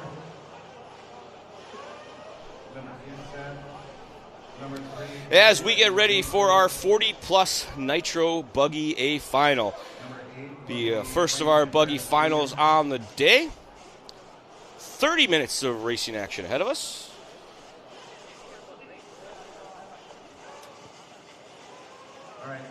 Take a look here at our 40-plus Nitro Buggy A-Main Hobbies grid lineup. You have Richard Saxton starting from the point.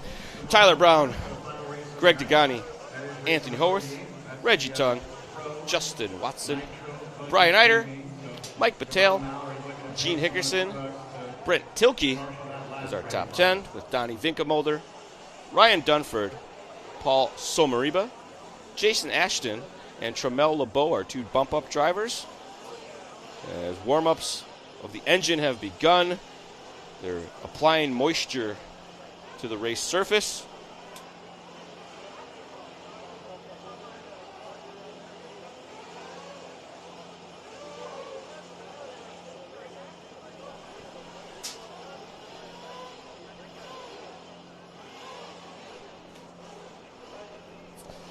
It will be interesting to see if what Lutz has to say about that.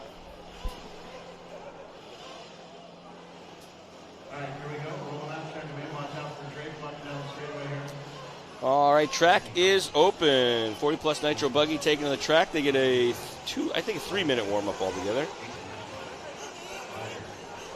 They got hand signals from the car. The mechanic just stares at it, and when the driver wiggles the wheels, that's when the driver thinks it's ready to go.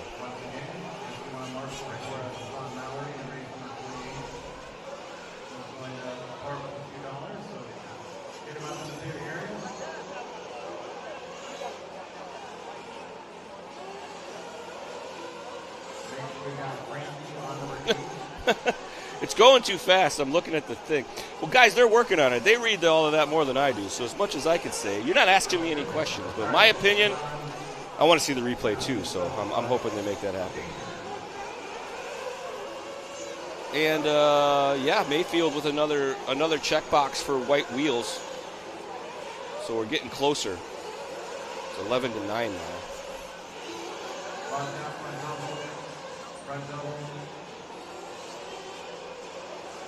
Yeah, Ryan Lutz is a very nice guy. I mean, some of these racers, they know that they are not going anywhere in this industry. They're all going to have to deal with each other for many more years to come.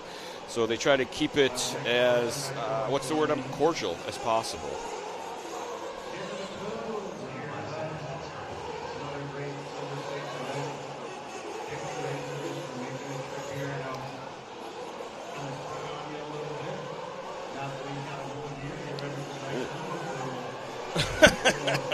As we got it queued up, we got our live RC look back as we take a instant replay of that pass. So that's Lutz at the front. Here comes Mayfield. Over the top, caught the wheel. Yeah, it was the Mayfield's right rear to Lutz's left front.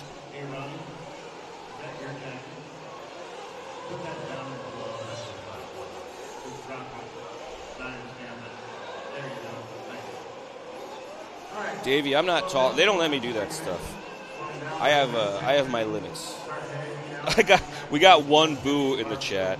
That's it's a racing deal in some regard. That's a questionable line. No one's been racing that the whole time. It could have been much, much worse, I think, for both of them. But going for the win. I'll leave it at this. I would have never tried to move like that. That's for sure. And is it due to the fact of where we were so pinched up on time there, Charlie, if let me ask you, where time was coming down to the buzzer, where they weren't sure if that was going to be for the win or not? Was Mayfield making the move in case that was going to be the checker? Yeah, as he mentioned there, he wasn't sure if they were going to make it, so he was racing them down and kind of went for it type of deal. So definitely, I think that the information that we had was maybe more than the information that Mayfield had as he was coming around on that last lap, because they were not scheduled to be on the same lap as Lutz. He was going to be the only one on that 17-lap run, but Mayfield and Spencer just pushed super fast. All right, so that is going to end things for our Pro Electric Truck A main. It goes to Ryan Mayfield, and this, once again, something to do. Everyone was on Ryan Mayfield's side yesterday, what happened with Fee, and everyone's talking about Ryan Mayfield today. He's at the discussion, but that's the winner, and 2 of the 3 races he's competed in. Now tries to look for win number 3 here later tonight. I've been around a lot of these racers for many years, since they were teenagers in my travel days. Here, we'll get to that here after this one. I got some stories to tell. Let's get the start of the race here going now for the 40-plus Nitro buggy. And we are off. Richard the King Saxton going to leave the field around with Tyler Brown, Greg Degani, and Anthony Howard. Pretty clean start here through Mount Turnwunius. We work our way through the concrete section. A bunch of contact happening at the back. Saxton trying to get away clean, but Tyler Brown keeping him honest. You see him pushing. Oh, no. Brown with a bobble there early on. You don't want to give Richard Saxton breathing room. He's a wily veteran, and he knows exactly how to run a 30-minute race. He may have more 30-minute races under his belt than anybody in this 40-plus field. Down the hill, red with the yellow. That is Saxton. Second spot right now is former world champion Greg Degani. Oh, bobble there by Degani. He is the white-red, jumped off the track. That's going to allow Howarth by now. Oh, big bobble there at the back in the concrete. The field getting all kinds of jammed up. Saxton now with a huge lead. 1.6 seconds last time by, and it's just going to get bigger. Going double singles on the way out. Howarth, and this should be Degani, I think, back. No, maybe that's Reggie Tung now. We'll find out right about now. It's Howarth and Degani 2 and 3. Ryan Dunford from 12th to 4th. Let's go, Rhino. Reggie Tung to 5th. It's Eider, Tilke, Hickerson, Ashton, Brown, LeBeau, Patel, Vinkelmolder, Watson, and Somariba. Your running order here with 1 minute and 45 seconds into this 30-minute 40-plus Nitro Buggy A final from the 2026 Silver State Indoor Championships from the beautiful South Point Hotel and Casino. 40-plus Nitro Buggy A main now going here with Saxton leading the way. Anthony Howarth in second. Third is Greg Degani. Fourth, Ryan Dunford. Fifth, Reggie Tung. Sixth, Brian Eider. Seventh, Brent Theichel. And eighth, Gene Hickerson. Ninth, Jason Ashton. And 10th is now Tyler Brown as he just moved past all of them right there. Went from 10th all the way to 7th in one lap as he moves up to that direction. Pick up the battle here. This is Howarth and Degani. You can still see him actually keeping in pretty good contact. Oh, bobble there by Howarth. Degani not able to capitalize. Staying in pretty close contact with Saxton right now. 1.9 seconds the gap from Howarth. It's going to get a little bigger because of that bobble. But you see a 41 flat for Saxton. Howarth with a 41.7. 40.6 for Degani. Saxton jumping, finding a new line there, jumps to the inside pipe, does the squirt across the concrete, and then the berm shot. So Saxton always finding new lines on the track. Down the hill, Degani and Howarth running nose to tail right now. Oh, swapping sides. Howarth tries to accelerate out of the corner, gets a little buck wild. Degani keeping the pressure on. Well, Ryan Dunford hopes these guys make some contact. As we've mentioned before, 30-minute race, you're going to have 3 pit stops. 8 minutes, 16 minutes, 24 minutes will get you to the end. As we're nearly 4 minutes into this run here for the 40-plus Nitro Buggy A main. After what has been a pretty wild A mains that we have seen here so far. A lot of great racing all the way throughout the field. Obviously, that race that we saw there earlier is going to have a conversation between a lot of the RC fans, between Lutz and Mayfield. As now Saxton in this race for the 40-plus A main starting to extend the lead a little bit. 3.2 seconds is the margin. Just ran his fastest lap of the time, but only by 2/1000ths of a second over Howarth. So pretty much running identical lap times now. Consistency the key here. A couple little mistakes, a 10th here, a 10th there. They turned into seconds. And Degani hoping that Howarth has a couple more mistakes and makes it easy on him. Just been kind of biding his time now, riding around, if you will. And again, still very early on in this one. A lot of these guys just kind of run around, keep it together for the first few minutes, couple pit stop cycles, and then they really know what's going on after that. Saxton at the front continues to quicken his hot lap, down to a 39.4 now. Degani just checked in with his hot lap, 40.3. See him trying to stay off the concrete and get into the berm in the bottom of the bowl corner there. Yes, Howarth down the hill, up over the speed bump. Degani right with them still. Dunford hoping to reel these guys in. Dunford taking it easy, though. Not trying to push the pace, going to let the race come to him. Chilling in the 40s right now, 1:39 second lap. Knows he's got to stay ahead of Reggie Tung and Brian Eider. Dunford started this field from the 12th spot, threatening for a podium here early on.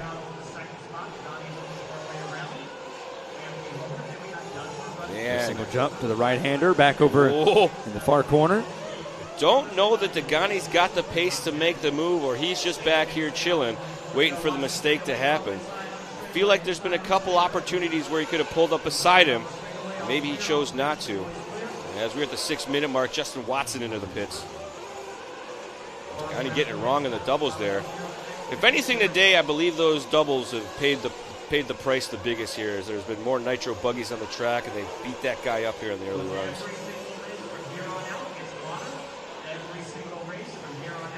Oh, I think, no, he got away clean, touched the pipe. I thought Horace went kind of off track there. Did not. Saxon, Horwath, Degani, Dunford, Tung, our top 5. Eider in 6th, Tyler Brown in 7th, 8th, Brent Theichel, 9th, Jason Ashen, 10th, Donnie Vink Mulder, 11th is Tremel LeBeau, 12th is Paul Sarenba, 13th, Justin Watson, 14th, Gene Hickerson, and 15th is Mike Patel. Saxon continues to lead the way.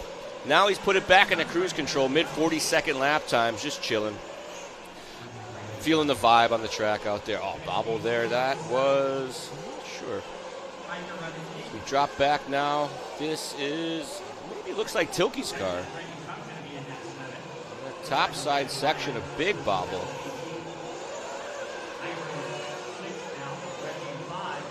As we drive back here, a shot right there for the front straightaway.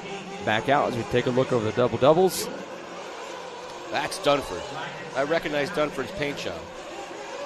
And they're in the pits. Yep. Look at me, I know something. Dunford now moving on to the podium in that cycle, but Howarth came into the pits. Saxton came into the pits, maintained the lead. Dunford in the pits right now. Reggie Tung just went in the pits. Brian Eider just went into the pits. Tyler Brown in the pits right now. So Degani's still doing the pits, as is Anthony Howarth. We're going to need another lap to let these guys cycle through. I see a couple pit men getting twitchy, as that's Tremel LeBeau coming into the pits. Paul Somariba on that far end there.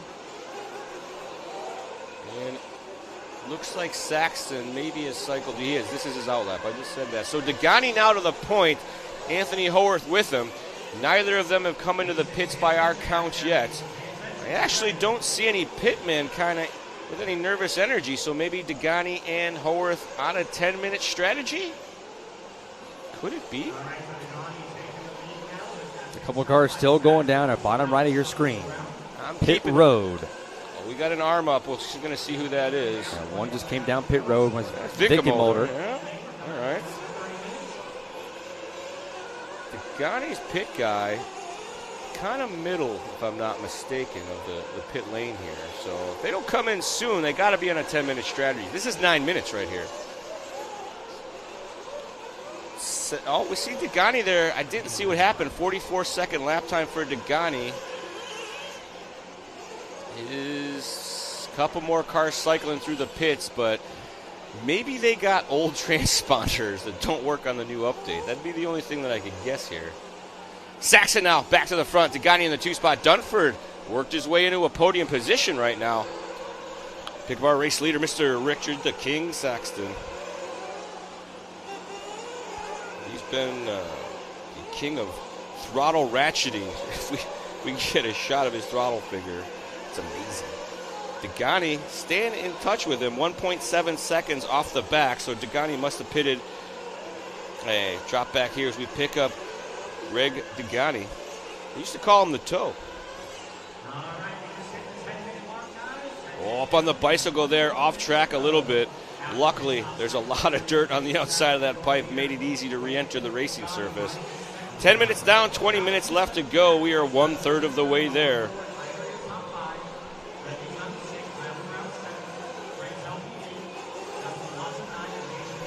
Saxton leads the way. Degani there in position number 2. Dunford, Howarth, and Eider now your top 5. As we have 20 minutes to go. 10 minutes down. As now Saxton extends his lead to 2.5 seconds. Dunford 2 behind Tim. Howarth 3 behind Tim. As the leader's starting to space out here just a little bit. Degani charging down the hill, going to have some lap traffic in front of him. Still in those 40 and 41 second lap times, so not pushing too hard, just letting the race come to him. Dunford still holding on to that third spot. He got by Haworth and held on. Looking back, I see Haworth with a 43 and a 48-second lap in rapid succession, so maybe that was Dunford's opportunity. And Haworth a little late to the line right now. He's not in the pits. One car goes upside down. Mason Fuller's there to help out Marshall. Is that the guy? It was. Dunford going to get by now. Dunford was only a second and a half off the back of Degani. The yellow wing is Dunford. Up the hill they go, Dunford and Degani. Degani, former world champ. Dunford, one of the Team Losi Racing design team engineers, actually. He's been involved with Losi and Horizon Hobby for many moons. Dunford across the line. Haworth now past Degani. Degani down to fourth. So Haworth with a similar body. He's got yellow and yellow just like Dunford was. So that's Haworth in front of Degani. Dunford up to second now.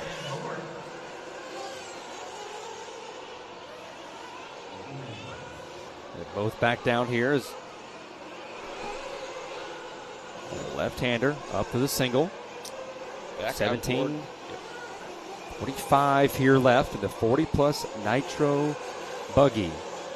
Our first nitro A main of the night. Coming up next, the Sportsman, then the 50-plus, the intermediate, ending things off with the Pro Nitro Buggy A main. Degani, I want to say this isn't Haworth. I think this is lap traffic. Or, no, that is Haworth. My bad. Haworth going big air, trying to make something happen. He did make something happen. He got his spot back. All side by side down the hill. Degani charging hard. Tries him on the inside. Makes it work. Haworth going to try to line something up for the downhill section. Nothing doing. Great battle here between Degani and Haworth for the final step of the podium. If you want to be in the magazine picture, you got to get on the podium. Oh! That has lap traffic, making it look interesting.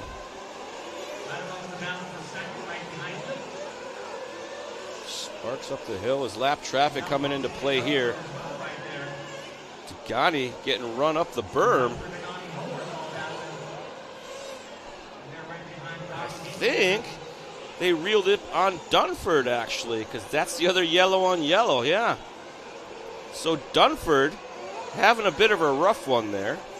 He did a 41.5 last time by. And these guys reeled him in quite a bit as he gets the red light. It wasn't much, but it was enough to bring these guys back into striking distance. So Dunford and Degani now going to try to heat up a battle. And we got some more lap traffic in front of Dunford. Degani sizing him up now. Whoa, going to try to push him up the hill. Moves to the inside. Dunford off the track. Just went off, yeah. That was Dunford. I don't know if there was contact. Cheetah turbo flip there for Degani, and that, I believe, is going to be Haworth moving into that third spot now. Dunford had an off-track excursion and now finds him behind that group of lappers. Should have our second round of pit stops coming up soon. Saxton, Degani now our top two. Dunford late to the line. It is Haworth now to the 3 spot.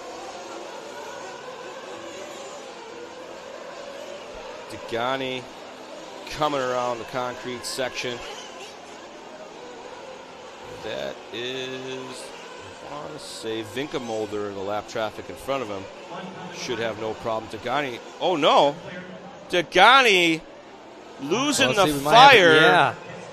Oh no, Devastator, as that one is shut down. It was right at the 15-minute mark. They're going to race him back over to see if they can we can stay get with him back this. on track. Degani getting down onto the box. Tough break there for Degani, but a gift from the RC gods for Mr. Brian Eider. As Eider in the pit lane right now moves himself into the 2 spot. We got cars coming past their pit spots, getting handed back. On board with Saxton. It's a frantic pit lane session there. We're coming in here. We got Saxton in at 14:59. It was a 6.7. Eider was in at 15:09. It was a 7.7.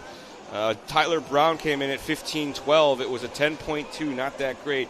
Reggie Tung came in at 15:15. It was a 7-second stop. And then we got Trammell came in at 15. Justin Watson came in at 14. Battelle came in at 14. Battelle with the quickest pit stop, 5.7, so good work for the Battelle team.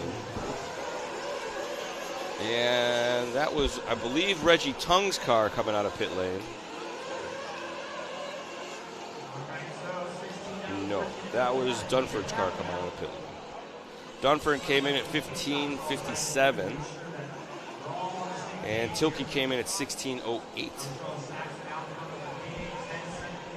Still Saxon still leading the way. Has a 10.5-second advantage right now. He is checking out just completely in his own zip code at this point. Howarth there sitting at a second back. Or excuse me, Eider a second back, as now Eider is actually taking the position now over Howarth. Gets real confusing when the pit stops start. And the pit stops start going around, and the timing and scoring, how it works out.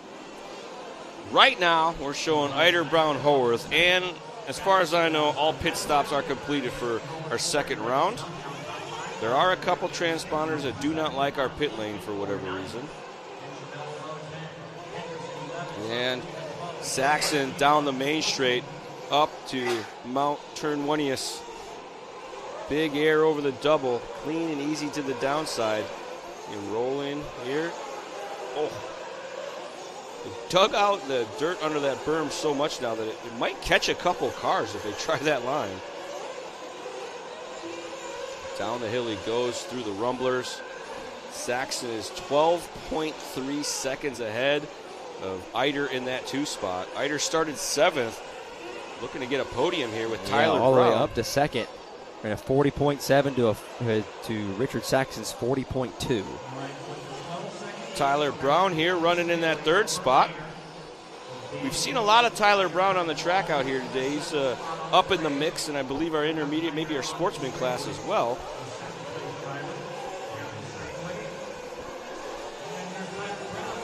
Down the main straight one more time.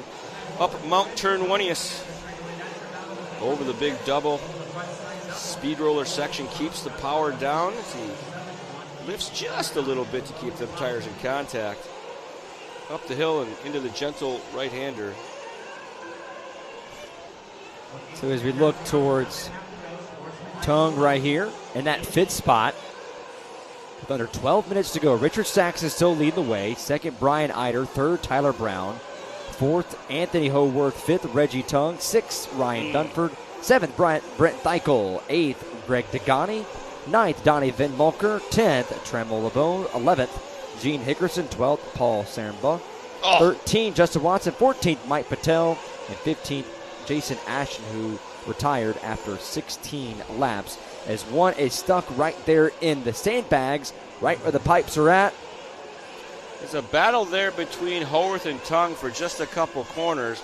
Tung in the orange and white, Howarth in the yellow-green. And they reset that battle now as they've cleared the crash traffic. Actually, that may not be Howarth in front of Tung. They went back and forth a couple times there, but Reggie Tung definitely in the pink and white as they work their way through the 4-pack. I'll get it for you right here. Looks like Brown has gotten by Eider. That's Dunford now to the 4th spot. He's battling with Reggie Tung. So that is officially Dunford's car with the green on the side, yellow on yellow with the wheels in the wing. Dunford, big bobble there by Tung. Big one right there that he had. 10 minutes to go. Richard Saxton has not extended the lead much more, but he has not lost much. He's pretty consistent lap times. The last lap, it was the first time that Saxton and Brown ran a difference of a lap time more than a second. It's been a lot of back and forth. This time, Tyler Brown comes back around, and he's within 0.2 that last lap. So Tyler Brown, Richard Saxton running identical lap times right now at the front 2. Pick up the battle between Tyler Brown and Brian Eider. As Eider had a rough one a few laps back. You see that 43-second lap time about 2 laps ago, and that allowed Tyler Brown to slide by. Eider now going to try to hit his marks and reel him in. Eider has had some very rough race luck this weekend, that's for sure.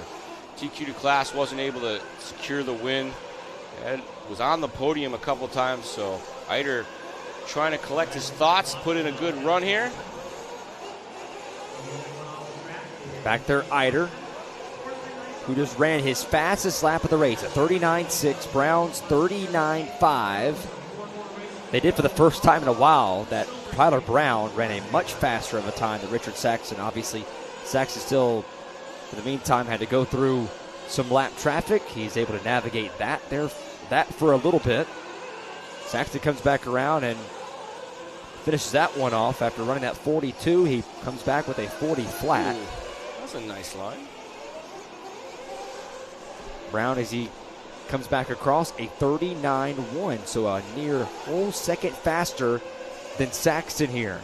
Great racing going on here all day long from the 2026 Silver State Indoor RC Championships. Charlie Swanka, Ford Martin here with you on a Sunday afternoon in Sin City as we bring our way, getting closer into the evening portion, finishing things off with the Nitro Buggy divisions. Been a lot of fun all day long, watching some great racing all over the track. We've seen a lot of people get fiery in the chat about certain finishes. We've seen some big-time winners, some first-time winners.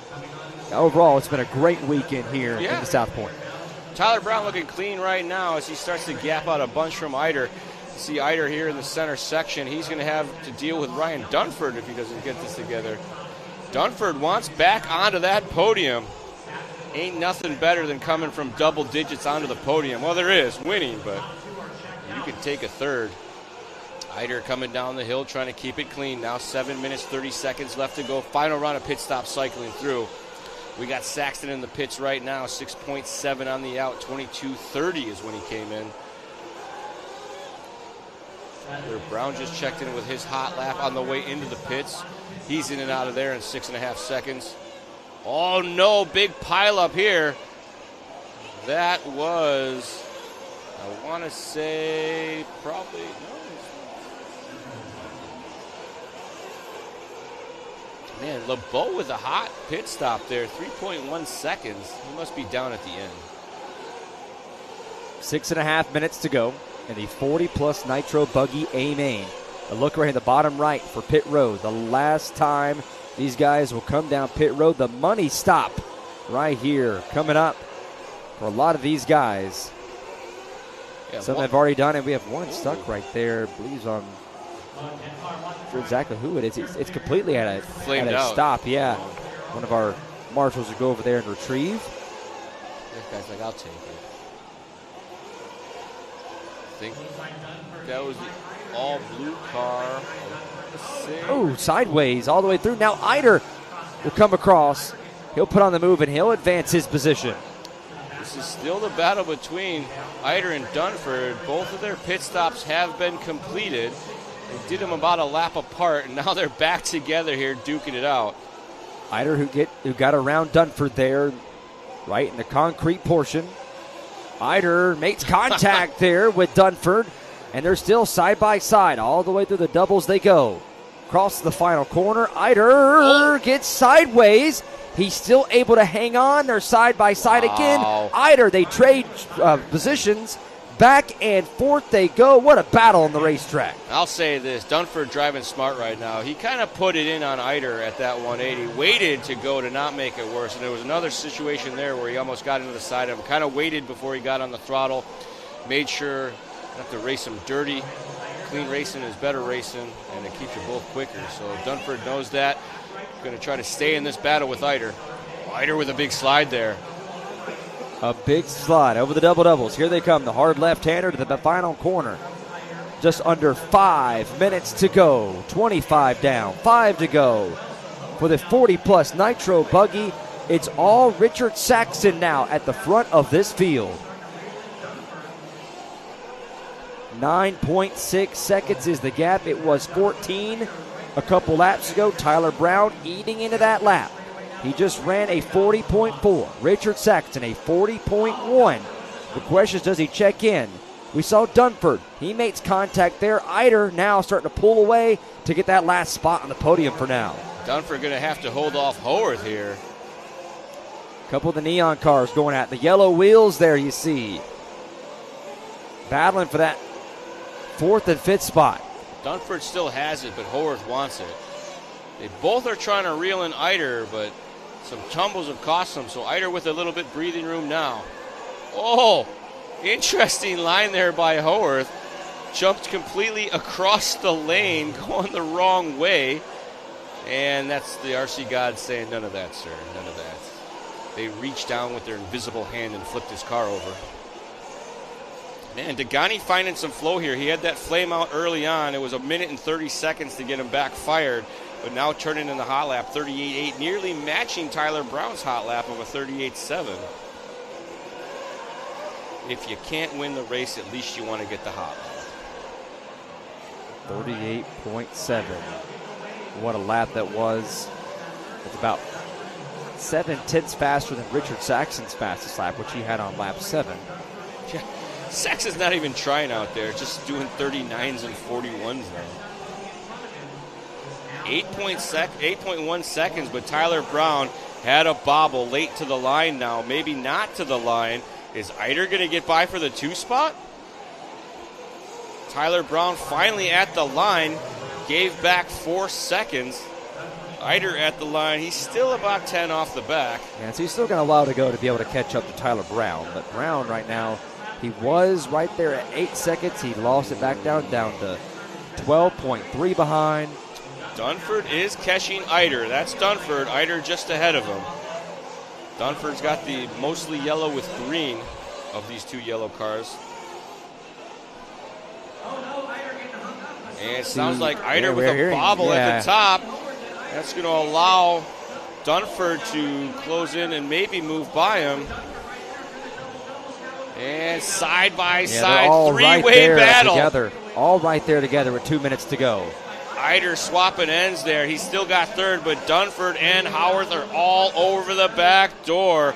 2 minutes left to go. Sprint race to the finish. Trying to get that last spot on the podium. Eider. Almost a waffle stomp there. Differing lines into that section. Contact between Dunford and Howarth. Howarth tried it up inside while Dunford was in the air. Oh, they made contact there.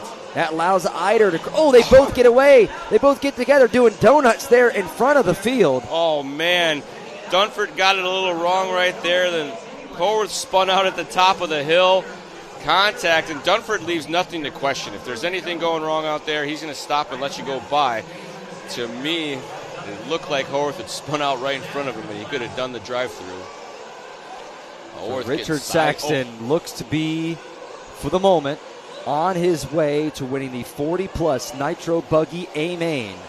12 seconds is the gap. We're watching the battle between Howarth and Dunford right now for the 4th and 5th spot as Eider drove away for the last spot on the podium for now. Battle here between Howarth and Dunford, still duking it out over that 4th spot. They're going to come across the line with about 45 seconds to go maybe. They may make it by for one more. They will, unless they take each other out. Howarth has it. Dunford wants it. From 12th on the grid, Dunford has been in the mix this whole time, as high as 3rd. I think maybe he was in 2nd for a couple laps as pit stop cycled through.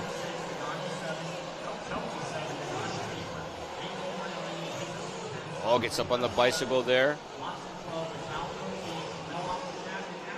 20 seconds left to go on our master clock. Here with only a few seconds remain. 15 seconds to go. They come back around here. Richard Saxton looks to be coming back here for the checkered flag. We'll see as far as how the timing goes. 2 seconds left. Saxton's going to come back around, and the clock is going to go off. And Richard Saxton going to come across the final corner, and he is going to win the 40-plus Nitro Buggy Championship here at Silver State. Tyler Brown comes across in position number 2. Brian Eider now in number 3 as he comes across the double-doubles. Here comes Brian Eider. He'll get the last spot on the podium. Howarth and Dunford. As it looks like maybe that was Howarth that got in between the pipes. He got stuck, and Dunford will grab position 4. Howarth will move down number 5. What an end to that race between those two. They were all down each other's necks the last half of that race. Brent Theichel will get 6th. So you take a look at our A Main Hobbies race results. Reggie Tung in 7th. 8th, Greg Degani. 9th, Gene Hickerson. 10th, Donnie Vic Mulder. He finishes out the top 10. 11th is going to go to Paul Sambera. Number 12 is Justin Watson. With 13th, 14th, and 15th, Mike Patel, Tremolabu, Jason Ashen, all retiring from the event. As we'll go ahead and send it to Charlie, who is with our race winner, Richard Saxton. All right, we are here with your 2026 Silver State champion in the 40-plus Nitro Buggy division. It's the King, the Richard Saxton. Richard, how'd that run go for you? It looked flawless. Luckily, Tyler Brown made it easier on me. He was the friggin' fast car of the weekend. He just kept crashing, and I just did my laps. I kind of gauged him, and I saw him coming at the end, and the Team Associated Proline VP Futaba OS Old Fart Mobile kept going. My pit guy Steve Anthill made it happen. Proline Rubber M3 Whole Shot, a new tire they just came out with 20 years ago. And yeah, you know, just fun, and thanks to Joey, Live RC, our Packers got beat. Brandon, what the hell? And yeah, what can you say? Richard Saxton, everybody, 2026 Silver State 40-plus champ. Congratulations, sir. Thank you, thank you. And a shout out to my girlfriend, Heather. She's recovering. Thank you. Thanks, Richard. Good stuff there. Richard Saxton, a legend, taking home the win here. Back to you guys in the booth. All right, thanks, Charlie.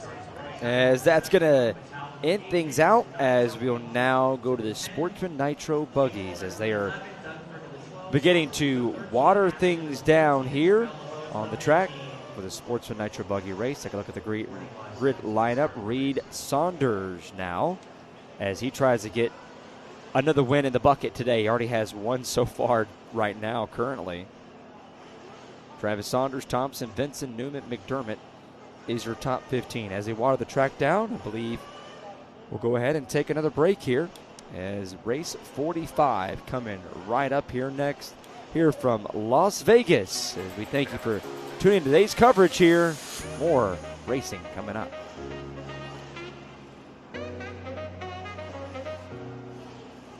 Live RC is the world's leading platform for all things RC, offering the most thrilling live RC racing coverage, breaking news, exclusive content, and much more.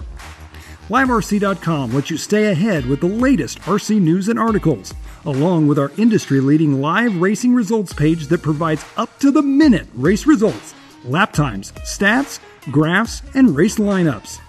Unlock the full RC experience with our bonus lap membership. Enjoy live video streams from tracks around the globe, bringing the action right to your screen. Dive into our YouTube channel for live broadcasts from the world's biggest RC races, plus highlights and more.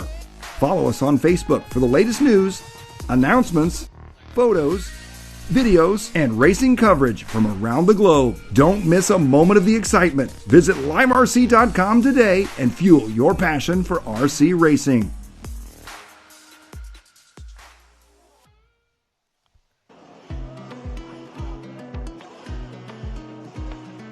Trying to give some calming music here, as things have been pretty spicy, I guess you could say, here today, right? I hope the chat can hear that calming music. Just maybe give it a second here. I love how passionate you guys are about your opinions. It's great. I can't look at the chat while the racing is going on because I'll be 100% distracted, so I apologize for not chiming in there, but we gotta keep it, I don't know, whatever. Yellow wheels 12, white wheels 9. Oh no. Did you guys see Richard's interview with the whole shots that came out 20 years ago? That was good stuff. That's a guy I like to interview because I don't got to do nothing except introduce him. So let's go ahead and get our number for Watkins. You're not going to like it. Yellow wheels 12, white wheels 9, and if things stick the way they are, even if white wins the rest. Hey. They can tie it up. Well, actually, no. They have to win every single race. Every single race from here on out. I don't think Reed runs white wheels. every single race. Think that can happen? Crazier things have happened, that's for sure. Well, we'll take a look. I'll take a look back real quick at their winners from earlier today. If you're just joining us, starting with the 40-plus electric truck A-Main. That was won by Tyler Brown in a 4th position. Then the Sportsman electric truck was won by Reed Saunders, who's now starting on the pole for this one. Race number 42 was the intermediate electric trucks. Travis Horn also won that one for the pole. And the pro electric truck A-Main was won by Ryan Mayfield from the 3rd position. In the 40-plus nitro buggy, that was won by Richard Saxton as our race winners from so far today. Watkins, he's going to sell all of his white wheels and change to yellow. It's not over yet, guys. Come on. It's like sports ball. You got to stick with your team till the end. And then even if they lose, walk around in the casino with their jersey on the whole time.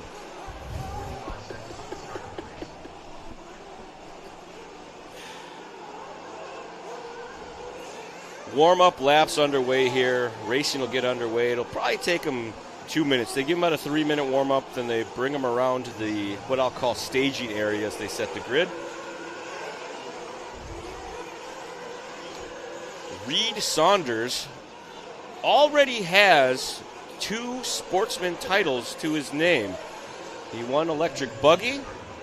He won electric truck. And he's looking to go out here and win Sportsman Nitro Buggy. He was in the main in Sportsman Nitro Truck, but just didn't have the race go his way. I think he didn't qualify as well in that one either. No James Newman. Everybody else there, go ahead and slow down, bring him in. And it looks like James Newman not making the call. One of our transfer drivers. That's tough luck. Oh, no, there he is. I just heard it. Oh, there he is. Now he's officially gets on, so just a little bit late to the party.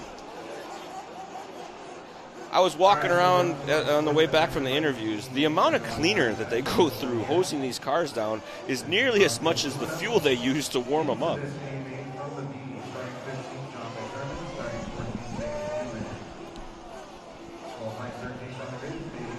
Grimjack says $5 says Franchuk has the fastest pit this race. I think I think we should put the loop further down so it takes into account more of it, but I don't think you can because then they'll jump over it like weirdos. All right, you're going to see a man standing on pit lane.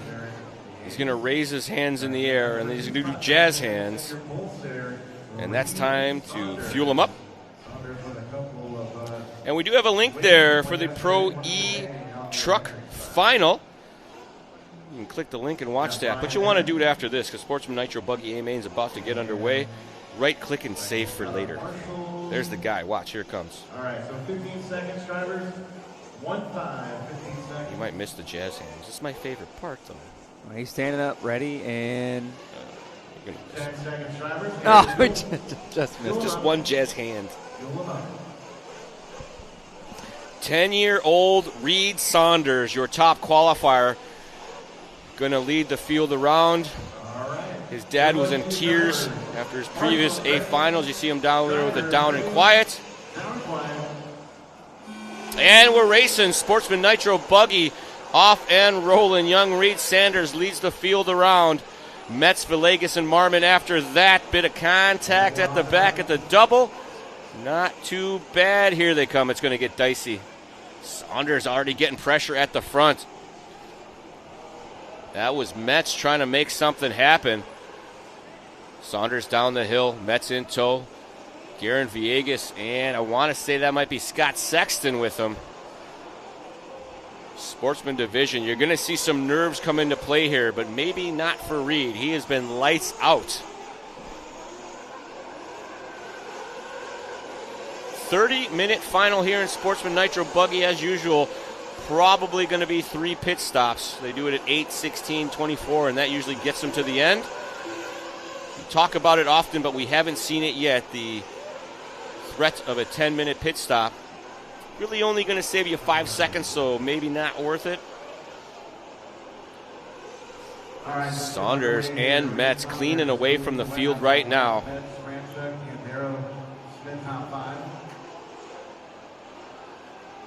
Race number 45 of 48. Night Sportsman Nitro Buggy A main coming up next. Our 50-plus Nitro Buggy. That's 30 minutes. Another 30-minute intermediate, followed up by the Pro Nitro 45-minute A main. All right, so this is Franchuk and Metz we were with. Franchuk from 9th to 2nd here on the opener. Going to try to reel in Saunders. This will get confusing for me. Pink and blue and pink and blue. Saunders at the front, pink nose, blue tail. Franchuk with the pink tail, blue nose. Both of them with the white wheels and the white wing. Saunders, I guess, a bit more orange in there than pink. Sorry about that, folks. Saunders with a 42 flat on lap number 2. Franchuk making up some ground, 41 flat. This time by advantage again to Franchuk. Christian Franchuk slowly closing the gap here. And as I say that, goes for the wild ride. Lands back on its feet. Able to keep it rolling, but lost some valuable time. Saunders with the nerves of steel. He's got his dad in his ear, keeping him calm, telling him to breathe and just run his race. It'll come to him. Saunders, Franchuk, Metz, Sexton.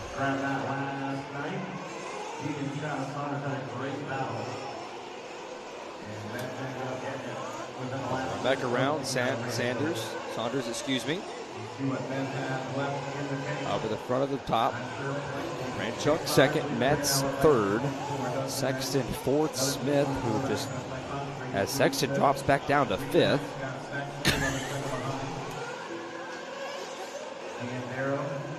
Saunders still leading the way. What are you guys laughing at about over there? Nothing. Saunders at the front. We're not going to jinx it by talking about it, but I'll tell you guys the story at the end, don't worry. Saunders, Franchuk, Metz, Smith, Sexton, Dean Darrow, Vincent Villegas, Vallejo, Keats Thompson Marmon, Travis Saunders, James Newman, and John McDermott are top 15 as we've got 26 minutes and 20 seconds left to go as we carry on with young Reed Saunders. Chassis sparks up the jump. The face of there. Yes. Franchuk has been slowly chipping away again at that gap. Franchuk had closed in earlier, got it wrong, and built up a sizable lead for Saunders, but slowly chipping away at that 1.3 now, the gap.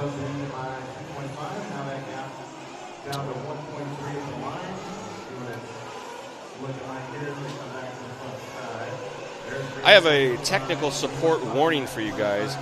YouTube servers have said you guys are having too much fun, and they've requested that we reset our live stream. So that'll happen after this race, because the battle at the front right now between Saunders and Franchuk is too hot. So there will be a new link posted, and Franchuk now to the lead. Check that. I am wrong. Maybe it is. Give these guys a second here. I want to say they made contact, and Franchuk came out on top. Saunders should be coming across the line in a couple more corners. It'll be a slow lap because they made contact. And you see Reed Saunders. Yeah, Franchuk now to the point from 9th to 1st. Saunders still in contact, though, 2.2 off the back. I believe it was an unforced error. Saunders miscued, and Franchuk had nowhere to go. They made contact, so that made it a little bit worse. Don't quote me, though. As we ride along with Christian Franchuk. So 24 and a half minutes to go here. 5.5 minutes down in the race number 45 of 48 in the Sportsman Nitro Buggies. Franchuk still leads.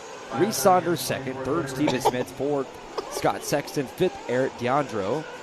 As they are still battling throughout the field, as Saunders now about just over a second behind for the time being.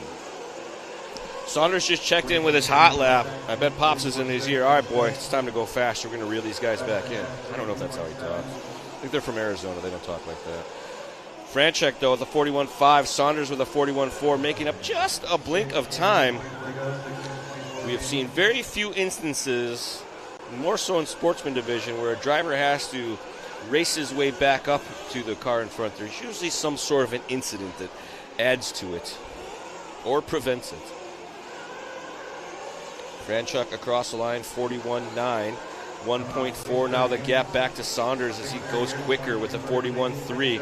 Saunders with another personal hot lap. Saunders there as we talked about it, 41.3.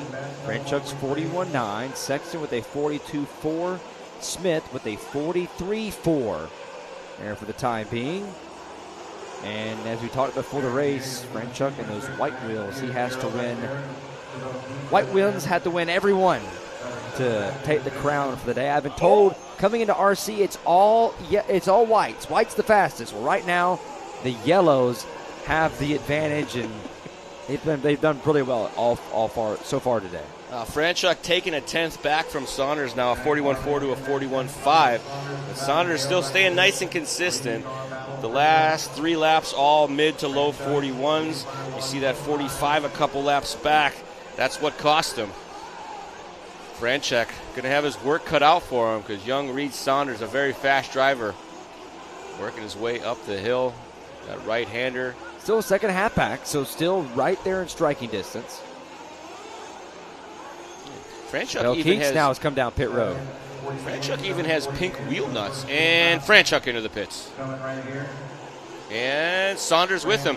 See if the pit man can do some work, get a pass in the pit lane. It looks like maybe Saunders was down and away. Oh, no, white and pink, that is going to be Franchuk. Saunders registers there with a 3.0 second pit stop. And just off the back there. So, depending on where they pit, sometimes they hot lap that pit time, I think. Franchuk through some crash traffic, and Saunders doing the same. These guys with a huge lead over Sexton in the 3rd spot right now. Hard left hand. Franchuk. Final corner. They go up passing pit road. Franchuk, as he comes across the line, a 47 flat. Saunders, a 47 flat. Yep. Identical lap times between the two drivers. But Saunders is closer thanks to the hard work of the pit man. Their pit stop was a little quicker. They did matching out laps, so the drivers did their jobs, and the pit man making the advantage there. Franchuk charging down the hill. Oh, big bobble there by Saunders. A little too hot. That rumble section pretty smooth in the center, but if you get a half a car too far inside or outside, you're going to go for the wild ride. So Saunders giving back a little bit of that time that they earned in the pit lane. Franchuk with a 41.6. You see Saunders there with a 42.8. Yeah, about a second and 2/10 slower that last lap. Right where the concrete patch is. The right-hander and one up and over, but this is really sensitive. That maybe resulted. Franchuk now. Wow. Takes a hit. Don't think there was contact. Yeah, just lost it there. He probably went, oh my God, and maybe lost concentration because this dude was about to tomahawk waffle stomp him. Little sparks come out. Now Saunders back to the top. Saunders now takes the race lead again. And he just ran his best time of the day, 41.2. No. Franchuk's still not at the line. Maybe he still stopped. Maybe some. Oh, there it is. I see the pink wheel nuts. Devastating. And the frustration. I think he the said, team. "Gosh darn it, it's still running, but it's not going." So taking that tumble there, a huge mistake. Franchuk, after leading now with 10.5 minutes to go, it's Reed Saunders' race to lose as he holds a 19.5 second advantage over Villegas. Garen Villegas started 3rd and finds himself several corners off the back of Saunders. He's just going to have to put his head down and mount a charge. Saunders is going to be out there on cruise control here after too much longer as we pick up our race leader, 10-year-old Reed Saunders from Arizona. Coming down the hill, gets it up on the bicycle. He's found the magic spot in the Rumbles. And we've seen the Rumbles play a huge part. Yeah. There were a lot of players that are in the top 3 are going for the lead. Oh, gosh, and it goes the other direction. Does it come to a stop? And I tell you what, when you have that big of a lead, 20 seconds, Yeah, they just had him posted as running his fastest lap of the day right there, too. We'll see. We'll see. Yeah, I guess they're going to let that slide. Internet, pretend that didn't happen. He's a kid. So Saunders there for the time being after going on the other side of the track. He came to a, I guess you'd call it a rolling stop, but nonetheless, he slowed down the track. He didn't go immediately. He did wait till he went. But probably he should issue himself. If it was me and I saw it as a director, I'd give him a slow and go because you can't hot lap with a crash. But it goes back to the point we were talking about the rumbles there, just that playing a huge part in deciding a lot of the races, and a lot of issues been made there where a lot of the cars we've seen break down based off taking a couple cartwheels over in that direction. And the 4-pack as well, both of those sections have gotten pretty rough or treacherous today, and it's not super clear as to why, because the jumps themselves look to be fine. Oh! And is that Saunders? No, Saunders is okay, he's okay. Yep, he's all right. The paint schemes looking pretty similar between the two that both flipped over. But the rumble strips, I think it's been more of a line choice situation because they've been running down the center of it so much that yesterday and the day before, or this morning, they were able to charge through there very aggressively. And if you're not in the right spot, that pace has to go back down a little bit.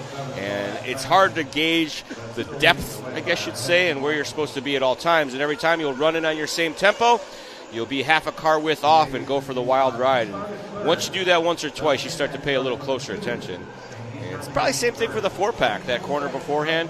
These guys got used to having tons and tons of bite. It may have come down just a little bit today, and as they apply throttle, spinning tire instead of getting forward grip, and causing some missed time jumps, if you will. For Reed Saunders, the right-hander. And has some contact there, one of the cars that flipped back over. As inching closer to the halfway point in this 30-minute A-main.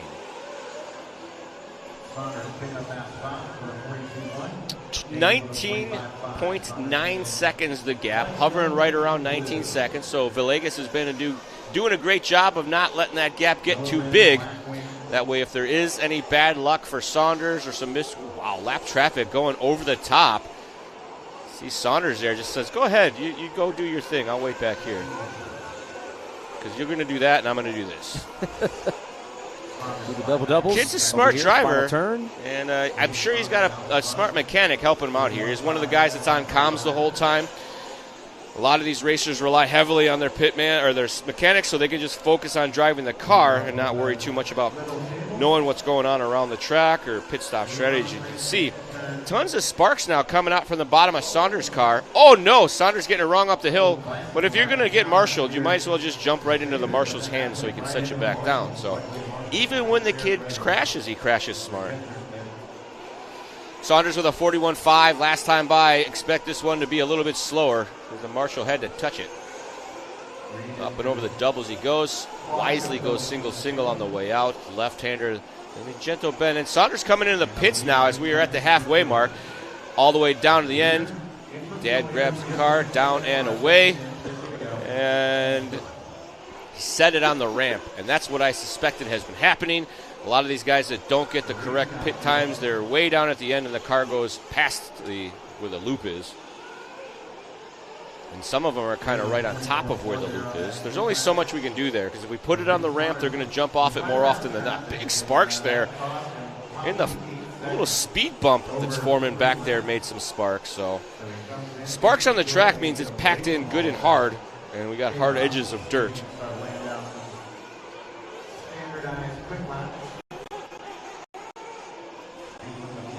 Saunders across the line this time by his outlap, 47.1. He came into the pits at the 15-minute mark. Villegas also came at the 15-minute mark. Metz came in at the 15-minute mark. D'Andero also at the 15-minute mark. Most of the field looks to be coming into the pit lanes around 15, 16 minutes. Bobble there, but able to keep it rolling in a forward-like direction. Still got 13 minutes and 45 seconds left to go in this one. There will be one more pit stop before the end. And we've seen more than once today that during this pit stop, especially at the end of the run, there can be a flame out. A lot of these guys don't have a 30-minute tune on their engine yet, so as they run the motor longer, needs a slight adjustment that maybe they don't know about. It'll run a little lean, get a little hot, and when the motor is a little on the hot side, it doesn't like to stay on idle when the tank pressure goes away. So as the mechanic opens the tank, they put the fuel in, it stays running, and it goes brr, brr, brr as they set it down. And those are always very hard to restart as well. Overheated nitros with, I don't know, thin glow plugs, if you will, can be tricky. As we see many of these mechanics struggling with the starter box procedures when they're in the pit lane, because that's all pressure on them, and sometimes they're going to have the driver yelling in the radio system as well. So Saunders still in command of this one. Villegas now closing the gap a little bit. Ben chipping away here, 16.7, but that's still a day and a half in lap time talk. So Saunders got a pretty comfortable lead right here. Saunders leads the way, 16 and a half seconds on the advantage, and Villegas has 18 seconds back to Dustin Metz. So the top three leaders on the podium all spread apart now for the time being. Yeah, no real battles on the track here in Sportsman Nitro Buggy. Sometimes the battles are with the driver and themselves, as mistakes can add up rapidly. 12 minutes to go, 18 minutes down for the time being. Saunders, who still needs to make one more stop. Right now, he's currently listed as having one pit stop. Is that correct? No, we picked up what happened there. They are pitted at the very end of pit lane. Okay, so the transponder did not push there again. They kind of, I don't know if it's allowed. It's not allowed if they don't say anything. But he throws it onto the down ramp, and that's a bit of an advantage because you don't have to jump off that thing. But in turn, it makes you not score your outlap on the pit lane. We got a perfect view of it last time. Villegas, who just ran a 47.7 to Saunders' 42.6. So now it's Reed Saunders, just complete domination. His own zip code now currently just being super smooth all the way through the turns. And the only thing you have to worry about now is just taking care of your stuff. And now with about 11 minutes to go, it's just a portion where you just don't risk anything right now. You have a big advantage. Don't risk it unless you absolutely have to. And if you're especially being a young driver like Saunders is, do you just don't push the issue now? I think right now Saunders' MO for their race team is just do what Dad says in the headphones, and that's what he does. Drives around the track, tries to not crash, and he doesn't have to worry about much else. But when you've got a half a lap lead like this, you got to put it on cruise control. Roll the windows down, turn the blinkers on, hang an arm out the window, and just make sure you don't make any mistakes. And what is Dad saying specifically right now? Yeah, in the post-race, he says, Dad says stay calm, tells him to breathe, relax, don't worry. He kind of coaches him around the lap as he needs. So big deal is keeping the breath nice and calm, keeps the heart rate in check. We drop back and pick up our second spot runner, Garen Villegas. Villegas, the yellow wing, yellow wheels coming down the hill. Goes over the top. Crash traffic in front of him.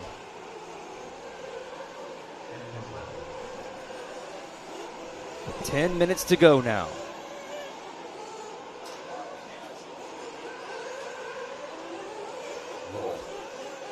Big power slide there. Villegas comes across line 42 flat. Gap remains about the same, 21 seconds, but he's also 17 seconds plus on third spot runner Dustin Metz.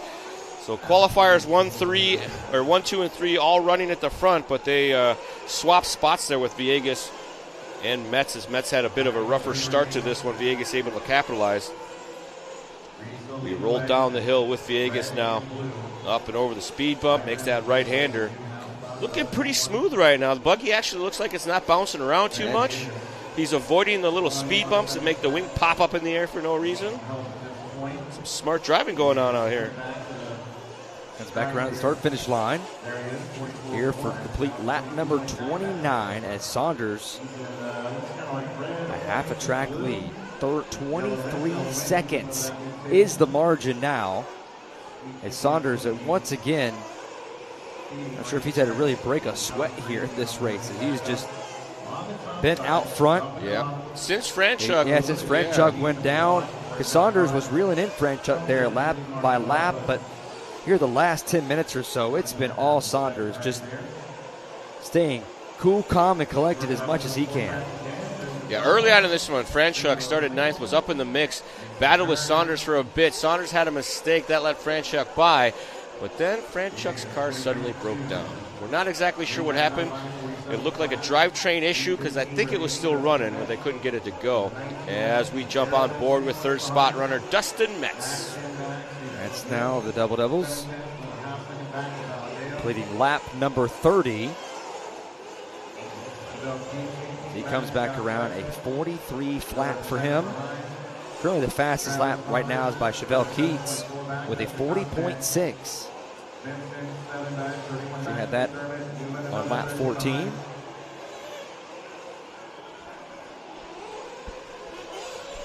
So Saunders, who already has one win already today, trying to grab another one. As you saw from earlier, Saunders had a win in Sportsman Electric Trucks, scored that in the A-Main. But now it has the advantage up to 21.3. Coming down pit road here one more time. Saunders in the pits, down and away right now.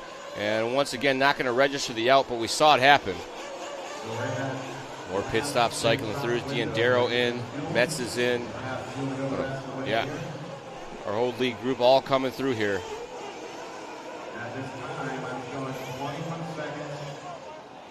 Smith into the pits.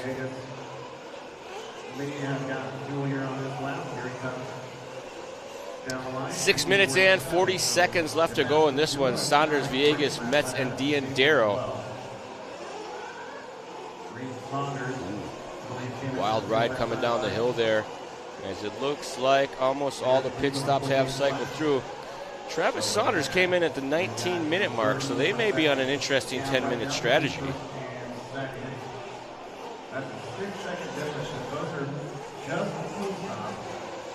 Saunders now with the lead over Villegas.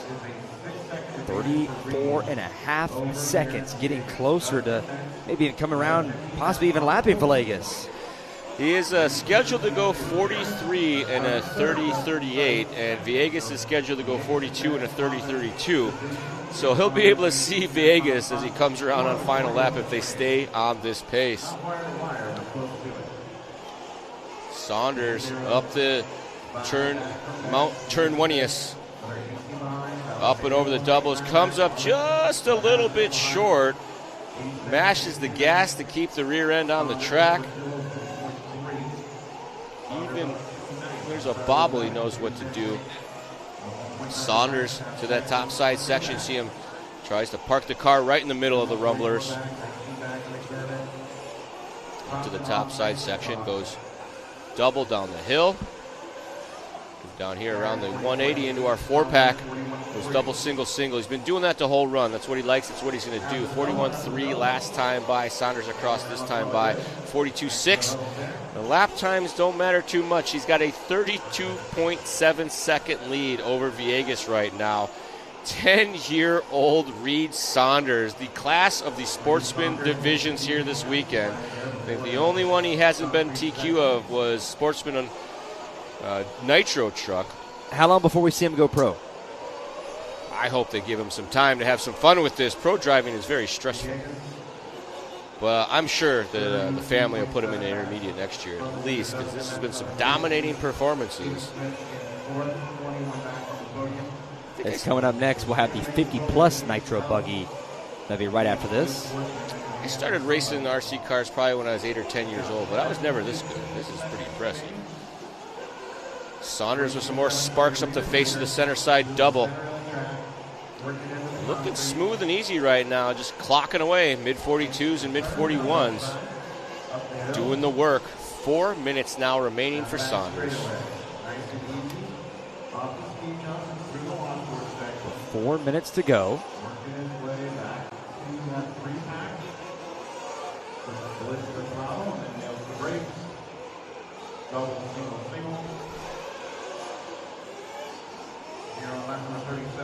Saunders, Villegas, Metz, Smith, Marmon now, your top 5.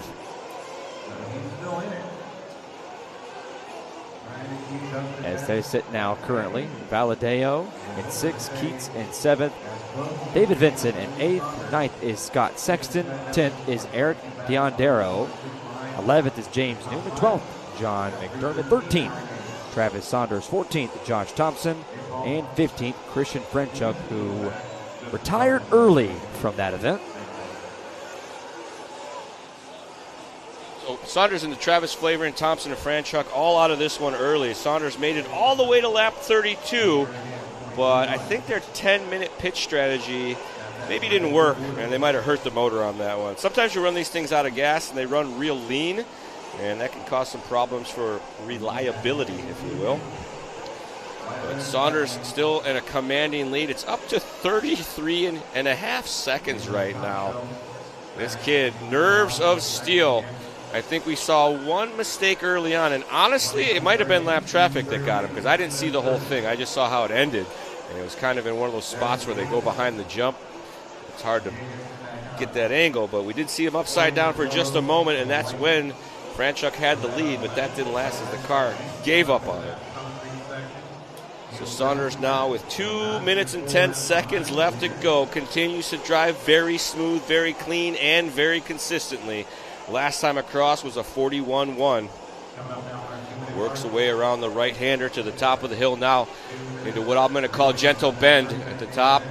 Back down the hill, sparks as he jumps into the rumblers. Saunders looking cool as the other side of the pillow.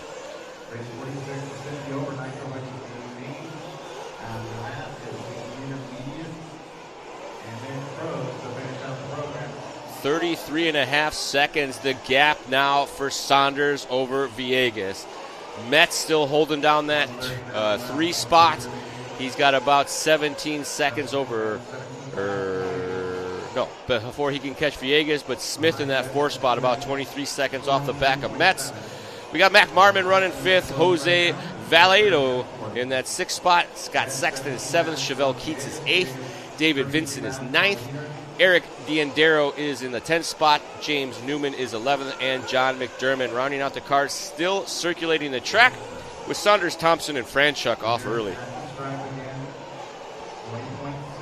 Saunders with a hot lap there in the closing stages. Maybe he's getting the call from the mechanics. Says, all right, let's go do a hot lap or 2 here.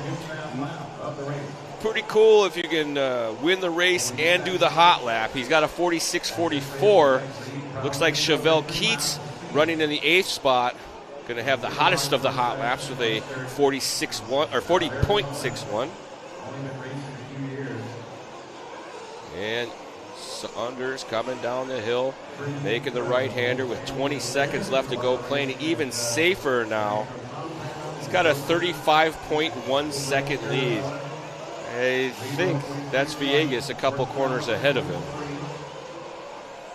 Saunders down the hill. Sparks on the center section. Oh, crash traffic getting set down right next to him. And a little of a crash action. And a lot of drivers now starting to pick up the pace. Last couple laps here, they're feeling the flow. Trying to make that last-minute dash for a better position. Crashes at the top of the hill, but here comes Reed Saunders, your 10-year-old, 3-time Silver State Silver State champion here in 2026. You see Eider there giving him the fist bump. Impressive performance here for Saunders. 3 different championships here at the 2026 Silver State. Great run there.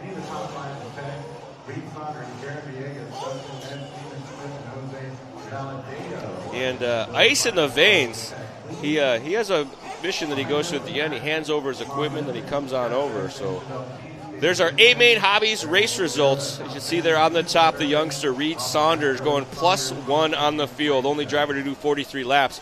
Garen Villegas going to be 2. Dustin Metz 3. Steven Smith, Valledo Marmon, Sexton, Keats, Vincent, Diandero. We're going to round out our top 10 with Newman, McDermott, Saunders, Thompson, and Franchuk. And we've got our race winner, Reed Saunders, down with 4. Take it away, boys.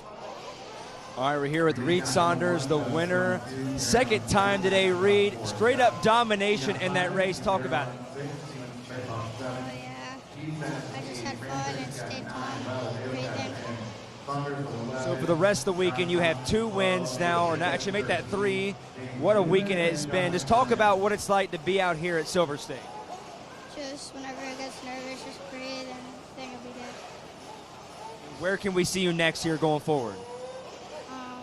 Intermediate, just going forward, being an intermediate instead of sportsman. And then now, anybody you want to thank here just for what has been a great weekend for you here in Las Vegas? My family, Integrity Realty Group, Raw Speed, the Nitro Compound, Jen's Ace, Wilson's Fine Designs, and the Nitro Pro, and Ginger Racing. All right, well, wish you luck. Best of 4. Congratulations. Thank you. All right, that's Reed Saunders taking over the win and goes and congratulates with his dad, his entire family. What a weekend it's been for Reed Saunders. Charlie will send it back to you in the booth. Great stuff there from young Reed Saunders. Give it to him, 10 years old. And don't forget, you guys still have time to join in Joey Christensen's raffle for the Associated RC8 T4. It's only $10. Take a screenshot, snap a picture with your cell phone. All you got to do is send Joey the 10 and you'll be entered into the raffle. If you want to do multiple raffles, I think you could do it all at once or you could do multiple 10s. Try it both ways. I'm sure he'll figure it out. Yeah. Take a screenshot, make it happen. That'll be happening just before the start of our Pro Nitro Buggy A main. And that is only a handful of races away. We did Sportsman. This is going to be 50 plus. Then we got 40 plus. Then we got intermediate. And we will be through this program. Actually, 3 more races to go, 46, 47, and 48. And the raffle will happen right before race number 48. And that is in about 1 hour's time. So we take a look here at our A Main Hobbies grid lineup. Mike Patel, Don Finkenmother, Gene Hickerson, Miguel Perez, Oscar Spratley, Eric Hanneman, Paul Thacker, Mark Robinson, Chad Rott, Scott Howard. Going to be leading them out. After that, we got Elton Martins, Keith Schroeder, Lawrence Quintal, and our bump-up drivers, Kenny Brosh and Chris Champlin. In case you were wondering like I was, that is two-wheel drive electric world champion Brock Champlin's father. They are local here to Vegas. Brock used to live in Vegas with them, but he's moved to Utah now, where he runs at Joel Eaton's Intermountain RC Raceway on a regular basis.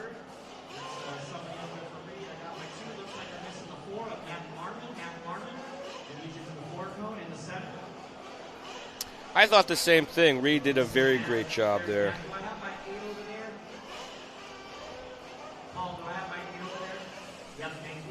As these guys are in their warm-up, they water before each and every run of these 30-minute mains to keep the track in decent condition. That's going on right now.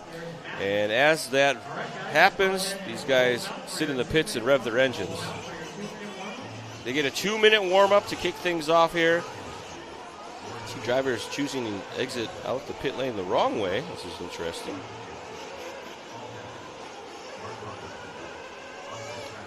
This will be our 50-plus Nitro Buggy, a final. Mike Patel, the winner of the 50-plus Electric Buggy final yesterday. Donnie V, one of the 50-plus regulars on the podium. Gene Hickerson starting third. And it looks like got somebody stuck on the pipe and they want to go, go, go.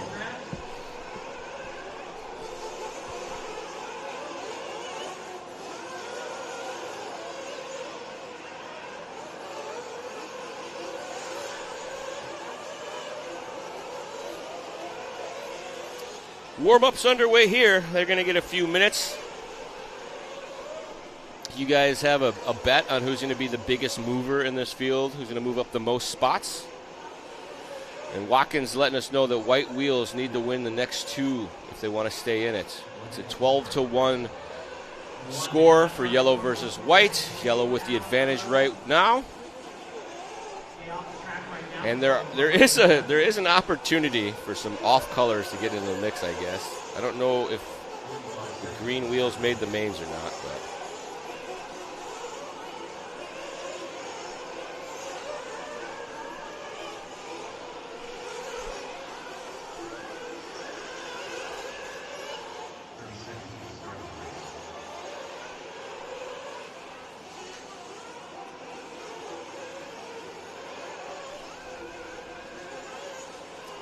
And they're about to shut her down and bring the cars to the grid. This is our pre-race warm-up. As drivers just try to get out and get a feel for the track, make sure nothing's changed drastically, make sure their favorite race line doesn't suddenly have a hole in it.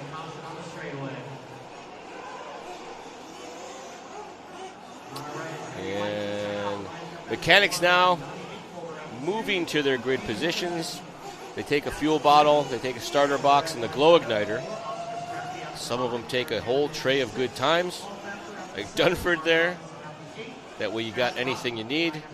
There's usually like a wheel nut in there along with the wheel wrench just in case. But these guys go over these cars pretty meticulously. Each and every time they get off the track and before they get on the track. So, oh man, we got one guy hustling from the backside.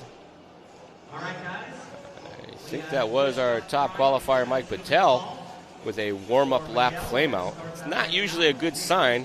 Might mean the tune's a little bit off.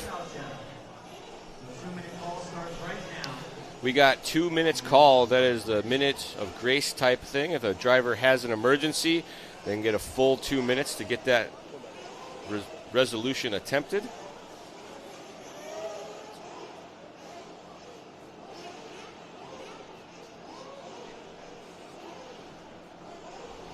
And I think that was for Battelle to make sure they could get that thing fired and running right.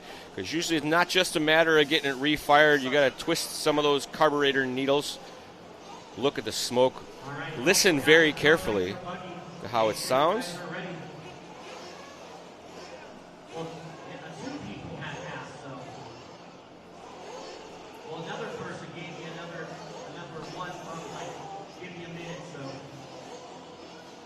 A little bit of confusion with race control. Several racers waving arms at him, and he's wondering, who am I supposed to listen to? You listen to yourself. And folks, we are going to restart that YouTube feed, so this is going to shut down. So go back to the tubes, and you'll find the Live RC page, and you'll get a new link. We're going to restart that for you while we're in this minute of grace, and should have plenty of time. Hopefully it'll redirect you, but if it doesn't, you know what to do.